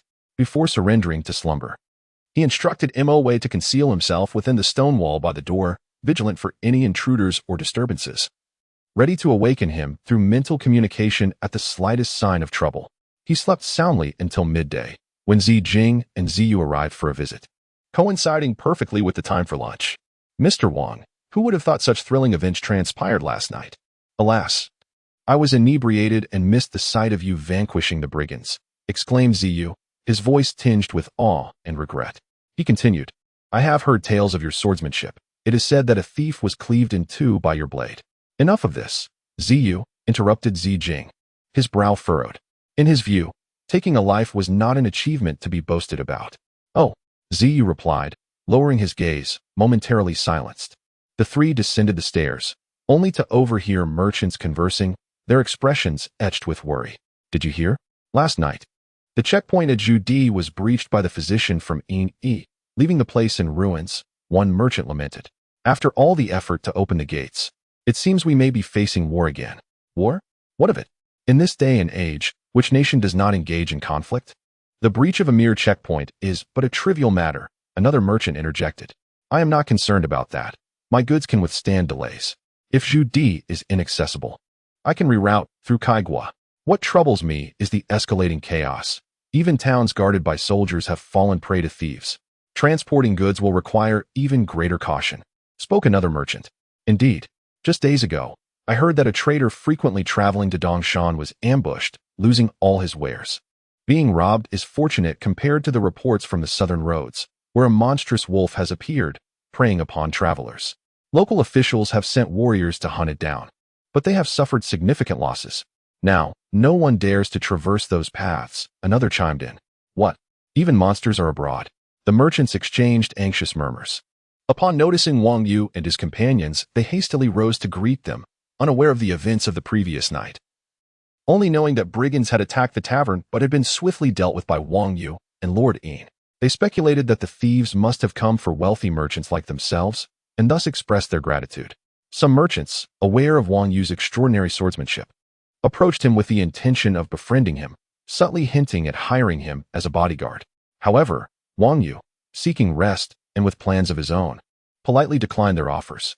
After exchanging pleasantries with the merchants, Wang Yu and Jing retreated to a private room.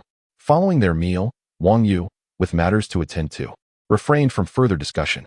Later, Wenli arrived to await him.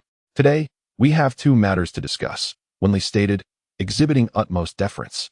As if transformed in Wang Yu's presence, Wang Yu broached the subject of last night's events, focusing on the critical aspect, the insider within the Zhu family. Wenli contemplated for a moment and replied, My lord, I have anticipated this matter. It poses no difficulty. I merely need to employ a few tactics on the parchment intended for the insider and ensure it is discreetly delivered. The moment he opens it, he shall meet his end, as if by illness, and the parchment can be destroyed, leaving not a trace behind. Wenli's plan mirrored Wang Yu's thoughts, though Wang Yu had considered placing a curse upon the item to ensure its destruction upon contact. With Wenli's approach in mind, Wang Yu felt no need to dwell further on the plan.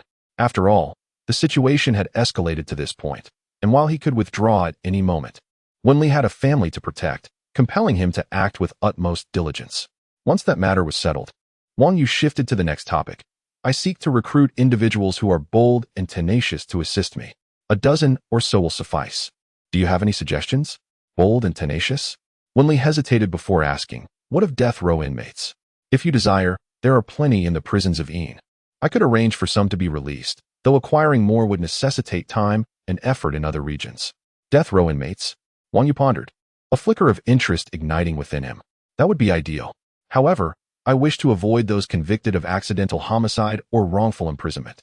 I seek the most ruthless among them, those who would dare to slay soldiers or officers. Furthermore, you must provide a place for them to stay. Once they arrive, I shall train them adequately for our purposes. There is a suitable location outside the town, a modest estate of mine, Wenli offered promptly. Should my lord find it acceptable, I shall gift both the estate and its servants to you. Enough of that. What use do I have for your estate? It is merely a temporary refuge. If there are no further matters, you should expedite your arrangements, Wang Yu instructed. Understood. Wenli replied, gradually retreating until he reached the door, then turned to depart. Is Mr. Wang present? After Wenli's exit, another knock echoed at the door. Upon opening it, Wang Yu found Jing standing there. Jing, what brings you? Wang Yu inquired, noticing that Yu was not alone. A towering figure accompanied them, a robust man radiating an aura of danger. Mr. Wang, I wish to express my gratitude for your care over the past few days. Yu and I have come to bid farewell, Jing stated, introducing the imposing figure as his teacher's bodyguard. Due to certain circumstances, we have only just made contact, and we shall soon join my teacher. Sir, Ziyu's eyes glistened with unshed tears, clearly reluctant to part. Though Wang Yu had known him for a short time, he had made a profound impression on the boy, who admired Wang Yu's character, swordsmanship, and knowledge. Why the sorrow? Wang Yu placed a reassuring hand on his shoulder. This is not a final farewell. Do you wish for me to perish, never to be seen again? Of course not. How could I ever wish for your demise? Ziyu hurriedly clarified, then suddenly brightened. Oh, Mr. Wang, we are headed to Puyang. Will you accompany us? If so, we could travel together. Had this been days prior, Jing would have attempted to dissuade such folly, but today, he merely furrowed his brow. I have some matters to attend to, rendering it impractical to accompany you, but I assure you, I shall visit Puyang in the future. Jing, Ziyu, your talents have greatly benefited me these past few days. I am certain your teacher possesses unparalleled wisdom. How could I not pay him a visit? Jing, every gathering must eventually part. Yet I cannot see you off beyond this town, Wang Yu said as they exited the tavern. Outside, a carriage awaited them, accompanied not by one but a dozen armed men, seasoned warriors, far superior to the Zhu family's young retainers. Ziyu, hailing from a family of officials, was not entirely unexpected, though he was merely a subordinate of the monarch rather than a true lord. As they proceeded, Wang Yu escorted the two beyond the town's boundaries, exchanging parting words. At last, the moment of farewell arrived, and Ziyu burst into tears, revealing his youthful vulnerability. In that moment, Wang Yu, too, felt the weight of parting, reminiscent of the poignant verses of ancient poets. In this world, in this era, farewells were not akin to those in modern Earth. Even brief separations could stretch into eternity. With no convenient means of communication or transport, a parting was often a final goodbye. In the afternoon, the weather turned gloomy once again, hinting at the impending arrival of a light rain, which further intensified the atmosphere. However, Wang Yu merely bid them a faint farewell, watching as their vehicle gradually receded into the distance, ultimately vanishing behind the distant mountains. Turning back, he found himself reflecting on the experience, though it stirred only a slight ripple within him. How long had it been since he felt such emotions? Perhaps it was during his childhood. As time passed, throughout the long journey of his life, he became accustomed to the cycles of life and death, and subsequent farewells became mere commonplace occurrences. This particular rebirth, in truth, allowed him to completely cast aside all remnants of his past, rendering it nothing more than a trivial matter to him. Chapter 35. Death Row Inmates. 3 days later. On a moonlit night, at a secluded manor outside the town, torches blazed on either side of a clearing, illuminating the area and revealing 13 figures tightly bound with ropes as thick as a thumb. Surrounding them were over 20 armed men, brandishing sharp blades. When Li approached Wang Yu, whispering softly as he gestured towards the captives, "My lord, I have brought the individuals you requested. These are the death row inmates I have gathered from various places in recent days, all fitting your description." Wang Yu glanced over the 13 men and nodded. Indeed, they were not ordinary death row inmates. Each exuded an aura of lethal intent, most having suppressed their ferocity, appearing as unassuming commoners. As the saying goes, the barking dog seldom bites. Those capable of murder emanated a certain essence that piqued his interest. However, one individual among them stirred a hint of displeasure within Wang Yu. And as he scrutinized the man, their eyes locked, revealing an unabashed malice that suggested a predatory instinct akin to that of a wolf observing its prey. "Mr. One," he said, "you have worked diligently. Please instruct your men to withdraw." Wenli hesitated momentarily, but recalling Wang Yu's prowess, he knew these feeble death row inmates posed no threat. With a subtle signal, his private force, maintained outside the organization, promptly retreated from the manor. A slight commotion ensued among the captives, who exchanged silent glances. Yet, upon noticing Wang Yu's warrior garb, they dared not move. They were formidable figures among common folk, yet had learned the harshness of the warrior's might through their capture. Having dismissed the crowd, when Li observed the subdued chaos among the death row inmates and continued, "I assure you, my lord, I have exerted my utmost effort for your cause. The organization has facilitated this. Many of our ordinary death warriors can be acquired in cooperation with the warriors. However, these men are not typical inmates. The doctors have shown interest in them, which required some financial persuasion." "Doctors show interest in such death row inmates?" Wang Yu mused. Indeed, through a modern lens, they were severe and even perverse murderers. Yet in this era, the ability to kill, and to do so with skill, was a rare talent that set them apart from ordinary men. The historical account of Jing's assassination attempt on the king of Chen illustrates this. Qin Yong was valued by the Prince of Yan for his audacity to kill at the tender age of 13, and rather than face execution, he was recruited. "Excellent, excellent," Wang Yu exclaimed, raising his voice slightly. "These are all the individuals I desire, though the number is somewhat excessive." "What?" Wenli questioned. puzzled that Wang Yu deemed the number too great. Yet, he heard Wang Yu continue, "Let us reduce the numbers. Among them is a feeble wolf who dares to provoke the lion in its own territory." In an instant, a white whip-like force shot forth from Wang Yu, ensnaring the neck of the man who had displeased him. With a swift motion, the whip constricted, and in the next moment, the man's head flew off, his body collapsing in a spray of blood. When Li realized that Wang Yu had commenced his brutal display of authority over these ruthless criminals, this act not only showcased his formidable strength, but also conveyed to the remaining captives that while he intended to utilize them, their fates were not guaranteed. They could be culled at any moment, a grim reminder of their mortality. The death row inmates exchanged glances, their expression shifting to one of trepidation as they recognized that this warrior before them held the power to dictate their lives and deaths. "Mr. Wen, you may also depart," Wang Yu commanded, wishing to keep his methods concealed from Wen Li. "Understood," Wen Li replied, without further inquiry, and slowly retreated, hastily exiting the manor. As he watched Wen Li depart, Wang Yu turned his gaze back to the remaining inmates and coldly stated, "I require only 6 individuals, meaning that of you here. Only 6 may survive. Those who live will serve me and may enjoy a life far surpassing that of ordinary men, even rivaling the strength of warriors. As for which 6 will survive, that decision lies with you." Upon hearing this chilling decree, the inmates stirred once more, their expressions betraying a mix of confusion and determination. One of them spoke up, "My lord, we are bound." "Bound? Does that mean you cannot fight?" Wang Yu interrupted, and before the inmate could finish, another lunged forward, tackling him to the ground. With a swift motion, he maneuvered onto the man's back, his weight pressing down on his neck. A sickening crack echoed, and the man lay still. The victorious inmate, now free from restraint, disregarded the others and hopped to a corner, expressionless as he observed the chaos unfold. Wang Yu regarded him with approval. He may live. Inspired by this example, the remaining death row inmates began to understand their course of action. They eyed each other warily while remaining vigilant. Suddenly, one inmate, displaying remarkable agility, leaped into the air, using his momentum to ensnare another's neck with his legs, bringing him crashing to the ground and swiftly escaping. He too may live. The scene descended into utter chaos as the inmates unleashed their various tactics against the weaker among them, charging, kicking, head-butting, and even one resorting to biting, tearing open another's throat. In mere moments, their ranks dwindled rapidly.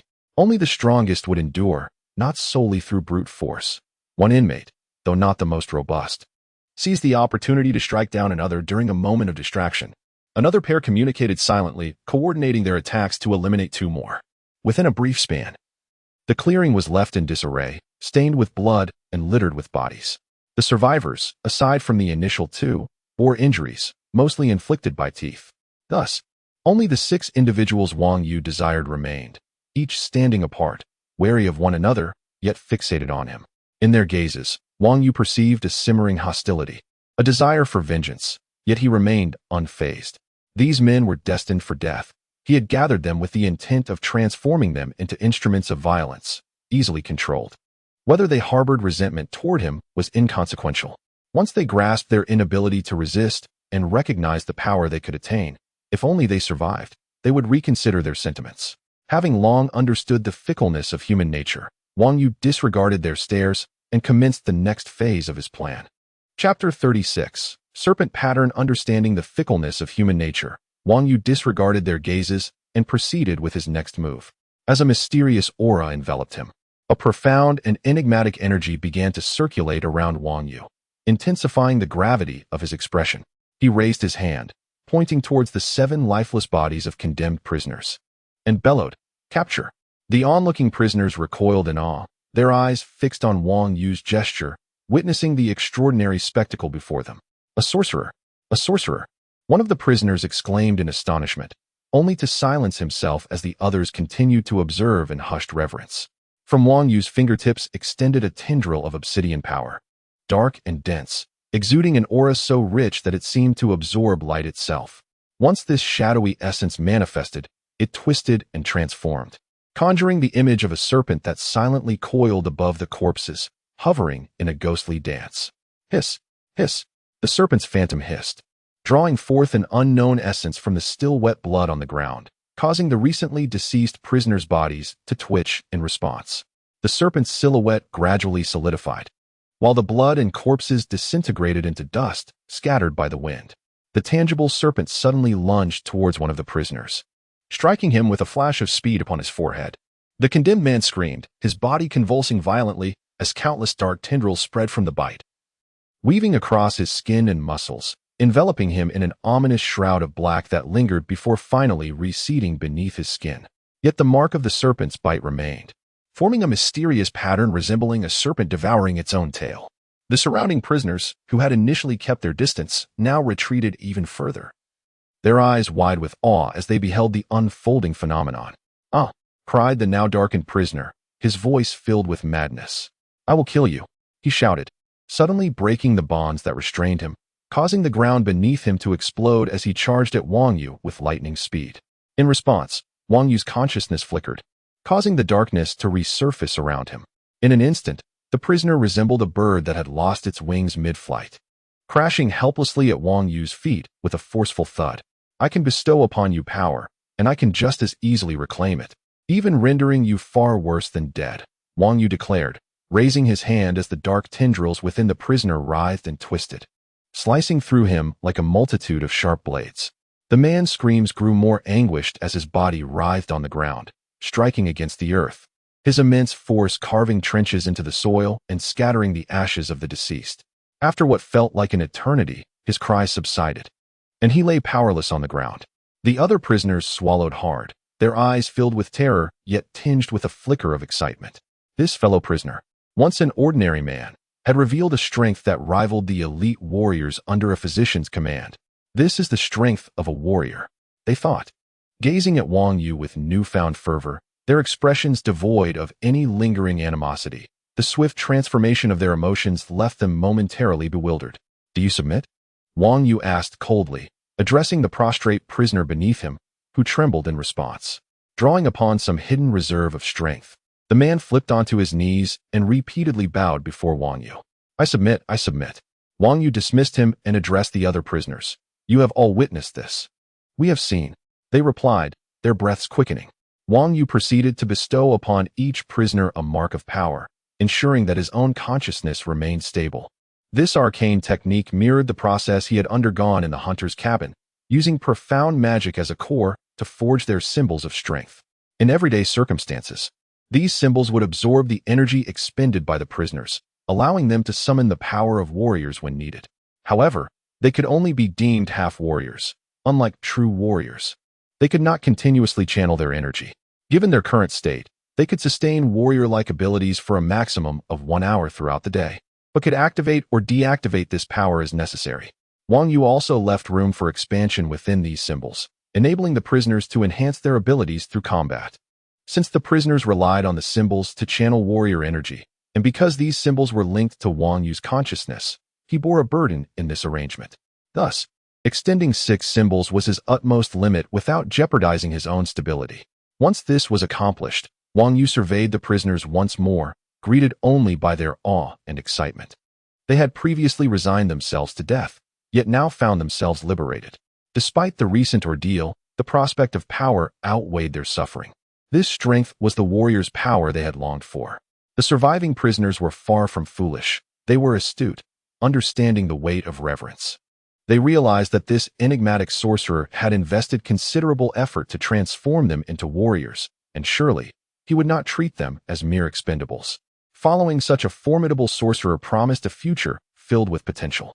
"From this day forth, you shall be known as my serpent-pattern warriors," Wang Yu declared, basking in their awe and excitement. "Regardless of your past names or origins, I grant you the surname Serpent."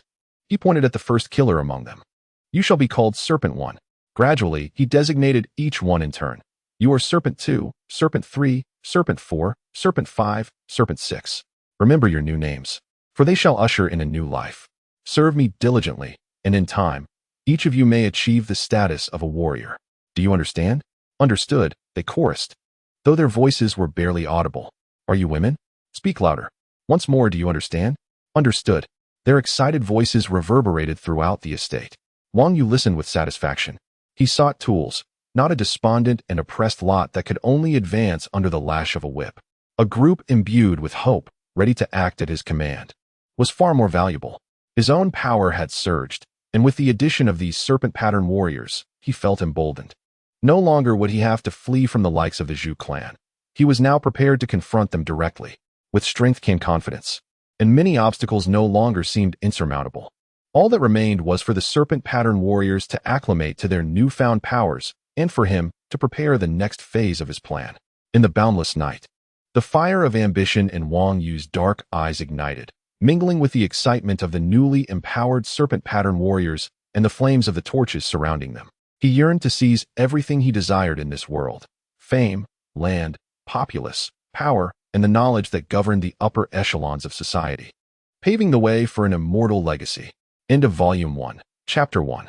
The Rustic in the new book is making its way up the charts. Dear friends, if you have votes, please lend your support. Thank you. Master, are you truly leaving? On a dim morning, Wen Li bid farewell outside the town. By the roadside, Wang Yu and his companions, the serpent-patterned warriors, had already packed their belongings, with a cart belonging to them parked nearby. A month had passed since his arrival in this town, and after a period of recuperation, the once slightly frail figure he had presented upon arrival had transformed. His physique now filled with streamlined muscle beneath his robes. His exposed skin gleamed with a lustrous sheen, and although he was not conventionally handsome, he exuded an undeniable charm. At that moment, he stood before the cart, adorned with a wide-brimmed hat and dressed in a blue robe with a white cloak. A 3-foot-long sword rested against his jade belt, presenting an image of a valiant gentleman from a noble family. His face, while still bearing the youthful innocence of his age, lacked the impetuousness of youth, instead radiating a gravitas that set him apart from ordinary men.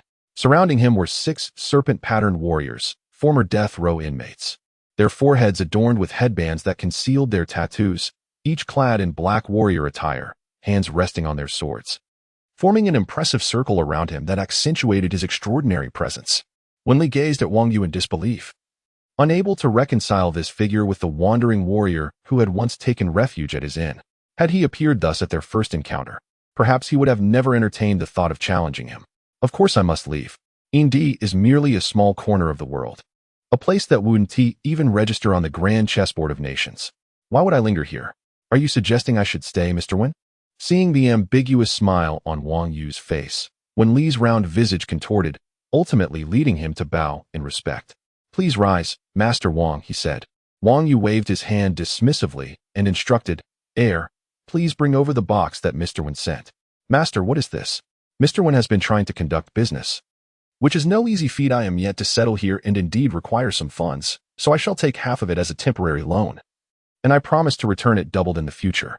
Wang Yu took half of the box, which contained Wen Li's years of savings, and handed it to him. This box had been given to Wang Yu when Wen Li had presented him with a choice a month ago. What are you hesitating for? Take it. This. Wen Li found himself at a loss. Throughout his many years, he had encountered all manner of people, yet he had never met someone like Wang Yu, who seemed to consider another's perspective. If he were in Wang Yu's position, he would have exploited him to the fullest, especially after having previously attempted to harm him. Yet, what had transpired? Despite Wang Yu's coercion to conceal the matter, he had merely cleaned up the aftermath and utilized Wen Li's convenience for trivial matters, returning half of the money that had already been declared a gift. How could one comprehend such actions? Wang Yu would never explain, for their perspectives and capacities were worlds apart. Serpenta, let us depart. Wang Yu climbed into the cart, and Serpenta followed suit. With a crack of the whip, the 2-horse cart began to move forward. The other 5 serpent-patterned warriors, lacking the privilege of riding, followed on foot. Fortunately, the cart moved at a leisurely pace, allowing them to engage in the training Wang Yu had assigned, marching with weighted loads to toughen their bodies. Wang Yu's journey took him away from the state of Shen, heading towards the 5 kingdoms of Huai. In discussions with Jing regarding the geopolitical landscape, he had developed a particular interest in this region. The 5 kingdoms of Huai referred to 5 small nations located south of the state of Shen, traversed by the winding Huai River. To the northeast lies the formidable Kai Kingdom, the first hegemonic state to emerge among the vassal states of the great Cheng dynasty. To the north is the state of Shen, while to the northwest lies the Yi Kingdom. Further past, Yi is the most powerful state of the present day, the Chen Kingdom. To the east is the sea, and to the southeast is the once great Yu Kingdom, now in decline. To the west and south is the Jing Kingdom, another powerful nation. Though the geographical position of the 5 kingdoms does not compare to the central plains of the Chen Kingdom, it remains a vital crossroads for the nations. Historical conflicts between Chen and Jing, as well as between Yu and Kai, have made these five kingdoms a focal point of contention. Consequently, this strategic location has been coveted by many great powers, yet due to the presence of strong nations and the alliance of the five kingdoms, no single nation has ever successfully claimed it. Wang Yu's choice of the five kingdoms is rooted in its geographical significance, providing a vantage point to observe the shifting tides of the world. News of significant events across the realm invariably reaches this region. Additionally, its developed transportation and flourishing commerce render it an ideal locale for capital accumulation. Due to these advantages, many dethroned monarchs and exiled nobles often find themselves drawn to this area, plotting their return to reclaim their thrones. This has unwittingly transformed the region into a political hub. Over the years, numerous attempts at restoration have unfolded here, though many have ultimately failed. This aspect is particularly appealing to Wang Yu, as it relates to the status he seeks to achieve. How can an ordinary warrior or merchant attain the title of a local noble or above? The conventional path is nearly impossible, as such titles are conferred by the sovereign. Why would a king bestow a title upon a mere warrior? Even if he wished to, the land is already claimed by others, leaving no territory to grant. Thus, Wang Yu opts for a more unconventional approach. This unconventional path is exemplified by the historical figure Chen Wengong and the five warriors who remained loyal to him during his years of exile. Although Chen Wengong has been long deceased, the descendants of those five warriors, two of whom perished in political strife, remain powerful families within the current Chen kingdom, each possessing strength rivaling that of 2,000-strong states like Shan. Wang Yu's fundamental purpose for heading to the five kingdoms is to emulate his predecessors and seek out unique opportunities. As the cart moved slowly, several hours later, they passed through the Indi checkpoint and entered the region of Yining. Upon their arrival, the guards at the checkpoint recognized the impressive assembly of Wang Yu and his entourage, clearly not mere merchants or mounted bandits, and thus did not impose any difficulties, collecting only a nominal toll for passage. After another half hour of travel, the road veered past a village, where a tea house stood by the roadside, frequented by various travelers and merchants taking respite. Noticing the sun peeking through the clouds, signaling noon, Wang Yu signaled to Serpent, "It's nearly noon. Let us rest here." Yes, Serpent Air and the others, having sprinted all morning, were weary and thirsty. Upon hearing Wang Yu's command, they eagerly rushed to assist Serpent in finding a suitable spot to park the cart, then lined up before it, waiting for Wang Yu to disembark first before following him into the tea house. Their impressive procession drew the attention of everyone inside, eyes turning towards Wang Yu as they speculated about his identity. Within the tea house, a middle-aged man and a young girl were attending to the guests. Upon seeing them enter, the man hurried over, saying, "Esteemed warriors, please come inside. There's seating available." Wang Yu followed his gesture and glanced inside. Indeed, there were two rough wooden tables, and with a bit of squeezing, the seven of them could fit comfortably. "Kind innkeeper, please bring us some tea. My servants have traveled all morning and are quite thirsty." "Of course," the innkeeper replied promptly. "This is a tea shed, where tea flows abundantly. However, being a modest village shop, the quality of tea leaves is quite rudimentary, merely a handful of coarse leaves boiled in several large earthenware pots, sufficient only to quench one's thirst." The man serving is notably swift. With a casual call, he quickly arranges the clay bowls, pouring tea into them and placing them on two wooden trays, carrying one in each hand without spilling a drop. At this moment, a young girl approaches. Though her appearance is not particularly striking, her voice is melodious and soft as she inquires, "Do you gentlemen require any dishes?" The others, including Shida, refrain from responding, while Wang Yu surveys his surroundings and casually asks, "What do you have here?" In a rustic establishment like this, he does not expect a lavish spread. Anything edible will suffice. The girl replies, "We have some slices of meat, all smoked rabbit, and chicken as well, which can be freshly slaughtered and cooked if desired. Additionally, there is millet rice and bean porridge." Wang Yu nods in agreement, clearly pleased with the offerings that exceed his expectations. "Let us have a bit of everything, but more of the meat." "Very well. I shall bring 2 portions of rabbit meat, 2 white chickens, millet rice, and bean porridge for 7 people. Is that acceptable?" she asks. "Yes, but please hurry. We are in a rush," he responds. The girl swiftly departs, just as 4 rough-looking wanderers enter the tea shed, shouting boorishly, "Hey, where's that girl running off to? Didn't she see the gentleman arrive?" Not even a greeting. "Yes, esteemed warriors, please come in." What would you like? The girl turns around to address them. The wanderers look at her face, their disappointment evident, yet upon hearing her voice, a flicker of delight crosses their expressions. One of them chuckles. The girl may not be much to look at, but she possesses quite a nice slender waist and a charming voice. Another adds with a lewd grin, and she seems to have some ample bosom as well. How about we order some breast meat? Let the gentleman feel it. We'll pay the price of a chicken. How does that sound? We have plenty of money. As they speak, they make lewd gestures, causing the girl to recoil in fright. The onlooking patrons, though disapproving, are reluctant to provoke conflict and simply observe in silence. Shi-san, Wang Yu suddenly calls out. He notices Shi-san, who has his head lowered, his fists clenched tightly, trembling slightly. In this world, aside from a few aberrant souls, no one is born a natural-born killer. Shida and his companions are no different. Shi-san's initial acts of violence stemmed from the brutal murder of his only sister by a swordsman, which ignited his fury. Since then, he has taken lives whenever he witnesses similar injustices. In a mere few years, he has killed over 20 individuals, including soldiers and roving warriors, inciting local panic until he was eventually captured by the Lord's guards. Ordinarily, he would have faced execution. However, due to his lethal prowess, he was sentenced to death yet remained alive until he was brought under Wang Yu's command. Now, witnessing the scene, it is evident that he is once again stirred by the desire to act.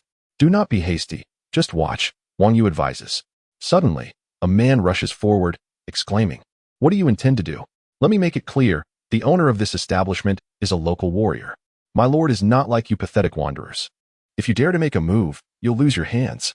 The wanderers halt momentarily, though one of them, still unwilling to relent, exchanges glances with a companion.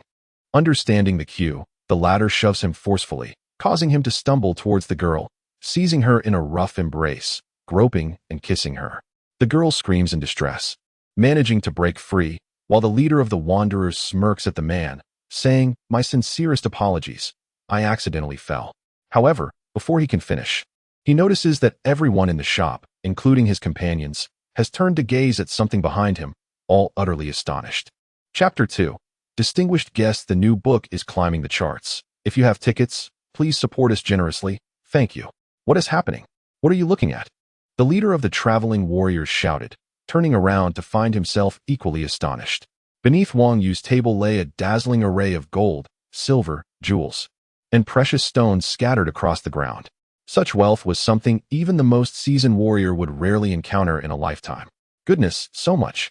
Just grabbing a handful would make one wealthy beyond imagination. Wang Yu furrowed his brow when the girl had struggled free. She had accidentally bumped into the side of the large snake, inadvertently knocking down the bundle at his feet. The wealth he obtained from Wenli had spilled onto the ground along with it. He glanced around, noticing that the merchants nearby were dumbfounded, and their guards, along with the traveling warriors from earlier, were revealing avaricious glances. Out in the world, one must conceal their riches. Revealing them invites trouble. Having lived 2 lives, Wang Yu was well aware of this principle. With a cold snort, he thought these wandering warriors were courting death. Snake 3, leave none alive, be thorough. Having endured for long enough, Snake 3 suddenly sprang to his feet, a silly grin plastered on his face as he approached one of the traveling warriors. At that moment, he resembled a simpleton. The leader of the traveling warriors, seeing him approach, blocked his view of the scattered wealth and frowned. Though he recognized Snake 3 was also a warrior by appearance, his foolish demeanor caused him to dismiss any threat, and he attempted to shove him aside. "Fool! Don't block my view." Just as his hand was about to make contact with Snake 3, the latter seemingly vanished in an instant. This was not actual disappearance, but rather Snake 3's incredible speed and short-distance movement. By the time the warrior felt his presence again, Snake 3 had already positioned himself behind him, his hands firmly clasped on the warrior's head. Hee. Snake 3 chuckled innocently, giving a light twist. "Boss." The other 3 traveling warriors gasped, drawing their swords in alarm. Their eyes fixated on Snake 3. They had missed the entire sequence of events, entirely unaware of the caliber of their opponent. "You all deserve to die," Snake 3 said with a goofy grin. The 3 traveling warriors remained bewildered, but the surrounding merchants and guards looked on in horror, feeling a chill creep up their spines. A warrior, a warrior. He is a true warrior," exclaimed one merchant's guard in astonishment. "To avenge the boss," shouted one of the traveling warriors, pressing his short sword into a thrust aimed at Snake 3's chest. However, Even when Snake 3 was merely an ordinary person, he would have found the attack slow. Now, he effortlessly clamped the sword between his hands and pushed forward. The traveling warrior's momentum came to an abrupt halt as he glanced down, realizing with horror that the sword he wielded had been thrust back into his own chest. Thud! He coughed up blood mixed with bits of his internal organs, collapsing lifelessly to the ground. The two warriors trailing behind him stood frozen, as did the tea house proprietor, merchants, and guards. They finally understood the true meaning of the term warrior that had been uttered earlier. This seemingly foolish fellow was indeed a warrior with genuine power, not merely a traveling warrior who had practiced swordplay to exceed the average person. They exchanged terrified glances and began to flee. "Where do you think you're going?" They scattered, but had barely taken 2 steps when they discovered that several warriors sitting at the same table as Snake 3 had blocked every exit of the tea house. It was impossible for everyone to be true warriors. Without a moment's hesitation, the traveling warrior swung his sword in a desperate bid for survival. Swish!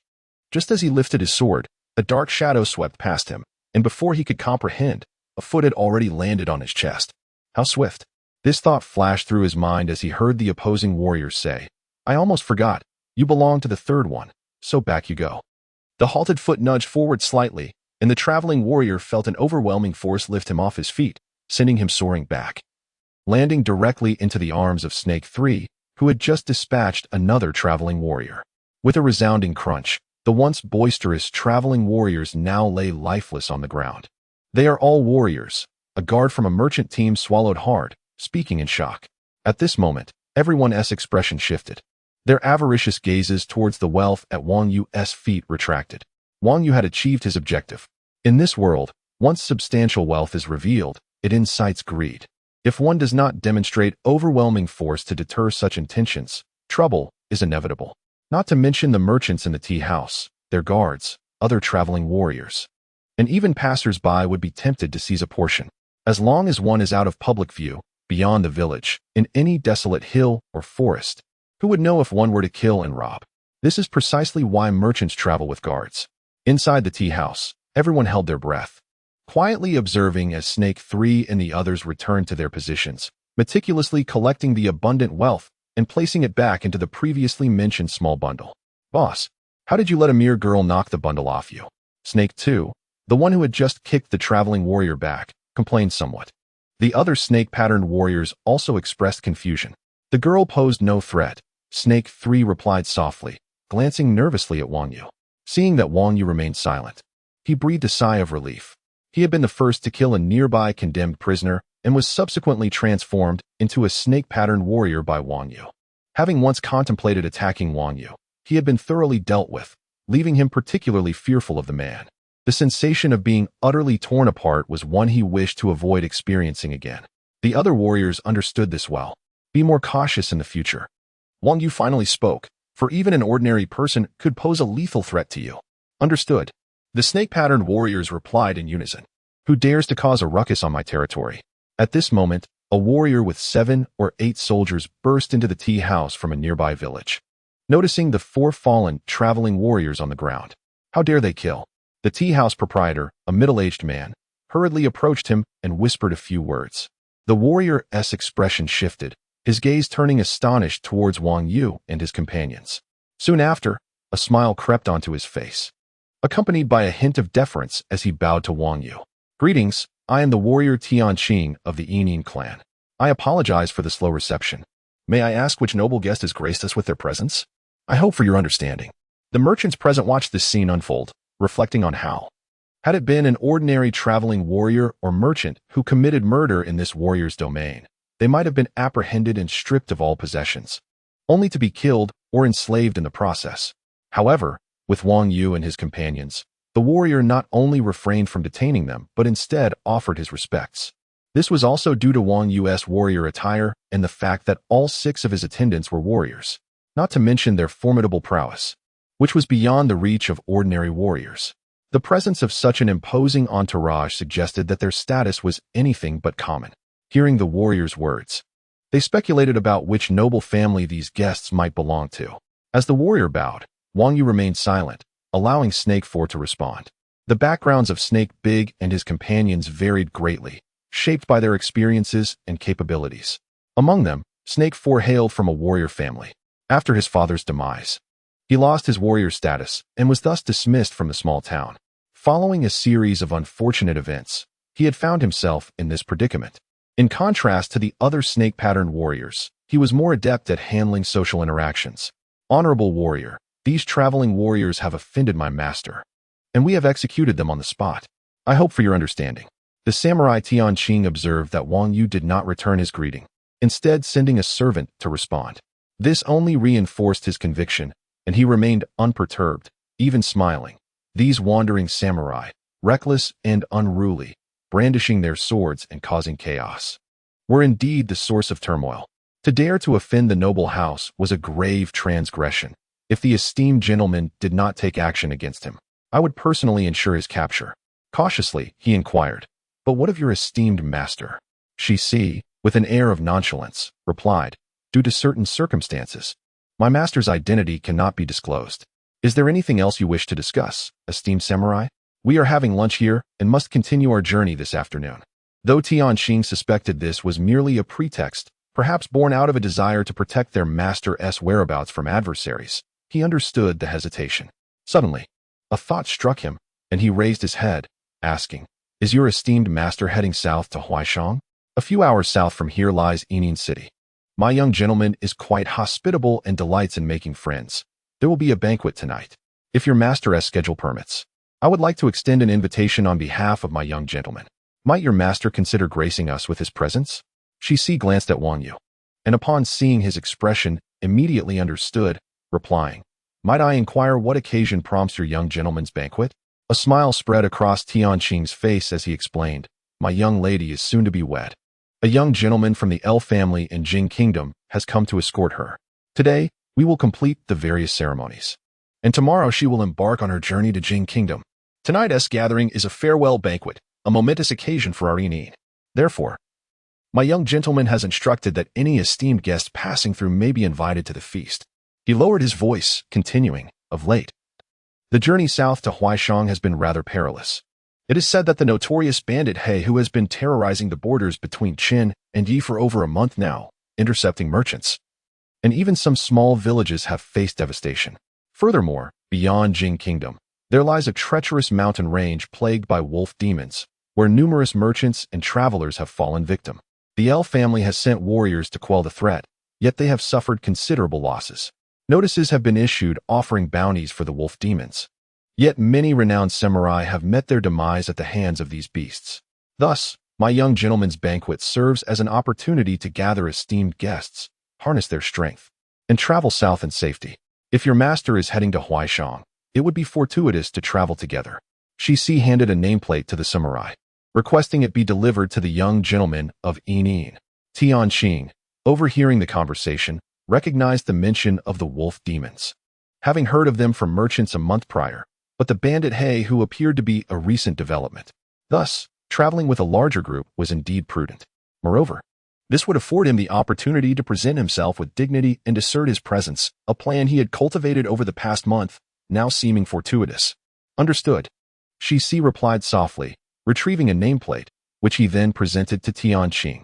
Upon receiving the nameplate, Tianqing inhaled sharply, his eyes widening in astonishment. The item handed to him by Shi was a thin gold medallion, intricately engraved with serpentine patterns, adorned with a mysterious Ouroboros emblem above it, flanked by the inscribed characters left serpent, also remaining. Below, in smaller text, was inscribed the name Wang Yu. Merely gazing at this medallion, Tianqing comprehended that this was no ordinary guest. Observing the enigmatic designs and the inscription, he realized that it bore a family crest and name, indicating a lineage of at least noble standing. The name Wang Yu struck a familiar chord in his memory. He suddenly recalled hearing about an individual entangled in the assassination incident involving the Zhu family's daughter, a samurai of integrity and purpose. He further recollected that his young gentleman had mentioned this name. The Wang surname could belong to a remnant of the once great states of Cheng or other fallen principalities. The inscription of serpent remaining hinted at the existence of a principality by that name. Indeed, this was a distinguished guest, a true scion of a noble lineage. He mused that even in the face of ruin, the remnants of such a family would travel with 6 warriors, possessing wealth that an ordinary person could scarcely imagine. Chapter 3. The Law as the New Book ascends the rankings. Dear friends, if you have any votes, please lend your support. Thank you. In the evening, a carriage entered the city of Yin, guided by a warrior accompanied by a dozen martial soldiers. This group consisted of Wang Yu and his companions, with the warrior Tianqing leading the way alongside his household soldiers. Sir, just a little further ahead is the Guocheng of Yin. Look, although the banquet has yet to commence, the festive atmosphere is already palpable, Tianqing called out. He understood that Wang Yu was a distinguished guest and surmised his identity as a noble scion. However, since Wang Yu belonged to a fallen royal lineage, despite his illustrious background, he held no territory or significant title, leaving Tianqing uncertain on how to address him. Ultimately, he settled on the respectful term sir, which seemed appropriate. Wang Yu nodded slightly and replied, I can already hear the sound of silk and bamboo. This melody heralds the prelude to the banquet. The term yin refers to a poetic piece from Yifeng, depicting the poignant scene of a monarch from the neighboring state of Yi bidding farewell to his sister as she marries. The emotional depth of this tale has led it to be adopted by lords and nobles across various states during similar occasions. In the past, when the Zhu family prepared for a wedding, they too had musicians rehearsing, and Wang Yu retained a vivid memory of it from his time with Amu. As he listened to the melody, he surveyed the city of Yin from the carriage. This was the first city he had seen in this world, aside from the memories of Zhu City. Previously, he had conversed with Jing and heard about the rites concerning city construction. There, it was stated that a city spans 3 li, while a gua, outer city, extends 7 li. The inner city, where the local lords and officials reside, is referred to as Guocheng, with city walls measuring 3 li in circumference. Beyond this lies the outer city, where the common folk dwell, with its walls measuring 7 li. However, this city had long surpassed those dimensions, especially the outer city, which exceeded them by several folds. By the standards of the rites, this was clearly an overreach. The fact that local lords could so exceed these norms highlighted the extent to which the once mighty Great Cheng dynasty had declined. On the other hand, it reflected the evolution of the times. The Great Cheng dynasty had imposed its regulations upon the world 5 or 6 centuries ago, during a period when the population was far less than today. The entire civilized region was but a corner of the Central Plains, yet now, 6 centuries later, the West Cheng had become history, and the lands once ruled by various feudal lords had transformed, no longer wild and desolate. Not to mention the capitals. Even the major cities within the country, in terms of population and prosperity, far surpassed the former capital of the Great Cheng. As populations grew, cities naturally developed, and many outdated customs were rendered obsolete by the passage of time. This was merely a small reflection of the changing era. Sir, please wait a moment. I shall go in and meet with the young lord, personally presenting your name card, Tianqing stated, as he was casually observing the city's landscape. The carriage had unknowingly traversed the inner city and arrived at the heart of Yin, where the residence of the Yin lord was located. Tianqing then went inside to deliver the name card, while Wang Yu disembarked. Soon, a servant from the Yin family approached to guide the carriage to a suitable parking spot, and they waited at the entrance. Wang Yu noted the number of carriages and realized the large number of guests today. Occasionally, merchants and local scholars and officials arrived, all summoned to the banquet, thus needing no wait outside, and proceeding directly into the premises. At this moment, within the grand hall of the Yin residence, the space was lavish and expansive. The polished wooden floor gleamed brilliantly, and tables adorned with intricate flame patterns were arranged in an orderly manner, laden with lacquer bowls and plates filled with an array of sumptuous dishes. 5 bronze cauldrons were positioned in the center, bubbling over with various meats, their savory aroma wafting through the air.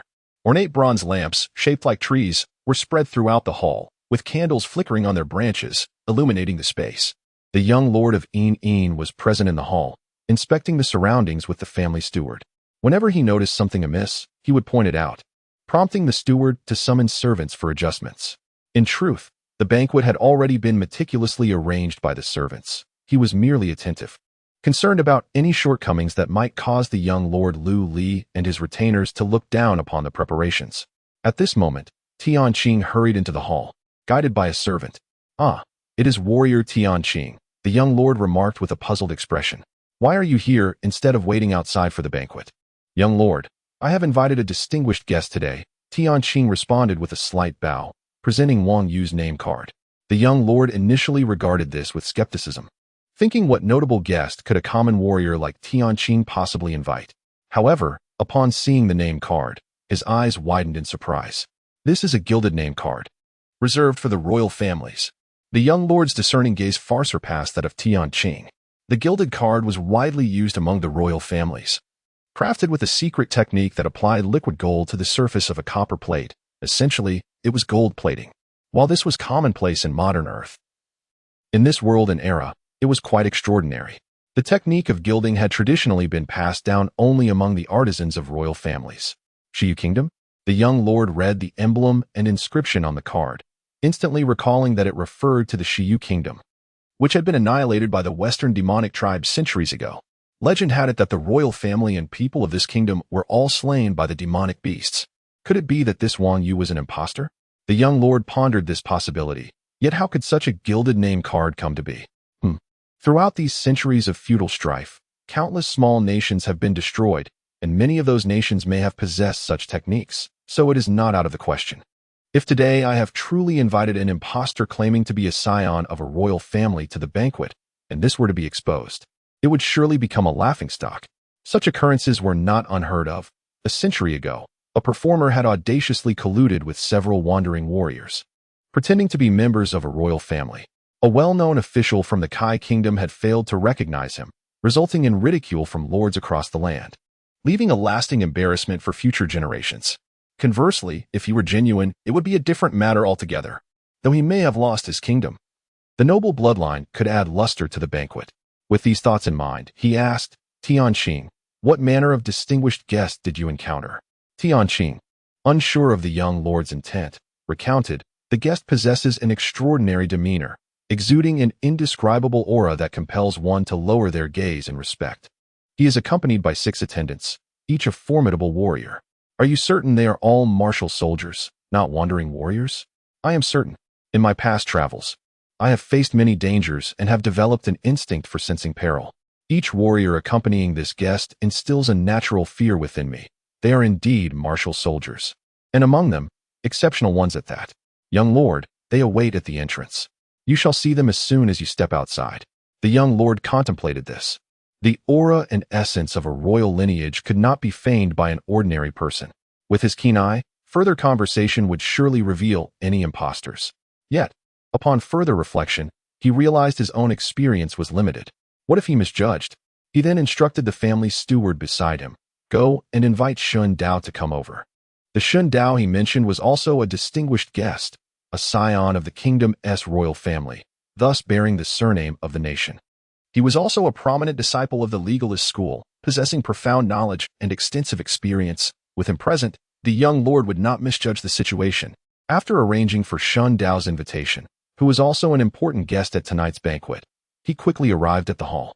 Upon entering, both gentlemen exchanged pleasantries, and then the young lord broached the topic at hand. Brother Shun, my understanding is limited. I implore you to assist me in discerning this matter. Otherwise, if we were to inadvertently allow an impostor claiming to be a scion of a royal family to enter, the Enin clan would become a laughingstock, akin to that official from the Kai Kingdom of yore. The gentleman in white chuckled and said, the matter concerning the young gentleman is rather straightforward. Shortly, I shall accompany him to meet our acquaintance. You may conceal yourself nearby. I shall approach first. If he proves to be an impostor, I shall ensure his true identity is revealed. Should he be genuine, you may then proceed with the formal greeting. Then I am most grateful to you, Brother Shun, replied the young gentleman. It is but a trifling affair, no thanks are necessary. Moreover, in this world, there exists but one law, from the emperor to the sovereign. From ministers to common folk, all must adhere to these regulations for peace to prevail. Such audacious rogues are indeed the root of chaos in society. If I, Shun, happen to encounter them, I shall assuredly bring them to justice. Ha! How splendid it is to bring them to justice. I shall observe your actions from the sidelines. Brother Shun, the young gentleman, Enin, laughed heartily, then produced a gilded name card and handed it to Shun. Brother Shun, this is the name card that was delivered by a visitor earlier. Upon receiving the name card and examining it, Shun burst into laughter. Young gentleman, you may proceed to arrange for assistance. Upon seeing this name card, I can discern that it is most likely a forgery. Chapter 4. Renaming outside the residence of Dr. Enin. Wang Yu did not wait for long at the entrance before commotion arose within. Before him appeared the warrior Cheng, leading a group of individuals. At the forefront of this assembly were two distinguished young men, one of whom bore a striking resemblance, aside from his appearance, to the young gentleman of the Zhu family whom Wang Yu had encountered from afar. The other was a gentleman clad in white, exuding an air of elegance. As the two young men approached, their gaze swept over the warriors surrounding Wang Yu. Suddenly, one of them bellowed, "You three, heed my command. Step forward and encircle these audacious impostors who dare to impersonate the noble house, and ensure not a single one escapes." At his command, the warriors unsheathed their swords and surged forth like the wind, encircling Wang Yu and the 6 members of the serpent pattern warriors. In response, the serpent warriors drew their swords in unison, forming a protective barrier around Wang Yu. They stood ready to engage, an unspoken aura of lethal intent emanating from them. The 13 warriors, initially intent on advancing, hesitated as they felt the weight of this murderous atmosphere, opting instead to maintain their encirclement. In the midst of the throng, Wang Yu stood composed, his hands clasped behind his back, observing the two young men with a calm demeanor. Is this the manner of hospitality at Dr. Yin's residence? Wang Yu mused, genuinely astonished by the display. Upon seeing Wang Yu, the young gentleman of the Yin family and Shun Dao exchanged glances, taken aback by his tranquility amidst the chaos created by the unsheathed swords. The young gentleman hesitated, questioning, "Shun, could it be that you have erred? Is he truly an impostor?" Shun Dao, however, replied with conviction, "How could I be mistaken? Although the Serpent Yu kingdom has been defunct for centuries, remnants of its legacy persist. I speak of the serpent family crest, while historical records depict a peculiar coiled serpent. It is certainly not a symbol of a serpent biting its own tail. This man audaciously pretends to be a scion of the Serpent Yu household. Yet he has misrepresented even the most fundamental emblem of his lineage, which is indeed laughable." As he explained, Wang Yu interjected with a cold voice, "If you gentlemen have something to discuss, let us converse amicably. If it is your intention to apprehend someone, you must provide a rationale that merits acceptance, rather than resorting to such actions." He surveyed the surroundings and thundered, "Do you not see fit to disperse? Are you intent on transforming a joyous wedding gathering into a battlefield?" The serpent warriors complied, their expressions morphing into an array of bizarre reactions. Some laughed maniacally. Others wore smiles, while one wept profusely, and another appeared bewildered. In an instant, the presence of the 6 serpent warriors, alongside Shun Dao and the young gentleman, instilled a profound sense of dread, prompting the surrounding warriors to instinctively retreat a step back. At that moment, Snake Da suddenly roared, "Kill!" The others echoed in unison, "Kill!" The repeated cries reverberated through the air, shaking the very foundations of the Yin estate, startling many merchants and guests who were caught off guard, their attention drawn to the unfolding chaos. The warriors encircling Wang Yu appeared pale and began to withdraw further, with some trembling and fear. Shun Dao and the young gentleman were equally affected, their composure shaken by the unprecedented ferocity of the threat. Shun, the young gentleman stammered, but before he could articulate further, an even greater pressure descended upon them, as if an iceberg had crashed down, chilling the atmosphere. Snake Da and his companions had harnessed their murderous intent to its zenith. At that moment, Wang Yu seized the opportunity, utilizing the momentum to elevate the tension even further, enveloping them in an invisible yet palpable aura of menace that rendered the air frigid. "Young gentleman," Wang Yu stated, his expression impassive as he regarded the young gentleman of the Yin family. Unable to withstand the oppressive atmosphere, the young gentleman implored, "Disperse. Let us speak civilly." Wang Yu then directed his inquiry at Shun Dao. "Sir, I am unchanging in name and lineage. I am Wang Yu. Why would I need to impersonate anyone? Pray, enlighten me as to your reasoning." Shun Dao, unwavering, retorted with a sneer, "You speak well, but I do not accuse you of impersonating Wang Yu. Rather, I assert you are masquerading as a direct descendant of the Serpent Yu household." He produced Wang Yu's name card, laughing. "It is absurd that you would impersonate someone and yet misrepresent your family crest. How can you claim to be justified?" Wang Yu countered, "Ah, so that is your claim.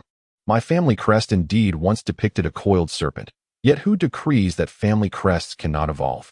Let us not forget that centuries have passed. In truth, after the fall of the Serpent Yu kingdom, our crest has transformed to signify continuity of life, for we have yet to become extinct. However, this alteration has not yet been recorded in the annals of the Eastern historian." Continuing, He elaborated, according to established protocols, alterations to royal family crests, surnames, and religious affiliations must be documented by the Eastern historian. For noble families, such changes require registration at a national historian's office. The crest of the Serpent household has yet to be recorded by the Eastern historian. How could it be altered?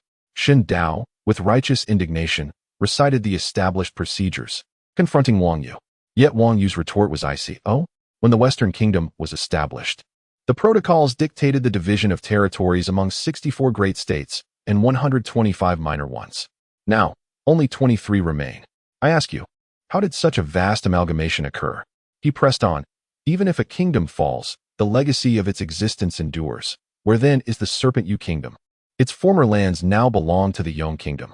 Furthermore, what of those nations that have been absorbed or annihilated? These matters may seem distant. Yet consider the city of En itself, which I observed upon my arrival. According to the established protocols, the inner city spans 3 miles, while the outer city extends 7. To exceed these boundaries would be an act of transgression. Why then, do you not adhere to the protocols regarding the actions of Dr. En and the young gentleman? Wang Yu turned to the young gentleman. Your companion here claims to act in accordance with established protocols. Yet be wary, for should he pursue such a course, it may lead to your family's ruin. He then turned back, stating, moreover, according to the established protocols, when Duke Shun contended with the emperor, acts of treason warranted the annihilation of families and nations. Yet, Duke Shun's lineage endures as a prosperous state to this very day. Lastly, he raised a pertinent inquiry about the crest of the Jing kingdom. Are you familiar with the history of the Jing family's crest? Shen Dao found himself momentarily speechless. For Wang Yu spoke of the historical rivalry between the Kai and Jing states. Centuries ago, under the pretense of upholding the emperor's authority, the Kai kingdom sought to vanquish its foes, yet it was the Jing kingdom that, in its strength, dismissed their claims, declaring itself outside the confines of such protocol. In defiance, the ruler of the Jing kingdom transformed its family crest thrice, ultimately reverting to its original form, and even anointed his 3 sons as kings, positioning himself alongside the emperor. What was the outcome? The Jing kingdom remained a formidable power, while the Kai kingdom could do little in response, and the emperor was left powerless. The regulation of propriety ultimately hinges upon strength. Without strength, one cannot discuss the imposition of such regulations. In today's realm, where the Eastern emperor cannot even muster a few hundred chariots, the so-called etiquette often becomes a source of amusement, easily disregarded by the officials of even the smallest states. Yet, if one possesses the capability to command 10,000 chariots and convene the feudal lords, who would dare defy their protocols? Moreover, matters in the world extend beyond mere propriety. They are determined by power. Today, Wang Yu boldly claims the identity of the esteemed house of Shiyu, relying solely on his strength. Otherwise, when he encountered Shun Dao and the young gentleman Yin, he would have been silenced and captured without a chance to speak. His power enables him to disrupt this festive gathering and articulate his claims, weaving eloquence to assuage doubts regarding his identity. With numerous guests from various nations present, including the young gentleman from the state of Jing, Wang Yu's raucous actions will surely be widely known. Thus, having navigated this situation, he can confidently assume the role of the House of Shiyu. Although this identity may lack an official title, its noble lineage earns him recognition among the upper echelons of society, affording him privileges akin to those of the officials. This, indeed, is the fundamental reason for his impersonation of the esteemed house. Furthermore, given his audacity to assume such a guise, he must be well prepared and would not leave any vulnerabilities for others to exploit. The so-called family crest is merely a distraction, designed to draw attention and incite commotion, ultimately allowing him to clarify and solidify his identity. The gentleman who emerged alongside Yin, Shen Dao, has unwittingly become a pawn in Wang Yu's scheme, a stepping stone. Had this incident not occurred today, a similar opportunity would have arisen tomorrow. In the absence of Shen Dao, there would simply be another figure to take his place. His misfortune was merely to appear at this moment, while Wang Yu fortuitously seized the occasion. Sir, do you have anything to say? Seeing Shen Dao at a loss for words, Wang Yu pressed on. If you have nothing to say, I shall proceed to hold you accountable according to propriety. After you accused me of impersonating the esteemed house and incited the young gentleman Yin to apprehend me, had I been slightly weaker, unable to resist, would I not have been wrongfully captured and killed by you? According to propriety, What penalty should be imposed for falsely accusing a noble house with intent to cause death? Chen Dao, feeling somewhat powerless, responded word by word. Commoners, according to propriety, should be punished with death, and their families shall suffer. Officials, according to propriety, should lose their titles. Nobles, according to propriety, should be exiled from the state. I am a noble. I shall expel myself from the state of Shun and shall not return. Will you cease to accuse me of impersonation? With a sigh, Shun Dao remarked, the demeanor and eloquence of the young noble of Shiyu, Wang Yu, are indeed remarkable. His mastery of propriety and knowledge of the histories of various states surpassed that of ordinary individuals, even officials. Wang Yu shook his head and sighed in return. The fall of Shiyu occurred hundreds of years ago, a past so distant that it is nearly forgotten by the world. How could I claim the title of the young noble of Shiyu? I am Wang Yu, merely a wandering warrior. If fate permits, should I have the opportunity to achieve deeds of merit, I shall name my territory Shiyu, in honor of my ancestral homeland. Then I might justifiably bear the name. At this moment, Shun Dao conceded defeat. He had achieved his purpose. There was no need to further embarrass Shun Dao, and he could now exhibit the grace of a true gentleman. Propriety was established in accordance with the circumstances of the past, yet as times change, it is inevitable that propriety must evolve. Why must you cling to outdated norms?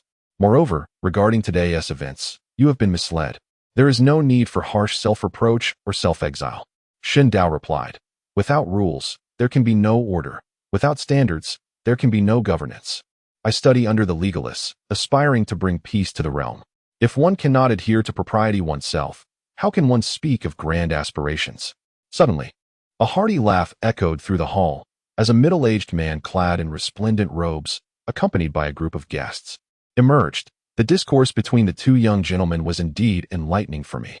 The young noble of Shiyu, Wang Yu, possesses both talent and virtue, a true embodiment of moral and intellectual excellence. Young Shun Dao, who has diligently studied law, exemplifies self-discipline and propriety, which is worthy of great respect.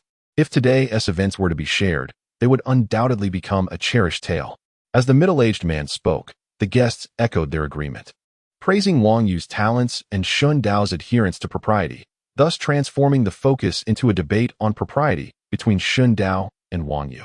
As he stated, perhaps today's events would indeed become a memorable story. With just a few words, he skillfully altered the atmosphere of the gathering, showcasing his eloquence and wit. Wang Yu recognized him as the true master of the occasion, the noble Yin, who had intervened upon sensing the earlier discord. After concluding his remarks, Yin approached Wang Yu, casting a glance at the young gentleman beside him. A warrior in attendance promptly pulled the young gentleman aside, escorting him indoors to spare him further embarrassment. Upon reaching Wang Yu, Yin expressed, tomorrow, my daughter shall wed a noble from Jing, and tonight's banquet is graced by the presence of the young noble of Shiyu. It truly elevates my household. I shall personally welcome you, esteemed sir. Yin performed a grand gesture of respect, to which Wang Yu reciprocated, sir, please. As he returned the gesture, he did not advance further. Yin bowed again, this time softly murmuring to Wang Yu, forgive my impudent child. I ask for your understanding. Shortly, I shall prepare a grand gift to ensure you are not disappointed. Wang Yu responded with a respectful bow. The young gentleman is merely in his youth. It is natural for him to lack thoroughness. How could I possibly hold it against him? He then rose and said, sir, please. With that, Wang Yu proceeded forward, followed closely by Yin, who led the way, while the other guests trailed behind. Such an arrangement positioned Wang Yu as the apparent guest of honor, the most esteemed presence at the banquet. Chapter 5. The Night Banquet. As the new book ascends the charts, I kindly ask for your support if you have any votes. Thank you, young Master Shiyu. I shall inscribe my name here. As for the congratulatory gifts, tonight's banquet for outside guests is a flowing feast, thus they are exempt. Accompanied by Dr. Yin, Wang Yu entered the estate, pausing briefly at the register. Wang Yu remarked, having come to the banquet, how can one be discourteous? Must the doctor wish for me to appear as a bore? Shi, please present the grand gift I prepared earlier, he instructed. With that, he took up the vermilion brush and lightly dipped it in red ink, inscribing the 4 characters Shi Wang Yu in the seal script upon the fabric. Dr. Yin observed from behind, captivated by Wang Yu's calligraphy, which flowed gracefully like silver hooks and iron strokes, creating a sensation akin to the depth of mountains and the smoothness of water, yet concealed within was a hint of martial vigor.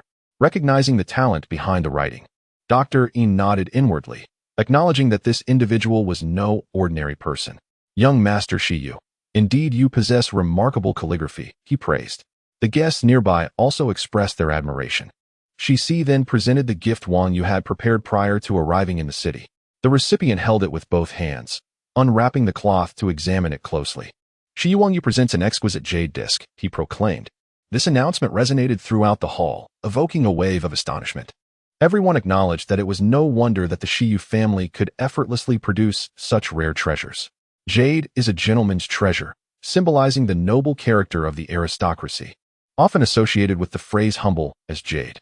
Due to its beauty and rarity, jade is exceedingly valuable, and even a small ornament can command a hefty price. The quality of jade is also significant, with flawless jade being the most esteemed. Wang Yu's offering of a flawless jade disc held immense worth.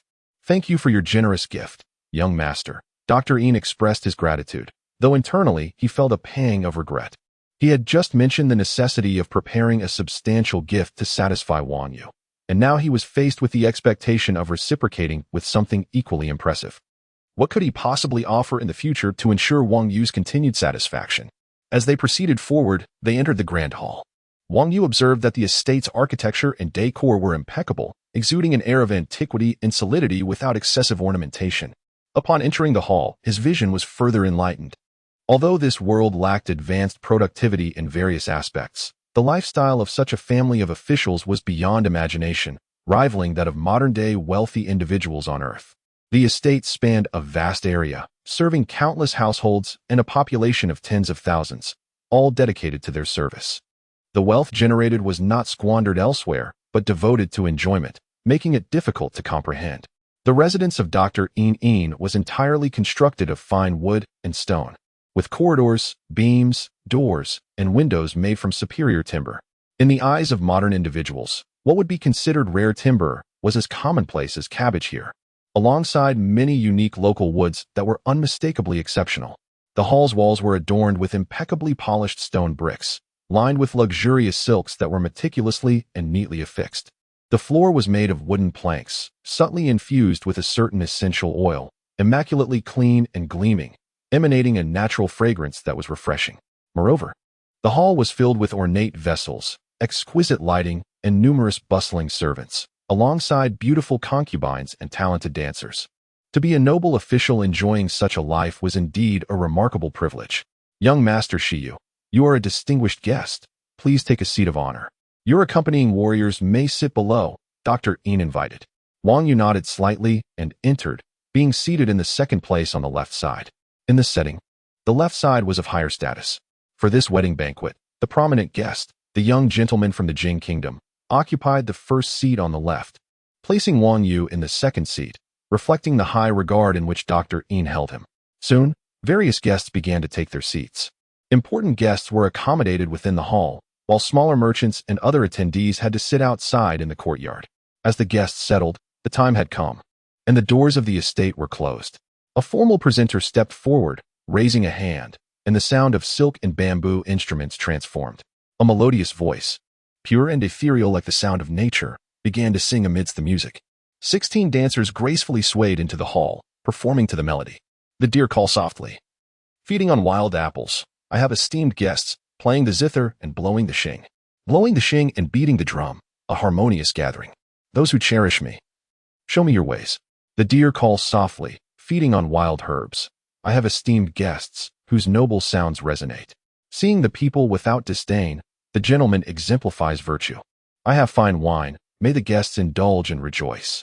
This was Xiao Ye Lu Ming, a piece from the Xiao Ye banquet music, marking the commencement of the feast. Dr. Yin rose with the music, holding the wine vessel in hand, offering gratitude to the guests. Thus, the night banquet commenced, the melodies shifted, and the true theme of the banquet emerged, with the female singer continuing her song. The swallows fly, fluttering their wings, the children return, sent off into the wild. Gazing far, but unable to reach, tears fall like rain. The swallows fly, soaring high, the children return, distant in their journey. Gazing far, but unable to reach. I stand weeping. The swallows fly, the sound is sending. The children return, sent off to the south. Gazing far, but unable to reach, my heart is truly weary. Zhong's heart is heavy like a deep abyss, always warm and kind, and prudent in conduct. The thoughts of the late monarch guide me. Amidst this music, the night banquet unfolded gradually. The feast continued into the late hours, with beautiful songs, stunning dances, and an abundance of food and drink. In a world lacking in entertainment, this gathering was a true indulgence. As the night deepened, the guests began to disperse. Notable attendees like the young gentleman from the Jing kingdom, Wang Yu, and others were afforded accommodations within the estate. The estate was vast, featuring hundreds of rooms. Apart from the master, family members, servants, and various functional spaces, there were also guest quarters. However, these guest quarters were not standalone rooms, but small courtyards, each containing a small lounge, bedroom, and servant quarters, sufficiently equipped and quite comfortable. Wang Yu and his entourage were arranged in one of these courtyards. Young Master Shiyu, please wait here for a moment. My master has some matters to attend to and will visit later, the servant informed. Visit for what? Of course, it was to return the gift and fulfill the promised private compensation. Understood. You three may go down first. If there is anything, I will notify you. After dismissing the servants, Wang Yu arranged for Shi Da and the others. At this moment, having participated in a grand banquet at the doctor's estate, Shi Da and those from humble origins were still filled with excitement, unable to contain their joy. Even Shi Si, coming from a family of warriors, shared in their enthusiasm.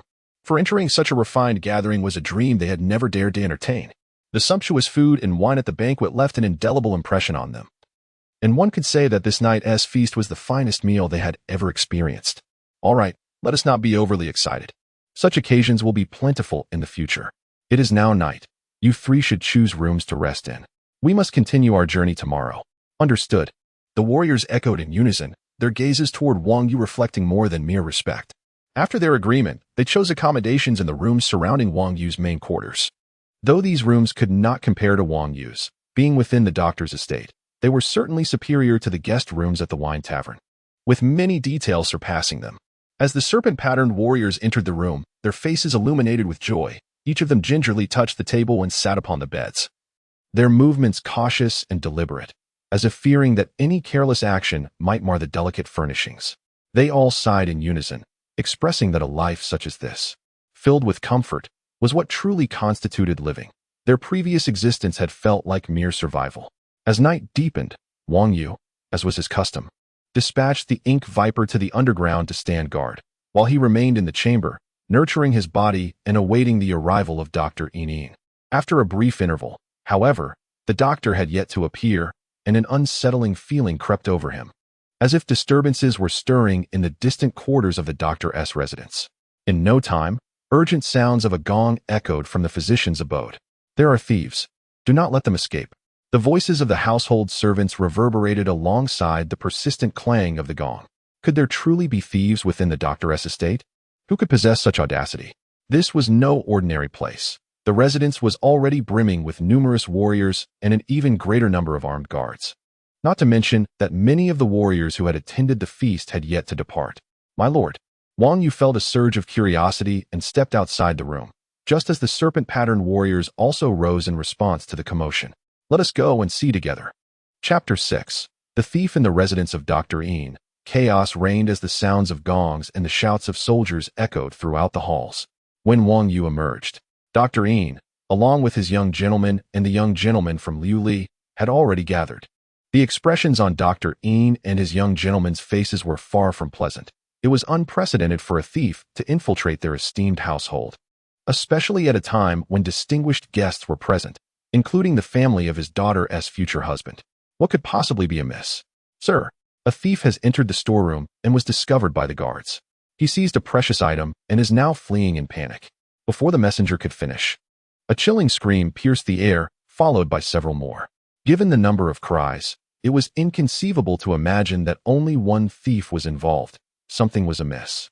Dr. Yin's face turned increasingly grim. What are you all dawdling for? Quickly apprehend the thief. My lord, one soldier hesitated. Dr. Yin sneered. What? Do you think I need your protection? Are you unaware of the sharpness of my sword? With that, the 15 soldiers surrounding him wasted no time in drawing their blades and advancing toward the tumult. Turning to the guests, Dr. Yin continued, Esteemed guests, I sincerely apologize for this evening's disturbance. I never anticipated such a ruckus in my household. not only with a thief, but one who dares to resist and kill. It must have disrupted your rest. Wang Yu bowed slightly. This is not the fault of the venerable doctor, but rather the audacity of the thief.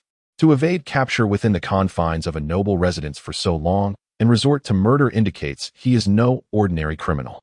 Dr. Yin silently nodded at Wang Yu's words, appreciating his subtle way of providing a graceful exit from the situation. Another scream erupted, followed by the terrified shouts of the soldiers. Lord Tianyo has been killed by the thief. The guests exchanged horrified glances. If the thief could kill amidst the soldiers' pursuit, it was clear he was no common criminal. Surround him. Do not let him escape, commanded a soldier, while others began to breathe a sigh of relief as they formed a barricade around the thief. With nearly 100 soldiers, dozens of elite swordsmen, and the 15 formidable warriors, the thief was encircled. Dr. Yin's expression softened slightly. Esteemed guests, shall we proceed to see what manner of thief dares to wreak havoc in my abode? The guests readily agreed and followed Dr. Yin towards the source of the commotion.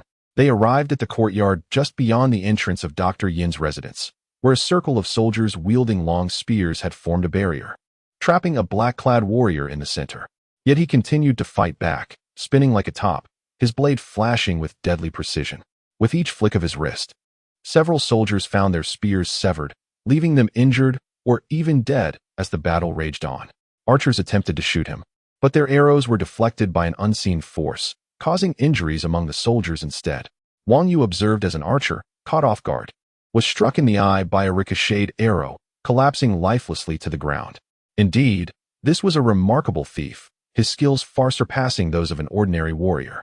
The young gentleman from Liu Li sighed. Such a warrior, if willing to serve, could be rewarded with several small towns or even a district. Yet here he is, committing theft. Could there be a misunderstanding? He pondered aloud. His thoughts were valid. Any warrior of this caliber would be sought after by lords across the lands. So why resort to thievery? A soldier interjected. My lord, I witnessed him sneak into the storeroom and steal a flawless jade disc. He pointed at the thief. Look, he wields a sword in one hand and clutches the jade disc in the other. Indeed, as the crowd looked, they saw that the thief, even while encircled, was protecting the precious jade, a testament to his formidable abilities. The young gentleman from Liu Li gazed with envy. Such swordplay is worth a small town's bounty. Yet another scream echoed through the ranks of soldiers. Father, this cannot continue. This thief is too skilled. Even in captivity, he protects the jade. If these soldiers continue to engage, they may all perish without harming him. We need the warriors to intervene. The warriors heeded the command, instructing the soldiers to gradually withdraw while they moved forward to encircle the thief. Young Master Yin recognized the seriousness of the situation and seeing Dr. Yin's steely gaze, he readily ordered the outer circle of soldiers to stand down. As the soldiers, under the command of their leader, slowly dispersed, the 15 warriors closed in from various directions. Young Master Yin bellowed, Bold thief, you are surrounded by my warriors. Surrender your weapon and submit, or you shall be reduced to mere flesh beneath our blades. It would indeed be a waste for such a warrior to perish beneath a chaotic melee. The young gentleman from Liu Li added, moreover, given his capabilities, should he retaliate in desperation, several warriors may fall. It would be best if we could compel him to yield. The guests nodded in agreement. The lives of Dr. Yin's warriors were far more precious than those of the common soldiers. The black-clad thief surveyed his surroundings, taking a moment to catch his breath. Hearing young Master Yin's words, his expression shifted slightly, as if he contemplated surrender. I am willing to yield, but as a warrior, I refuse to be bound by common soldiers. Everyone understood this rationale. No warrior would willingly submit to the bindings of ordinary soldiers, especially not one of such formidable prowess. To do so would be a disgrace. Very well, young Master Yin acquiesced, but first, you must drop your weapon. Agreed, the thief conceded, dropping his sword to the ground. The surrounding warriors visibly relaxed. It was a relief to avoid a potentially fatal confrontation with such a skilled adversary. Tian Hung, seize him, commanded young Master Yin. Soon after, a soldier brought forth thick ropes, as robust as a child's arm. Warrior Tian Hung approached the black-clad thief, while the other warriors remained alert, still encircling him. However, Wang Yu sensed something amiss. A thief of such caliber would not surrender so easily, and the sword he had discarded was still within reach. Moreover, the thief's face betrayed no sign of defeat, and his gaze held no hint of fear towards the surrounding soldiers. As Tian Hung moved closer with the ropes, Wang Yu shouted, "Be careful." "What should I be careful of?" Tian Hung questioned, but before he could comprehend, a flash of steel erupted from beneath him, tracing a pale arc in the moonlight. The thief had taken a swift step forward, pinching the sword between his feet, performing an astonishing backflip. The arc was the result of his acrobatics, and Tian Hung, caught unawares, was struck by the deadly arc, cleaving him in two with a single motion. His body fell to the ground, severed, blood and entrails spilling forth. A collective gasp of horror echoed among the servants and soldiers who had never before witnessed such carnage. Young Master Yin, young Master Liu Li, Shin Dao, and the guests were all left in shock. Tian Hung, the samurai surrounding the black-clad warrior, shouted in anger, realizing that had it not been for Tian Hung's presence, anyone else in his stead would likely share the same fate as him. They were filled with astonishment and fury. "Ha! Ha! Ha!" The black-clad warrior landed gracefully, sheathing his sword, and erupted into a boisterous laugh. "You jest, noble warriors. Even before the foremost warrior of the Chen kingdom, you rang, I have survived. With such meager skills, you dare to think you can bind me? How utterly ridiculous. What? Chen kingdom, Zhao clan, the foremost warrior, you rang?" His words stirred a tempest within the hearts of all present. The Chen kingdom, being the mightiest nation in the realm, could easily muster thousands, even tens of thousands of war chariots at will. The Zhao clan, one of the 6 esteemed families within Chen, was capable of deploying 2,000 chariots, a formidable force indeed. This man had actually encountered the Zhao clan? Could Yu Rang, the foremost warrior of the Zhao clan, be the renowned Yu Rang, one of the 3 greatest swordsmen of the Chen kingdom? Suddenly, Minister Yin recalled something and shouted, "Could it be that you are He Hu?" Chapter 7. The duel. What? Is he Black Hu? The guests cast glances at the thief, their expressions transformed. Who is Black Hu? He is the notorious leader of bandits known across the lands, said to have originated from a noble family, yet for reasons unknown, he has descended into thievery. Under his command are a formidable band of warriors, who traverse the mountains and forests with the speed of the wind, having roamed the northern territories for nearly 5 years without a single nation able to subdue him. It is rumored that recently, Black Hu clashed with the warriors of the Zhao family from the Chen state. Despite suffering losses, he managed to retreat unscathed. The noble from Wannan of Yi State, believing him to be vulnerable, led his warriors to encircle him, only to find themselves nearly annihilated, with the noble himself slain, marking a grim precedent of a noble being killed by a thief. In retaliation, Black Hu devastated the Wannan region, sparing only the cities, until the military forces of Yi, led by the surrounding nobles, were finally compelled to intervene, at which point he withdrew. Not long ago, it was said that he had ventured towards the borders of the Shun state and the banks of the Huai River. Consequently, during this period, the young gentleman Yin has invited numerous guests, partly to gather strength for a march into Shin territory, not to wage war, but to consolidate power so that Black Hu would think twice before making a move against him. Thus, one can discern the nature of Black Hu. Yet, how could such a renowned figure resort to theft at the residence of the noble Yin? With his prowess, does he even need to steal? The black-clothed thief chuckled, declaring, "What Black Hu? My esteemed brother Black, who would never stoop to such thievery. I merely came across a rare and exquisite jade and wished to present it to my brother Black Hu." As he spoke, he carefully tucked away the beautiful jade, which, upon closer inspection, was indeed the very piece Wang Yu had gifted to the noble Yin.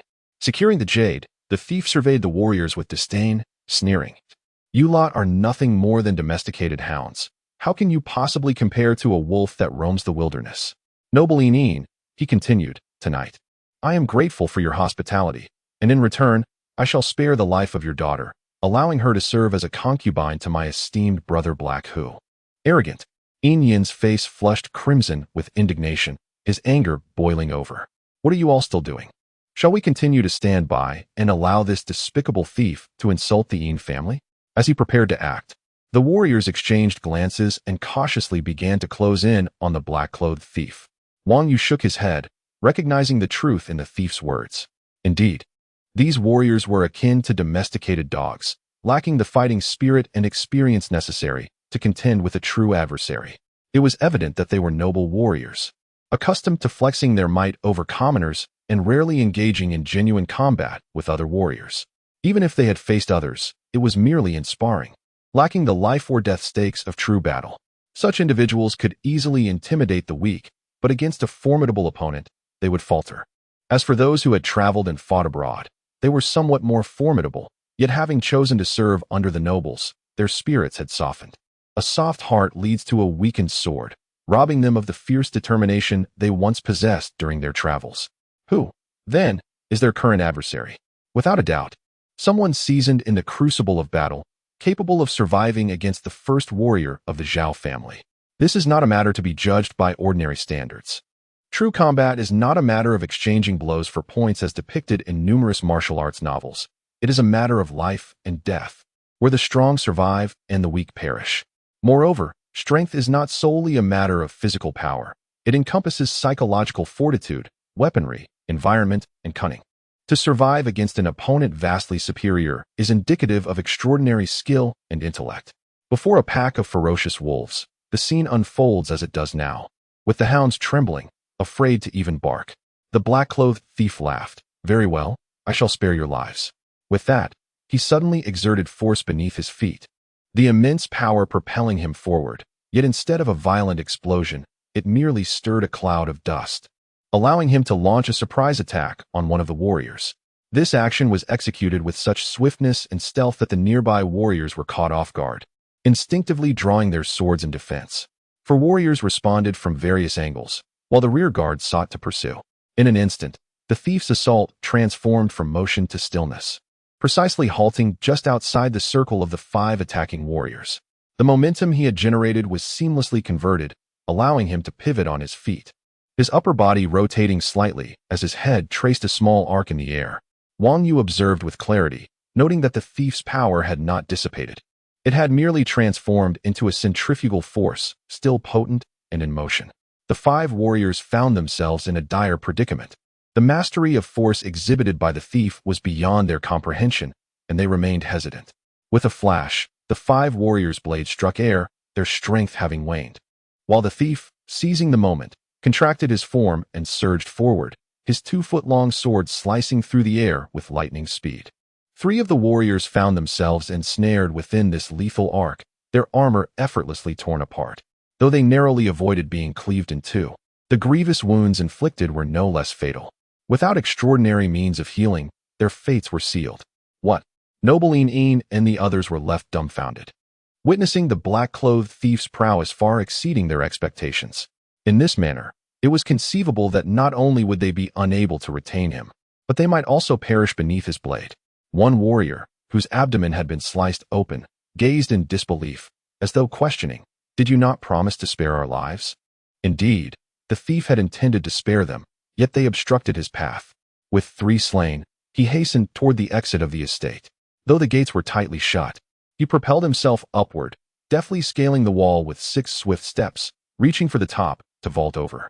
Suddenly, a chilling voice pierced the air. "That piece of jade belongs to me, a gift to noble Yin. Do you truly believe you can take it?" The voice was soft yet resonated clearly in his ears, the speaker still some distance away, yet by the time the words concluded, it felt as though they were right beside him. Without needing to see, the black-clothed thief understood the speed and strength of the approaching individual. Accompanying the voice was a rush of air. As he turned, he beheld Wang Yu, who had traversed the distance with astonishing swiftness, a pale whip now in his hand. The sound of the whip slicing through the air marking its arrival. Recognizing the whip's deadly potential, the thief understood that he must not allow it to strike him. To be struck would certainly mean death or severe injury. However, the momentum of his charge had left him with no option but to confront the whip, knowing that any attempt to fend it off would cause him to lose his forward thrust and be compelled to return to the estate. Cursed fate. He had anticipated that within the residence of noble Yin, there might be a few individuals capable of posing a threat. Realizing this, the thief had no choice but to abandon his escape, twisting his body to evade the whip, preparing to land. Yet, unbeknownst to him, the whip, animated and defying the laws of physics, coiled around his ankle. What is happening? The thief's face contorted with shock and fear, astonished that the whip he had evaded had ensnared him. Little did he know, the whip had a life of its own. Although the master had ceased his swing, the whip continued to move of its own accord. In this unforeseen turn of events, his foot was captured by the whip's tail. Wang Yu, with an impassive expression, wielded the whip with remarkable force. He understood that the black-clad thief was no ordinary foe, His mastery of energy manipulation was exquisite, far surpassing that of common warriors. Thus, he deemed it futile to attempt a direct kill. Such techniques might easily dispatch an average fighter, but this outlaw was different. Instead, he infused his strength into the snakebone whip, pulling, twisting, and constricting with threefold might.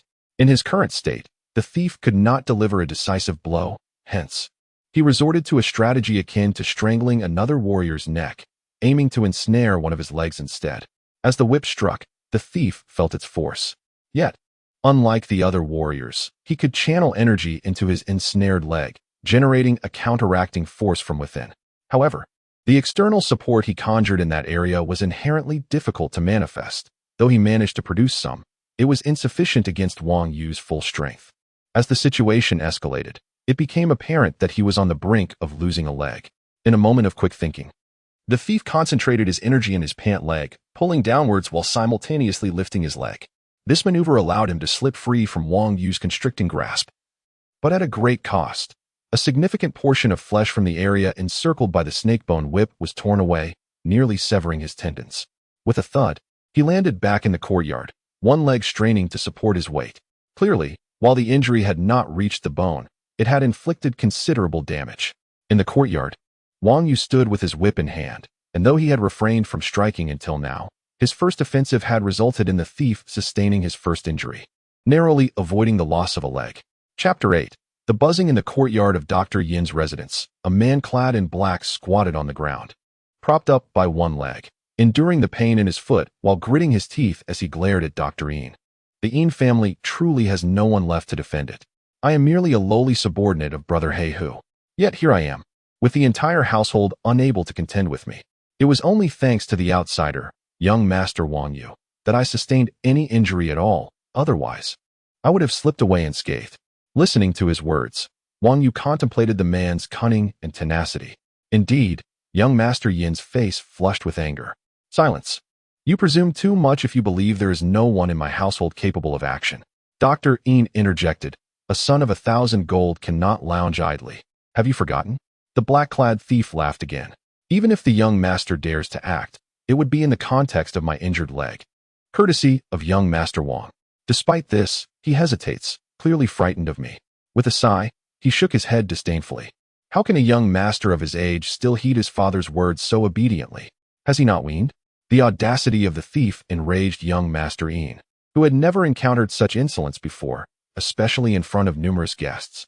Without a moment's thought, he felt a surge of yellow light emanating from him and drew his sword, charging forward.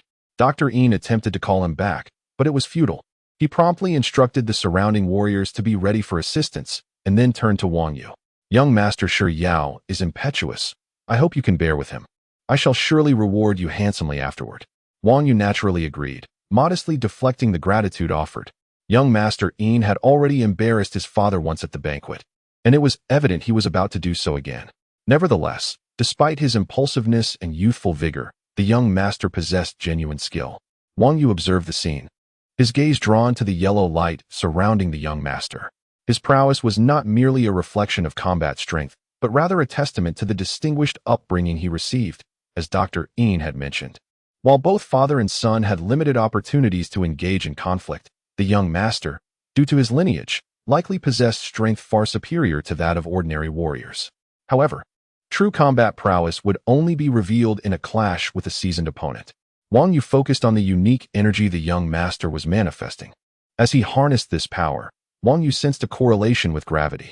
Indeed, the gravitational force around the young master was diminished by approximately 30%. This reduction in gravity allowed him to move swiftly, converting that loss into a remarkable increase in both strength and speed compared to the ordinary warriors who lacked such energy. As the young master approached, the yellow light concentrated around his sword, exuding an aura that surged toward the black-clad thief. Wang Yu was astonished to perceive an abrupt increase in gravity surrounding the thief. Clearly, the young master's swordsmanship was intricately tied to his power. Witnessing the young master's strength and swordplay, Wang Yu resolved to observe the unfolding events with patience. Inside the courtyard, the thief, sensing the young master's momentum, revealed a slight surprise but quickly composed himself, smirking. Indeed, as a scion of a noble lineage, the young master was formidable. Yet the thief understood that true strength lay not in mere power, but in precision. The young master's raw application of energy indicated he remained at the lower tier of warriors. Yet his refined sword technique and accompanying energy enhancement elevated him to the mid-tier level. However, the disparity in their realms was significant. As the young master's sword descended, the black-clad thief rolled aside effortlessly, evading the strike. The young master's attack landed squarely on the ground, sending shockwaves that shattered the courtyard's cobblestones. The surrounding warriors cheered, witnessing the young master's imposing display, forcing the thief to retreat. Dr. Ying felt a sense of relief, contemplating the prospect of his son demonstrating valor before esteemed guests. However, before he could fully entertain that thought, the thief struck. A sudden, sharp buzzing resonated throughout the courtyard. This sound heralded a legendary sword technique, causing the onlookers to shift in alarm. "Young master, be cautious." Wang Yu's eyes remained fixed on the sword in the thief's hand, recognizing the ominous resonance and power it exuded. This was undoubtedly a formidable sword technique, channeling the warrior's energy into the bronze blade, resulting in a high-frequency cutting edge. It was remarkable. Wang Yu had witnessed such techniques in modern times, yet to see it manifest in this era of cold weapons was astonishing. The thief's strike, once unleashed, would be unstoppable. Even if the young master were to match strength against him, it would be futile. A direct confrontation would lead to certain demise. The moment the thief was prepared, the buzzing intensified. With a sudden twist, the thief sprang from the ground, engaging the young master without defense or counter. The courtyard echoed with an eerie sound as sparks flew, and the young master's momentum was effortlessly countered, his sword akin to tofu meeting a blade, easily shattered. Just as it seemed the thief would deliver a fatal blow, he redirected his sword, subtly aiming at Wang Yu instead, refraining from striking. Injured and hindered, the thief recognized that escaping would be difficult with Wang Yu present. With a plan to provoke the young master into a vulnerable position, he now saw his opportunity unfolding. Young Master Ying, Dr. Ying, the warriors, and the guests were taken aback, unable to believe that the young master, who had just moments ago held the upper hand, was now in such peril. The situation had shifted far too quickly, and the thief's face bore a triumphant smile. A warrior of such caliber, should he pledge loyalty to me, I would willingly grant him the titles of 3 towns, with 3,000 households at my command. Beside him, the young master Li was equally astounded, his expression betraying his exhilaration. Chapter 9. Li as the new book ascends the charts. I kindly urge all readers to lend their support if they have the means. Thank you. Suddenly, the virtuous young man Ying was on the verge of falling into the clutches of the black-clad bandit, who wore a triumphant grin upon his face. In a swift motion, Wang Yu advanced, unfurling the snakebone whip and raising it high, producing a thunderous crack that reverberated through the air as he struck downward towards the bandit's face. The bandit, however, wore a cold smile, having anticipated this very move. He pivoted, directing his humming sword towards the whip, fully aware from past battles that Wang Yu's whip was distinctly extraordinary, a veritable treasure. With this strike, he aimed to sever the whip, relying on his unparalleled swordsmanship. Wang Yu, expressionless, manipulated the whip's momentum. Just as it was about to collide with the bandit's sword, the whip suddenly slackened, resembling a snake that had lost its strength, dropping down and evading the bandit's strike. In that instant, the whip transformed into a spear, its tail darting like lightning towards the bandit. The bandit's smile faltered. Caught off guard, he momentarily neglected to seize Ying. Should this continue, while Ying might fall into his grasp, Wang Yu's spear would assuredly claim his life. With a tearing sound, the bandit desperately attempted to evade, narrowly avoiding a fatal blow, yet his left shoulder was struck with considerable force. You rely on your treasure. A cowardly victory, he spat, attempting to counter. But Wang Yu was undeterred, transforming the snakebone whip into a massive spear, unleashing a flurry of strikes that dazzled like falling pear blossoms, creating a tempest of cold light that was unpredictable and nearly impossible to defend against. To an onlooker, it appeared as if he wielded a spear with the force of several warriors, each strike resonating like thunder. The black-clad bandit found himself in a perilous storm of attacks. Struggling to cope, having just evaded and sustained injuries, he could not muster the time to gather his energy against such relentless assaults. His sword hand trembled, the effort to maintain his grip becoming increasingly difficult. This cannot continue, he realized with clarity. Yet Wang Yu, relentless as ever, pressed on. effortlessly wielding the spear with an unyielding force that seemed to grow stronger with each clash.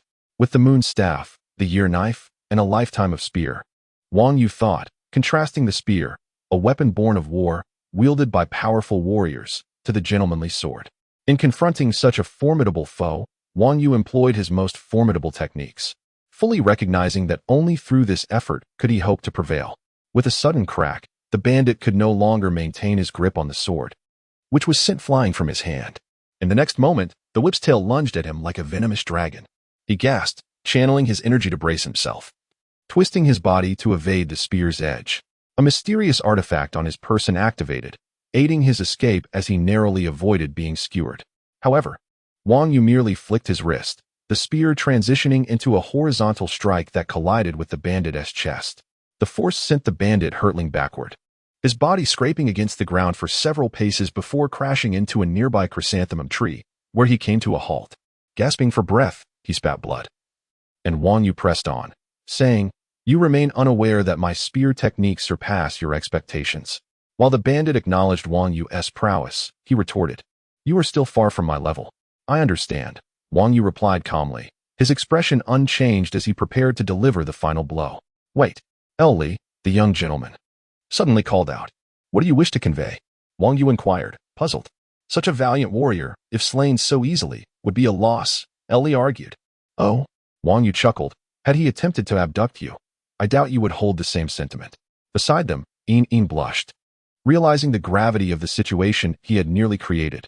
With a sigh, he clasped his hands in gratitude, saying, "Thank you, Sir Snake You, for your assistance."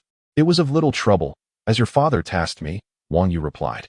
After a pause, he turned his gaze back to the bandit. A cunning and ruthless foe like him should indeed be put to death. "Wait," Li interjected urgently. "What if I offer a large estate with 600 households in exchange for his life? It would provide you a place to settle upon your arrival at Hawaii." Dr. Yin interjected, sensing the impracticality of Li's proposition. "That estate is significant, not a mere village. How can you so casually offer it?" However, after contemplating the day's events, he chose not to press further. Wang Yu turned to Li, intrigued. "A 600 household estate, merely for his life?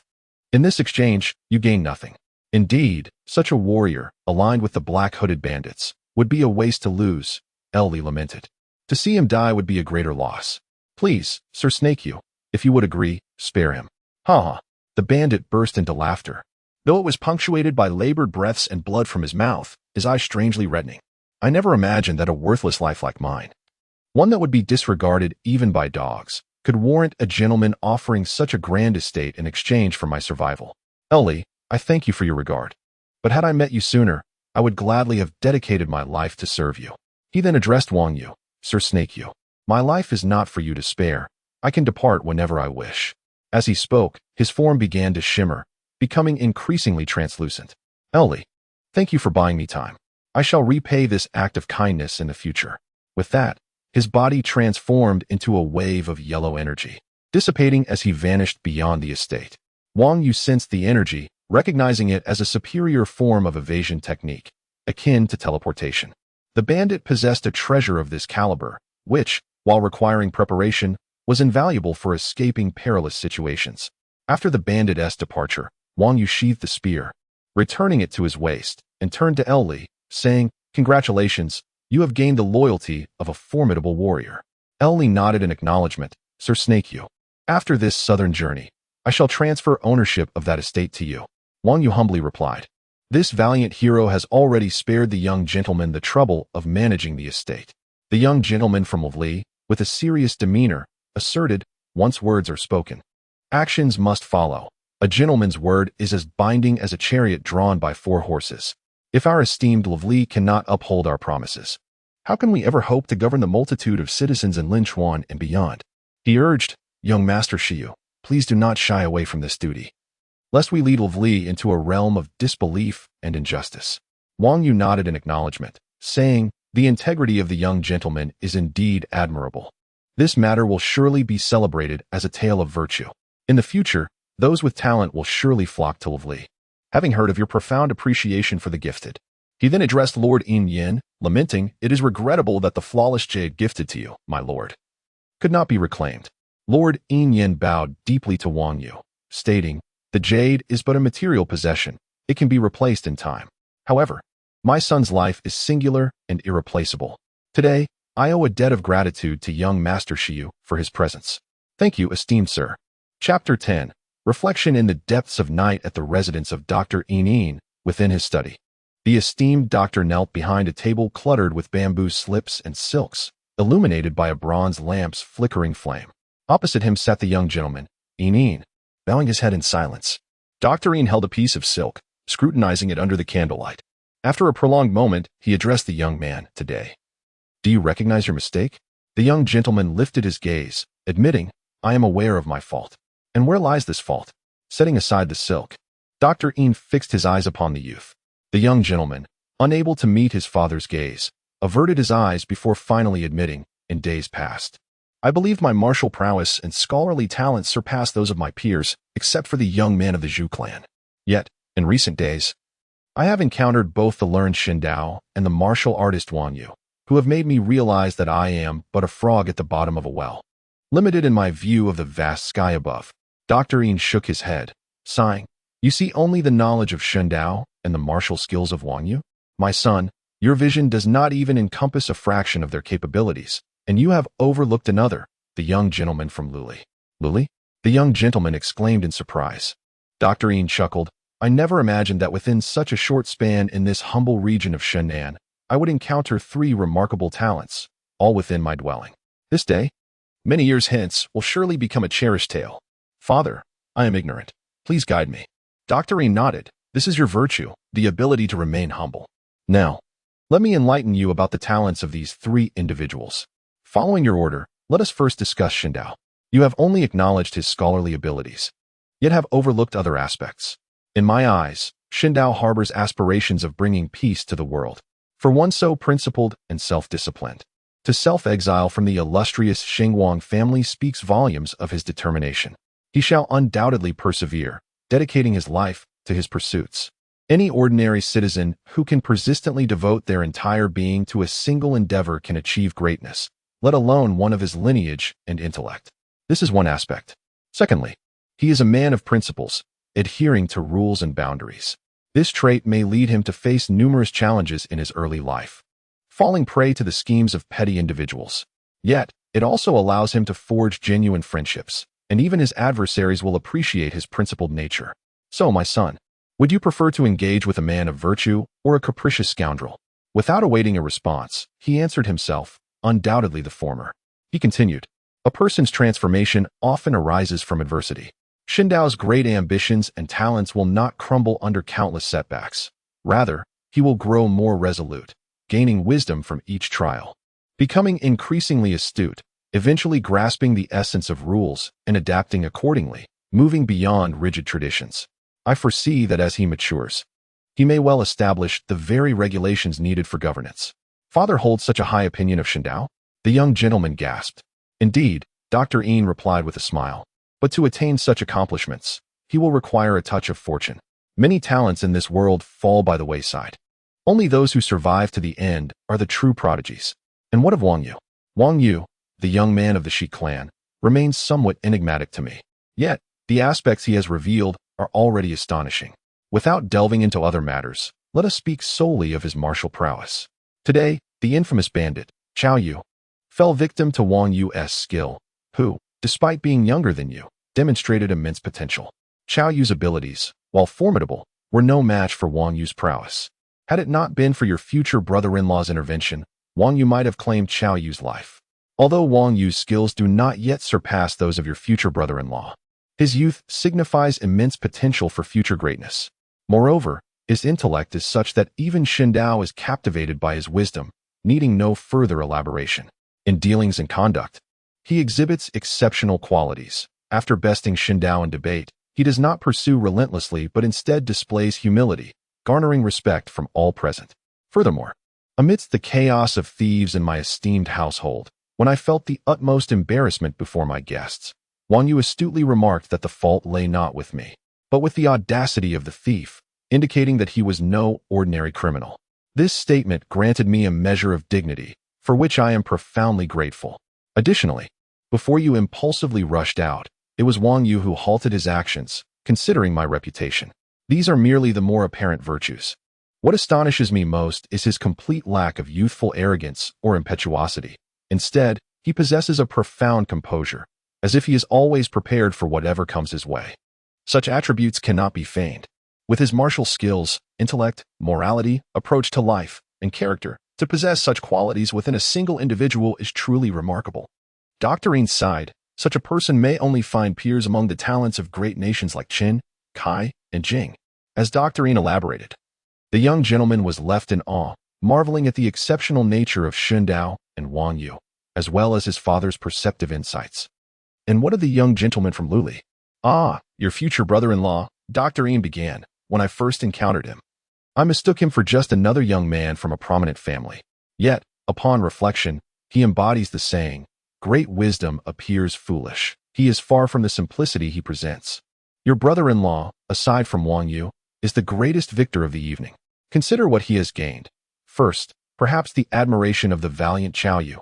Second, though he has given away a 600 household estate, he has forged a friendship with the talented Wang Yu, who is destined for greatness.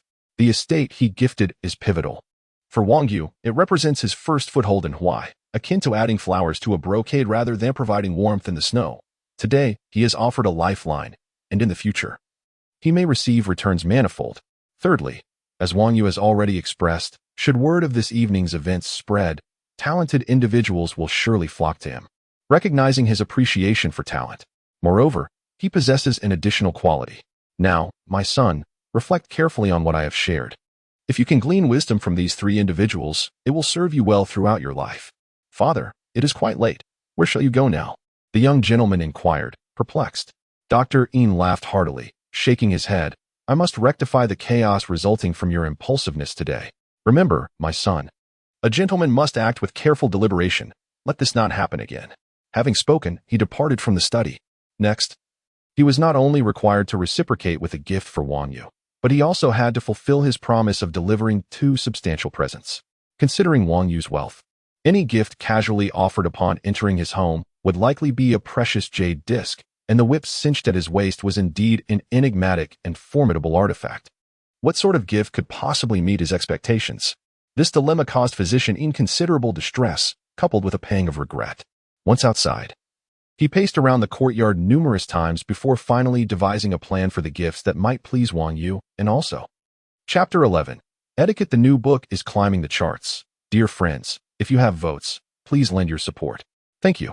Young Master Shiyu, my esteemed physician has come to visit and has arrived at the courtyard. Since the doctor visits late at night, I shall go to welcome him. Upon hearing the attendant's announcement, Wang Yu immediately proceeded to the courtyard gate. At this moment, he had already waited quite some time. Today had been a day of numerous events, and now was the time for reaping the rewards. Upon reaching the courtyard gate, Wang Yu adjusted his attire slightly and strode toward Dr. Yin. What merit did Wang Yu possess to warrant such a late-night visit from a physician? With that thought, he offered a profound bow. Dr. Yin stepped forward to greet him, grasped his hands, and raised him up. As the saying goes, one should reciprocate kindness. Today, my young master, you have shown great forbearance towards me, despite my previous indiscretions. You have also saved my son's life from that villain's clutches. Such profound kindness I have no way to repay, so I have prepared a modest gift. The land of Yin is poor, and I hope you will not take offense. Wang Yu smiled and replied, this is merely a trivial matter. How can it trouble the doctor? With that, he performed the customary greeting, and then led the way, saying, the wind is strong outside. Let us converse indoors. Dr. Yin and the attendants followed slowly behind. A gentleman does not overlook minor contributions, let alone a life-saving grace. You need not be modest. Such a great favor leaves me in your debt. How shall the world view me? They will only know of your virtues, while I shall be seen as ungrateful. Who among the scholars and common folk in Yin would still be willing to serve me? Wang Yu, understanding this, accepted the situation with grace. As they spoke, the two entered a small sitting room in the courtyard, where they took their seats to converse. Dr. Yin summoned the attendants, and soon 5 young maidens entered, their heads bowed. What is the meaning of this, doctor? Wang Yu inquired, observing the 5 maidens. Each was youthful and beautiful, their figures graceful, possessing an extraordinary allure. If placed in modern earth, They could easily be regarded as flowers in a garden, remarkable for their natural beauty, untouched by cosmetics. Among them, one maiden stood out, not only for her beauty but also for the distinctive aura she exuded, a quality cultivated from a young age or perhaps deeply ingrained through experience. Such rarity was indeed precious. Were any other man in the world to receive such a gift from Dr. Ying, they would likely accept it with glee, especially those enamored by beauty. However, Wang Yu felt a tinge of discontent. What he lacked was not women, but rather the means to strengthen his power and influence. As for women of strength and ability, they were plentiful and easily acquired. An ordinary man may pursue a common beauty with relentless effort, yet often fail to win her heart. Even if he succeeded, she would be treated as a mere offering. In contrast, those with wealth attract numerous beauties who present themselves willingly.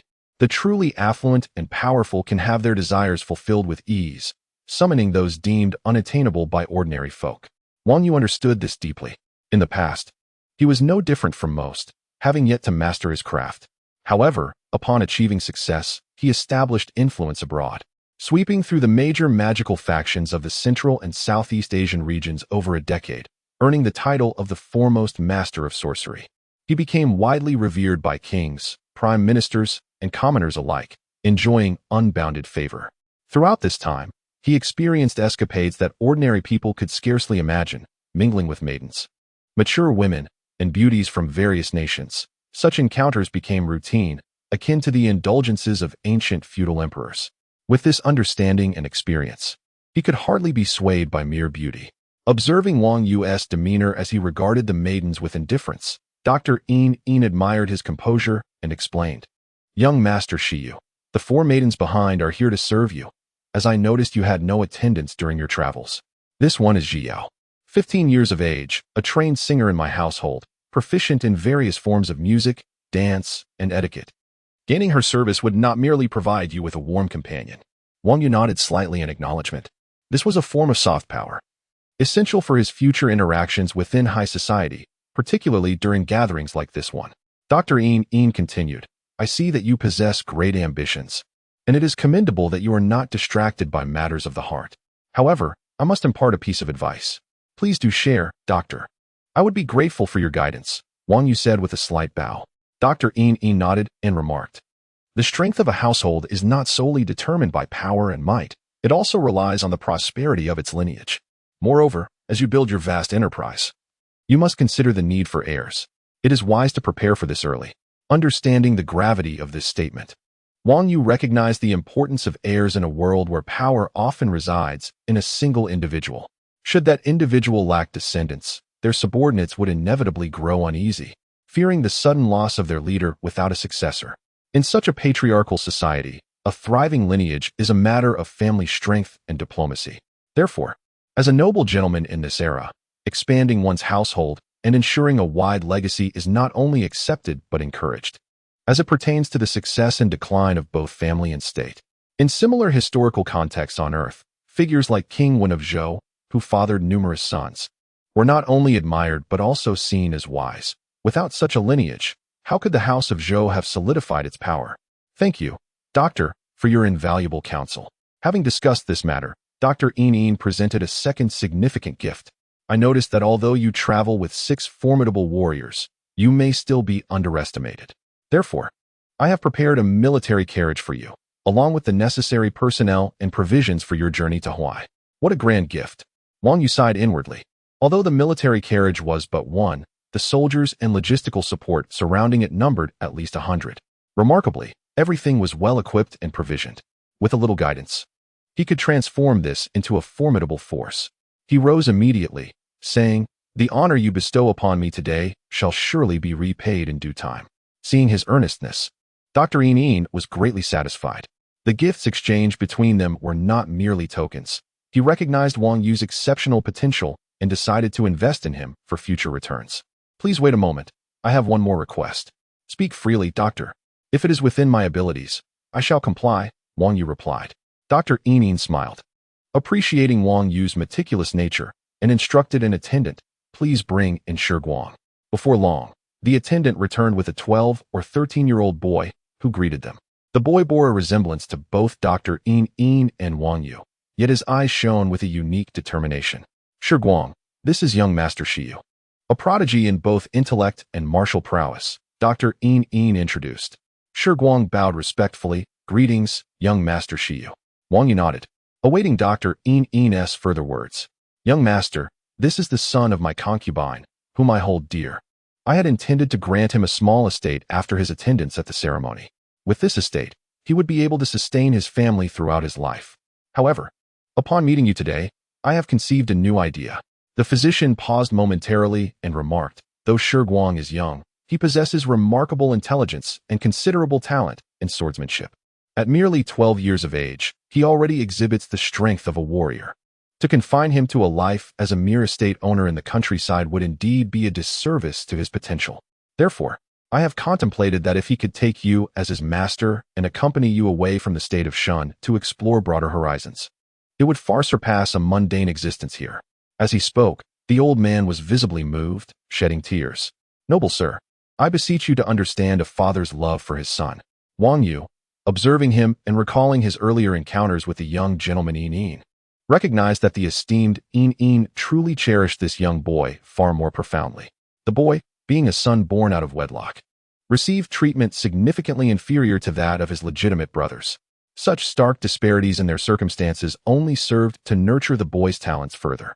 In terms of character and capability, this young lad was far more suited to be the heir, yet Yin was painfully aware that due to his birth and age, the boy could never inherit the family legacy without causing tragic conflict among kin. Thus, he sought an alternative path for him, initially considering an estate to support him, and now, upon meeting him, sought your assistance. What a poignant reflection on the hearts of parents everywhere. Wang Yu sighed. "How could I refuse your request, esteemed sir?" He then turned to the youth. "Shiguang, remember this day, for your father, motivated by love, has implored me, a mere unknown individual, for your sake. You must not let his heartfelt intentions go unheeded." The boy named Shiguang, with a resolute countenance and restrained emotions, felt his eyes redden, responding, "I shall remember this day and will not disappoint my father." "Excellent, excellent, excellent," exclaimed Yin, instructing his attendant to present a box, which he personally handed to Shiguang. "Present your tribute to your master and perform the formal bow of apprenticeship. Disciple pays respects to the master." Shiguang accepted the box, feeling its weight slightly as he knelt to bow, presenting the box before Wang Yu. Upon a brief glance, Wang Yu discerned that the contents were not insignificant. After some contemplation, he unfastened his 3-foot-long sword from his waist and said, "Since I have little else but this serpent bone whip, I shall gift you this sword as a token of our first meeting. Do not hesitate to accept it." Yin, observing from the side, was astonished, for in this world, long swords were typically made of bronze. Due to the nature of bronze, swords could not exceed 2 feet in length, and only the most skilled craftsmen could forge exceptional blades longer than that, each one being invaluable, wielded by kings, nobles, and high-ranking officials. Wang Yu's sword, however, measured 3 feet. Shiguang reverently accepted the sword, and even through its sheath, he sensed a brilliance entirely distinct from that of a bronze sword. Taking a deep breath, he could not suppress his excitement and swiftly drew the blade, revealing a mirror-like sheen of the 3-foot-long sword under the moonlight. Even Yin, well-versed in such matters, was momentarily taken aback before quickly recovering, exclaiming, "Shiguang, how could you be so disrespectful in front of your master?" Realizing his error, Shiguang hastily sheathed the sword. His face flushed and his demeanor flustered. "No matter," Wang Yu waved his hand dismissively. "Shiguang, this sword, named Qinghong, is a gift for you from your master. In the future, you must diligently practice your swordsmanship and not dishonor its brilliance." His words were solemn, yet the sword was merely an ordinary steel blade, crafted by him in India with the support of local craftsmen and resources. However, in this era, it could be considered unique. "Shiguang, I shall not fail your expectations." After the bow of apprenticeship, Yin took his leave, leaving Shiguang behind. Wang Yu arranged for him to reside with Shi Da and the others. By this time, it was already late at night, nearing dawn. Wang Yu reflected on his gains from the day. He had acquired a prestigious identity as a gentleman of the Snake clan. A 600-household estate in Hawaii, complete with personnel, equipment, provisions, and a transport card, along with a disciple who provided a generous tribute. Additionally, he had received 5 young maidens, one of whom was skilled in various forms of music and etiquette, a rare talent indeed. Thus, his visit to the residence of Yin had yielded far more than he had anticipated. As he prepared for restful slumber, he suddenly noticed the 5 maidens still standing respectfully in their previous positions. He realized he had almost forgotten them and called out, "It is late, and we must journey again tomorrow. You may rest in this room." "Yes," they replied in unison, yet the leading maiden, Ji Yao, timidly stepped forward, her face flushed, and with a soft, melodious voice, asked, "Noble sir, do we not need to attend to you tonight?" Chapter 12. The beginning and the end. In the stillness of the night, a soft, melodious voice broke the silence, tenderly speaking of intimate matters. Even the stoic Wang Yu felt a stir within, his body instinctively responding to the presence of 5 beautiful maidens.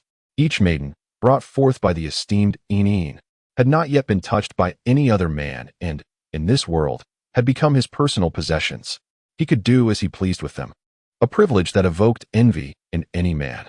Yet, Wang Yu's momentary distraction quickly settled.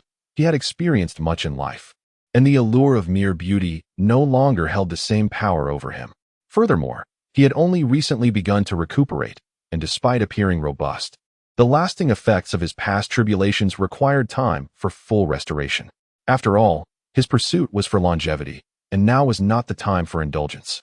Thus, he stated, "If I have need of you, I shall call." He continued, "From this day forth, you are my maidservants and must heed my commands and abide by my rules." A flicker of surprise crossed Ji Yao's face as she bowed her head, leading the other maidens in acknowledgement. Wang Yu nodded and added, "The customary etiquette is known to you since childhood, thus I need not elaborate. However, there is one prohibition you must remember once I retire for the night.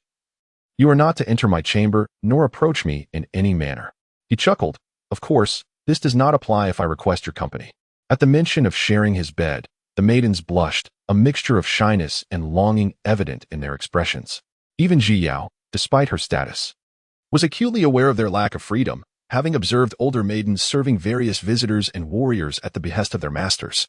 Wang Yu, with his youthful nobility and gentlemanly demeanor, was a far more pleasant prospect than the brutish warriors or elderly patrons they were accustomed to. The thought of being Wang Yu's concubine, enjoying a life of comfort and security, was a dream beyond their wildest aspirations. Wang Yu instructed, "You 4 shall follow Ji Yao, and her commands are not to be disobeyed." The 4 maidens bowed, recognizing Ji Yao's distinct status. "Now, proceed to the quarters and prepare the bedding. Ji Yao, you will remain here." They complied, their gazes filled with envy as they retreated. Ji Yao, overwhelmed with shyness, trembled slightly, casting furtive glances at Wang Yu, her beautiful eyes betraying her anxiety. Did he not just say I need not serve him? She pondered, feeling the weight of her inexperience and the tension of the moment. "Young master," she finally summoned the courage to approach him, her voice quivering. I am here to assist you in undressing." She extended her delicate hands, intending to help him, but he gently grasped her wrists, halting her. The mere touch sent a jolt through her, and she gasped, her body succumbing to an unexpected weakness, collapsing into his embrace. Wang Yu caught her, feeling the fragility of her form. After a moment, Ji Yao regained some strength, her shock morphing into alarm as she stammered, "Young master, I did not intend." "I am aware," Wang Yu replied with a gentle smile, "and it is of no consequence." As he spoke, he tenderly caressed her back.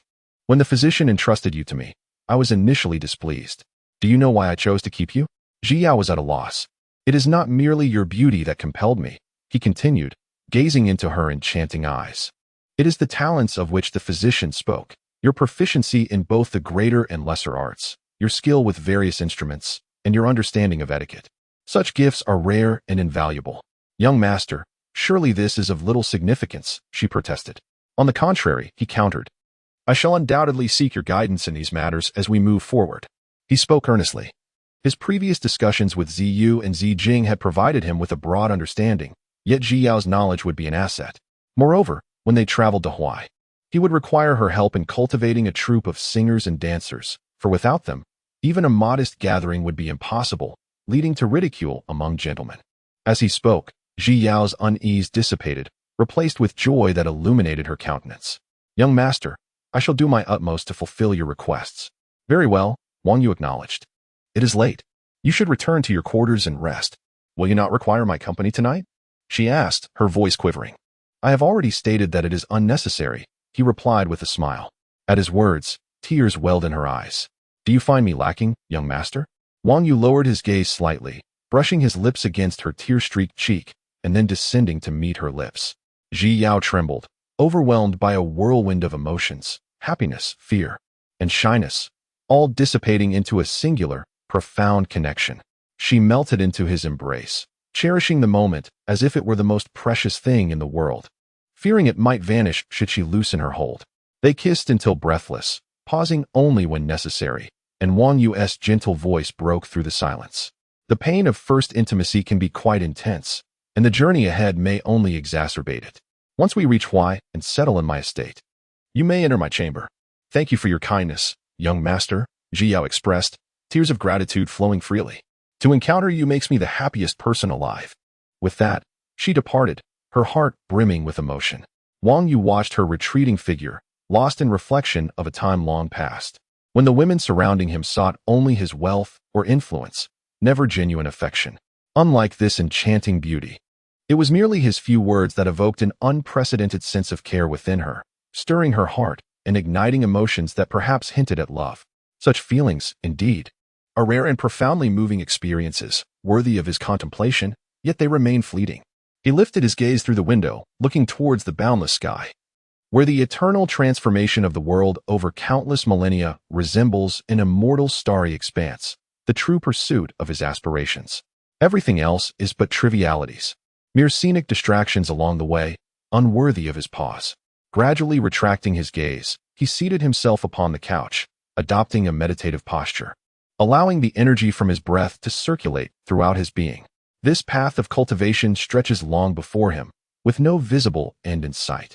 Beyond the confines of the room, within the inner chamber, Ji Yao reclined on the couch, still savoring the beauty of the moment just past. She contemplated Wang Yu's refined, gentlemanly demeanor, his extraordinary presence, and his appreciation for her talents rather than mere physical allure. She recalled the profound sense of safety and boundless sweetness she felt in his embrace, his care and tenderness making her believe that nothing in the world could surpass this experience. Yet, a fleeting thought crossed her mind. Wang Yu, being a scion of a noble family, would surely attract women of even greater status and beauty. A wave of melancholy washed over her, a sentiment not uncommon, and she could only console herself with the thought that he cherished her for her intellect, not her appearance. She remembered her mother's words from when she was still alive. To rely on beauty is to invite transience, for as beauty wanes, so too does love. Wang Yu's affection for her intellect perhaps meant that if she diligently refined her skills further and could assist him, there might still be hope. Amidst this intricate web of emotions, Ji Yao gradually drifted into slumber, the echoes of her mother's sung verses resonating softly in her dreams. When the mulberry leaves have not yet fallen, they remain lush and green upon the branches. Oh, cooing doves, do not indulge in the mulberries, for too many will lead to intoxication. Young maidens, do not become lost in the throes of love with men. Should a man fall for you, it is all too easy for him to cast you aside. But for a woman who becomes enamored with a man, liberation becomes a distant dream. Chapter 13. The dispute among brothers in a modest courtyard of the outer city of Yinin, even in the deep of night. A flickering candlelight still illuminated one of the rooms. Seated at a simple wooden table was a slightly gaunt young man, appearing to be in his 30s. Clad in a plain linen garment and wrapped in a coarse cloak, with straw sandals adorning his feet, he knelt and meticulously read a bamboo scroll by the light. No one would associate this figure with the legendary and fearsome bandit known as Black Hu. Yet, he was indeed Black Hu. Around the third watch of the night, he suddenly raised his head and glanced into the distance. Shortly thereafter, a shadow swiftly climbed over the wall and lightly landed in the courtyard, producing a faint sound that revealed exceptional agility. However, Black Hu furrowed his brow. Third brother, returning so late and in such a grievous state? You survived under Yu Rang's blade. Yet I never expected that a mere physician's residence in Shun could harbor such a formidable opponent. The shadow was none other than Xiao Yu, who had previously caused quite a commotion at the residence of the physician in Yinin. He approached the young man with a few strides and remarked with a smile, "Not just injured, but I nearly lost my life. It is a stroke of luck that I returned today." "Oh," Black Hu exclaimed in astonishment, his expression turning grave. "There are indeed individuals here more formidable than Yu Rang?" Xiao Yu shook his head. Reflecting on the earlier encounter, I scarcely know how to articulate it. The individual I encountered tonight was none other than Wang Yu, a man of great renown mentioned by traveling merchants not long ago. I recall that elder brother considered recruiting him. However, now I see that recruitment is out of the question. He is no ordinary itinerant warrior but a scion of royal lineage, a descendant of the former Shiyu kingdom. Moreover, his strength is indeed formidable. His mastery of qi surpasses mine. He wields a precious whip, striking with an elusive finesse that is nearly impossible to defend against. In our first encounter, I barely escaped with my life, and in the second, despite my utmost concentration, I was still wounded in the shoulder. Ultimately, he transformed his whip into a spear, employing an astoundingly intricate technique that left me at a loss. Qiao Yu inhaled deeply, closing his eyes. The sensation was akin to a tempest, a singular force assaulting me, as if 7 or 8 skilled fighters were converging upon me. I could barely withstand it. Within mere breaths, my sword was disarmed. When the spear lunged at me, had I not possessed the protective treasure bestowed by my elder brother, I would have surely perished. Even so, relying on that artifact, I managed to endure a blow, yet I had no time to catch my breath. The spear's tip quivered dangerously close, nearly claiming my life. Thankfully, I managed to divert much of the force, but I am now grievously injured. Facing this man felt reminiscent of my encounter with Yurang, and I sensed he still had reserves of strength. Upon hearing this, Black Hu's expression grew somber. He had witnessed Yurang's prowess, and for Qiao Yu to liken his experience with Wang Yu to that of Yurang indicated that this prince of Shiyu was indeed a formidable adversary, albeit perhaps not on par with Yurang. And how did you manage to return? He inquired. Did you provoke him with words to buy time? Perhaps utilizing the local deity's talisman? Qiao Yu shook his head. Wang Yu is too formidable. No words could sway him. He was accompanied by a young gentleman from Li, who offered 600 households of estates in exchange for my wretched life, demanding he cease his assault, or else. 600 households for your life, without any other conditions? Black Hu asked. None whatsoever. Ha. Black Hu burst into laughter. Third brother, are you implying that you wish for me to clear the way and allow the young gentleman from Li to return to Huaishang? Haha. Qiao Yu grinned. You know me well, elder brother. Yet Black Hu sighed. Regrettably, I cannot permit that this time. Elder brother, Qiao Yu seemed agitated. Have you not always been unyielding towards those flesh-eaters? For so many years under your leadership, we have feasted and flourished. Our force is strong, and our influence vast across the northern realms. Is that not admirable? Even if we encountered the Zhao clan last month, it did not diminish our foundations. Third brother, Black Hu sighed again. You see only our glorious facade. But do you know how many of our 9,000 brothers who once shattered their shackles and rose in revolt still remain? Fewer than 500 now. We do have several thousand men today, but they are mostly newcomers, some coerced into joining us. The disparity between the figures of 9,000 and 500 struck Qiao Yu like a heavy blow. It seemed he had either overlooked this fact or had consciously avoided acknowledging it. Thus, we can no longer persist in this manner. Initially, I led our brothers in revolt to liberate them from endless servitude, to offer them a brighter future. But what about now? We truly cannot continue this way. If we do, we will simply be pursued wherever we go. Though we often achieve victory, what does victory mean? Yes, we acquire weapons, yet they wear out before long. We gain provisions, but after a month, they are gone, and we must continue fighting without knowing when it will end. We have no foothold, no respite to recuperate. Our ranks dwindle with each battle, ultimately leading to our demise. I no longer wish to fight in this manner. What I desire now is a piece of land recognized by the world, where my brothers can live well. Qiao Yu scoffed. Land? Do you truly believe that Mr. Yi can provide you with such things? Elder brother, you are far too astute to believe in Mr. Yi's empty promises. He himself is not even a physician. Merely a leader of the Kai Kingdom's martial camp, a mere hound of the Kai King. What can he offer us that he does not possess himself? Is that not the height of absurdity? You are mistaken, third brother, Black Hu interjected. Mr. Yi is backed by the Kai King. While he may lack resources, the Kai King can certainly supply them. Ah, Qiao Yu exclaimed.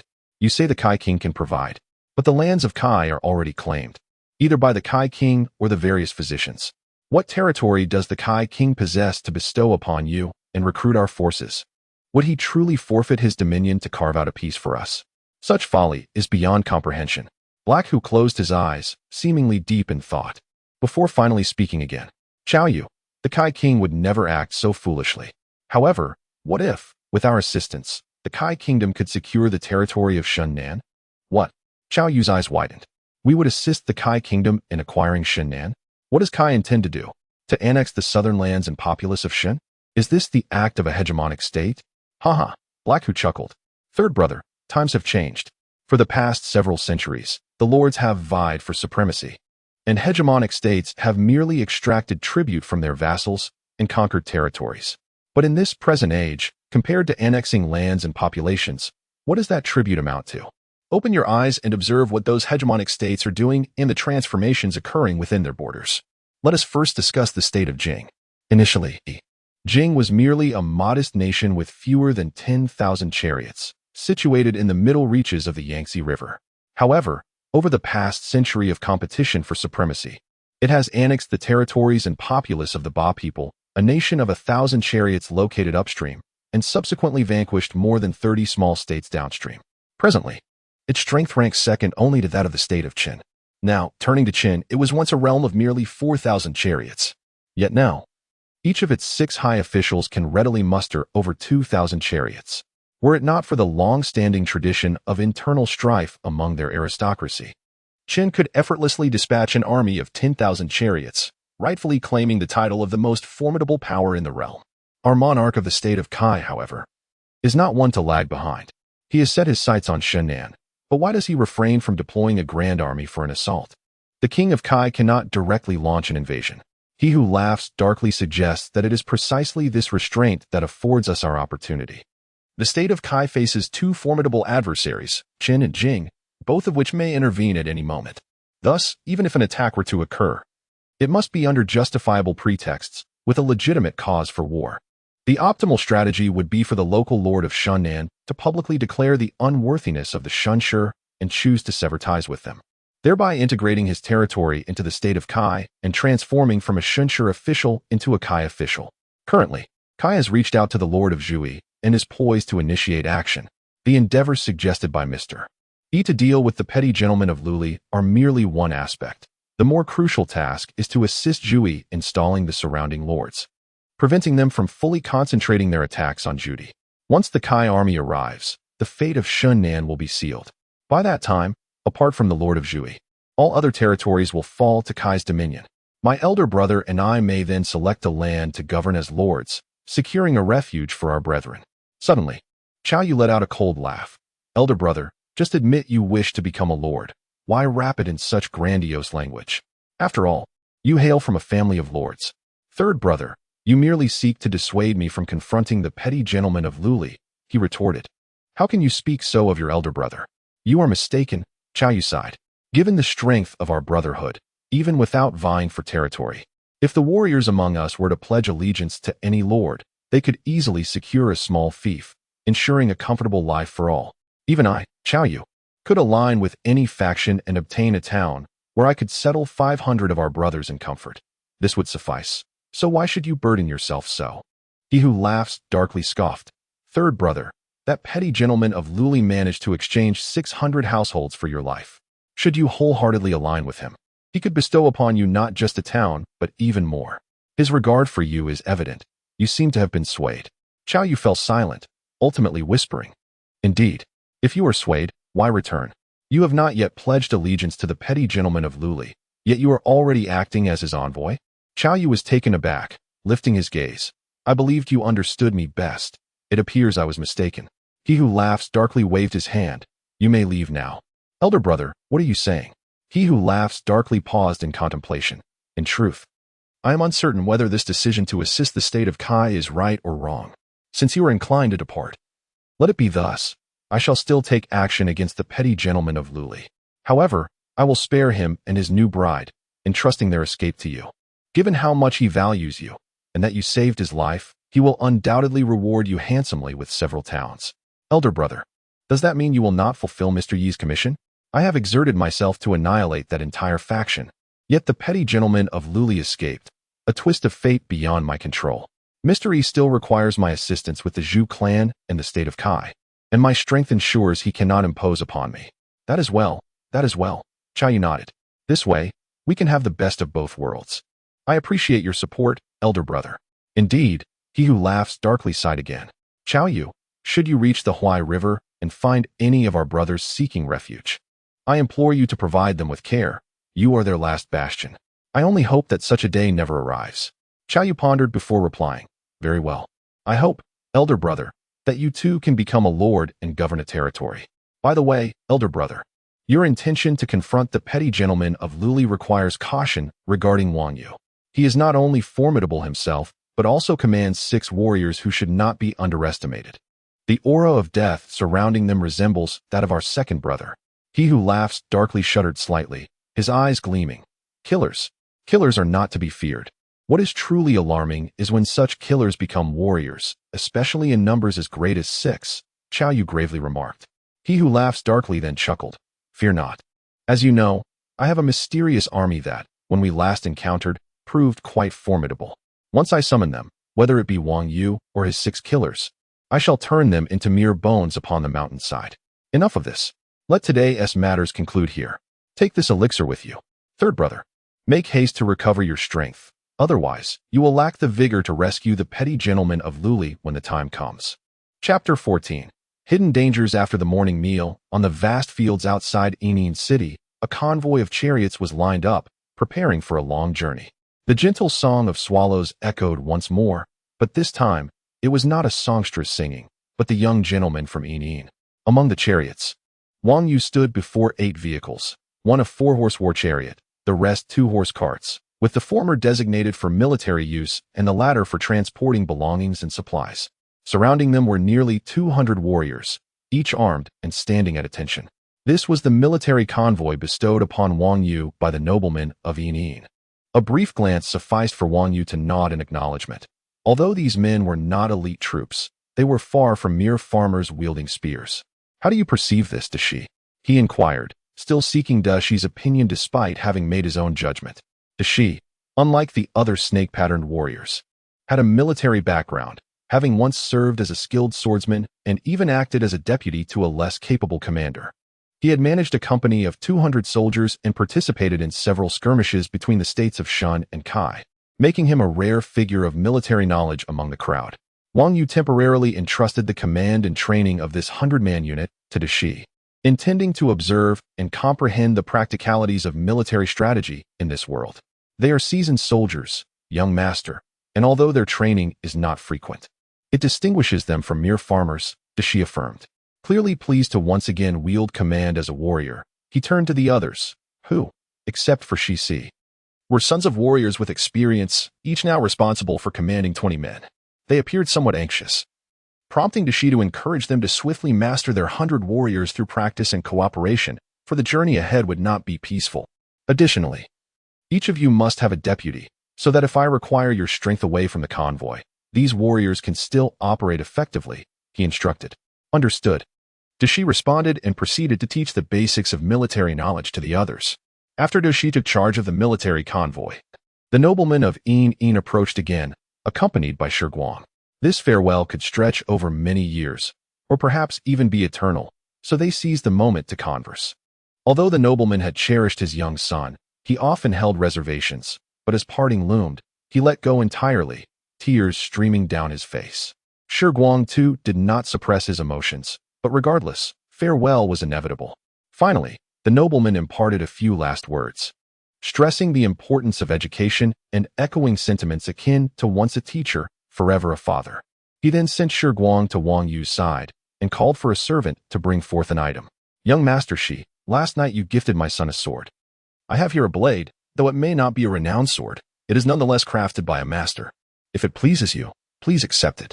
"Thank you, my lord," Wang Yu replied, not declining the offer. Upon examining the sword, he found it far superior to what the nobleman had suggested. Strapping it to his side, he remarked, "To send you off 1,000 miles, we must ultimately part ways. Do you have any final instructions? If not, we shall take our leave. I have conveyed all I can. The rest of the journey is for him to navigate alone," the nobleman lamented. Wang Yu nodded slightly, and the two exchanged respectful farewells, wishing each other well. The convoy and horses prepared to set off, while not far away.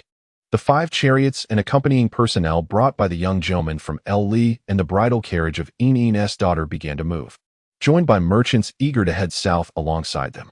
The procession swelled, comprising approximately 13 to 1,400 individuals. As the convoy slowly commenced its journey, Wang Yu chose not to ride, but instead walked alongside Shi Guang towards Li's chariot. Young Master Shi. As they neared the convoy, a warrior approached. Evidently having been present with Li the night before and recognizing Wang Yu with respect. I have matters to discuss with Li, kindly inform him. Oh, my young master has instructed that there is no need for an announcement. Please, follow me. Thank you. Wang Yu and Shi Guang were guided to the center of the convoy.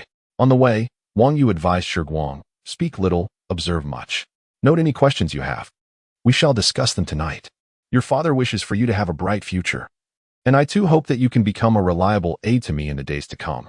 Shi Guang nodded respectfully, I understand. Wang Yu refrained from further conversation. And soon they arrived at Li's chariot. Ah, it is young Master Shi. Halt the chariot and invite him aboard. Li exclaimed joyfully upon seeing Wang Yu. Wang Yu glanced into the chariot and saw Shen Dao inside. Brother Shen, Wang Yu greeted with a slight bow as he ascended into the chariot. Shen Dao returned the gesture, and Li inquired, what brings young Master Shi to seek me? Wang Yu smiled. Is it not permissible to visit a friend without pressing matters, to exchange knowledge and broaden our horizons? But tell me, Brother Shen, what leads you to be here? Certainly. Men of talent like you are always welcome. Did not Brother Shen endure self-imposed exile due to you yesterday? I suggested that rather than wander aimlessly, he should come see my kingdom, allowing me to extend my hospitality. And your knowledge, Brother Shen, is something I deeply admire. We may converse along the way. With you joining us, this journey that could have been mundane will surely become more enjoyable. Wang Yu chuckled and replied, this journey will hardly be dull. Have you forgotten about Heihu? At the mention of Heihu, Li's expression grew serious. Indeed, what manner of person is this Heihu? With subordinates like Chao Yu, he may be even more formidable. What insights do you possess, young Master Shi? Wang Yu observed the convoy's rear. That Chao Yu displayed audacity beyond measure. He did not infiltrate the nobleman's residence alone. He must have accomplices. They are likely shadowing us, potentially hiding among the merchants traveling with us. If not, they are surely following closely behind. My purpose in seeking you is to unite our efforts to eliminate this lurking threat. Li, the young gentleman, furrowed his brow and said, yesterday, that Chao Yu claimed that a formidable warrior would provide assistance to me. Wang Yu immediately interjected, Chao Yu is Chao Yu, and Heihu is Heihu. You must not conflate the two. Moreover, even if it pertains to Chao Yu, he is, after all, a brigand. How can one place complete trust in him? You speak wisely. Li nodded and inquired, what sort of alliance does young Master Shi Yu envision? What strategies do you propose? Wang Yu pondered briefly before responding. Those dispatched to monitor us include formidable figures like Chao Yu, and their companions are likely not ordinary individuals. Among the merchants in our entourage, it is already a rarity to hire a warrior for a substantial sum. If they have not employed a warrior, yet conceal one among them. Or if a small merchant convoy boasts multiple warriors, they are most likely brigands. Even if they are not outright brigands, they still pose other hidden dangers that must be identified. I would like to request that you assemble a diverse group of skilled warriors, alongside a contingent of elite archers, to join my 6 family guards in forming a specialized unit to eliminate this threat. Finally, Wang Yu added, young master, there is no warrior in the world capable of concealing themselves from my discerning gaze. Li contemplated for a moment before nodding in agreement. Very well. I hold your abilities in high regard, as you have stated. I shall issue orders to summon warriors and archers. Henceforth, I shall rely on you to deal with the Heihu brigands. Chapter 15. Beneath the Sephora Tree as the new book ascends the rankings. I kindly urge my friends to lend their support if they have votes to spare. Thank you. The young gentleman from Luli arrives with a formidable entourage of 500 elite soldiers. According to the military regulations, a small detachment consists of 50 men, each led by a warrior of exceptional prowess. Among the 500 soldiers, there are 10 warrior captains and 2 elite warrior lieutenants, totaling 12 remarkable warriors. Given the young gentleman's long journey, safety cannot be underestimated. Thus, an additional 5 warriors were dispatched, bringing the total to 18 warriors, including the young gentleman himself. With a single command, the young gentleman selected 10 warriors from the ranks, along with 20 skilled swordsmen adept in archery. This group was assembled before Wang Yu, where the young gentleman personally briefed them. Subsequently, the other young men, obeying the orders of Master Shi Yu, acted as if they were responding to the commands of this noble gentleman. Understood? A resounding affirmation echoed from the warriors. Wang Yu nodded and led them to the rear of the convoy to join his own serpent-patterned warriors. Upon reaching his team, Wang Yu summoned Shida. Have you chosen your deputy? Yes. Within this unit, there is already a swordsman serving as the team leader, although there is no warrior among them. Very well, follow me. With that, he led the serpent-patterned warriors, including himself and Shiguang, along with the warriors from Luli, forming an illustrious assembly of 18 warriors at the forefront, with 20 archers trailing behind, heading towards the merchant convoy that followed closely behind the two carts. The merchants at the rear were filled with trepidation upon witnessing this imposing procession. Fortunately, Wang Yu did not engage with them. He simply cast a cursory glance at their ranks and moved past without uttering a word, which allowed them to breathe a sigh of relief. As they neared a small convoy, Wang Yu halted, prompting the convoy's owner to disembark and cautiously smile, saying, "My lord, is there anything I can assist you with?" Wang Yu regarded him, recognizing him as a merchant, and replied, "Summon the warrior from your merchant team. I have questions for him." Who? A warrior? The merchant stammered, clearly taken aback. My humble merchant team could not possibly afford to retain a true warrior as a guard. Disregarding his protests, Wang Yu's gaze fell upon one of the guards in the team, a man in his 30s. That guard, he is a warrior. How did you come to recruit him? Is he truly a warrior? The merchant exclaimed, visibly shocked. My lord, I recruited him in Lilan, believing him to be merely a wandering swordsman. I had no idea he possessed genuine warrior strength. Lilan, it's the Lilan in the northern region of Indi, correct? Yes, indeed, that Lilan. Wang Yu nodded. Bring him forth. I have matters to discuss with him. My lord, the convoy owner gasped in astonishment. Could it be that you are the esteemed Shiyu Gongzi, Wang Yu? By the heavens, I have the honor of meeting a member of the royal family. Why are you still standing there? The merchant snapped back to his senses and hurried to the rear of the small convoy, bringing the guard forward. Wang Yu scrutinized him and asked, Who are you? And why do you masquerade as an ordinary wandering swordsman among this merchant team? The guard gasped in surprise, instinctively reaching for his sword. Swish! Shi unsheathed his sword, the blade poised at the guard's throat, coldly stating, Do you seek death? I. The guard stuttered, his face pale with fear, realizing he had almost sealed his fate with a mere instinctive reaction. What are you stammering about? I am asking you a question. After regaining composure, he confessed. My name is Lin Mang. I was originally a warrior from the land of Xinjiang. During a sparring match, I accidentally injured a young gentleman, almost costing him his life. Upon hearing that he had been recruited in Lilan, Wang Yu knew he was not a bandit infiltrating their ranks. The black who would not reach as far as Lilan, and it was improbable that anyone from that region would come to this area. However, he understood that Lin Mang's story might not be entirely truthful. Nevertheless, it had no connection to the black who, and he had no interest in the bounty issued by the young gentleman's family. Therefore, he said, I shall offer you an opportunity to redeem yourself. If you perform well, not only will I overlook your past misdeeds, but I will also recommend you to the young gentleman from Luli. What say you? Lin Mang considered this an excellent proposition and nodded. I, Lin Mang, shall obey your commands. Good. Depart from the merchant team and join the ranks of the Luli warriors, awaiting my instructions. Understood. Lin Mang glanced around in awe, astonished to find nearly 20 warriors gathered. Such a concentration of warriors was typically only seen when two powerful factions clashed in a fierce confrontation. He promptly integrated himself into the ranks. After Lin Mang joined the team, Wang Yu continued to stop at several other small merchant convoys. Through inquiry, he discovered that the warriors among these merchant teams were all well-paid hires, unlike Lin Mang, who possessed genuine warrior strength but had concealed his identity as an ordinary wandering swordsman. Furthermore, their tenure with the teams indicated they were not bandits.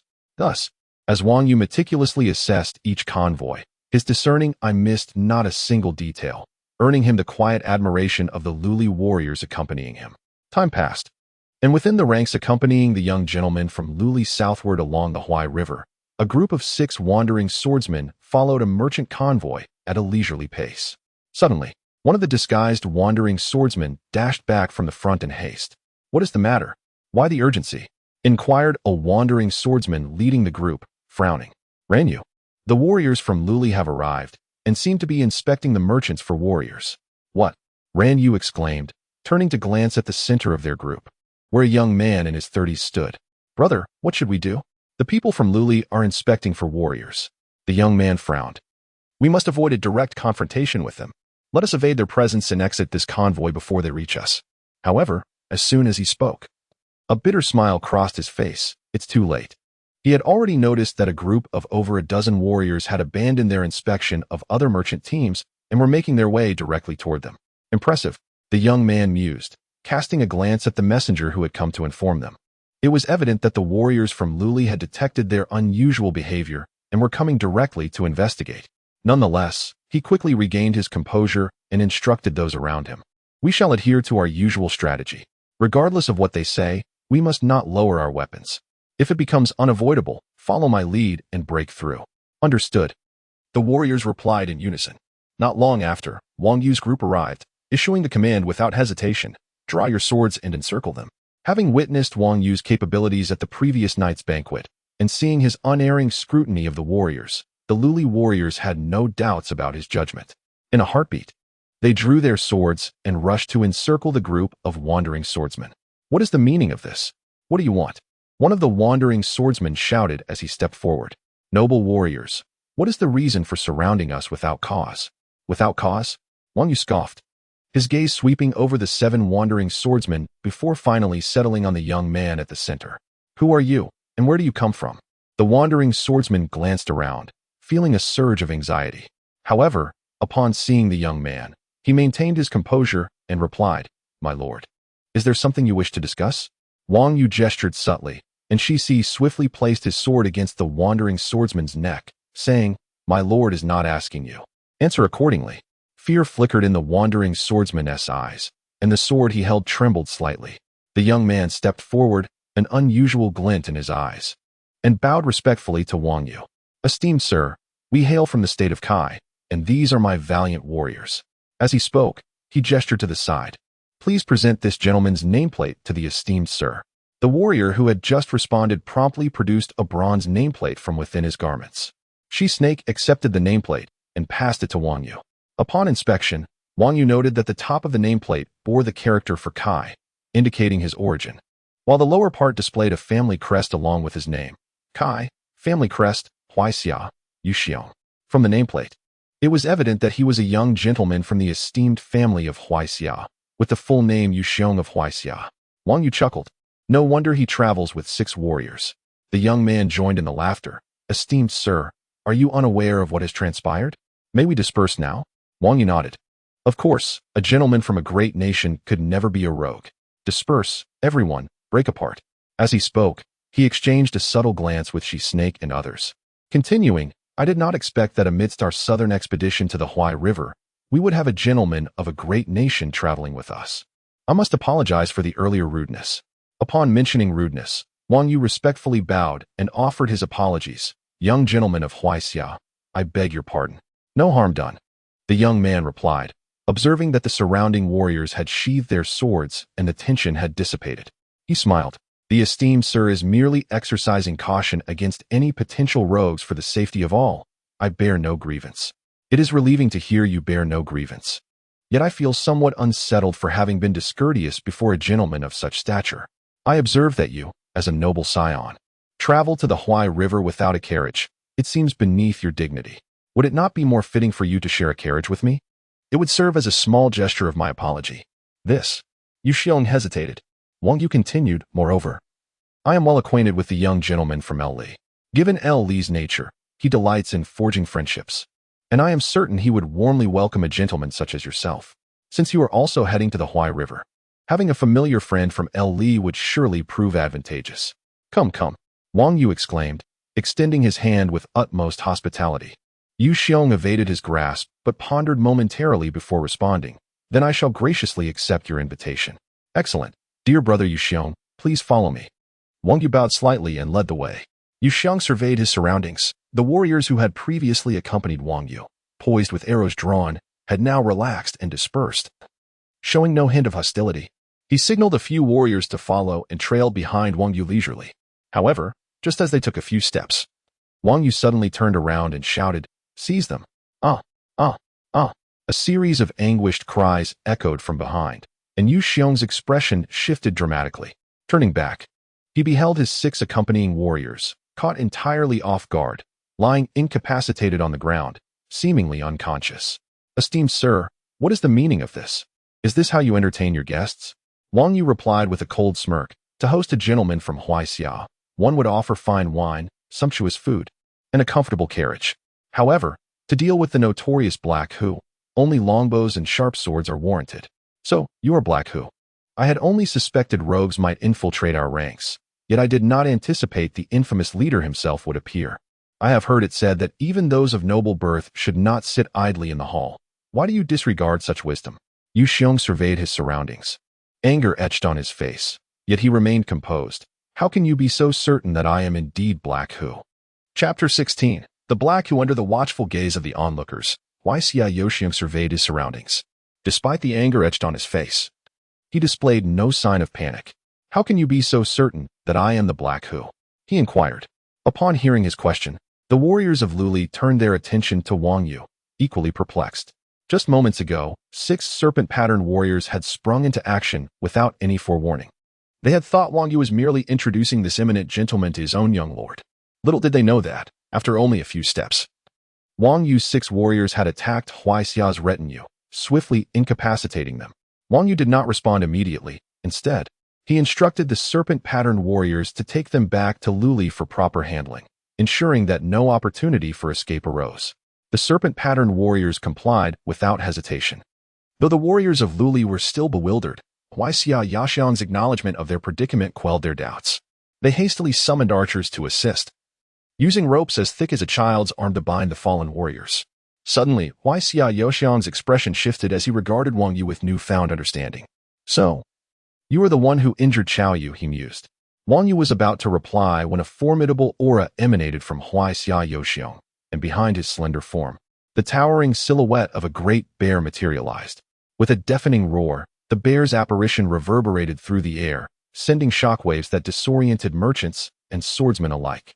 Those unsteady on their feet collapsed, while nearby warriors struggled to maintain their composure against the onslaught. The great bear raised its massive paw and struck downward at the warriors of Luli, who were in the midst of binding Huaixia's warriors.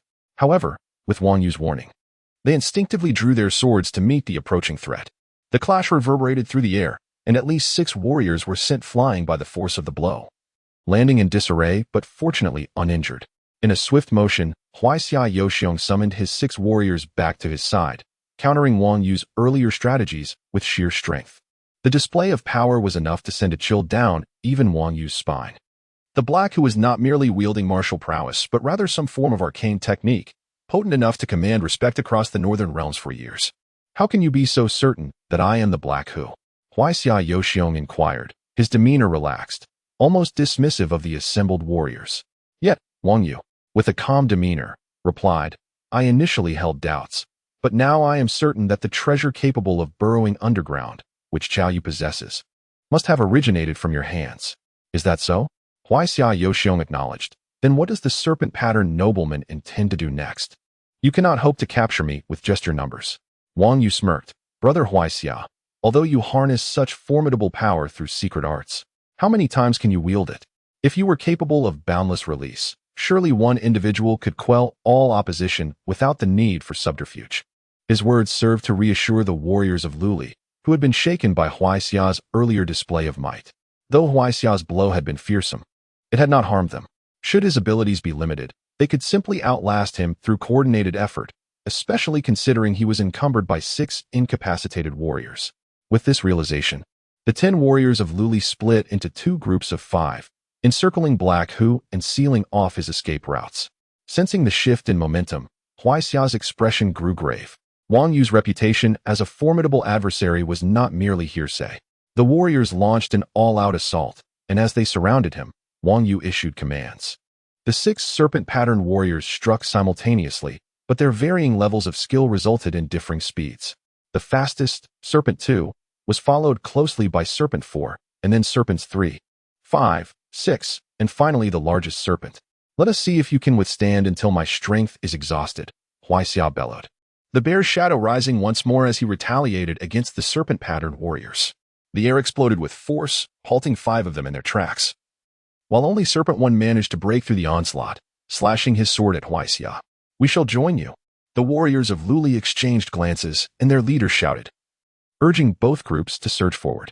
The scene unfolded with Huaixia standing resolutely at the center, conjuring the image of the Great Bear, while 16 warriors, like phantoms, launched their assault from all directions with their bronze blades glinting ominously.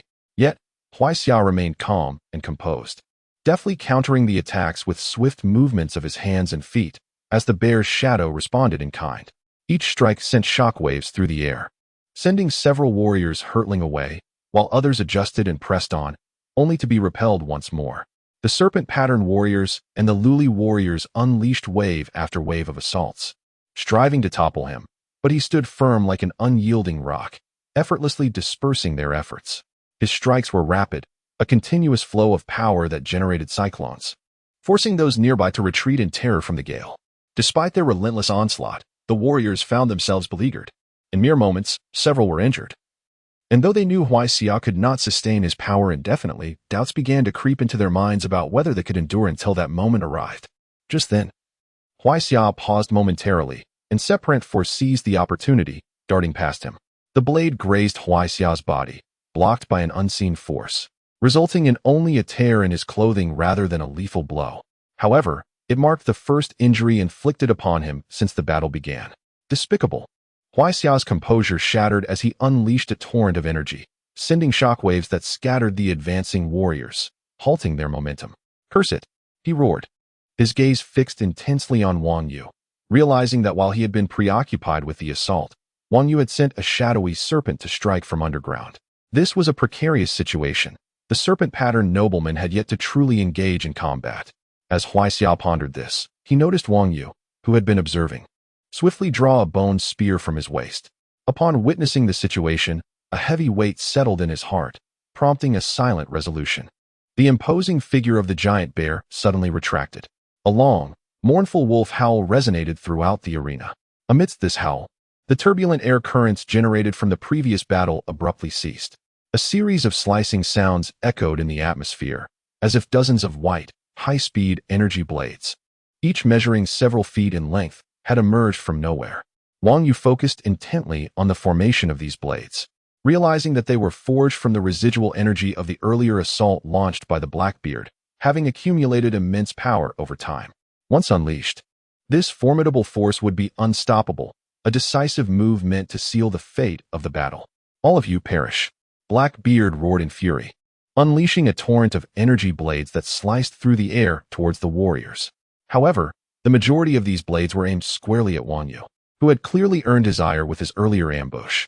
As the blades approached from all directions, cutting through the air with a sharp hiss, Wang Yu instinctively felt the impending pain of being cleaved before they even reached him. His expression hardened. He realized that with merely his serpent bone spear in hand, he could not hope to fend off this assault. Chapter 17. The resolution in the midst of the tumultuous scene. As the besieged warriors struggled against the relentless onslaught of energy blades, Wang Yu found himself on the verge of being overwhelmed. Fatigue began to take its toll, and the dark-faced adversary revealed a chilling smirk. This strike had once left even the foremost warrior of Chen state in disarray. Though only a fraction of his might was directed at Wang Yu, it was still formidable.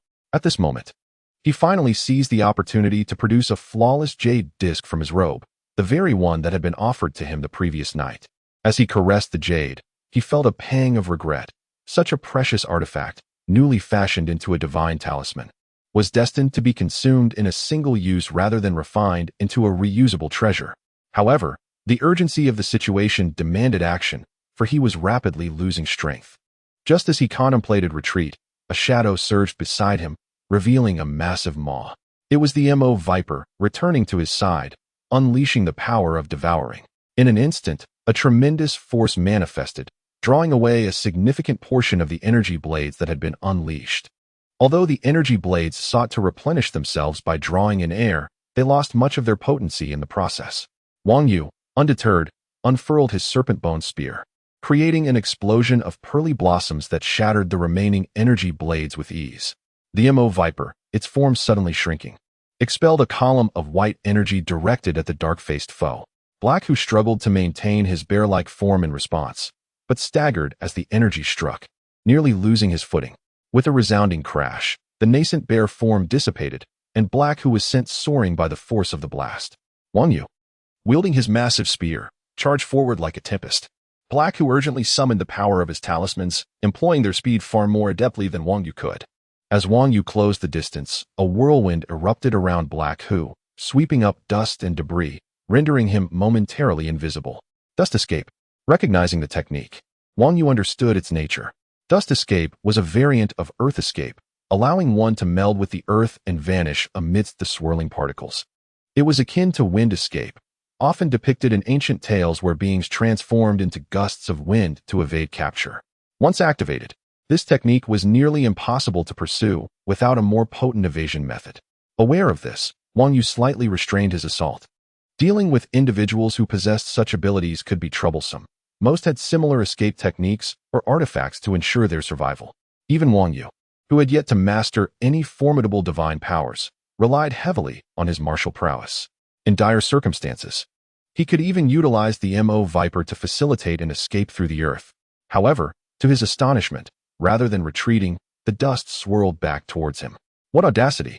A chill gripped Wang Yu's heart as he realized Black Hu was not fleeing, but rather attempting to use the dust escape to carry away the 6 warriors who had been knocked unconscious by the serpent-patterned warriors. Did Black Hu truly believe that dust escape rendered him invincible? Drawing a deep breath, Wang Yu focused his intent, channeling his power through body and spirit. As the dust began to envelop him, he thrust his spear forward, akin to a dragon emerging from the sea, piercing into the tumultuous cloud of dust. With a resounding crack, the spearhead erupted upon contact, swirling through the particles, nearly dispersing them entirely. Yet the true threat to Black Hu lay not merely in the physical attack, but in the intent of the strike.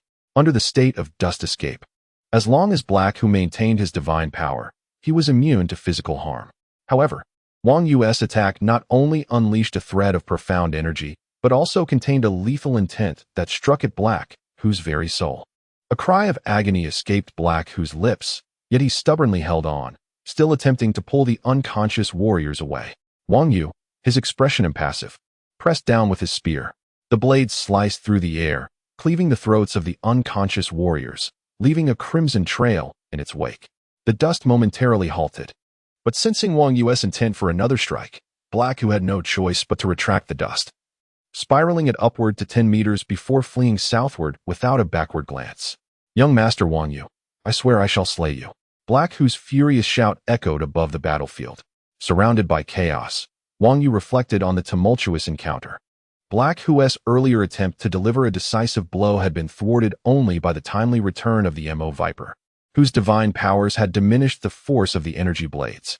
However, the serpent-patterned warriors and the fighters from the L family had no choice but to rely on sheer strength and skill. Though each faced only a single energy blade, they lacked Wang Yu's formidable prowess. With Black Hu's departure, a quick glance around revealed that none had emerged unscathed. The serpent-patterned warriors fared slightly better, sustaining minor injuries from the shattered energy blades, while the L warriors bore grievous wounds, one even nearly losing an arm. My lord, Black Hu has finally retreated, exclaimed the leader among the L warriors, closest to L Li. Black Hu had proven overwhelmingly powerful, and the battle had been arduous indeed. Wang Yu nodded in acknowledgement. Yet not all have escaped unscathed. I have bitten him with my serpent's venom. If Black Hu does not swiftly purge it, he will succumb to its effects. Even if he manages to heal, his heart will suffer lasting damage, rendering him incapable of undertaking vigorous exertions. The relentless assault we unleashed upon him forced him to employ powers beyond his limits, ensuring he cannot recover without ample time. The final blows I dealt only compounded his injuries, both physical and spiritual. Should he return, he will not possess the same strength as today. By the heavens, he shall return. Lin Mang, the one Wang Yu had summoned to redeem himself, spoke up. Fortuitously, he had emerged relatively unscathed, yet the intensity of the battle had left him utterly exhausted, collapsing to the ground. Wang Yu, however, smiled, bowing to the L warriors. Your contributions today have been monumental. Thanks to your valor, I was able to vanquish 6 enemy warriors and severely injure Black Hu. I shall certainly commend your efforts to El Line. How can this be? The warriors hastily protested. This was all the work of the young master. Had it not been for you, we would not have even perceived Black Hu, let alone defeat the enemy warriors and injure him. You are mistaken, Wang Yu replied earnestly. Without your collective efforts, I would not have stood a chance against Black Hu. Therefore, this victory is a shared achievement. Enough with the false modesty. I am not a subordinate of Li. So what use your accolades to me? The truth is, the 6 warriors who fell were due to your bravery. And it was your relentless assault that afforded me the opportunity to strike him down. Do you understand? Exchanging glances, the L warriors felt a surge of joy and gratitude, collectively bowing their heads in acknowledgement. Thank you, young Master Wang Yu. The voices of the warriors were filled with gratitude, many of them pondering that if they were to follow such a noble young lord, they would never have to worry about their merits being overlooked. However, they did not realize that even if Wang Yu were to attribute these so-called accomplishments to them, the astute young gentleman of the L family would still discern who had exerted the most effort in this matter, thereby leaving Wang Yu entirely unscathed. As they journeyed south along the Huai River, the formidable Heihu would undoubtedly return, accompanied by a formidable entourage, and at that time, Wang Yu would require these warriors to exert their utmost strength. Gather your accolades now, and come with me to meet the young gentleman of the L family, he declared. With that, Wang Yu paid them no further heed, proceeding ahead with the serpent-patterned warrior and Shiguang in the lead. The L family warriors, brimming with excitement, beckoned the 20 archers who had been unable to join the fray to assist in collecting the corpses of the bandits. Lin Meng felt somewhat at a loss, unsure of what to do. Yet, having fought valiantly on the battlefield and knowing that Wang Yu would introduce him to the young gentleman of the L family, who might well become a colleague in the future, he found the L warriors to be quite courteous towards him. Having previously served in the household of a doctor, he quickly adapted to the situation. Chapter 18. South by in the midst of a new endeavor. It is not easy to garner support, and I express my gratitude to all who lend their votes. After a confrontation with the Black Hu, young Lord Lu Li comprehended that the wedding procession had drawn the attention of the Black Hu. In light of this threat, and at Wang Yu's suggestion, the two decided to join forces, camping together at night. Subsequently, they communicated this decision to all merchants and wandering warriors accompanying them. Under normal circumstances, Wang Yu and young Lord Lu Li could not exert authority over those outside their territory, thus leaving them to their own devices.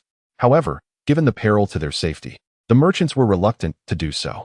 Should the Black Hu indeed launch an attack, Wang Yu and young Lord Lu Li were confident in their military strength. Yet, if they were to fight separately, they might lack the means to mount a defense. Both Wang Yu and the warriors of Lu Li had first-hand experience with the Black Hu in battle. After much deliberation, the merchants consolidated their guards and entrusted them to their warrior leaders. Consequently, they established order within the ranks, with the coordination managed by young Lord Lu Li's men. Thus, the convoy continued its journey, initially somewhat chaotic, but gradually coalescing into a cohesive unit over the course of a day. For the next 2 days, as the convoy remained within the borders of Yin and the Black Hu nursed their wounds, peace prevailed. The forces of the Black Hu were far removed, situated between the territories of the state of Shun and the state of Jing.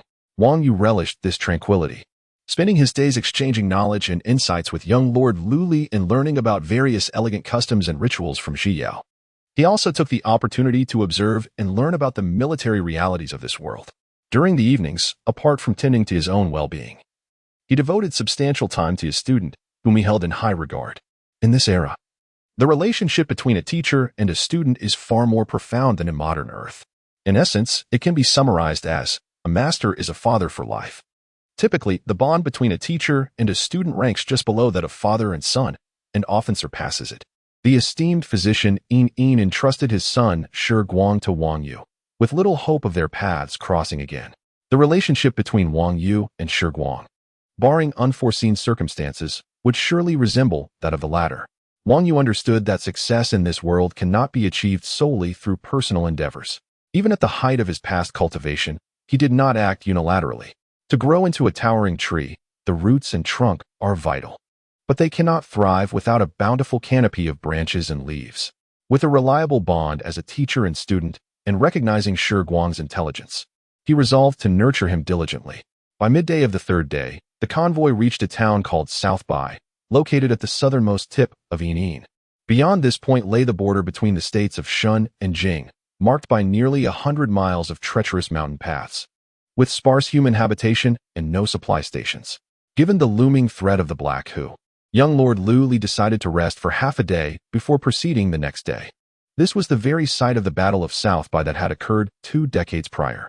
Upon setting up camp, Shen Dao remarked with a sigh, "Is this where the Battle of South Bai took place?" Young Lord Lu Li inquired, somewhat surprised. He had passed through this area but was evidently unaware of its historical significance. Isn't it merely a small town?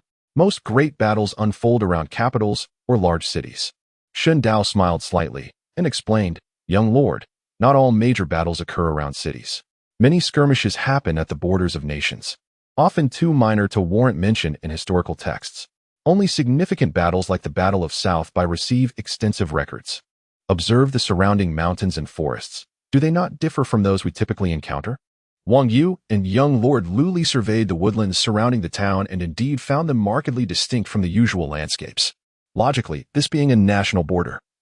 With sparse population and minimal human development of the forest, one would expect a lush, thriving wilderness. However, the trees here were relatively sparse and mostly young, interspersed with shrubs and grasses, revealing the gently undulating land beneath, a landscape that, devoid of the new growth, might well be described as open fields. Shen Dao continued. It is said that over 20 years ago, this was a renowned forest in South Shen. The land beneath our feet was nearly devoid of habitation, and this town did not exist until the Battle of South Bai. At that time, the state of Jing dispatched 6,000 chariots northward to first conquer the state of Yi, then used the might of their victory to pressure the state of Shen. Unable to withstand this assault, the state of Shen sought assistance from their ally, the state of Kai. However, fearing the power of Jing, Kai declined to assist. Unwilling to risk their own strength, left with no options, the state of Shen turned to the state of Chen for aid. Despite their previous alliance with Kai and antagonism towards Chen, Shen had little hope for support, even preparing for the worst. To their surprise, the head of the 6 ministers of Chen, the general Zhao Xiangzi, led a coalition of Chen, Su, and Chao to their aid. Together, with the state of Shen, the 4 nations mustered 5,000 chariots to unite at Yong and descended southward, winning their first victory against the Jing army in Shenzhou. The Jing forces retreated southward, only to be defeated again near Shennan, where they were pushed to this very location. At that time, the area stretching to the state of Jing was a vast, primeval forest. The coalition pursued relentlessly, leaving the Jing forces with no escape, forcing them to engage in a decisive battle here. Young Lord, Yu, at that time, the 2 armies had over 10,000 chariots and 100,000 troops. Just the encampment stretched for dozens, even hundreds of miles, and the battlefield required the arrangement of both armies' chariots and formations. Consequently, the pristine forests surrounding the town of South Bai were completely felled to accommodate the encampment and the ensuing battle. As the climactic moment approached, the Jing army, having no retreat left, rallied fiercely, almost breaking through the center of the coalition. However, just as noon arrived, a sudden change in weather brought icy rain from the north, plummeting temperatures. The southern Jing forces found themselves unaccustomed to the chill, while Zhao Xiang proclaimed it a divine blessing, uplifting the morale of the coalition troops. Thus, the tide of battle turned, leading to a decisive defeat for the Jing forces, with their king nearly captured by Zhao Xiang. Following this battle, the state of Shen, owing its survival to the grace of the state of Chen, fully committed to the Chun alliance, aiding them as they advanced westward to the state of Yi, pressing southward against 5 nations, marking the first tribute from the Huai region to Chen. This event heralded an unprecedented peak in Chen's dominance over the following centuries. In contrast, the state of Jing, having suffered such a defeat, refrained from significant military action for nearly 20 years. It was not until the ascension of Jing Ji 2 years prior that they began to expand northward along the river, eventually overcoming the southern hegemon, the state of Yu, reclaiming the territories of Wuxiang. Hearing Shen Dao recount the historical rivalry between the states of Chen and Jing, young Lord Lu Li could not help but feel inspired. A man should aspire to such greatness. Meanwhile, Wang Yu lamented the flourishing of martial cultivation in this era. Unlike Earth, where the presence of martial warriors was rare, here, a single chariot typically bore 2 warriors, or even more. Thus, a nation with 10,000 chariots could muster over 20,000 warriors, undoubtedly harboring extraordinary talents among them. As they reflected on these thoughts, a sudden commotion erupted from beyond the camp. Distinct sounds of chaos, shouts, clashing weapons, and cries of distress grew nearer. Young Lord Lu Li snapped back to attention and summoned his warrior, saying, Hung Wu, go investigate what is happening outside the camp. Understood, Hung Wu replied, promptly setting off to uncover the cause of the disturbance. Li, the young gentleman, remarked, as fortune would have it, we find ourselves with some leisure. Let us venture forth to observe the unfolding events. Thus, the three of them, accompanied by several warriors and 100 soldiers, departed the camp. My lord, there are over 100 individuals engaged in combat before the town. Upon exiting the camp, Hung Wu turned to report, and at that moment, Wang Yu and his companions could discern the situation from afar. They beheld a cloud of dust rising in the distance, indeed revealing a conflict involving more than 100 combatants. The scene suggested that a substantial force of nearly 100 armed men was besieging a smaller contingent of approximately 20. In this desolate region of southern Shan, aside from the local defenders within the town, where could such a formidable force have emerged? Li, observing with intrigue, instructed, Hung Wu, clear the path ahead and lead the soldiers as we approach. Chapter 19. Righteousness. The new book is not easy to come by. Dear friends, if you have tickets, please lend your support. Thank you. Muan, cease your futile struggle and lay down your weapons. Come with me to meet Brother He Hu. Perhaps there is still a chance for survival. Shuexiao, you wretched dog raised by He Hu. One of the warriors encircling them spat disdainfully. Do you think I am unaware of your association with He Hu? I, Muan, would rather perish than ally with him. Shuexiao, what more is there to say? A warrior beside him growled fiercely. To betray our leader is to deserve death. Kill them! Kill them! Kill them! The surrounding warriors echoed, their shouts intensifying as the assault grew more ferocious. Within moments, 3 individuals lay lifeless upon the ground. Just then, another warrior rushed in, exclaiming, Shuexiao, it is dire. A band of warriors approaches rapidly. Shuexiao scanned the distance, and indeed, a large contingent was swiftly advancing. A flicker of anxiety crossed his face. There is still some distance left. All warriors, press the attack. Before they arrive, eliminate them. With that, he charged forth with several warriors, descending upon their foes like a tiger among sheep. In mere moments, 8 or 9 adversaries fell beneath their blades. Leader, they are upon us. Many warriors approach. If we do not flee, it will be too late. Muan, Shuexiao bellowed, his face darkening. With a swift stroke of his sword, he cleaved through Muan's defenses, striking his chest and toppling him to the ground. Go, he commanded, not looking back as he retreated southward. The assailants immediately halted their attack and followed suit, fleeing with remarkable speed. They crested a small hill and vanished behind it, just before the warriors could catch up. How swift they run, Hung Wu muttered, surveying the battlefield. As he scouted, he found that over 20 of the besieged remained, but nearly half lay in pools of blood, while the remaining 6 were all grievously wounded. One, bearing the appearance of a leader, had suffered a severe gash to his chest, his leather armor torn and bloodied. Who are you? Why this slaughter? Hung Wu inquired, assessing the situation. As they approached, the 6 injured men recoiled in fear, retreating. Do not flee. Your brothers are wounded. Escaping is futile. The leader struggled to sit up and explained, just now, we owe our lives to this noble man who led his troops here. Otherwise, we would have perished at the hands of He Hu's men. Those were He Hu's men? Asked Li, the young gentleman, as he hurried over. Then why do you wear armor identical to theirs? They must have once been He Hu's men, Sheng Dao interjected. But it seems they have since defected and are now pursued by him.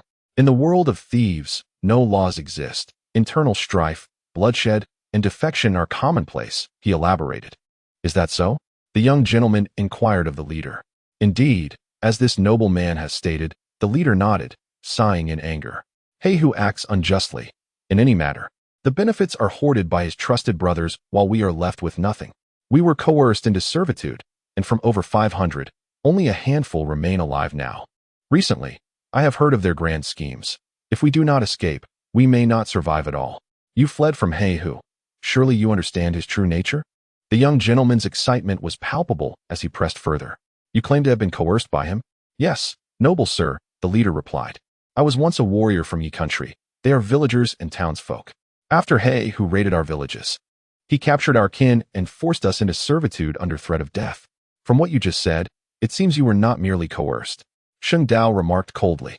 Indeed, noble sir, the leader admitted. Initially, we were compelled, but later, as we followed He Hu in his raids, we witnessed the slaughter of noble warriors and the plunder of our people. There was no turning back. We were trapped in this path of thievery. And your kin who remain captive? What of them? The young gentleman continued to inquire. Huh. The leader forced a smile that was more sorrowful than a frown. If our kin were still alive, would we dare to escape? We wander with He Hu constantly hunted. When facing local lords, we might have some hope. But when the national sorcerer intervenes, we are left with no choice but to flee.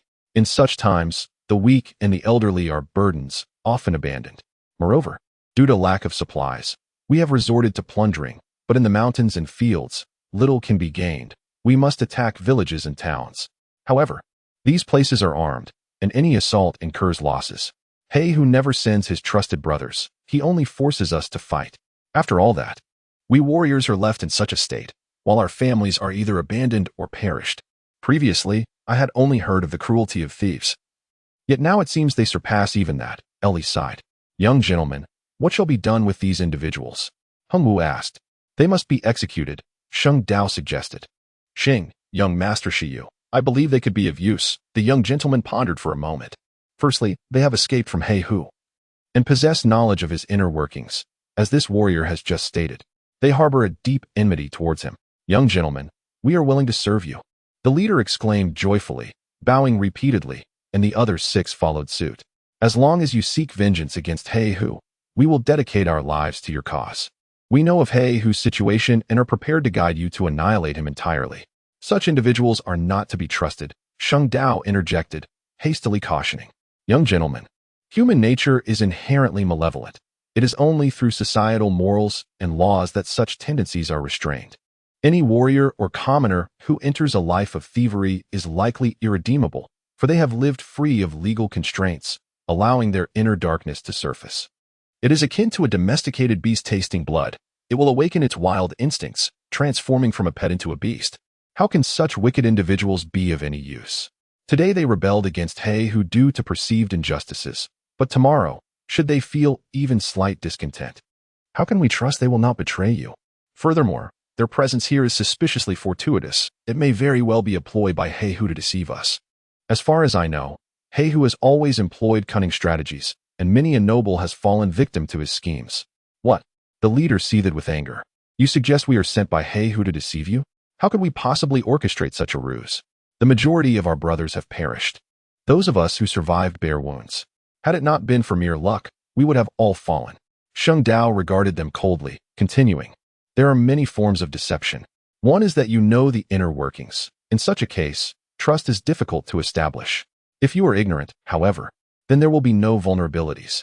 Just as young Master Shiyu's soldiers were unaware when he devised a plan to capture 6 of Hu's warriors.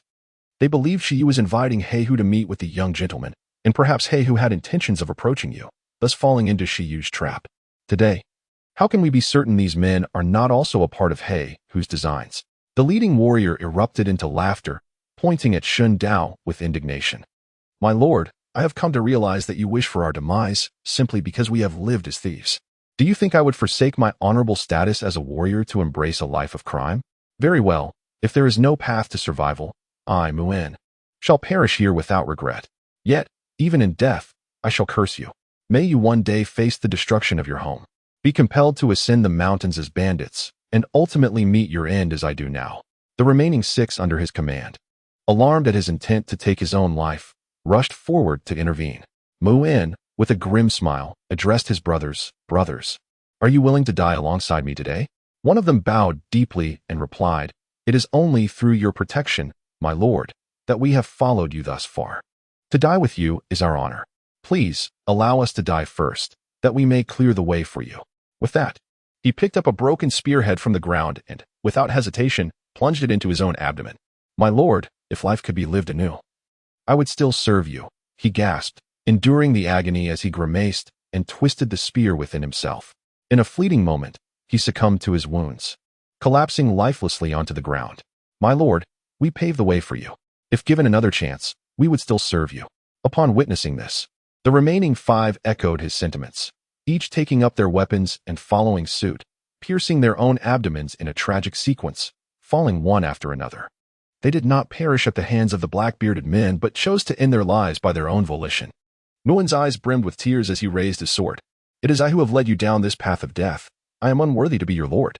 Just as he was about to follow suit in his noble sacrifice, the young gentleman urgently called for him to stop. Sheng Dao, having recovered from his earlier shock, was equally astonished by the profound loyalty of these thieves. Brother Shun, they are indeed righteous men, the young gentleman lamented. I never expected thieves could possess such integrity. Had I known sooner, I— Do not blame yourself just yet, the young gentleman interjected. At that moment, Wang Yu, who had witnessed the entire ordeal, finally spoke. Unlike the young gentleman and Shen Dao, he showed no signs of shock. Instead, he coldly remarked, "As for righteousness, let us refrain from hasty judgments." Chapter 20. Flaw. The emergence of a new book is not an easy feat. I kindly urge everyone to offer their support if they have the means. Thank you. There is no need for our young gentleman to bear guilt at this moment. At this juncture, Wang Yu, who had witnessed the entire sequence of events, finally spoke up. His expression bore no trace of the shock displayed by the young gentleman and Shen Dao. Instead, he coldly remarked, "Let us not hastily draw conclusions about righteousness." "Lord Shiyu?"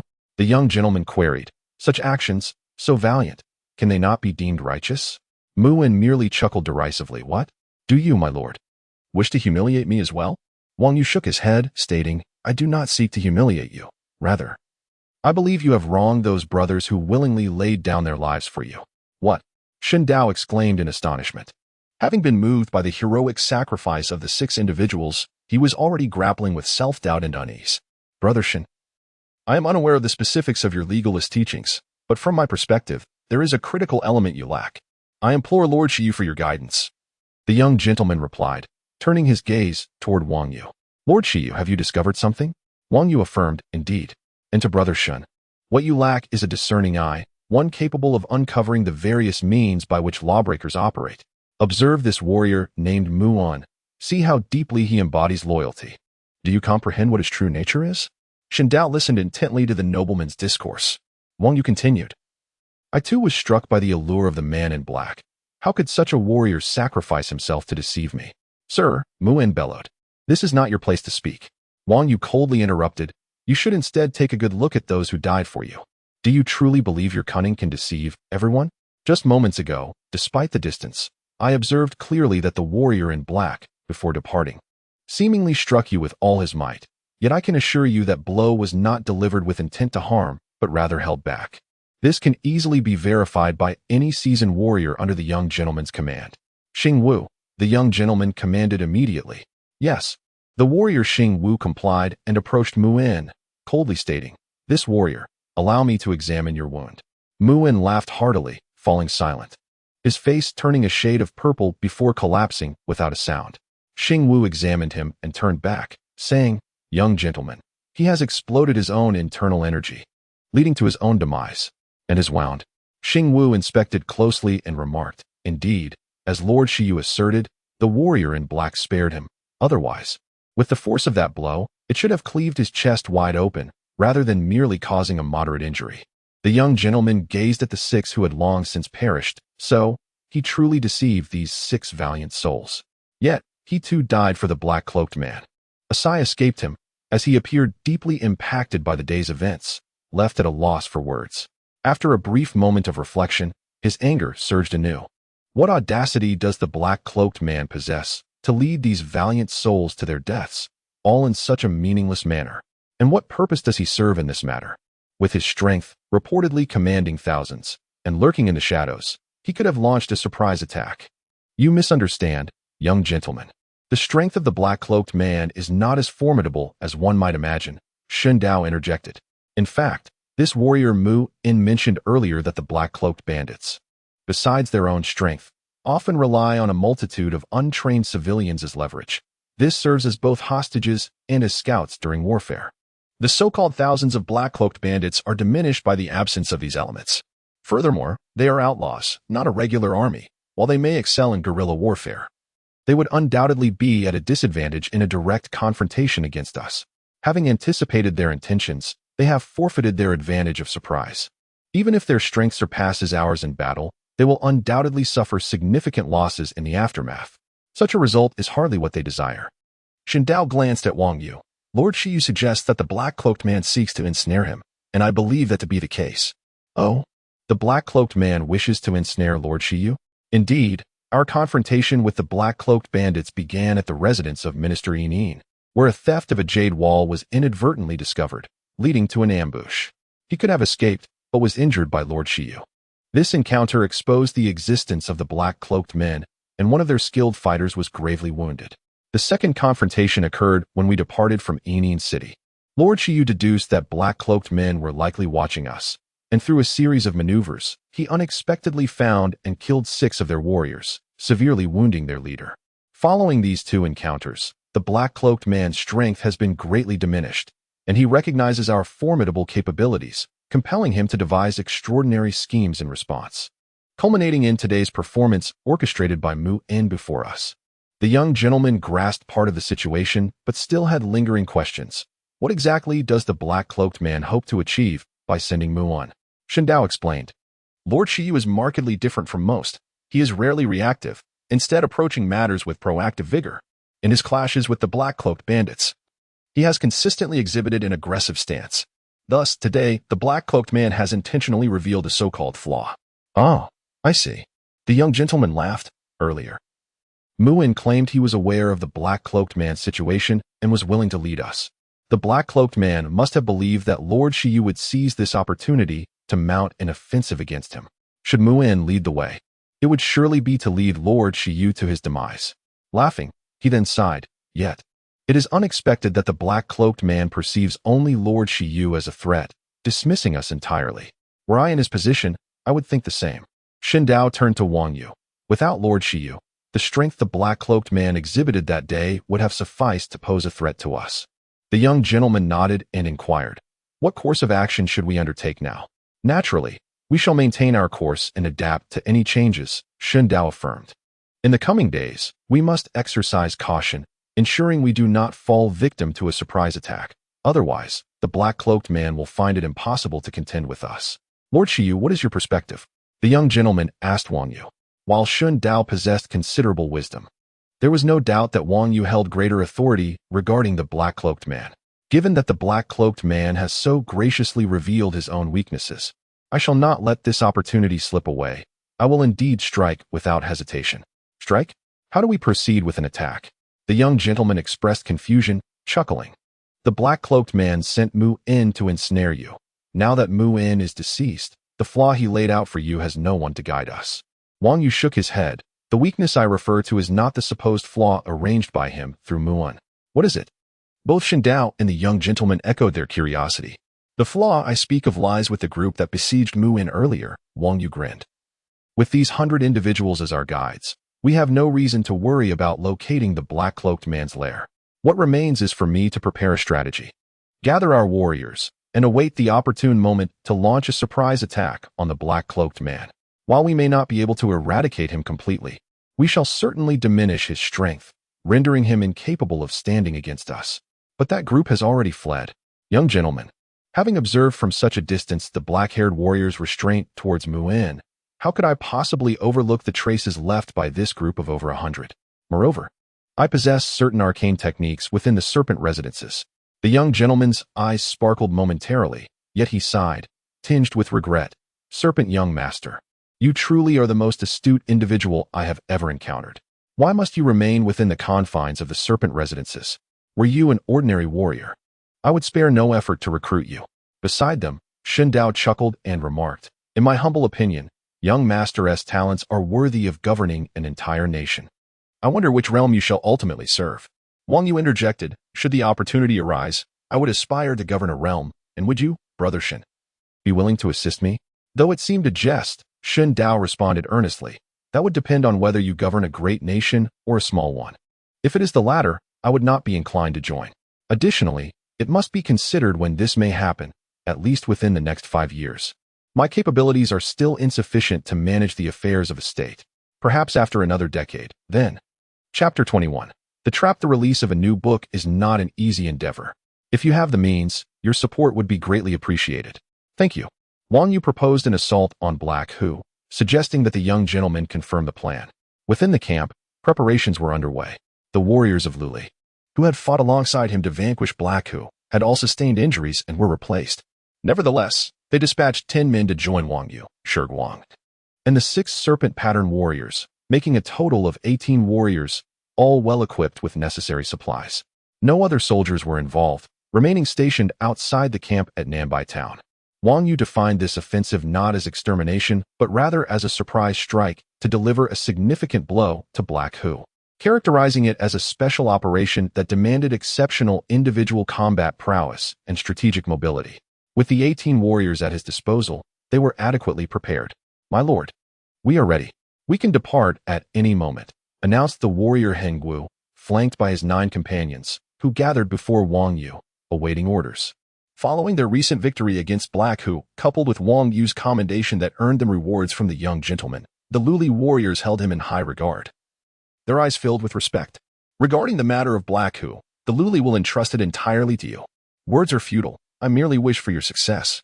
I shall prepare a banquet in the camp to await your return to celebrate," said Hengwu. "Wang Yu will not disappoint the young gentleman," he replied, surveying the Luli and serpent pattern warriors. "Warriors, let us set forth." With a single command, he led the way out of the camp, followed closely by the 17 warriors. Heading south beyond the camp, as he had previously indicated, the traces of 100 individuals were indeed conspicuous. With little time elapsed since their departure and no one having interfered, Wang Yu followed the remnants of their passage with remarkable ease. They traversed a well-worn road marked by cart tracks before veering onto a smaller path, which would soon lead them into the forest. However, just before entering the woods, Wang Yu slowed his pace, prompting the warriors to halt as well. The trail of the Black Hu bandits through the forest is so evident that it requires no scrutiny to discern it. "Why does my lord linger here?" Hengwu inquired. Perplexed by the delay, Wang Yu surveyed the forest and pondered briefly. "Hengwu, if 100 individuals can navigate the forest so conspicuously, do you believe that the Black Hu, accustomed to evading capture, would fail to notice? What does my lord imply?" Hengwu asked. Wang Yu smiled. "Black Hu is undoubtedly cunning. I suspect this is a ruse within a ruse. He intends to lure us into his trap through the wooden path. Should that be uncovered, he would then utilize the trail of the 100 to guide us toward his ambush." "Ah," Hengwu gasped in realization. "So you mean to say that the route taken by these 100 leads directly to Black Hu's trap? How remarkably devious! Without such cunning, how could Black Hu have roamed freely across the northern nations for years, evading the pursuit of the talented Zhao clan of Chen?" Wang Yu's demeanor grew slightly grave, revealing that Black Hu's capabilities exceeded his previous estimations. This notorious bandit not only possessed exceptional personal strength, but was also adept at commanding his men, drawing forth a wealth of talent from his ranks and exhibiting extraordinary strategic acumen. "What shall we do next, my lord? If your conjectures hold true, pursuing them further could lead to dire consequences." "Fear not," Wang Yu reassured, gesturing dismissively. He turned to Shiguang. "Shiguang, can you fish?" "Fish?" Shiguang replied, bewildered. "Are you referring to angling?" "Precisely," Wang Yu affirmed. "However, it is Black Hu seeks to catch us as the prized fish." After a moment of contemplation, Shiguang responded, "If we have discerned his fishing scheme, we need not concern ourselves with his bait. He cannot ensnare us." Wang Yu chuckled. "To be precise, as long as we do not bite his bait, Black Hu cannot capture us. Yet, I am contemplating a more audacious strategy, not only to seize his bait but also to withdraw unscathed." "My lord, how can we achieve that?" Hengwu asked eagerly. "How we shall proceed," Wang Yu mused, gazing at the sky. "Shiguang, return to inform the young gentleman that we will not be returning tonight, but rather at noon tomorrow. Tell him to postpone the victory banquet." "But, master, our numbers are already few," Shiguang protested. "Do you not trust your master?" Wang Yu's tone grew slightly firmer. "Furthermore, when you return, do only this: speak no more, lest you incite worry in the young gentleman. This is the first task I entrust to you. Can you manage it?" "Of course, I trust my master," Shiguang replied, recalling Wang Yu's recent displays of wisdom. "I will see it done." "Then go swiftly," Wang Yu instructed. As Shiguang's figure receded into the distance, Wang Yu turned to Hengwu. "From here on, follow my lead, and we shall deal a severe blow to Black Hu. When the time comes, this notorious bandit, who has evaded the forces of the Zhao clan, will find himself severely wounded at our hands. If word of this spreads, we shall achieve fame throughout the realm." Hengwu and the other warriors erupted into laughter, eagerly anticipating Wang Yu's words, recognizing this as a splendid opportunity for renown. In a world bustling with ambition, who would not delight in such a prospect of fame and fortune? Seeing their spirits lifted, Wang Yu said no more and continued to trace the path left by the 100 individuals. However, he was now more cautious than before, stopping intermittently to seek higher ground. Scanning the surroundings for any signs of movement in the terrain and forest, he meticulously catalogued every detail in his mind, determined not to overlook any clue. As night fell, at the opposite end of the vast forest, in a small valley, the usual trees and underbrush had been cleared, revealing strange structures scattered across the ground. These appeared as slightly elevated pits, each furnished with bedding and basic supplies, with canopies overhead draped in oilcloth to shield from the rain. This was the encampment established by the Black bandits in the Jing border area. Curiously, most of the bandits were absent from the camp, lying in wait silently at the valley's entrance and its periphery. "Brother, your design is truly exquisite." A man's voice suddenly broke the silence from a concealed corner at the valley's mouth. "In this terrain, the valley serves as our base. While we have stealthily fortified the entrance and positioned numerous men, ensuring that no one can easily breach the inner sanctum, we shall ambush anyone who dares to enter. When the time comes, we will ignite the oil and other incendiary materials prepared at the entrance. With a roaring blaze, regardless of who they are, they will perish within." "But brother, do we really need to go to such lengths for that snake, you gentleman? Is he truly coming tonight?" A cold laugh responded, "Fourth brother, you have no idea of the snake, you gentleman's prowess. Do you not see how I have been injured? Even with our brother's precious medicine, I am yet to recover. Have you forgotten how I returned the other day?" "Enough, Wuchio, do not speak further." The voice snapped, filled with irritation. "Tonight, the snake, you gentleman, will undoubtedly arrive. I have come to a clear understanding. He is akin to a venomous serpent, yet one far more ferocious than the rest. While other serpents may refrain from striking unless provoked beyond measure, this one, the young master you, will invariably launch an attack at the slightest disturbance. You shall wait and see. Today I have orchestrated a scheme within a scheme for him. Whether he arrives led by Muon or follows the traces left by those in the cave, he shall undoubtedly enter this trap I have meticulously prepared for him. Moreover, his serpent, which possesses the ability to burrow underground, nearly inflicted grave harm upon me. Alas, it is a pity for Muon. I wonder if he will survive this ordeal." "What a pity for Muon," the fourth brother retorted vehemently. "What do you think his circumstances are? A man whose body is on the verge of collapse due to excessive transformation of energy, having betrayed our elder brother. We have already shown him mercy by allowing him to redeem himself and granting his son a chance at life. It would be best if he perished. Even if he survives, I have no intention of sparing him or that wretched child of his. Let us cease this chatter and await our fate." Heihu interrupted, leaning against a tree with closed eyes, resting alongside the bandits as they awaited the arrival of Wang Yu and his companions. Yet, as they waited throughout the night, no one appeared. Chapter 22. The assault. As the night deepened, Wang Yu, accompanied by a cadre of warriors, lay concealed within a dense thicket.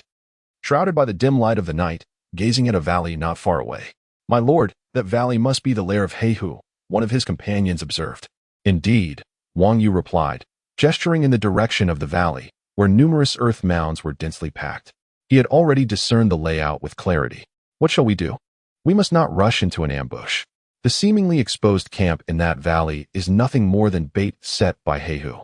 If we charge in blindly, we will undoubtedly fall into his trap," Wang Yu asserted confidently, continuing, "For now, we have two tasks. First, to survey the surrounding environment and identify the traps laid by Heihu. Second, to engage in a test of patience with him." "A test of patience?" "Indeed. Whether in fishing or hunting, patience is paramount. In this regard, Heihu cannot match us, for we are warriors, capable of enduring the night in these woods without issue. Heihu, on the other hand, has invested considerable manpower and resources to create this trap to ensnare us, while also positioning numerous men for ambush. Their warriors may fare well, but the majority, the common brigands, will tire easily. After enduring a night of lurking in the woods, they will have to contend with the serpents and insects of the forest. That experience. Hungwu, Shida, you may now rest well. Our assault is set for dawn. By then, Heihu, having waited all night, will likely believe we will not come and will disband to rest, providing us the opportunity for a decisive strike. My lord is truly astute, Hungwu marveled. He had never considered that a night raid could be executed so effortlessly. Following Wang Yu's instructions, he and the other warriors began to rest. After tracking since the afternoon, even they, as warriors, felt fatigue. However, Wang Yu did not sleep. Silently, he departed from the thicket, maintaining a safe distance from the valley, continuously adjusting his vantage point, peering through the night to gather information about the valley, committing every detail to memory for analysis. Before long, a complete topographical map of the valley and its surroundings was etched in his mind. With this mental model in place, Many subsequent actions would become significantly more manageable. He then returned to the thicket to rest and wait. Time passed quietly in this vigil. As the fourth watch approached, a faint commotion stirred within and around the valley. "My lord." Both Shida and Heng Wu sensed it immediately. "Do not be alarmed," Wang Yu smiled. "It is merely the common bandits growing restless. Continue to rest. I shall summon you when needed." Understood. Without hesitation, they complied and resumed their rest. As anticipated, the disturbance was brief, suggesting that Heihu had quelled the unrest with an iron hand. Yet, the night was still long, and these brigands, lacking the discipline of a regular army, would struggle to endure an entire night of waiting without action. As time passed, the commotion resurfaced around the fifth watch. This time, the disturbance escalated and did not dissipate, rapidly spreading.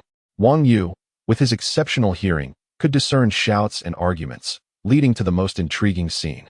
Some, unwilling to remain hidden any longer, ignited a fire, its glow stark against the dark forest. Soon, a second and third fire sprang to life, and the brigands even lit torches, illuminating the valley and its surroundings. This development rendered any ambush by Heihu impossible, if no one came to raid. It would signify a miscalculation on his part, while those who dared approach would see the flames and recognize the danger of an ambush. This is the familiar image of the bandits in my mind, Wang Yu thought. If this continued, he might even elevate their recklessness to the level of the valiant soldiers from the War of Resistance. "My lord," Heng Wu and Shida stirred once more. "Fear not. It is simply the restless bandits causing a ruckus. It seems Heihu's ambush has failed to maintain order," Wang Yu explained, instructing them again, "Continue to sleep. The brigands will soon tire and return to rest, but Heihu will remain vigilant for a while longer." Thus, the warriors resumed their slumber, and they slept soundly until the fifth watch concluded. Finally, Wang Yu roused them to discuss the details of their imminent assault. "Shi-er, you will take position at the entrance of the valley with fire-starting materials. When the chaos erupts within the valley, and if any bandits attempt to flee, cast your incendiary materials at the entrance. I have observed that there are plenty of dry branches and flammable substances prepared for us by Heihu. Let him consume his own trap. Remember, after igniting the fire, retreat immediately to rejoin us. If you observe any movements from Heihu's warriors, do not engage. Do not confront them. I do not wish for my warriors to suffer harm. Do you understand?" "Yes," Shi-er replied respectfully. "Thank you for your concern, my lord. I shall fulfill your instructions." The other warriors listened, their spirits lifted knowing that Wang Yu was considering their safety. It was a clear indication that as long as they followed orders, they could achieve great success that night and return unscathed. "As for the rest of you, follow me as we circle around to the rear of the valley, descending from the mountains along its side to infiltrate Heihu's rear camp. Once I initiate the attack, you will set fires, slay enemies, and create chaos, but do not disperse too much, and do not stray far from me. You have seen the capabilities of Heihu's forces. They are not to be underestimated, and he possesses numerous skilled fighters." After instructing the warriors from Luli, Wang Yu turned to the Shiwen warriors and said, "Ensure you have the items prepared for Heihu in your possession. Let us depart." With a decisive command, he led the way out of the thicket.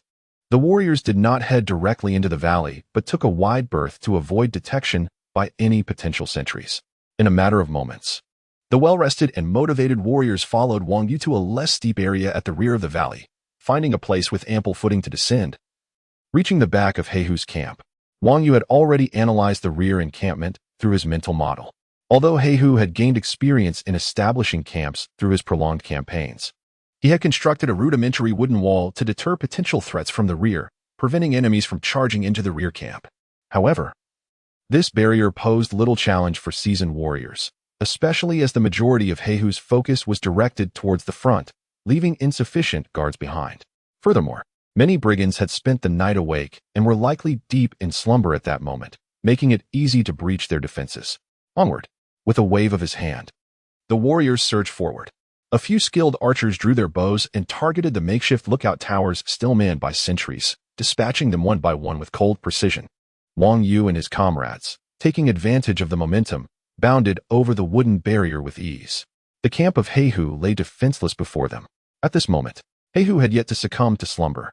As the fifth watch of the night unfolded, the commotion among the bandits stirred within him a desire to quell the unrest, much like he had previously done, and to continue his ambush until dawn.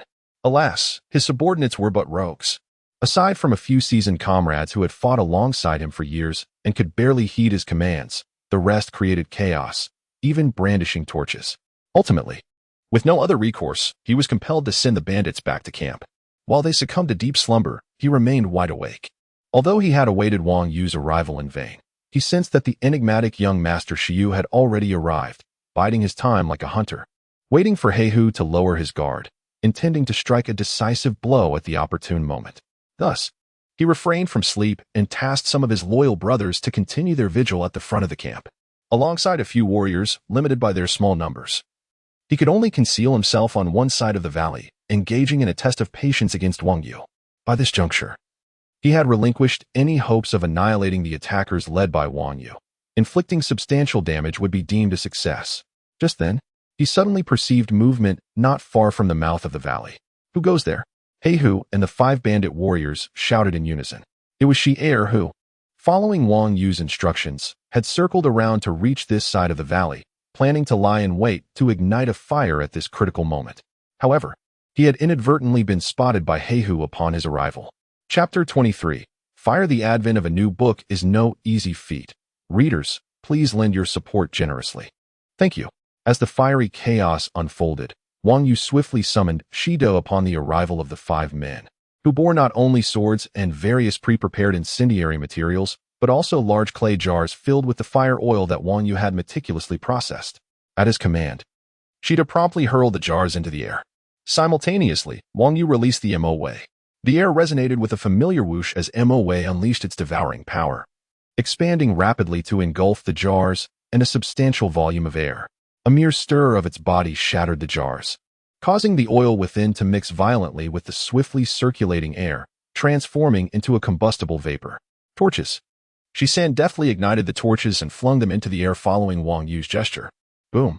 As Mo-Wei shrank, the well-blended oil vapor within it erupted into a towering column, propelled towards the torches.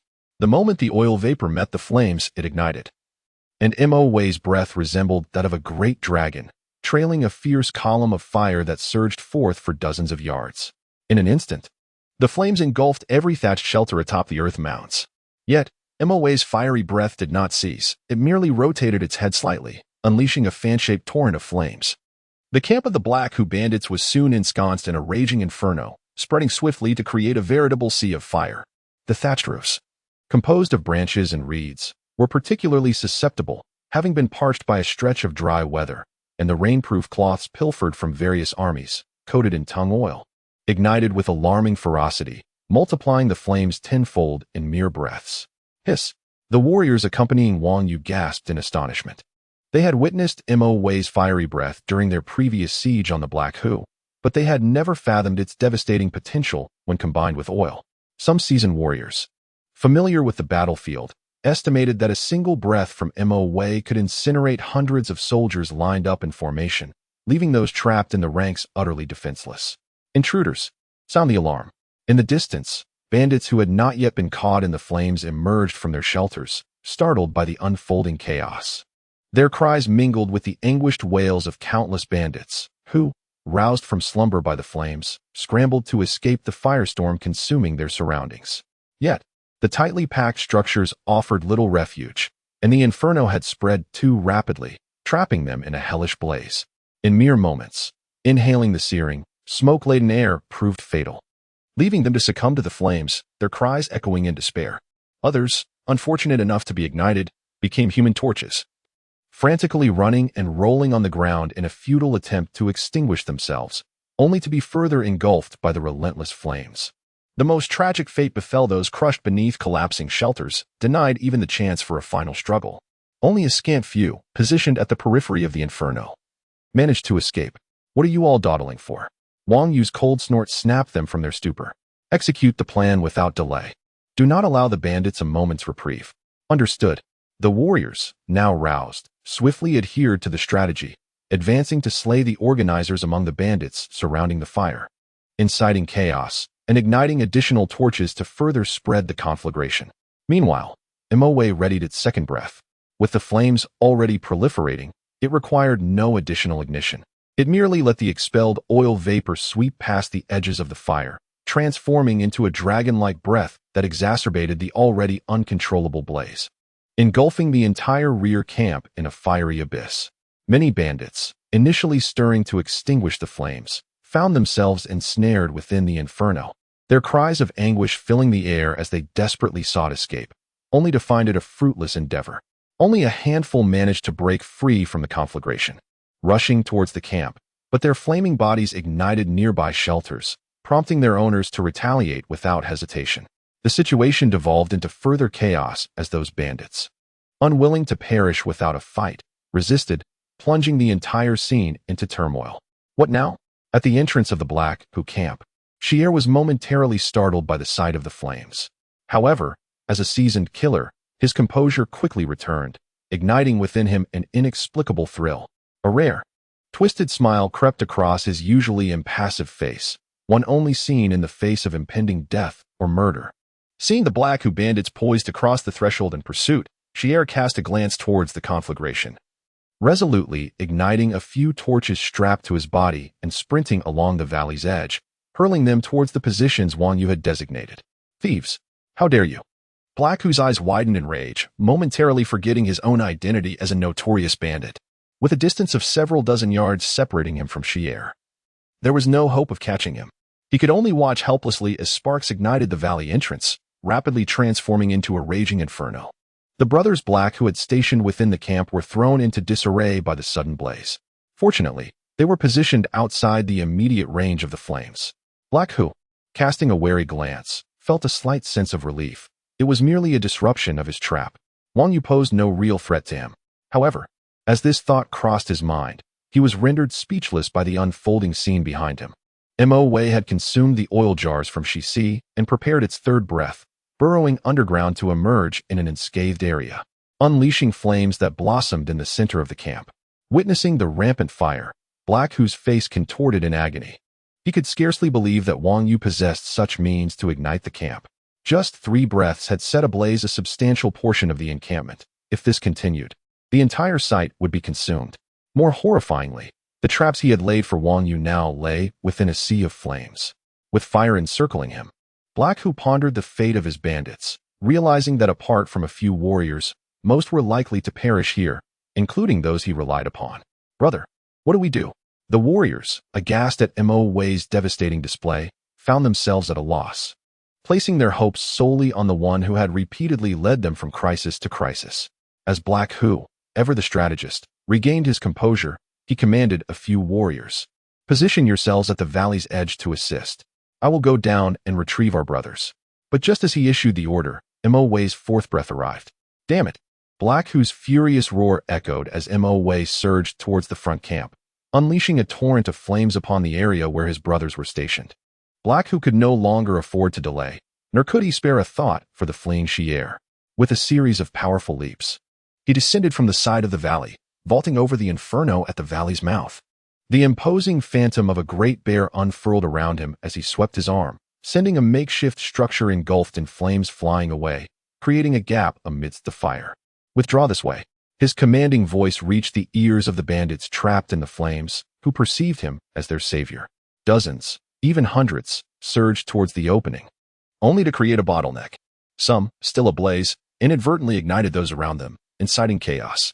The brothers of the Black Hu, realizing the peril, drew their weapons to slay the burning individuals, striving to push forward, but the more they pressed, the more they were hindered, with some losing their footing and perishing under the weight of their comrades rather than in the flames. As the fire advanced, the last of the bandits cried out, causing the 2 rear rows to turn in alarm. Instantly, screams filled the air as some, driven by desperation, swung their swords forward, attempting to carve a path to safety through bloodshed. Such actions quickly sparked imitation among others, plunging the scene into utter chaos and irrationality. Survival became their sole focus. And those in front, seeing that they had escaped the flames only to face death by their own companions, began to resist. Not far off, a member of the Black Hu had just utilized his powers to throw 4 of his brothers into the valley, loosened his grip upon witnessing the horrific scene. The great bear phantom behind him dissipated as he stared vacantly, murmuring, "Is this truly the brotherhood I brought forth?" Observing the carnage among his comrades and glancing down at the blazing inferno, he felt a wave of despair wash over him. Contemplating the potential loss of their collective strength and the implications for their future endeavors in disrupting the region of Shunnan. Why are you dawdling, brother? Call them back and save whoever you can. You are their only hope. Yu, accompanied by several warriors, rushed out from the flames, sensing something was amiss, and urgently shouted. Boom. Just as his words faded, the fifth and final breath of the ink viper swept over the entire area occupied by the Black Hu bandits, incinerating those who were entangled in their own quarrels. Outside the inferno, the Black Hu, Yu, and several warriors stood frozen in disbelief at the horrific scene unfolding before them. Wang Yu had been ruthlessly decisive. Unlike the bandits formed from the ranks of the oppressed, this fire consumed the core of the Black Hu's brotherhood, those who had fought together through countless battles and had survived to this day, even if not all were warriors. They were seasoned elites capable of rivaling ordinary fighters. Countless times the Black Hu had faced near annihilation, only to rise again thanks to their stalwart brothers. The Black Hu cried out, his voice brimming with pent-up rage. He gazed at the intensifying flames in the rear camp, at the countless struggling bandits, and at those still engaged in slaughter amidst the chaos. His gaze finally settled on one individual, and he could not suppress his indignation, demanding, Young Master Shiyu, your heart is so cruel and resolute. Today, you set fire to the camp, killing so many without fear of divine retribution. Do you not fear the heaven's wrath? Chapter 24. The Vessel in the Wilderness. The voice of Heihu reverberated throughout the encampment. Gentlemen, new books are not easy to come by. If you have votes, please support us generously. Thank you. Young Master, there is no need to heed him. He is merely a band of thieves, replied the warrior Hengwu, who had emerged from the flames just in time to hear Heihu's inquiry. Wang Yu nodded, his expression impassive as he gazed at the conflagration, yet remarked, what Heihu refers to as heaven's wrath and condemnation merely serves to compel certain so-called virtuous gentlemen, bound by their own conscience, to act foolishly in the face of adversity, thus granting him an opportunity. Furthermore, he seeks to incite the remaining bandits to fight to the death against us, attempting to reorganize them. Even at this juncture, he is unwilling to admit defeat, subtly hoping to reverse the situation. However, among so many, aside from a few seasoned criminals, most are merely coerced by Heihu and have survived the long journey, having already witnessed the brutality of battle. It would indeed be a pity for them to perish in this fire. Hengwu, inform the warriors to cease the arson at once, and instead suppress the flames. Eliminate all those who wield weapons and create chaos, restoring order within the fire-stricken area. I have assessed the situation. Only parts of the camp are ablaze, and the valley entrance is likewise only partially engulfed. As long as we contain the spread of the fire and quell the ensuing disorder, the majority can still be saved. However, when the second or third group goes to extinguish the flames and rescue others, adhere to my previous instruction. Do not spread too far apart. My lord? Hengwu inquired, perplexed. My lord, they are no longer citizens or commoners, but thieves now, he continued. As for the bandits, even if coerced, they have committed various transgressions against the laws of propriety while pillaging villages and towns. After enduring such experiences, they can no longer be regarded as ordinary men. And if we venture to rescue them, what if Heihu seizes the opportunity to strike us? My lord, do not be overly compassionate, Hengwu cautioned. Follow my orders. Wang Yu replied in a tone bordering on command. This inferno must come to an end. He then chuckled coldly. Heihu's band has suffered a significant blow. His most elite brothers have been vanquished. He no longer poses a threat. If he dares to retreat, I can do nothing. If he dares to attack, I shall ensure that he finds himself buried in 4 or 5 graves. Hengwu, if you truly cannot comprehend this, then consider it a strategy devised by me to lure Heihu into a trap. Hengwu ultimately refrained from further opposition, acknowledging the directive and departing. Yet, the warriors could not suppress their grievances. We originally came to raid the camp, to set fire and kill. And now we are to rescue the very thieves we sought to destroy. It was merely grumbling. Nonetheless, they complied with Wang Yu's commands and proceeded with commendable efficiency. Observing their actions, Wang Yu summoned his inner strength and directed his voice towards Heihu. Heihu, it is you who deserves heaven's wrath. Look upon these individuals. They were once honest folk, yet you have destroyed their homes and coerced them into banditry. Were it not for me, Wang Yu of the Shiyu, they would be compelled by you to meet their demise, treated as thieves and slaughtered. It is laughable that you dare question me. How many innocent lives have perished at your hands during your reign of terror across the northern states? If there were divine retribution, you would have been reduced to ashes long ago. How many have I harmed? Huh. Listening to Wang Yu's words, Heihu's face contorted into an indescribable smirk. Am I the one deserving of heaven's wrath? He raised his head and, in a frenzied manner, shouted, but what have I done wrong? I merely wish to survive. Yet this world does not allow me to live in peace.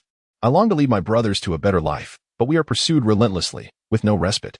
Do you think we desire this life of a thief, constantly on edge? Brother, it seems they are rescuing people and extinguishing the flames. Chao observed in astonishment at Wang Yu and the warriors' actions. Have they lost their minds?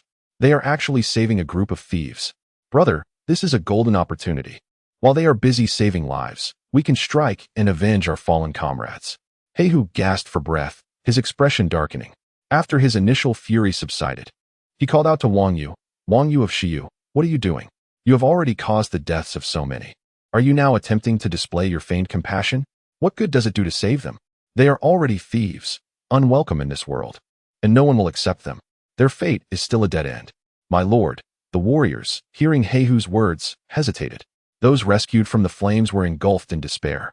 The intensity of the fire was such that if Wang Yu's warriors ceased their efforts to organize and suppress the flames, chaos would ensue once more, and they would all perish in the inferno. In that moment, all eyes turned with complex emotions towards Wang Yu, the young master at the center of it all. Wang Yu surveyed his surroundings, meeting the intricate gazes directed at him, and shouted back at Heihu, Heihu, let me tell you what your error is. Your mistake lies in your limited vision and ambition. Thus you shall forever remain a thief. Were I in your position, I would not merely pursue such petty goals. I would lead the Heihu band to conquer the untamed lands untouched by the northern lords. When the great Cheng dynasty was established, aside from the central region of present-day Chen, there were the eastern Yi to the east, the southern barbarians to the south, the western Yong to the west, and the northern Di to the north.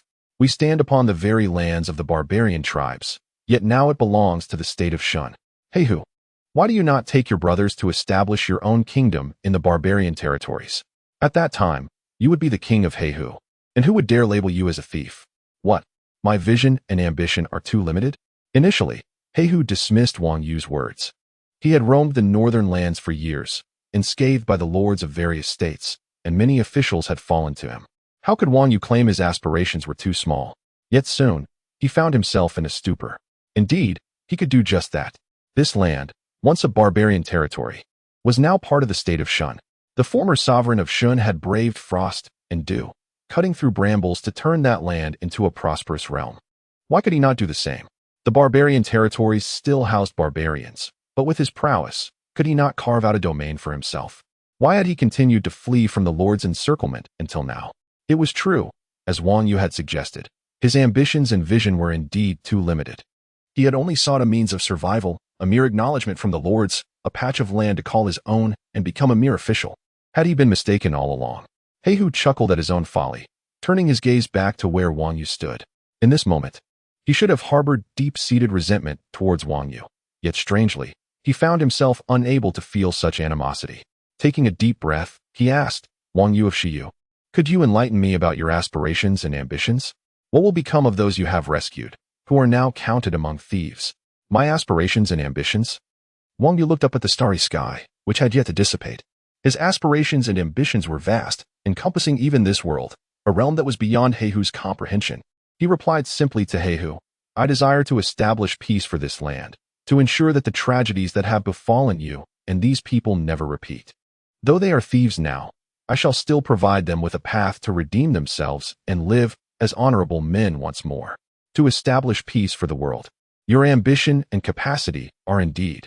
Black, who sighed, lost in thought, and spoke no further, simply saying to those beside him, let us depart. Brother, are we not avenging our grievances? We have no enmity with him. If there is a grudge, it ought to be against your elder brother. Had it not been for my limited capacity and ambition, we would not have reached this point. If we continue as before, it is only a matter of time before we find ourselves in an even more dire situation. Moreover, he paused, over these years, have you ever encountered anyone, be it in strength or cunning, who could utterly suppress me? Even now, as you observe him organizing a rescue, it may seem like an opportunity. Yet it actually provides a lifeline for those new brothers and dismantles the deadly resolve I once sought to incite.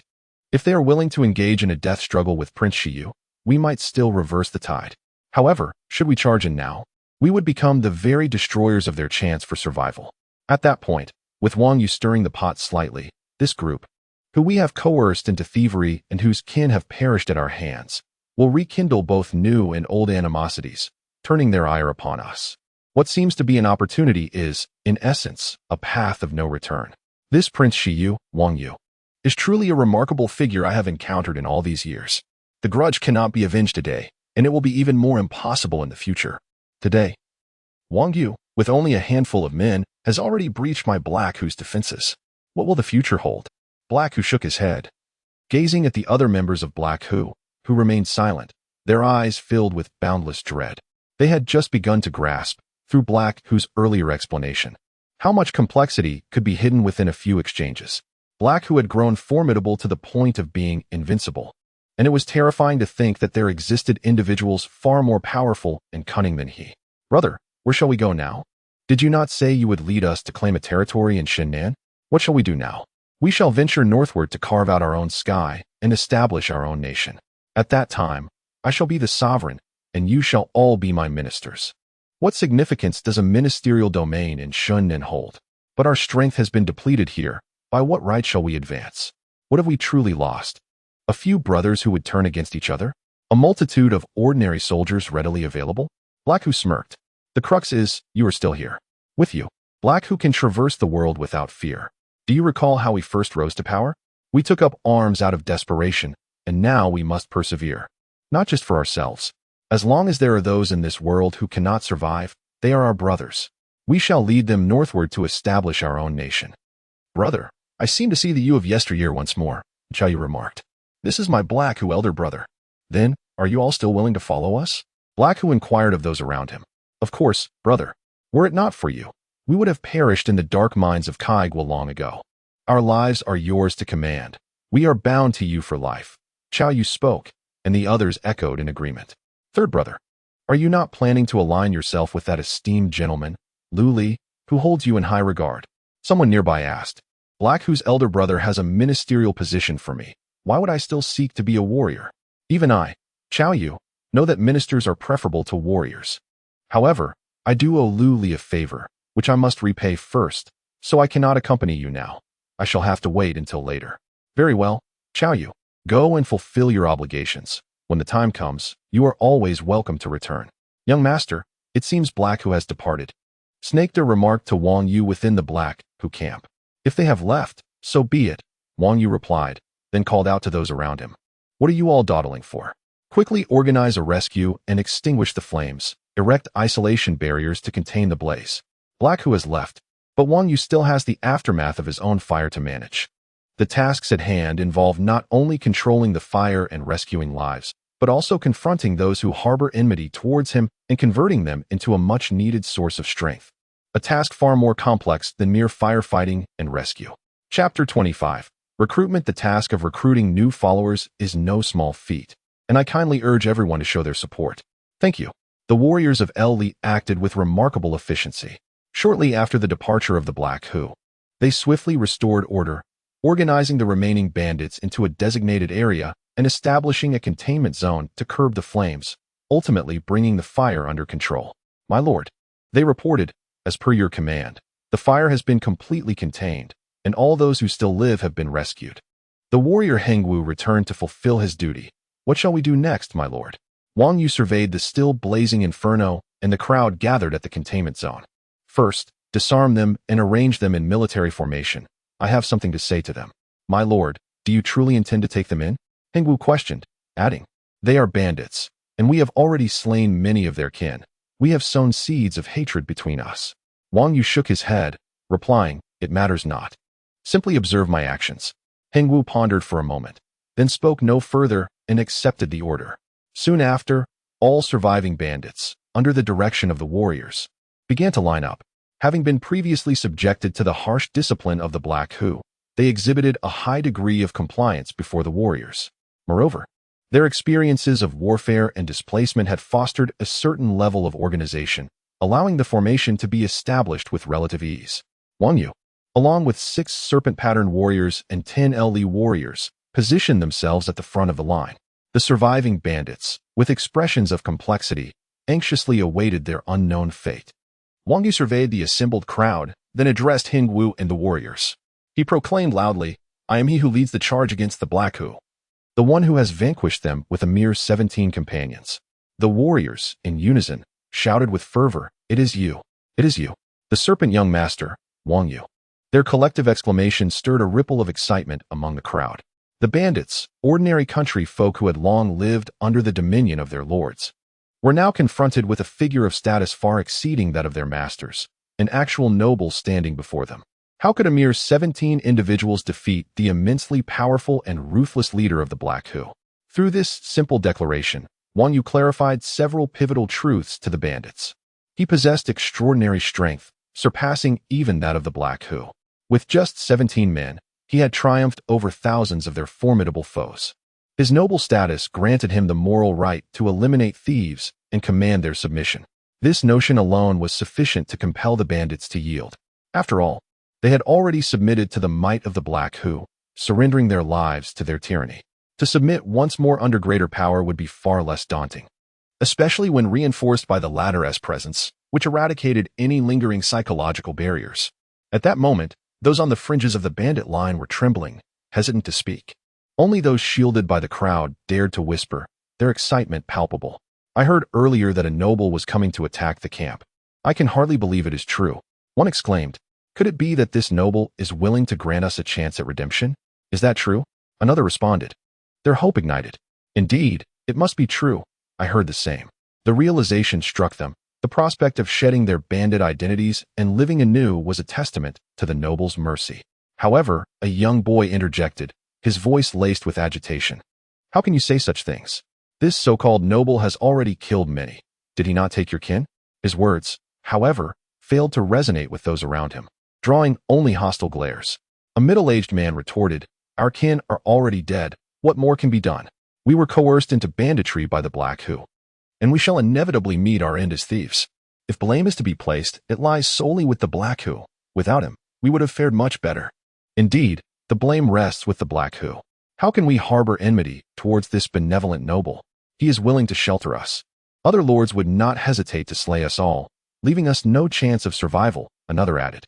The boy fell silent, disbelief etched on his face as he glanced around. "How can this be?" he murmured. An elder, shaking his head, cautioned him, "Brother, refrain from speaking recklessly. If your words jeopardize our future, you will find no comfort. Who among us has not lost a loved one? Countless have perished at the hands of the Black Hu, the Lord's warriors, or in the flames. Yet what can be done? We, the living, must continue to survive. Our fates now rest in the hands of this noble. If he desires our demise, we shall find no escape. But if he offers us life, we may yet reclaim our humanity." Another man, filled with anger, warned, "Speak again, boy, and I shall silence you myself." The boy fell mute, his eyes still burning with resentment, prompting further disapproval from the elder. Wang Yu observed the scene before him, keenly attuned to their hushed exchanges. A subtle nod confirmed his realization that the power of his noble identity was far more effective than he had anticipated. With this understanding, the subsequent steps became clear. He continued his address, amplifying his voice so all could hear. "Indeed, I am the serpent young master. Earlier, when the Black Hu fled, I spoke to many of you, though the chaos may have obscured my words for some. Thus, I shall reiterate, though you may be thieves. Many of you have been compelled into this life by the Black Hu. To perish as bandits would be a tragic waste. Therefore, out of mercy, I offer you a chance for redemption. I shall accept you as common folk. My lord is merciful." Before he could finish, a cheer erupted from among the bandits. The possibility of survival and a return to civilian life ignited their spirits. Yet, maintaining his stoic demeanor, Wang Yu raised his hand to quell their excitement. "Do not rejoice too swiftly. I will only accept those who refuse to remain as thieves. Those who have truly embraced this life, or those who harbor animosity towards me, shall not be welcomed. You must identify and expose these individuals without exception. Should any remain undisclosed, should the need arise in the future, those who knew but did not report will share in their fate." At his pronouncement, the atmosphere among the bandits shifted, an unsettling tension permeating the air. For years, some seasoned thieves, or those who had recently joined their ranks, lost their sense of decorum and restraint. Relying on their slightly superior martial prowess or their audacious disposition to inflict oppression upon others, they immediately sensed the hostile gazes of those around them. Many among the oppressed were exhilarated. Having suffered in silence, they now found a glimmer of hope in Wang Yu's opportunity. How could they not rejoice? The youth harboring animosity towards Wang Yu, along with his ilk, also partook in this treatment of disdain. Their previous resentment towards Wang Yu had gone unchallenged. As it did not concern others, it was merely a personal grievance. However, their very existence now posed a risk of being labeled as thieves and facing collective punishment, altering the nature of their predicament. What do you intend to do? The ranks descended into chaos, with some contemplating rebellion. Yet, they were no warriors, merely individuals. Those who took action were bolstered by Wang Yu's formidable strength. Without the former trepidation or hesitation, they surged forward, swiftly subduing their opponents. Before long, two categories of individuals, numbering 145, were apprehended and escorted out. Warriors within the camp had already procured ropes, binding them one by one to the ground. Hung Wu, Shida? The matter ahead is entrusted to you, Wang Yu instructed. There is no need for you to intervene directly. Simply provide weapons to those among the thieves who harbor enmity towards them, or to those daring enough to act. You need only document the aggressors. Subsequently, according to military protocol, these thieves shall be organized into militias, where they may serve as junior officers in the ranks, temporarily designated as militiamen. Understood. Hung Wu and Shido acknowledged and departed. Once their tasks were completed, the group of thieves was thoroughly organized, shedding their former identities. Wang Yu then assigned them the task of tidying up the remnants of the camp, tallying the supplies left by the Blackbeard bandits after their fiery assault. The Blackbeard storeroom, conveniently located in the main camp and untouched by the flames, had allowed Wang Yu to seize nearly all of their plundered resources. This included a substantial fortune, sufficient provisions to sustain thousands for a month, 520 head of cattle and horses, an arsenal of various weapons, armor, halberds, spears, shields, and swords capable of equipping 2,000 men. Additionally, there were countless other supplies, such as rainproof tarpaulins treated with tung oil. In essence, this audacious raid had yielded Wang Yu a considerable fortune, although a portion would inevitably be shared with the warriors from El Li and the noble youths. The mere acquisition of over 1,000 robust individuals, who had survived the harsh realities of the Blackbeard's coercion while traversing northward, constituted a significant gain for Wang Yu. As these tasks were completed, the time approached noon. After arranging meals for lunch, Wang Yu and his companions began their return journey. They had set out with 17 men, stealthily descending from the valley's side, and returned with over 1,000 individuals and hundreds of livestock, laden with supplies. They marched triumphantly through the scorched valley entrance, retracing their steps along the same route, forming an extensive and orderly procession. Thanks to their newfound organization, the group exhibited no signs of chaos. Rather, they maintained a commendable order, even upholding vigilance during their march. While they may not have appeared as elite troops, they certainly resembled a formidable force. Chapter 26. Return the new book is not easy. If you have tickets, please support us more. Thank you. The early summer sun, already showing its power, slanted down upon the southern borders of the kingdom of Shen.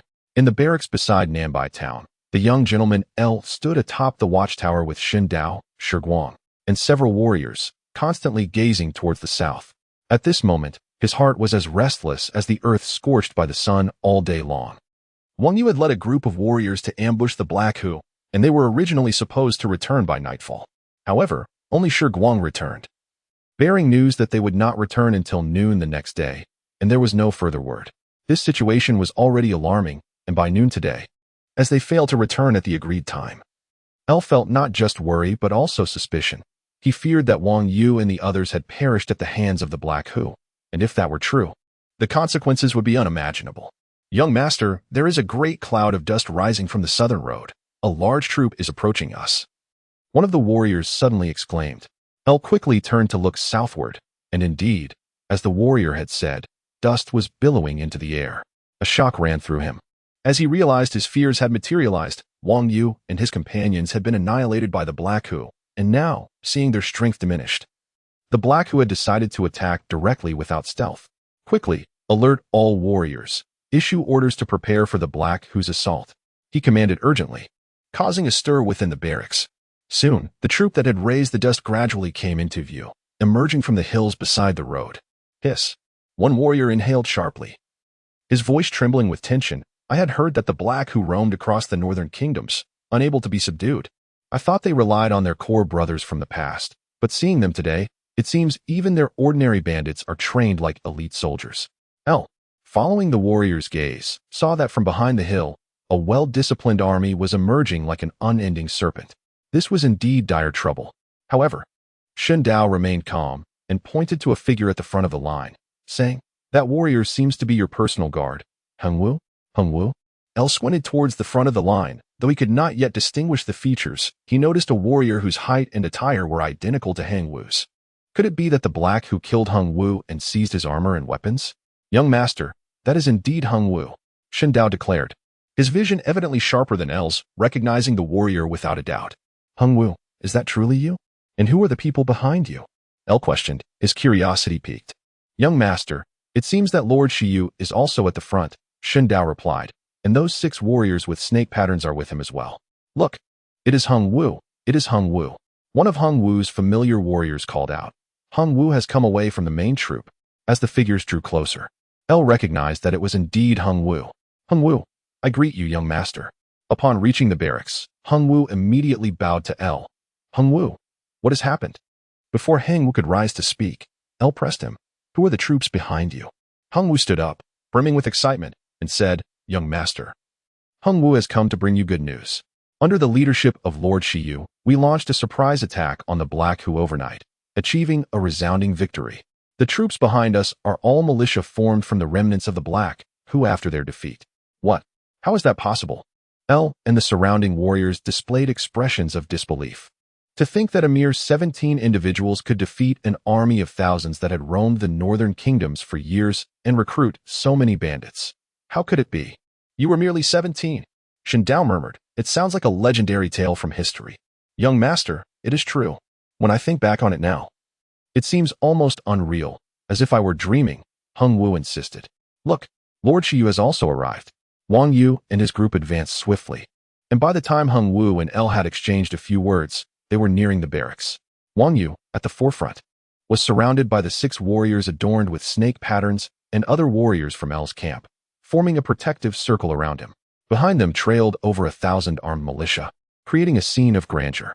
In the fleeting glances, his heroic bearing was evident, and an indescribable aura of authority emanated from him.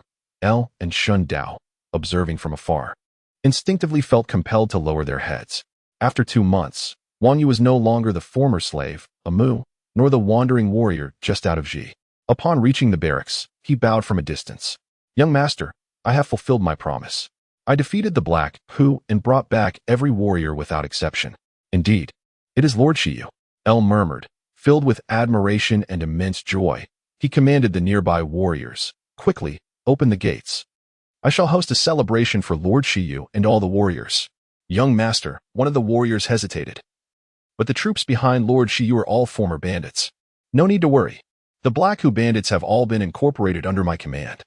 Wang Yu seemed to hear the concern from afar and waved his hand, indicating, "The original barracks cannot accommodate them. I have already issued orders for them to set up a new camp nearby upon their arrival." As Wang Yu approached, his troop began to arrive one after another, unloading their supplies and surveying the surrounding terrain, effortlessly setting up camp as they had been accustomed to such tasks while under the threat of the Black Hu. "Shida, Shi, you two tend to them and help them set up camp. I will speak with the young master. Additionally, relay orders to all civilian soldiers to inform the armed militia that after they settle in, I shall open the supply lines and host a banquet to celebrate their new lives," Wang Yu instructed. "Understood." Shida and Shi complied and quickly spread the news, prompting a chorus of cheers from the armed militia, who undoubtedly felt that their new master was far more generous than the former Black Hu. Wang Yu, amidst the bustling atmosphere, entered the barracks together with El's warriors. "Lord Shiyu, please tell me how you managed to defeat the Black Hu and incorporate so many of their bandits?" As soon as he entered the barracks, El approached eagerly. "Young master." Wang Yu bowed slightly, his demeanor humble. "The specifics of our actions are best explained by your warriors. I have only just begun to integrate the Black Hu bandits and need to ensure their compliance to avoid any unrest. There are countless matters that await my attention. I came here primarily for one reason." He produced a piece of parchment from his breast pocket and handed it to L. What is this? L took the parchment, which appeared to be a ledger detailing substantial amounts of gold, silver, and provisions sufficient for nearly 1,000 individuals. Young master, this is the spoils obtained after defeating the Black Hu, Wang Yu clarified, gesturing towards the newly established camp. Once the new camp is set up, you may send someone to take stock of the distribution. This is too much. Upon hearing the term spoils and seeing the vast quantities of goods, L repeatedly declined. If it weren't for Lord Shiyu, I would still be troubled by the Black Hu. How could I have defeated them and received such a bounty? Wang Yu smiled and replied, Young master, please do not refuse. If it were not for the warriors of the L family risking their lives, Wang Yu would not have been able to defeat the Black Hu, nor recruit so many able-bodied men. This is what the young noble deserves. And part of it is rightfully owed to the warriors of the L family who have risked their lives. Moreover, I feel unworthy of the estate previously bestowed upon me by the young noble. Should he decline to accept, I shall distribute it evenly among the valiant warriors under his command. The young noble hesitated, saying, This is still too much, let it be so. I shall accept half, and allocate it as rewards for the warriors. He earnestly added to Wang Yu, Master Shiyu, this is your merit. Ellie feels unworthy. Wang Yu nodded. Let the young noble accept half, without further refusal. After this negotiation, Wang Yu proceeded to the camp, bringing forth the entire entourage of chariots and horses gifted to him by the esteemed Dr. Yin. Previously, the 17 warriors who had valiantly vanquished the Black Hu bandits had been somewhat lacking in numbers. Now, with the appearance of a substantial regular army and the newly recruited armed militia under his command, the atmosphere was poised for a more formidable operation. As night fell, the encampment of the armed militia settled in, and although the celebrations at both camps were still in preparation, a festive spirit began to emerge. At this moment, a caravan of over 100 individuals approached from the north, gradually arriving at the town of Nanbai under the cover of darkness. Nanbai, a small town in Shannan, along with the surrounding villages, boasted a population of fewer than 1,000 households. The travelers were momentarily astonished upon seeing the encampment outside the town, which housed over 2,000 people. Jiyu, go inquire about the occupants of the camp ahead and what joyful events might be taking place, instructed a middle-aged man from the caravan. His mannerisms suggested he was not a common official, clad in a purple robe typically reserved for nobility or even royalty, yet his carriage appeared somewhat humble. Understood. A warrior from the carriage complied and soon returned, his face reflecting surprise and disbelief. My lord, the camp ahead is the wedding procession of the young noble from the L family visiting Yin. Additionally, it was reported that the camp was established by Master Shiyu. According to the guards, Master Shiyu, along with his family retainers and 17 L warriors, had launched a night raid against the Black Hu bandits, achieving a resounding victory and incorporating over 1,000 of the bandits into their ranks. The ongoing festivities at both camps seemed to be in celebration of this event. It turned out that the young noble from the L family belonged to a prominent family in the kingdom of Jing, yet Master Shiyu was not previously known. Had not the Shiyu state been extinguished centuries ago? Could there truly be direct descendants? The middle-aged man in purple pondered. Upon hearing of Master Shiyu's triumph over the Black Hu, his expression shifted. Zhuyu, could it be that the Black Hu, who have terrorized the northern regions for years, are indeed the same? My lord, it must be the very same bandits.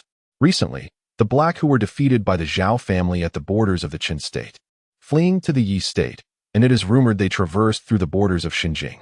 Could it truly be that Black Hu? The man in purple murmured. If so, Master Shiyu is indeed a remarkable descendant of nobility, possessing extraordinary talent at such a young age. 17 warriors defeating the Black Hu could almost be compared to the exploits of the Sun family in the Chen state. Regrettably, the strength of our own state has waned, allowing only for limited progress, such talents. Chapter 27. Rebirth. As the moon ascended in the east and the night deepened, the atmosphere within Wang Yu's militia encampment grew increasingly festive. At the center of the camp stood a 2-story wooden platform, illuminated by the flickering flames. Wang Yu, accompanied by the serpent-patterned 6 warriors, occupied the elevated stage with Ji Yao and 4 handmaidens by his side. Beneath the platform, apart from the rotating guards and those busy preparing food, the remaining militia gathered, eagerly inhaling the aromas of the delicious food and wine that filled the air, eagerly anticipating the commencement of the rebirth feast. These militiamen, comprised of young men from the wilds, had once been commoners but had later joined the ranks of the Black Hu.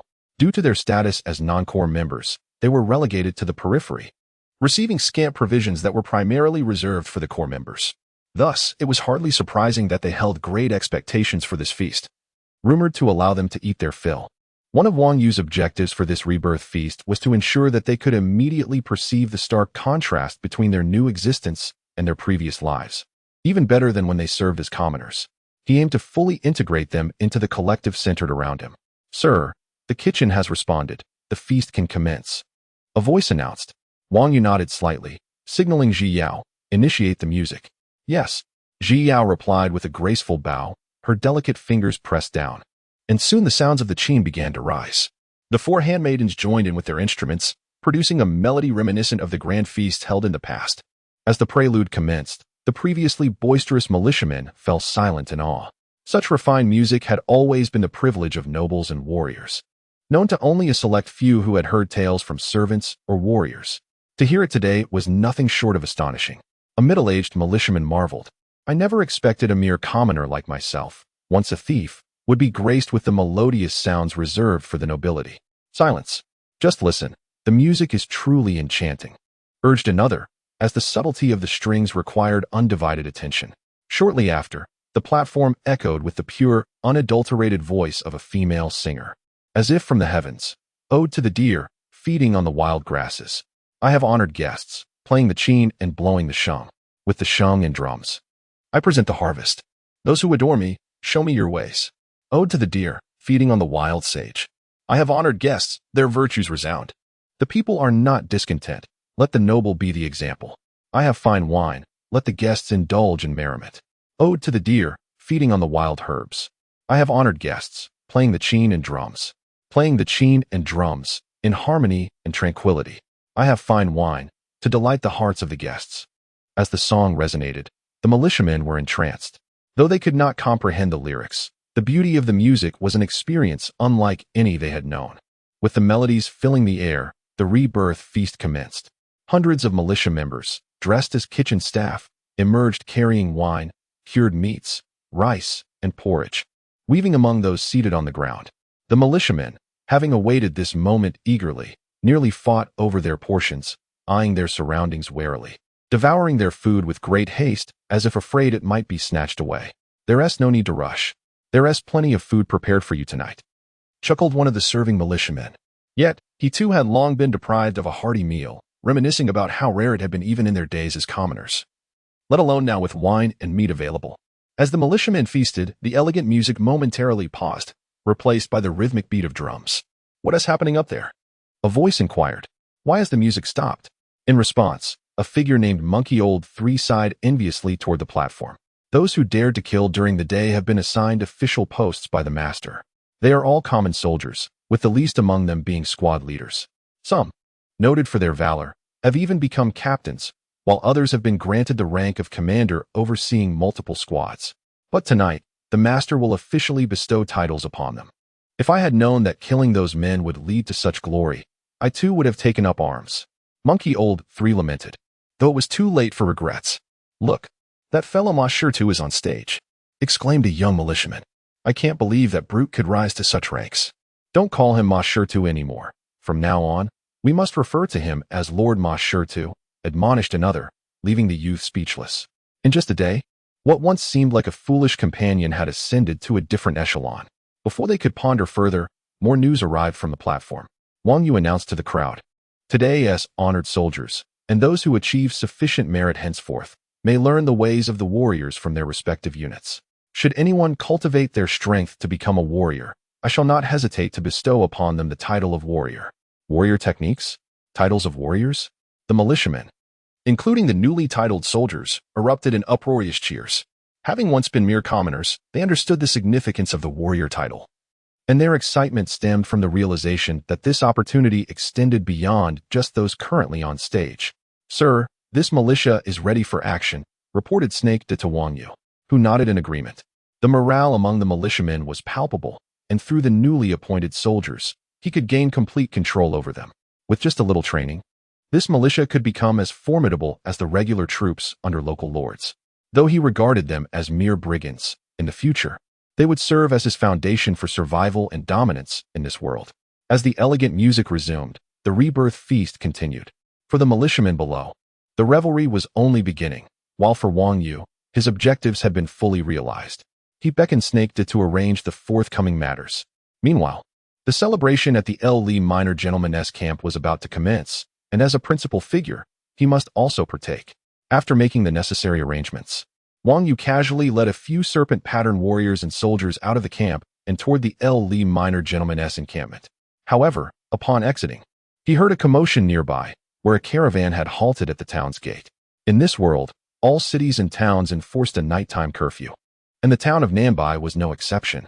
This caravan, having arrived late, was now entangled in negotiations with the night guards, but the reason for the dispute remained unclear. Initially indifferent, Wang Yu, guided by the moonlight, surveyed the caravan and was slightly taken aback to discover it comprised officials of the Cheng family, those of the same rank as the nobility, but without lands. A sense of melancholy washed over him as he reflected on the decline of their former glory. In ordinary states, even a powerful family like the L. Lee could easily muster 5 or 10 carriages for a journey. Now, this official struggled to assemble even a single complete carriage, appearing rather pitifully pieced together. Upon further contemplation, he found it rather unsurprising. Last month, during a conversation with Jing, the latter had spoken of the current emperor's plight, claiming that due to military affairs, the emperor had incurred substantial debts with numerous merchants and officials. As the deadline approached, he found himself unable to settle these debts, leading to his retreat into a relatively secluded post nestled atop a high platform, earning him the ridicule of the vassals for his mounting financial woes. In light of the emperor's unfortunate circumstances, it was only natural that his subordinates would be equally destitute. He surveyed the scene, mentally calculating his next move, and summoned the warriors behind him before proceeding towards the convoy at the town gate, ultimately halting a short distance from it. Present this name card on my behalf, he instructed. Chapter 28. Nanzhong. Outside Nambai town, a caravan of over 100 vehicles halted before the town gate. The caravan's master, a middle-aged man clad in purple, wore a furrowed brow, suppressing his anger.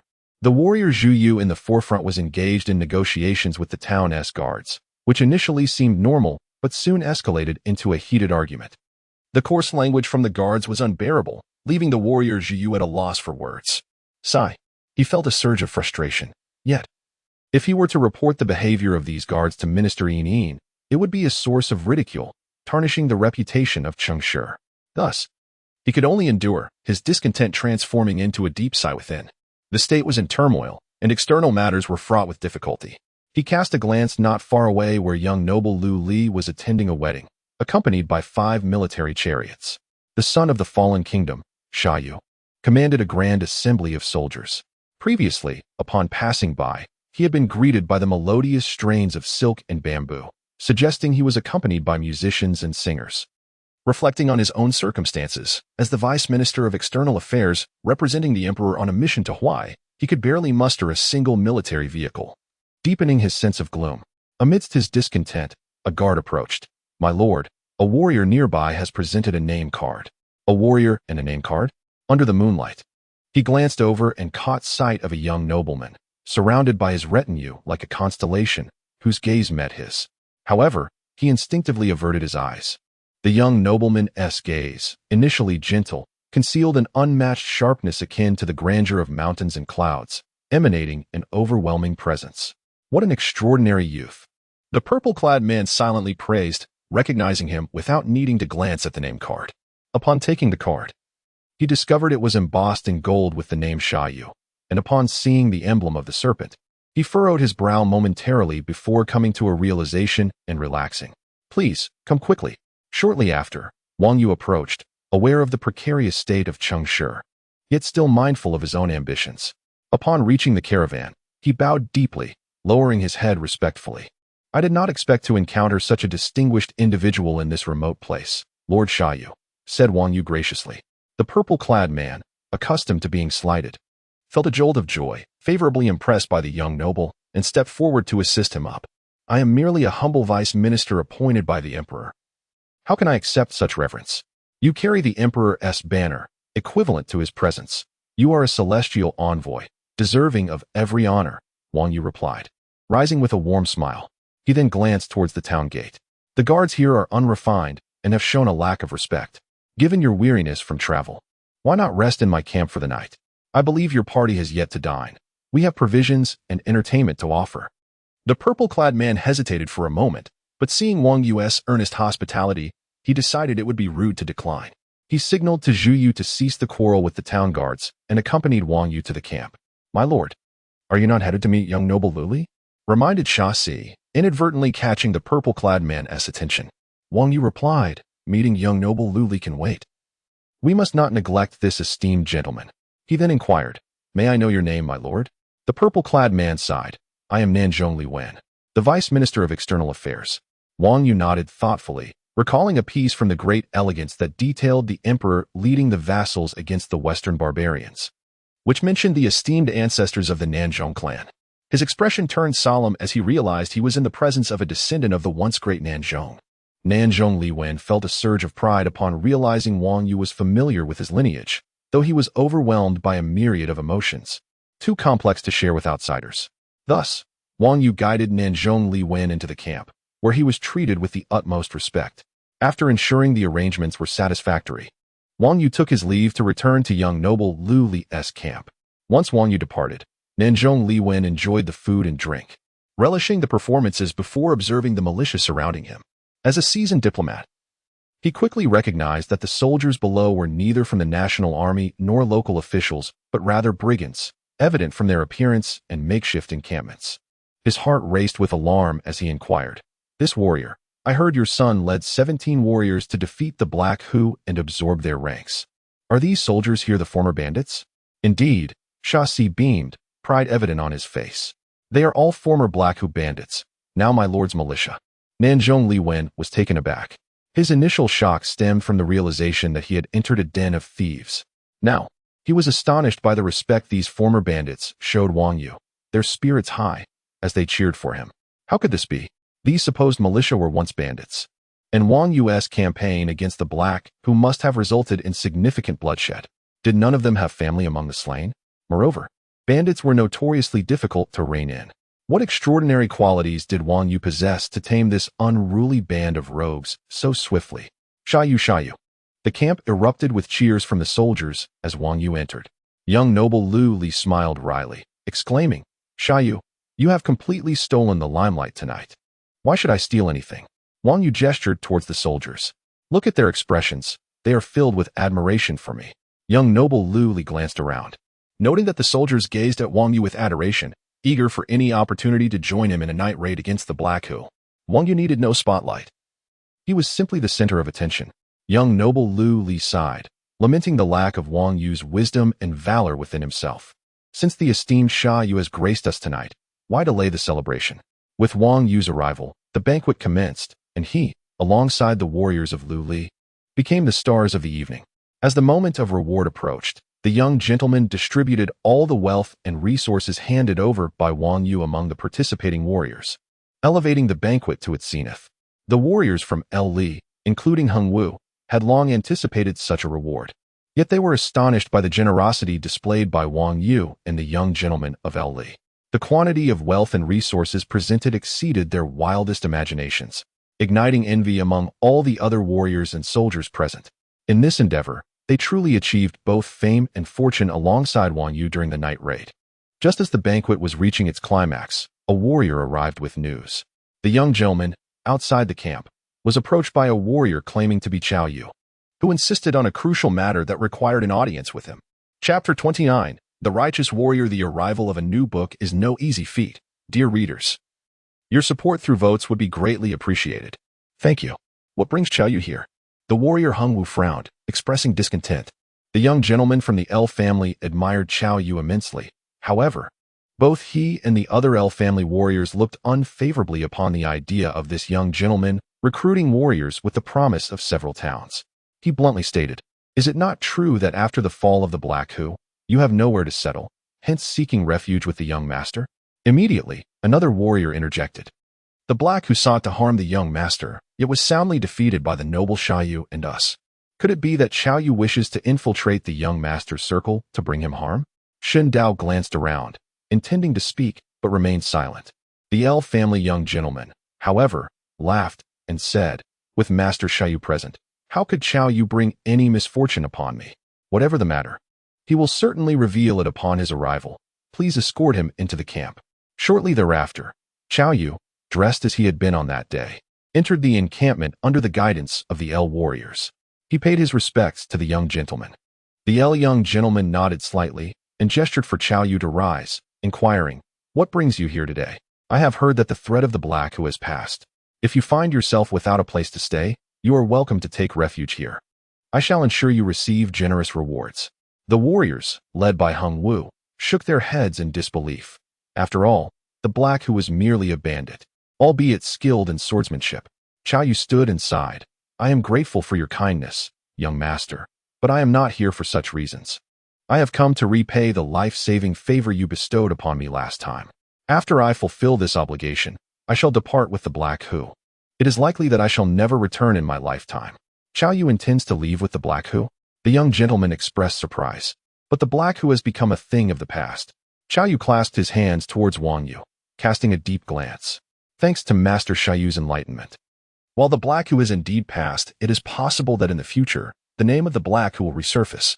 "I see," Wang Yu continued. Having heard the dialogue between the young gentleman and the black who from Hung Wu, yet he had not anticipated that the black who would genuinely be influenced. Harboring ambitions to establish a nation in the northern lands of the D people. "What news do you bring, Xiaoyu?" "Young master, I have come to inform you of a matter. My elder brother's arrival in the Shenan region is not without purpose. He has been invited by Mr. E of the Kai Kingdom's martial arts camp, intending to cause turmoil in Shenan and assist Kai in seizing and annexing the territory. However, for some unknown reason, Mr. E specifically instructed my elder brother to ambush you in Shenan during your descent southward, preventing your return to Jinghua. This means that you are currently being targeted by the martial arts camp of the Kai Kingdom. The Kai Kingdom is a powerful nation, with its martial arts camp filled with formidable warriors, even sorcerers among them. Their influence extends throughout the Kai Kingdom and its surrounding areas, even infiltrating Chen and Jing. Being on their radar, young master, you must tread carefully. Moreover, this plot from the martial arts camp may not only threaten you, but could also involve your family." The martial arts camp of the Kai Kingdom? Mystery? The young gentleman had not heard of mystery before, but he was evidently familiar with the martial arts camp of the Kai Kingdom. What does the Kai Kingdom intend to achieve? "They seek to conquer Shenan," Wang Yu interjected, noticing the young gentleman's confusion. "If Kai were to invade Shenan, how would your father respond?" "My father is closely tied to the Chen Kingdom and has always treated the Kai Kingdom with disdain. As Shen and the 5 kingdoms of Huai are all allied with Chen, should Kai invade Shenan, my father would undoubtedly leverage his influence to alert the king of Jinghua, rallying the strength of the 5 kingdoms of Huai to intervene. Even if we cannot defeat Kai, we can stall for time until troops from Chen or our allied nations arrive, at which point Kai's ambitions will falter." "That is indeed the case." The young gentleman had yet to finish speaking when Wang Yu nodded. "Your esteemed father is a significant obstacle to Kai's ambitions in Shenan. Thus they would have reason to deal with him. As for dealing with you, young master, do you have any brothers at home who hold considerable sway?" The noble Xiaoyu? The young gentleman seemed to contemplate a certain possibility, his expression growing grave. He suddenly stood, pacing anxiously, and exclaimed, "This cannot be, if that is the case. My father is in grave danger." He glanced around, wishing he could march back to El with the night. But with so many men and the arduous mountain roads between here and El, it would be impossible to reach in time. If anything were to happen, he would surely be too late to return. "Young master, if you trust Xiaoyu, give him a token. I can leave for El tonight, perhaps in time to arrive." Xiaoyu offered, seeing the young gentleman's distress. The young gentleman hesitated. "Do you not trust Xiaoyu?" He hurriedly replied, looking at Wang Yu. In his heart, he believed that Wang Yu, who had decisively defeated the black who with a mere 17 warriors, possessed both formidable strength and exceptional wisdom, making him the ideal candidate for this mission. If he could rally the warriors for support, success was assured. However, Wang Yu had recently incorporated over 1,000 black who bandits and needed to maintain order, clearly unable to lead his troops on this rescue. Thus, he could only ask Xiaoyu for assistance.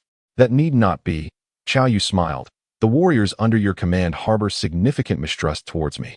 Taking them along would be less effective than going alone. Besides, with my swordsmanship, I do not boast. Their numbers do not matter."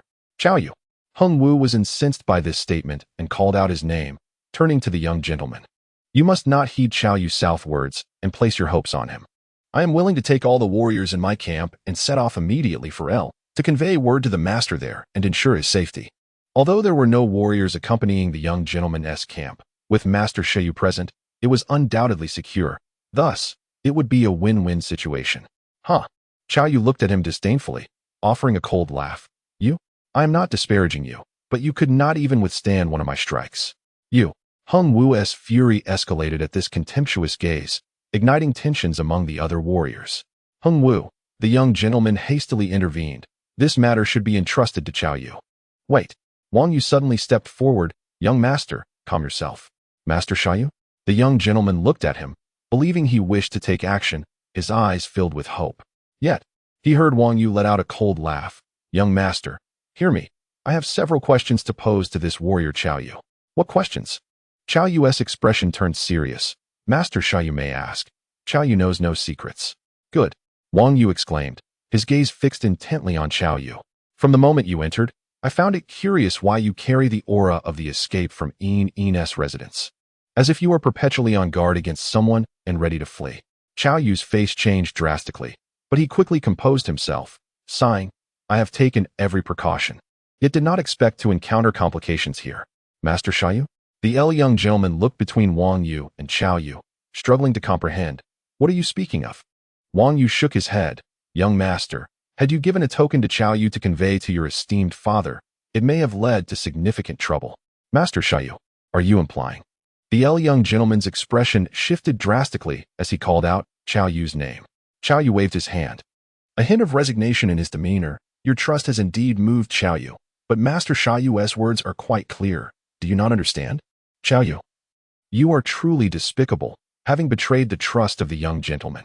Beside him, the warriors exclaimed in unison, drawing their swords and encircling Qiao Yu. The young gentleman could hardly believe it.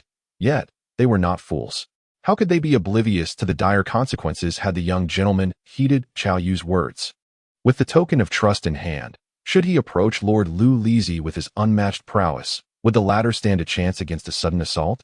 It is not far-fetched to imagine that he might return with a sorrowful countenance to deliver the tragic news to the young gentleman, caught off guard.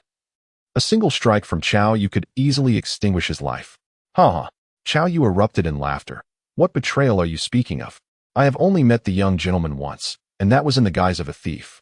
The young gentleman, entranced by my swordsmanship, placed such unwavering trust in me. How foolish and laughable indeed. I am genuinely concerned for Lord Lu Lizi. If the future gentleman of Lu is this Navi, how can he manage the affairs of Lu and Linchuan?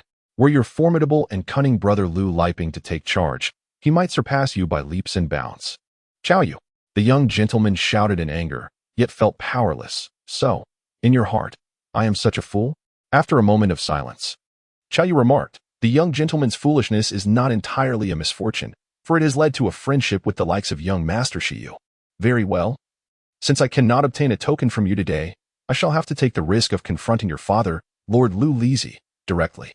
A vile thief, having committed such deeds, dares to escape? To assassinate Lord Lu Lizi? Hung Wu could no longer endure it. Raising his sword, he charged at Qiao Yu, his fury transforming into an unstoppable force. The momentum of his strike conjured a tempest that sought to utterly obliterate Qiao Yu. Huh? Qiao Yu scoffed, raising his sword to silently strike at Hung Wu's vulnerable point, extinguishing the storm. With a deft motion, Hung Wu's sword slipped from his grasp, injuring his wrist in the process. He refrained from pursuing the advantage out of consideration for Wang Yu at the side. Otherwise, Hung Wu would have already lost his life. I told you, you cannot withstand even a single strike from me. Here, only young Master Qiao Yu and his few warriors warrant my caution. Qiao Yu, you are not a man of the Black Hu, but rather hail from the martial camp of the state of Kai. Wang Yu suddenly addressed him, standing beside the young gentleman. Chapter 30. Deception. The release of a new book is no easy task. Dear readers, if you have the means, your support would be greatly appreciated. Thank you. Qiao Yu, you are not one of the Black Hu, but rather a member of the Kai National Martial Arts Camp. Are you not? Wang Yu, standing beside the young gentleman, suddenly remarked. Qiao Yu's demeanor shifted, and he coldly replied, Young Master Qiao Yu, you are indeed quite astute. However, Do you realize that excessive cleverness can sometimes lead to one's demise? For instance, when a clever individual provokes an irresistible and insurmountable adversary. Though he did not provide a direct answer, Xiao Yu's words undoubtedly conveyed a significant implication. Wang Yu silently acknowledged the gravity of the situation. It appeared that Xiao Yu was an old acquaintance of the Black Hu. Did this not imply that, during the uprising of the Black Hu in Kai, they were infiltrated by the martial arts camp? Reflecting on the activities of the Black Hu over the years, it was evident that they had initiated a rebellion in Kai yet failed to cause any turmoil there. Instead, they were expelled from Kai and roamed the northern states allied with Chen, even venturing through Chen not long ago. This must have been due to the subtle guidance of the Kai National Martial Arts Camp through their connection with Xiao Yu. Listening to Xiao Yu's words, Wang Yu smiled and remarked, "Cleverness can indeed lead to one's downfall, yet perhaps you, Xiao Yu, will not witness that day. Do you know the mistake you have made today?" "Oh," Xiao Yu responded with curiosity, though he remained unperturbed. "I am intrigued to see how young Master Shiyu believes I cannot foresee that day." Wang Yu continued, "Do you know why? After I injured your elder brother from the Black Hu with my venomous snake, I did not send a snake to scout your camp." Xiao Yu's gaze sharpened as he stated, "You believe my brother has means to counter your venomous snake?" Wang Yu nodded. "That is merely a conjecture. However, I have cultivated a habit over time. I never employ non-direct methods in front of my enemies more than once." "Do you know why?" Before Xiao Yu could respond, Wang Yu elaborated, "Because, thus far, no enemy has ever managed to use the same trick against me a second time. Your error, Xiao Yu, lies in assuming that the evasion technique you used to escape me last time would still hold efficacy. Another error was your overconfidence and excessive chatter, which granted me the time to unravel your evasion technique." He looked at Xiao Yu with a smile. "Why not test whether your evasion technique still works?" "What? You?" Xiao Yu was taken aback. He had spoken at length, relying on the activation of his evasion technique, ready to flee at any moment. Now, Wang Yu claimed to have dismantled it, leaving him astonished. How could this be? His expression shifted dramatically as he regarded Wang Yu incredulously. "Huh? How could it not be possible?" Wang Yu retorted coolly. "You are not one who cultivates mystical arts, but merely a warrior relying on talismans or secret treasures to perform evasion techniques. I need only to apply my secret methods before you activate yours, subtly infiltrating and interfering with its essence for it to fail." He added, "I am still conversing with you, engaging in this lengthy dialogue. Do you know why?" "Why?" Xiao Yu could no longer maintain his previous composure, fear finally manifesting on his face. He had attempted to activate his treasures, ready for use, yet they remained unresponsive for reasons unknown. "It is perhaps better that you remain unaware, for once you do, it will signify that your end is near." Wang Yu circumvented the topic, addressing him directly, "Xiao Yu, I recognize your remarkable strength and cunning. You are a talent worth utilizing. If you are willing to lay down your arms and pledge loyalty, I shall spare your life." This was a genuine offer. After incorporating the able-bodied individuals entangled with the Black Hu, Wang Yu had gained some foundational strength, yet he lacked true talents among his ranks. The likes of Shi Dao and others, though skilled, were limited in their backgrounds and wisdom. They could execute basic tasks within the military, but could not stand independently. Xiao Yu, however, was exceptional. His swordsmanship was unparalleled, and his cunning mind was capable of confounding even the Black Hu. As a former member of the martial arts camp, he had successfully infiltrated and thrived for years. His extensive experience and organizational skills rendered him a true asset. Wang Yu had always believed that enmities and alliances were transient. As long as there were sufficient benefits, why not utilize one's foes? Xiao Yu scrutinized him intently. "Do you think I would surrender simply by your word? Am I to believe that young Master Shiyu is as foolish as the young gentleman from Li?" "Certainly not," Wang Yu chuckled. "If I lacked the means to control you, would I trust a person of your unparalleled cunning? Young Master Shiyu." This time, genuine fear washed over Xiao Yu. He was a man of remarkable intellect and formidable swordsmanship, having always encountered those less clever yet stronger, until he faced Wang Yu, who surpassed him in both strength and intellect, rendering all his strategies futile. "Xiao Yu, what do you think?" Taking a deep breath, Xiao Yu sighed, "Young Master Shiyu, you are indeed the most formidable individual I have encountered in many years. It seems today I am destined to perish." With this, he turned to the young gentleman from Li, offering a self-deprecating smile. "Alas, had I met you sooner, a fool like you would be worth serving." As he spoke, an inexplicable darkness began to flow from his eyes, ears, and nose. "Xiao Yu," the young gentleman from Li was taken aback, unsure of how to respond. Shen Dao shook his head, I have heard that those in the shadows are often death warriors.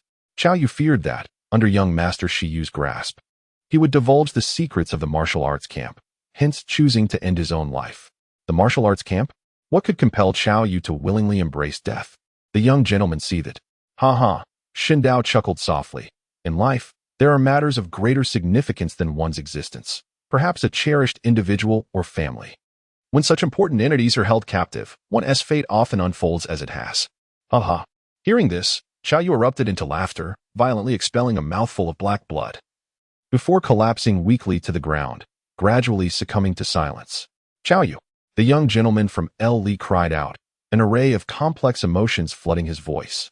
Hung Wu approached, checking for Qiao Yu's breath and pulse, and reported, "Young gentleman, his breath and pulse have ceased." The young gentleman lamented, "What a pity," and instructed, "Ensure he is buried properly, lest he be left to the dogs, his body desecrated." Hung Wu considered advising the young gentleman that someone like Qiao Yu should indeed be left for the dogs, but upon reflection, he chose silence. He called a few soldiers to remove the body. As Qiao Yu's corpse was taken away, the celebratory feast continued, yet a somber atmosphere enveloped all present, extinguishing any joy. The young gentleman sighed and turned to Wang Yu. "Young Master Shiyu, you are truly a wise man.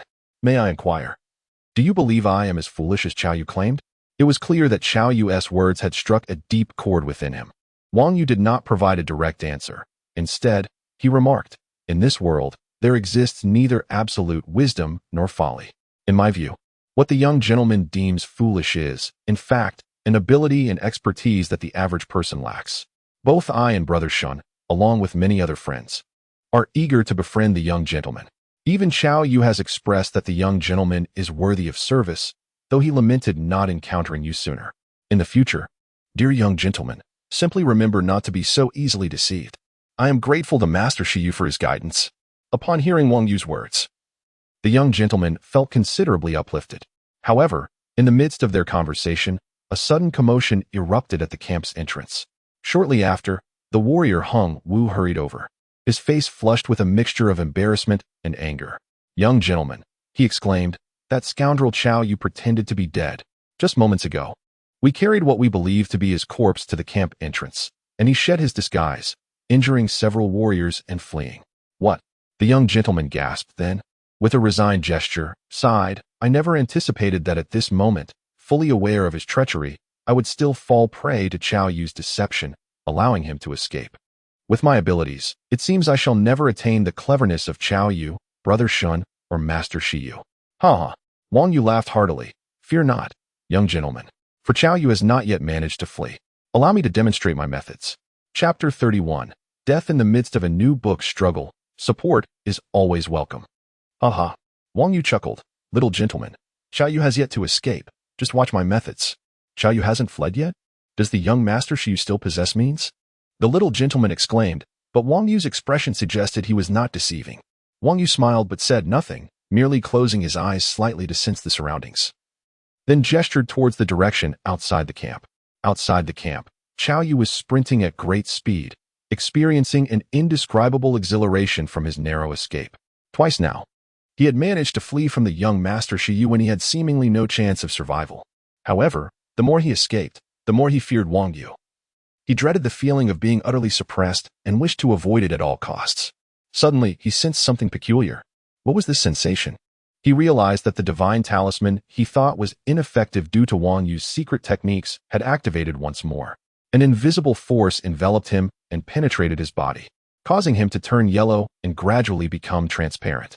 In an instant, his form flickered and transformed into a yellow ripple, darting through the earth like lightning. Yet, the direction was not away but back, heading towards the camp where the little gentleman Lu Li was located. With a familiar hum, his form returned to human shape. But he found himself back at the very place he had just escaped from. Upon looking up, he met the seemingly amused gaze of Wang Yu. Turning his head, he encountered the little gentleman Lu Li's complex expression. "Qiao Yu, do you now understand why I spoke to you as I did?" Wang Yu coldly remarked. "But I also mentioned that once you comprehend, death will be near. I have already offered you a choice, yet you opted for cleverness, attempting to feign death to evade." The act was convincingly staged, with black blood oozing from his orifices as if he had poisoned himself. However, I did not detect a hint of toxic blood. It resembled merely stagnant blood, perhaps left over from the injury you inflicted upon me previously, which you now attempted to use against me. You know I feigned death? Xiao Yu exclaimed in shock. Then why? Why did you not say anything? Wang Yu fixed his gaze upon him. I merely wish to make you understand that all your tricks are mere jokes before me.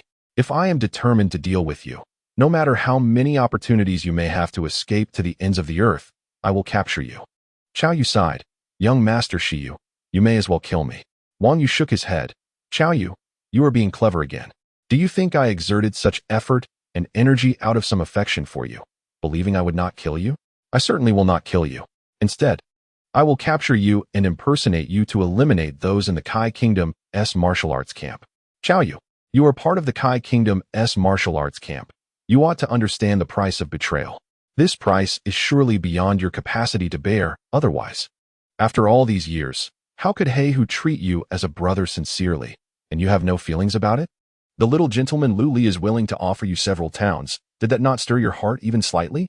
Yet, evidently, there exists something in your heart that surpasses brotherly affection, personal interest, and even your own life, something beyond all.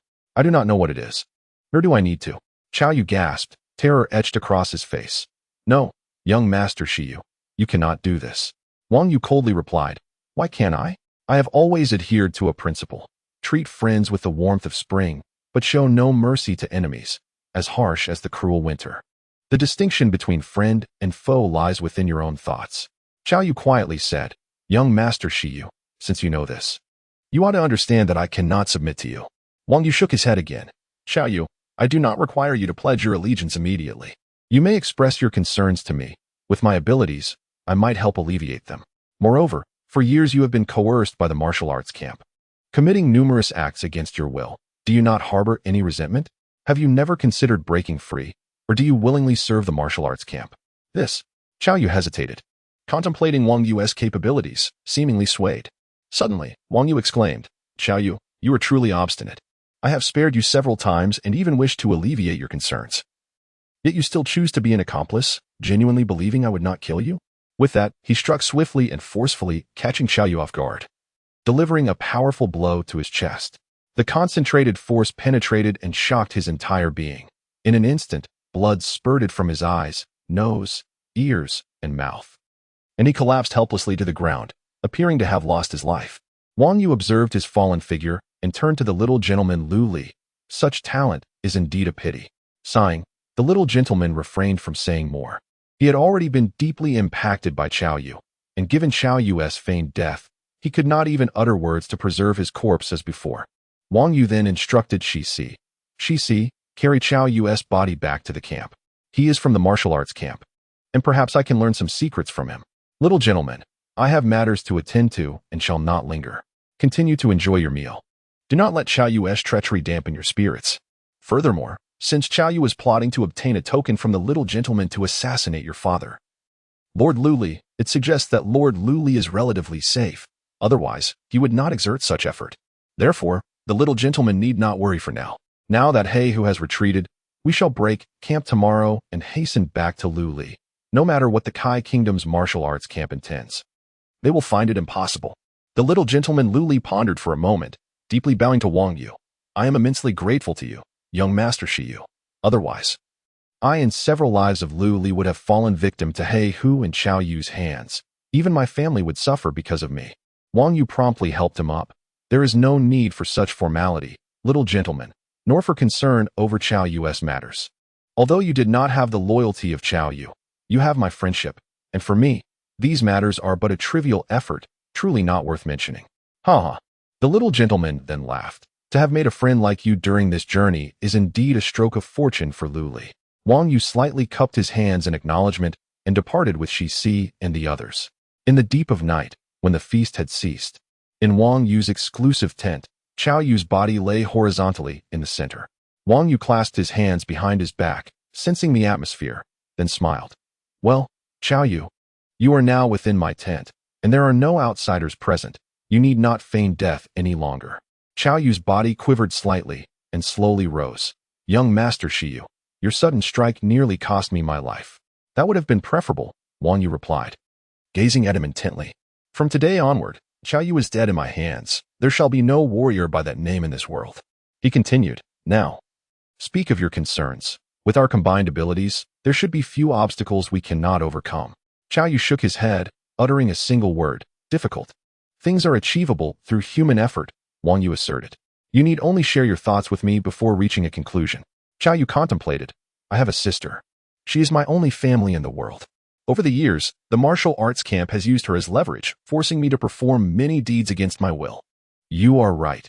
Indeed, many actions are contrary to my heart, yet I have no choice but to comply. If I do not, my sister would face unimaginable horrors. Have you never attempted to rescue her? I have tried. Qiao Yu sighed deeply. However, the Kai Kingdom is a vast nation, and within its martial camp, every individual, even the least skilled, is a warrior. Exceptional talents abound, and while I may not fear mere warriors, formidable sorcerers like Brother Heihu and numerous priests, armed with their myriad of inscrutable techniques, pose a grave threat. Given my abilities, any attempt I make is akin to striking a stone with an egg. After my previous endeavor, they brutally assaulted my sister before my eyes and taunted me. As I speak, one like Qiao Yu cannot help but weep. Should they dare to transgress again, they would sever my sister's limbs, gouge out her eyes, slice off her nose, and sever her tongue, then confine her in a jar, rendering her unable to seek life or death. Young master, their threats are not mere intimidation. They are capable of such horrors.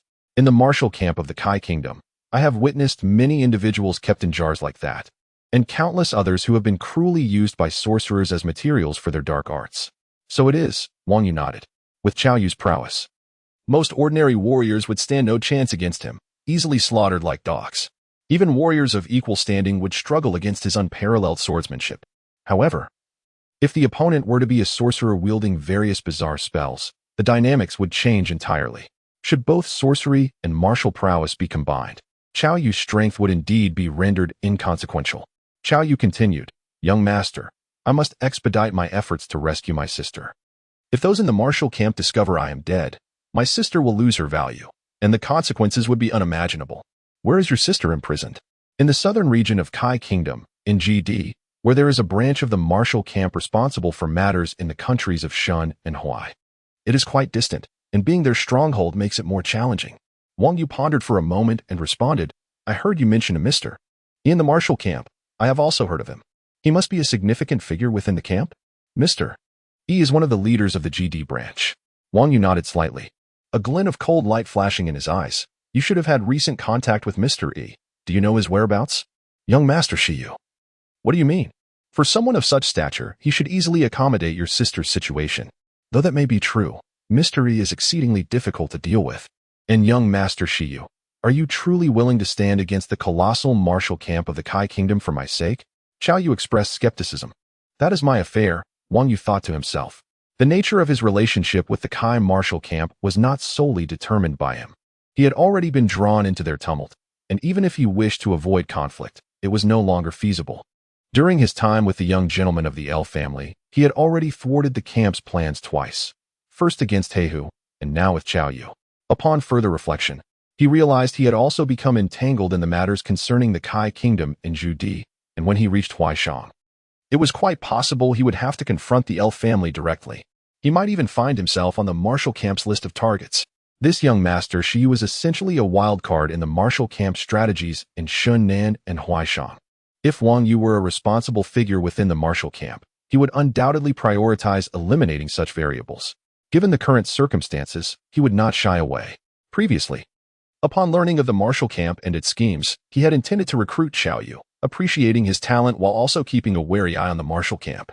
Moreover, being in the southern outskirts of the Shin Kingdom, he could act under the guise of the Shin Kingdom's cultural and diplomatic organization, which would somewhat obscure his own prominence in this affair. Chapter 32, Celestial Beings. The new book is not easy to come by. Dear readers, your support is greatly appreciated. After a night's rest, on the following day, the wedding procession of the young gentleman from Luli, who had been stranded for 2 days in the southern town of the state of Shin, along with Wang Yu and others, set forth once more on their journey southward.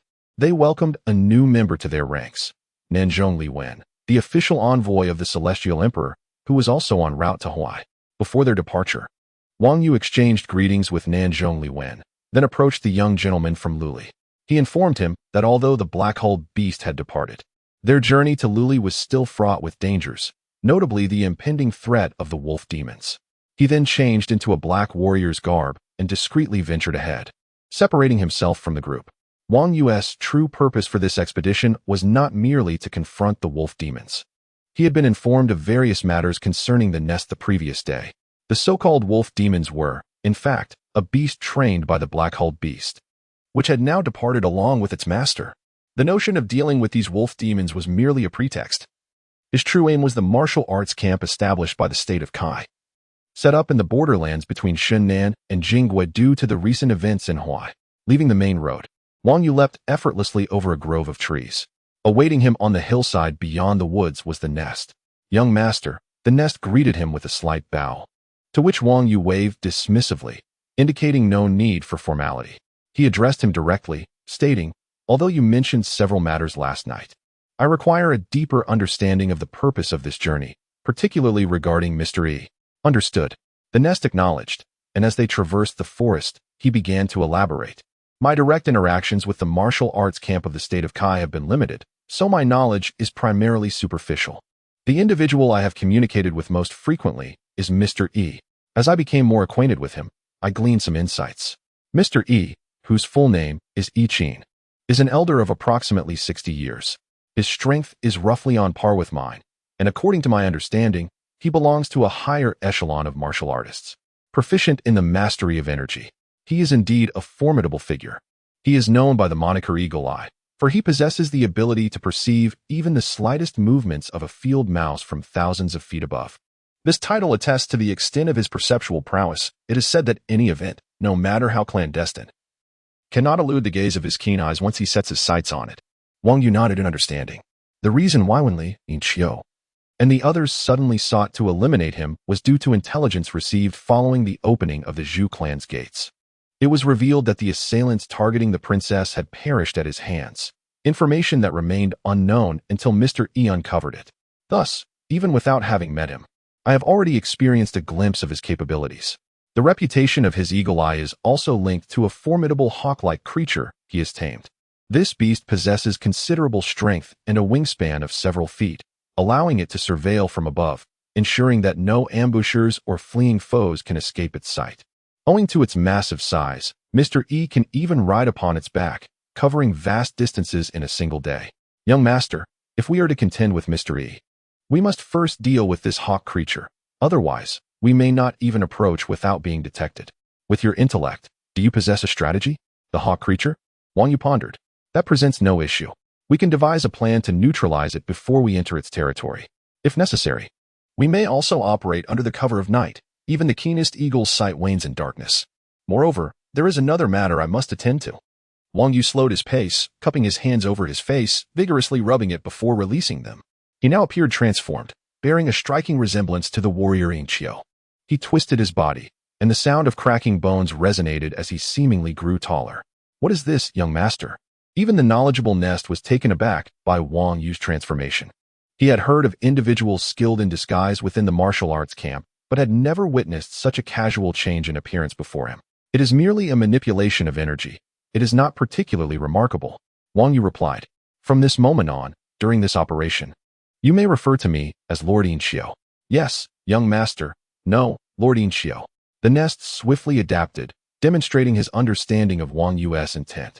Next, Wang Yu inquired, "Within the martial arts camp's outpost, are there any sorcerers or priests proficient in arcane arts?" "This, I cannot say for certain," the Nest mused. "However, I would speculate there are likely some present. Sorcerers are seldom seen among ordinary folk, particularly in small states, yet in a grand nation like Kai, many can be found. Furthermore, the martial arts camp faces adversaries who may also possess sorcerers. Thus it is reasonable to assume that such a critical outpost would have sorcerers stationed there. Indeed, from a strategic standpoint, we should not underestimate them." "Strategic standpoint?" The Nest was momentarily taken aback by the term, but quickly grasped its implication. He nodded, sighing. "In truth, many of the sorcerer's overt spells are not difficult to counter. At their core, spells are merely manifestations of power. A skilled swordsman, with the strength of a warrior, can easily dismantle them. My own technique, the dragon, insect, dragonfly slash, while only a superficial understanding, can sever most spells and treasures in this world.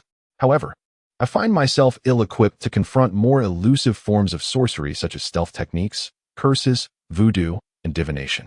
But since you were able to dismantle the divine symbols on my person yesterday, and even manipulate them, you must possess a means to counteract them. Wang Yu smiled mysteriously. At this moment, his body was not yet fully conditioned. To avoid jeopardizing his foundation, he could not practice many advanced techniques. Nor did he possess the time or resources for such training. Yet, with his profound mastery of arcane energy, he could still subtly interfere with the abilities of others. Yesterday, the nest had suffered greatly, unable to utilize his divine symbols, which Wang Yu had covertly manipulated to exert control over him. Could you elaborate on your swordsmanship? Wang Yu inquired. The dragon, insect, dragonfly slash must be an extraordinary technique, far beyond what ordinary individuals could master. Indeed, the nest replied with a hint of pride. This swordsmanship originates from the era of the Celestial Emperor, crafted by the legendary swordsman Shang Longjun. It is said that when this sword was wielded by Shang Longjun, no warrior or sorcerer could withstand a single strike. In the past, King Cheng received assistance from the heavenly deities to confront the demon warriors and various lords. Gathering thousands of chariots and countless warriors, sorcerers, and priests to launch an assault against the Celestial Emperor. Their momentum was unstoppable until they encountered Shang Longjun, who, with his mere 3,000 chariots, managed to halt their advance. In the months that followed, none of King Cheng's generals could emerge unscathed from his blade. Moreover, when King Cheng devised a plan to encircle him with thousands of warriors, the casualties were staggering, yet they could not defeat him, forcing them to retreat until the celestial beings intervened, alongside the Celestial Emperor's close aides who caused chaos in the rear, ultimately driving him back. Despite this, King Cheng and the various lords suffered tremendous losses, with even celestial beings falling in that battle. After that conflict, the Celestial Emperor was left without military strength to contend with King Cheng, yet the existence of Shang Longjun compelled the subsequent Celestial Emperors to preserve the state of Xiang. The present state of Shun in the east is, in fact, the nation established by the great elephants that migrated to the eastern lands. At this point, he sighed, the swordsmanship of Shang Longjun is indeed worthy of any warrior's lifelong pursuit. Regrettably, I lacked the opportunity in my youth and only acquired fragments of this technique.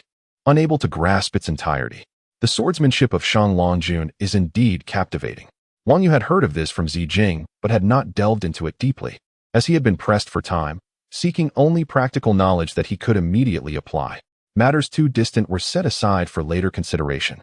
Naturally, he had not anticipated that after mere days of interaction, Ziyu and Jing would depart.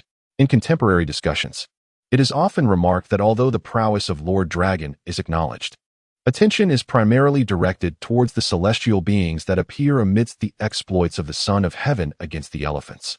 Thus, a query arises. Do these celestial beings truly intervene in the endeavors of the Son of Heaven against the elephants? Indeed, they do.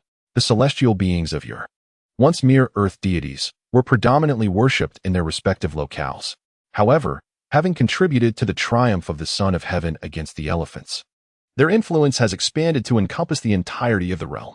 With a knowing smile, Qiao Yu admits, I cannot claim absolute certainty, for I have not experienced it firsthand. My knowledge stems from a discovery made in a valley of the Elephant Kingdom during my youth, where I stumbled upon ancient bamboo slips revealing this information. Wang Yu, however, pondered the veracity of these claims, contemplating the true nature of these so-called celestial beings in this world. Chapter 33. The Hunt. The new book is not easy to come by. Dear readers, your support through votes and collections is greatly appreciated. They could not proceed any further. Leaving the main road, the two engaged in conversation as they traveled eastward, traversing the high-speed path for 2 full hours. As noon approached, Qiao Yu suddenly halted. He gazed at the sky and remarked, our destination lies 20 miles to the east, close to the patrol area of the eagle monster I previously observed. As long as it flies overhead, it will not escape the grasp of its keen eyesight. Wang Yu compared the location with the mental map he had been continuously updating based on his observations and realized that it was actually not far from the Black Hu camp. Only about 60 to 70 miles away, with the northern path leading to Yin at 130 miles. The route to Yin was similar. To the south lay the territory of the Liu family in Jinghua, and to the east, less than 200 miles away, appeared to be the land of the Kai state in Jidi. Establishing a base within this mountainous forest was not only concealed, but also strategically located for communication, allowing for command and the swift deployment of personnel to various fronts. It was indeed a wise choice. Let us rest here. I shall attempt to deal with the eagle monster. If I can capture it, I shall. Otherwise, we must wait until nightfall. If we fail to capture the eagle, dealing with Mr. E at night will be troublesome, as he can take flight at any opportunity, Xiao Yu added. Indeed, capturing the eagle monster is essential. Failure would lead to complications. Wang Yu pondered briefly before setting the Mo viper on the ground. What is this, my lord? Is this the serpent that night attacked the camp? As soon as the Mo viper touched the ground, it burrowed underground, vanishing without a trace. Now we shall observe its actions, Wang Yu instructed. We need only wait here. Xiao Yu recalled that Black who had been harmed by the Mo viper. Its ferocity during the night raid was undeniably formidable, and he held no doubts regarding its abilities. Thus, the two found a concealed spot in the forest and awaited the outcome of the Mo viper. Once underground, the Mo viper slithered straight to the east. After traveling several miles, it occasionally stirred up some commotion, then looked skyward. Snakes do not excel in vision. Spotting an eagle 1,000 meters high would be impossible unless it initiated an attack. However, Wang Yu could extend his perception through the Mo viper, detecting the eagle's gaze as long as it was watching. They continued for over 10 miles, and another 10 miles beyond lay the combat camp's position within the forest. When the Mo viper re-emerged from the ground and leaped into a tree, causing some disturbance, Wang Yu sensed a watchful presence from high above. Realizing this, the Mo viper refrained from descending, twisting its body and darting through the woods like an arrow, patrolling in all directions, akin to a sovereign beast surveying its domain. After traveling several miles north, it abruptly dropped into a pile of rubble. A wild boar, its body gleaming with a yellow sheen, emerged from the rocks. Alertly regarding the intruder in the woods, the Mo viper regarded it disdainfully, contracting its form and launching at the boar with lightning speed. Sensing the intense hostility, the boar did not retreat but charged directly at the Mo viper, its body cloaked in a thick layer of resin-like substance, resembling armor. As long as its vital points remained unscathed, it felt no fear of being bitten by a snake.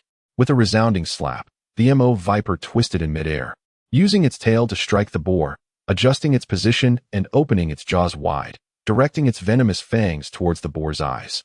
With a sound akin to a high-pressure water gun, it unleashed 2 streams of venom that struck the boar's eyes, blinding it instantly.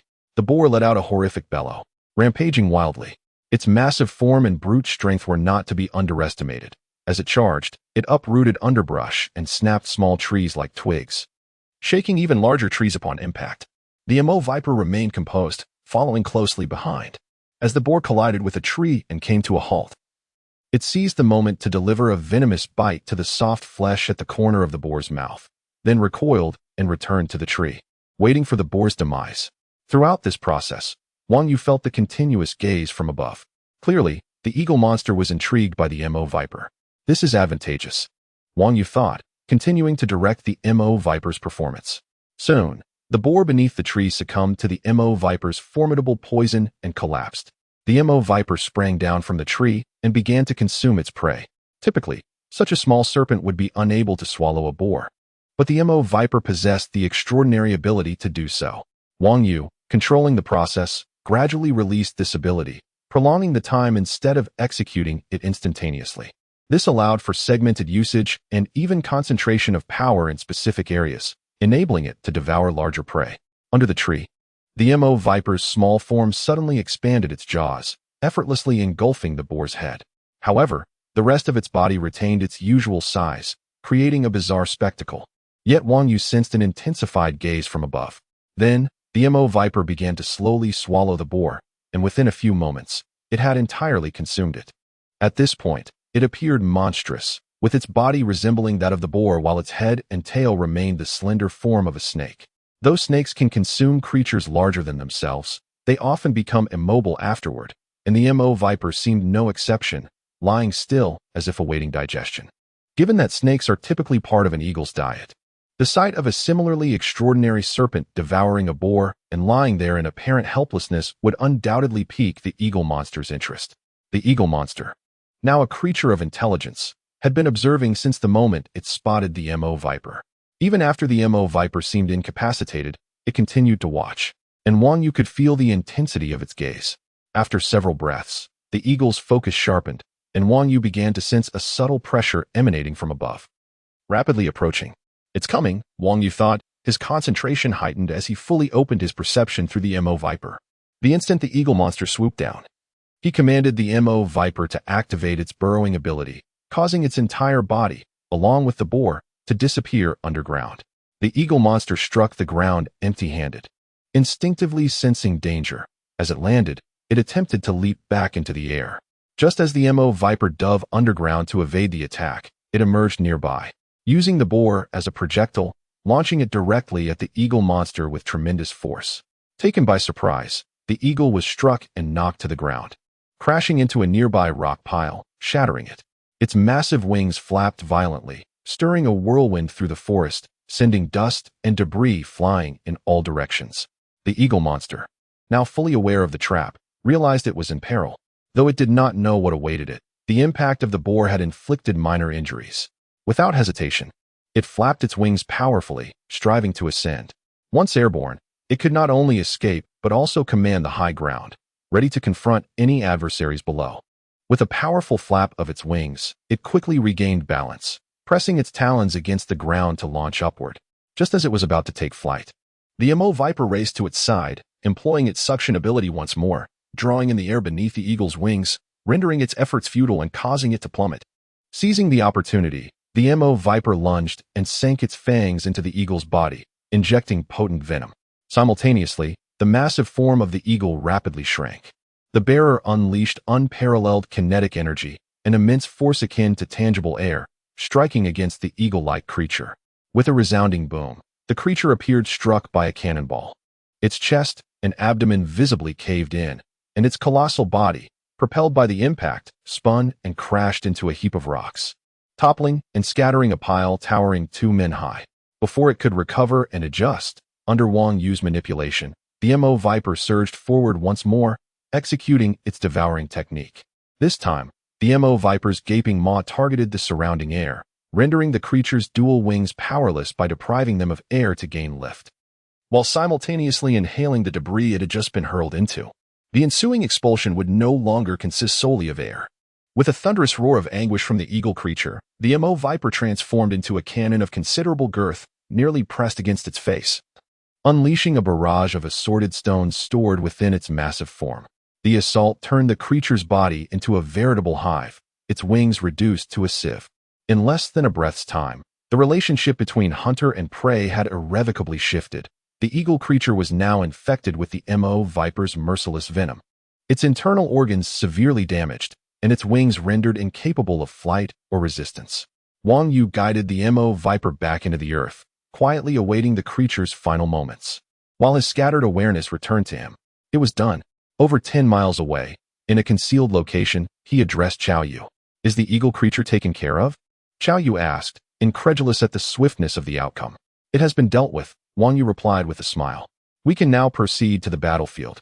That eagle creature has become a spirit beast, surely possessing unique abilities unlike its kin, and upon its demise, it may yield some extraordinary treasures." As he spoke, he recalled the magnificent king cobra he had encountered during the serpent refining, which had gifted him with a serpent bone spirit whip. The spiritual essence of this eagle creature was indeed worthy of anticipation. With a call, he sprang nimbly to a low-hanging branch of a nearby tree. By lightly tapping his toes, he controlled the release of his weight, transferring the force of his descent to the branch, which bent slightly under the load.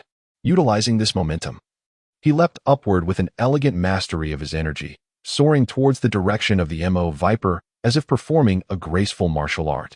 Chao Yu hurriedly followed suit, his own mastery of energy allowing him to traverse the forest with remarkable agility, matching Wang Yu's speed with ease.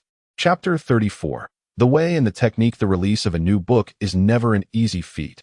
Dear readers, your generous support through votes would be greatly appreciated. Thank you. During a brief respite, Wang Yu and Chao Yu arrived at the location of the Mo Way. At that moment, the eagle monster was on the brink of death, struggling even to breathe. The effects of snake venom, internal injuries, and external wounds had drained its vitality, with blood pooling from its wounds. Observing the eagle monster up close, Wang Yu felt a tinge of regret. Such a magnificent creature, endowed with intelligence, if tamed through divine methods, would be akin to possessing a drone. In broad daylight, one would no longer have to worry about ambushes.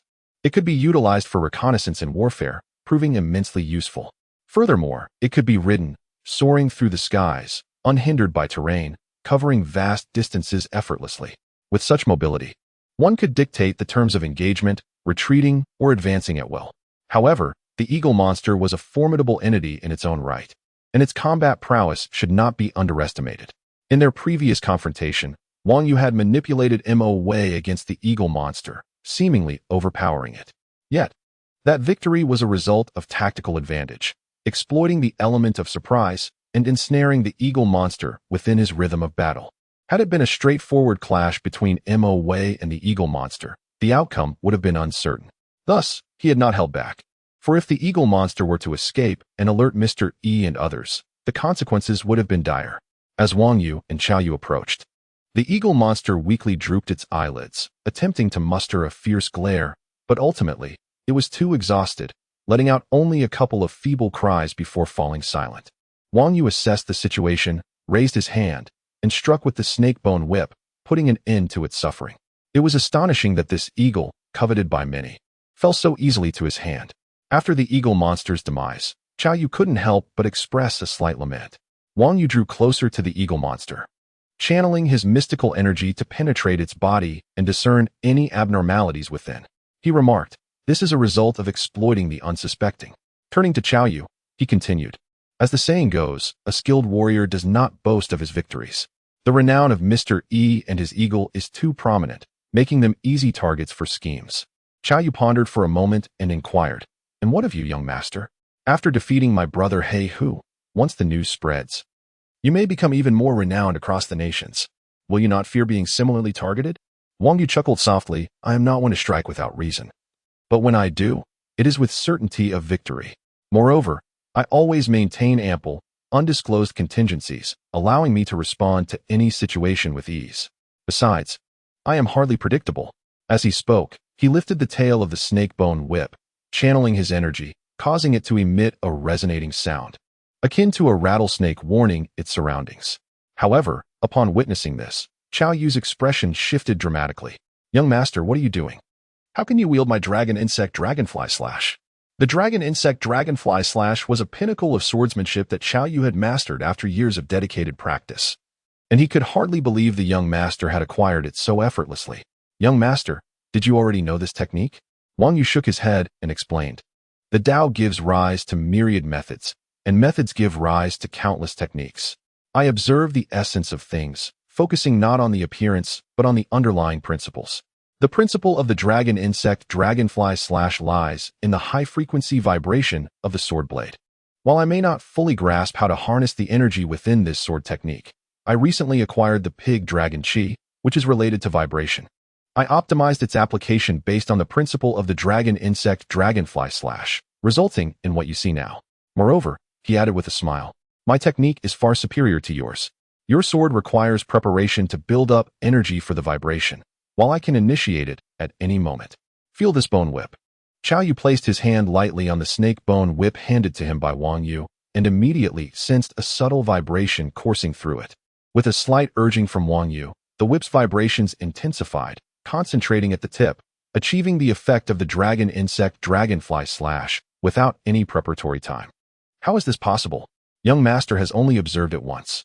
Xiao Yu was left dumbfounded, realizing that had Wang Yu mastered this technique earlier, he would have been unable to withstand even a single strike. "But that is not all," Wang Yu continued, adjusting the whip's vibration frequency.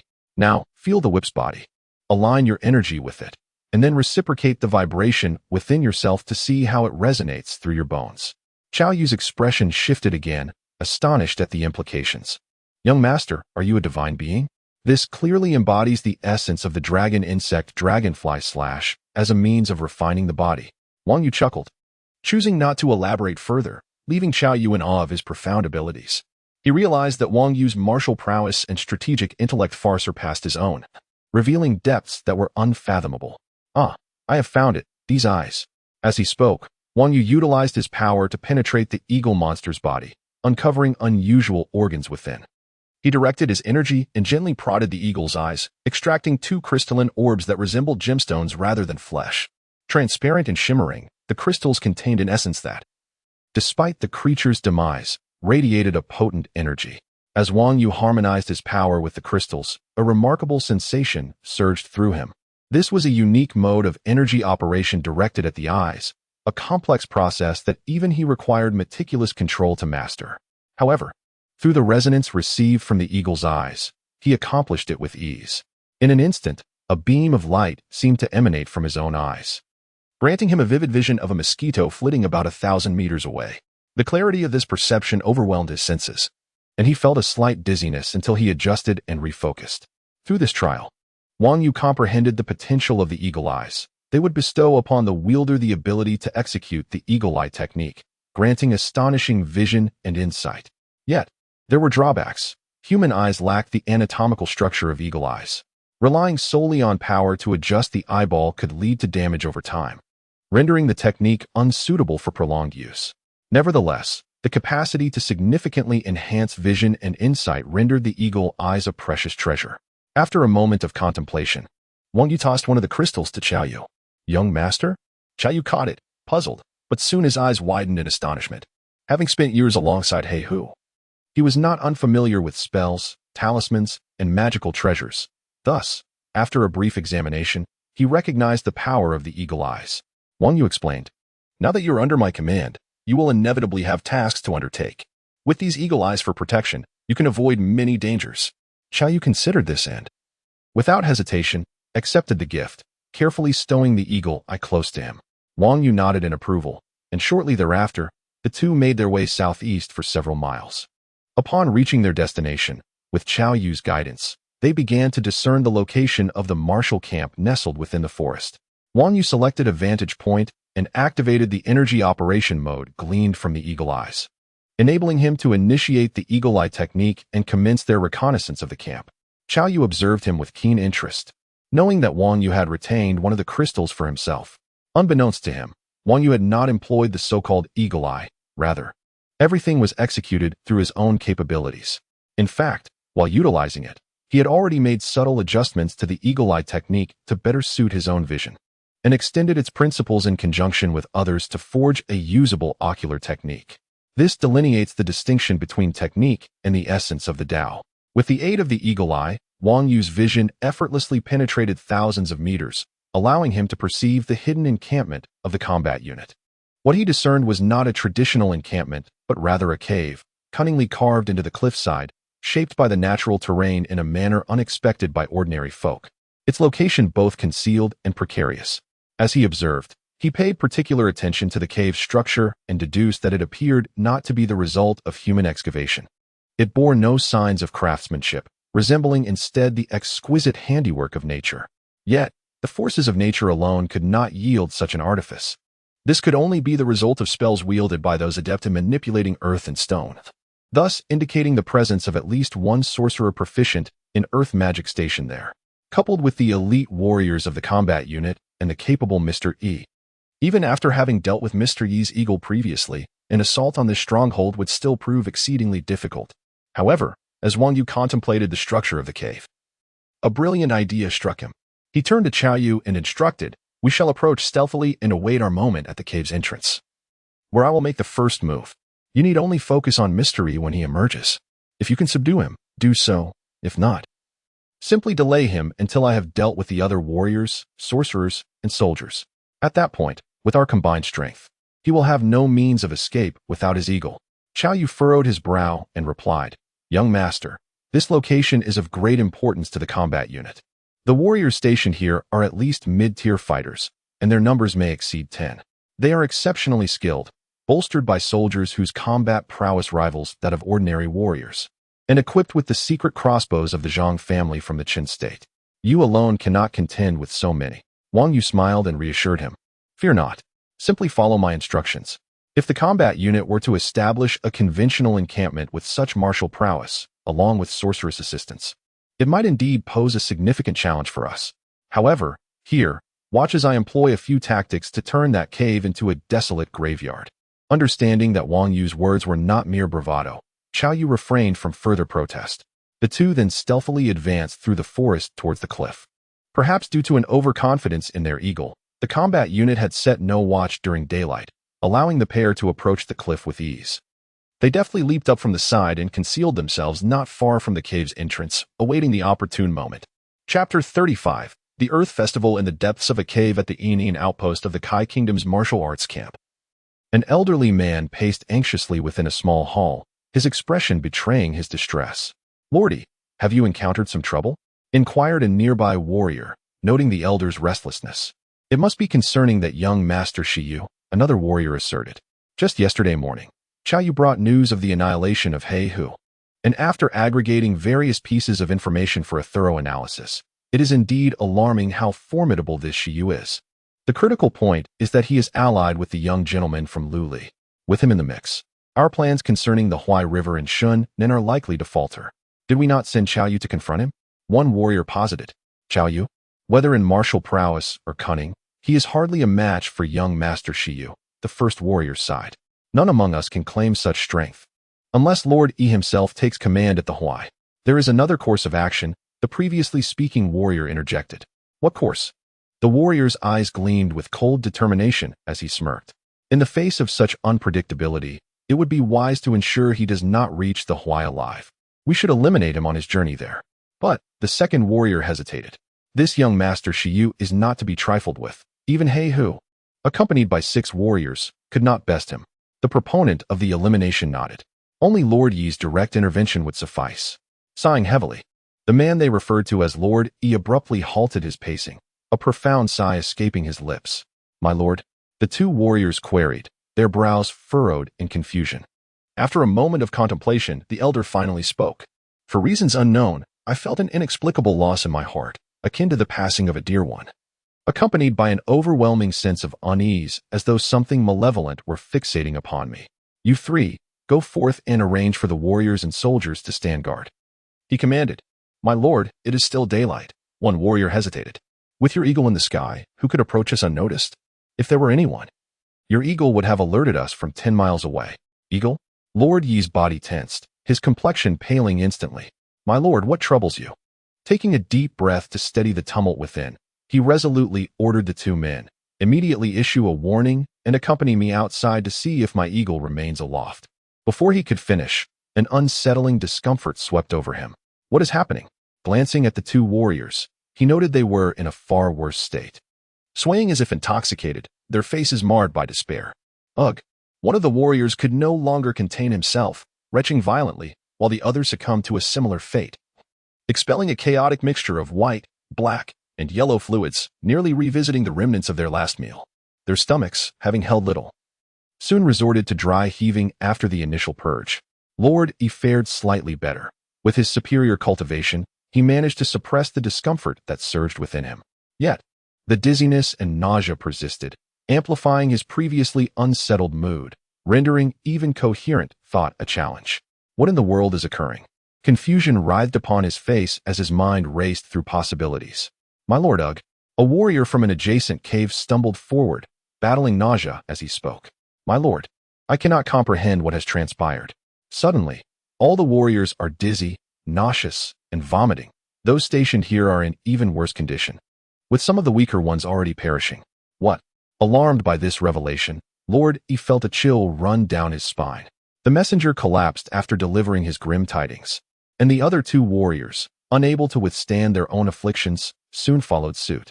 Simultaneously, the unsettling sensation within him intensified, overwhelming even his efforts to suppress it with his internal energy. He understood that merely relying on his energy to quell the symptoms would not address the root cause. The priority now was to ascertain what had transpired. Yet, what could it be? The symptoms resembled poisoning, perhaps a large-scale poisoning that would lead to chaos at the outpost. However, with his extensive experience, he realized he had not been poisoned. If he had not been poisoned, then what could account for such a state? The urgency of the situation demanded calm. He reminded himself to remain composed and not succumb to agitation. He systematically dismissed the possibility of poisoning, considering instead that it might be some form of arcane sorcery. The method for dispelling such sorcery among warriors was straightforward yet forceful: to counter force with force. Ordinary warriors could only apply their energy in a rudimentary manner, but in such a scenario, they would need to channel all their energy outward in a powerful explosion. Lord Yi, however, was far more adept. With a mere exertion, he enveloped himself in an invisible barrier. Any external force attempting to breach his body would first have to contend with this protective shield, neutralizing its impact. As he activated this barrier, clarity dawned upon him. An invisible force, originating from an unknown source, was relentlessly assailing his shield with considerable strength. Within this onslaught, he found himself compelled to expend a portion of his internal energy to counter the pressure. Otherwise, he risked allowing the force to penetrate his body, resulting in a myriad of discomforts or even unconsciousness. Now that he grasped the cause, the subsequent actions became clear. He sensed the direction of the force and exited the small hall, traversing several rooms until he discerned that the energy flowed like water, seeping in from the doorway of a particular chamber, pervading the entire cave outpost.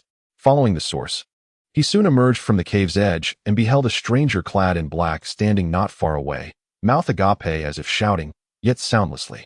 Lord Yi's gaze sharpened, realizing that this individual was not without voice. Rather, he emitted a sound imperceptible to ordinary ears, perceptible only to one of Yi's caliber, who could discern it through the projection of energy. Such phenomena were not unfamiliar to him, having encountered similar occurrences throughout his years in the martial arts camp.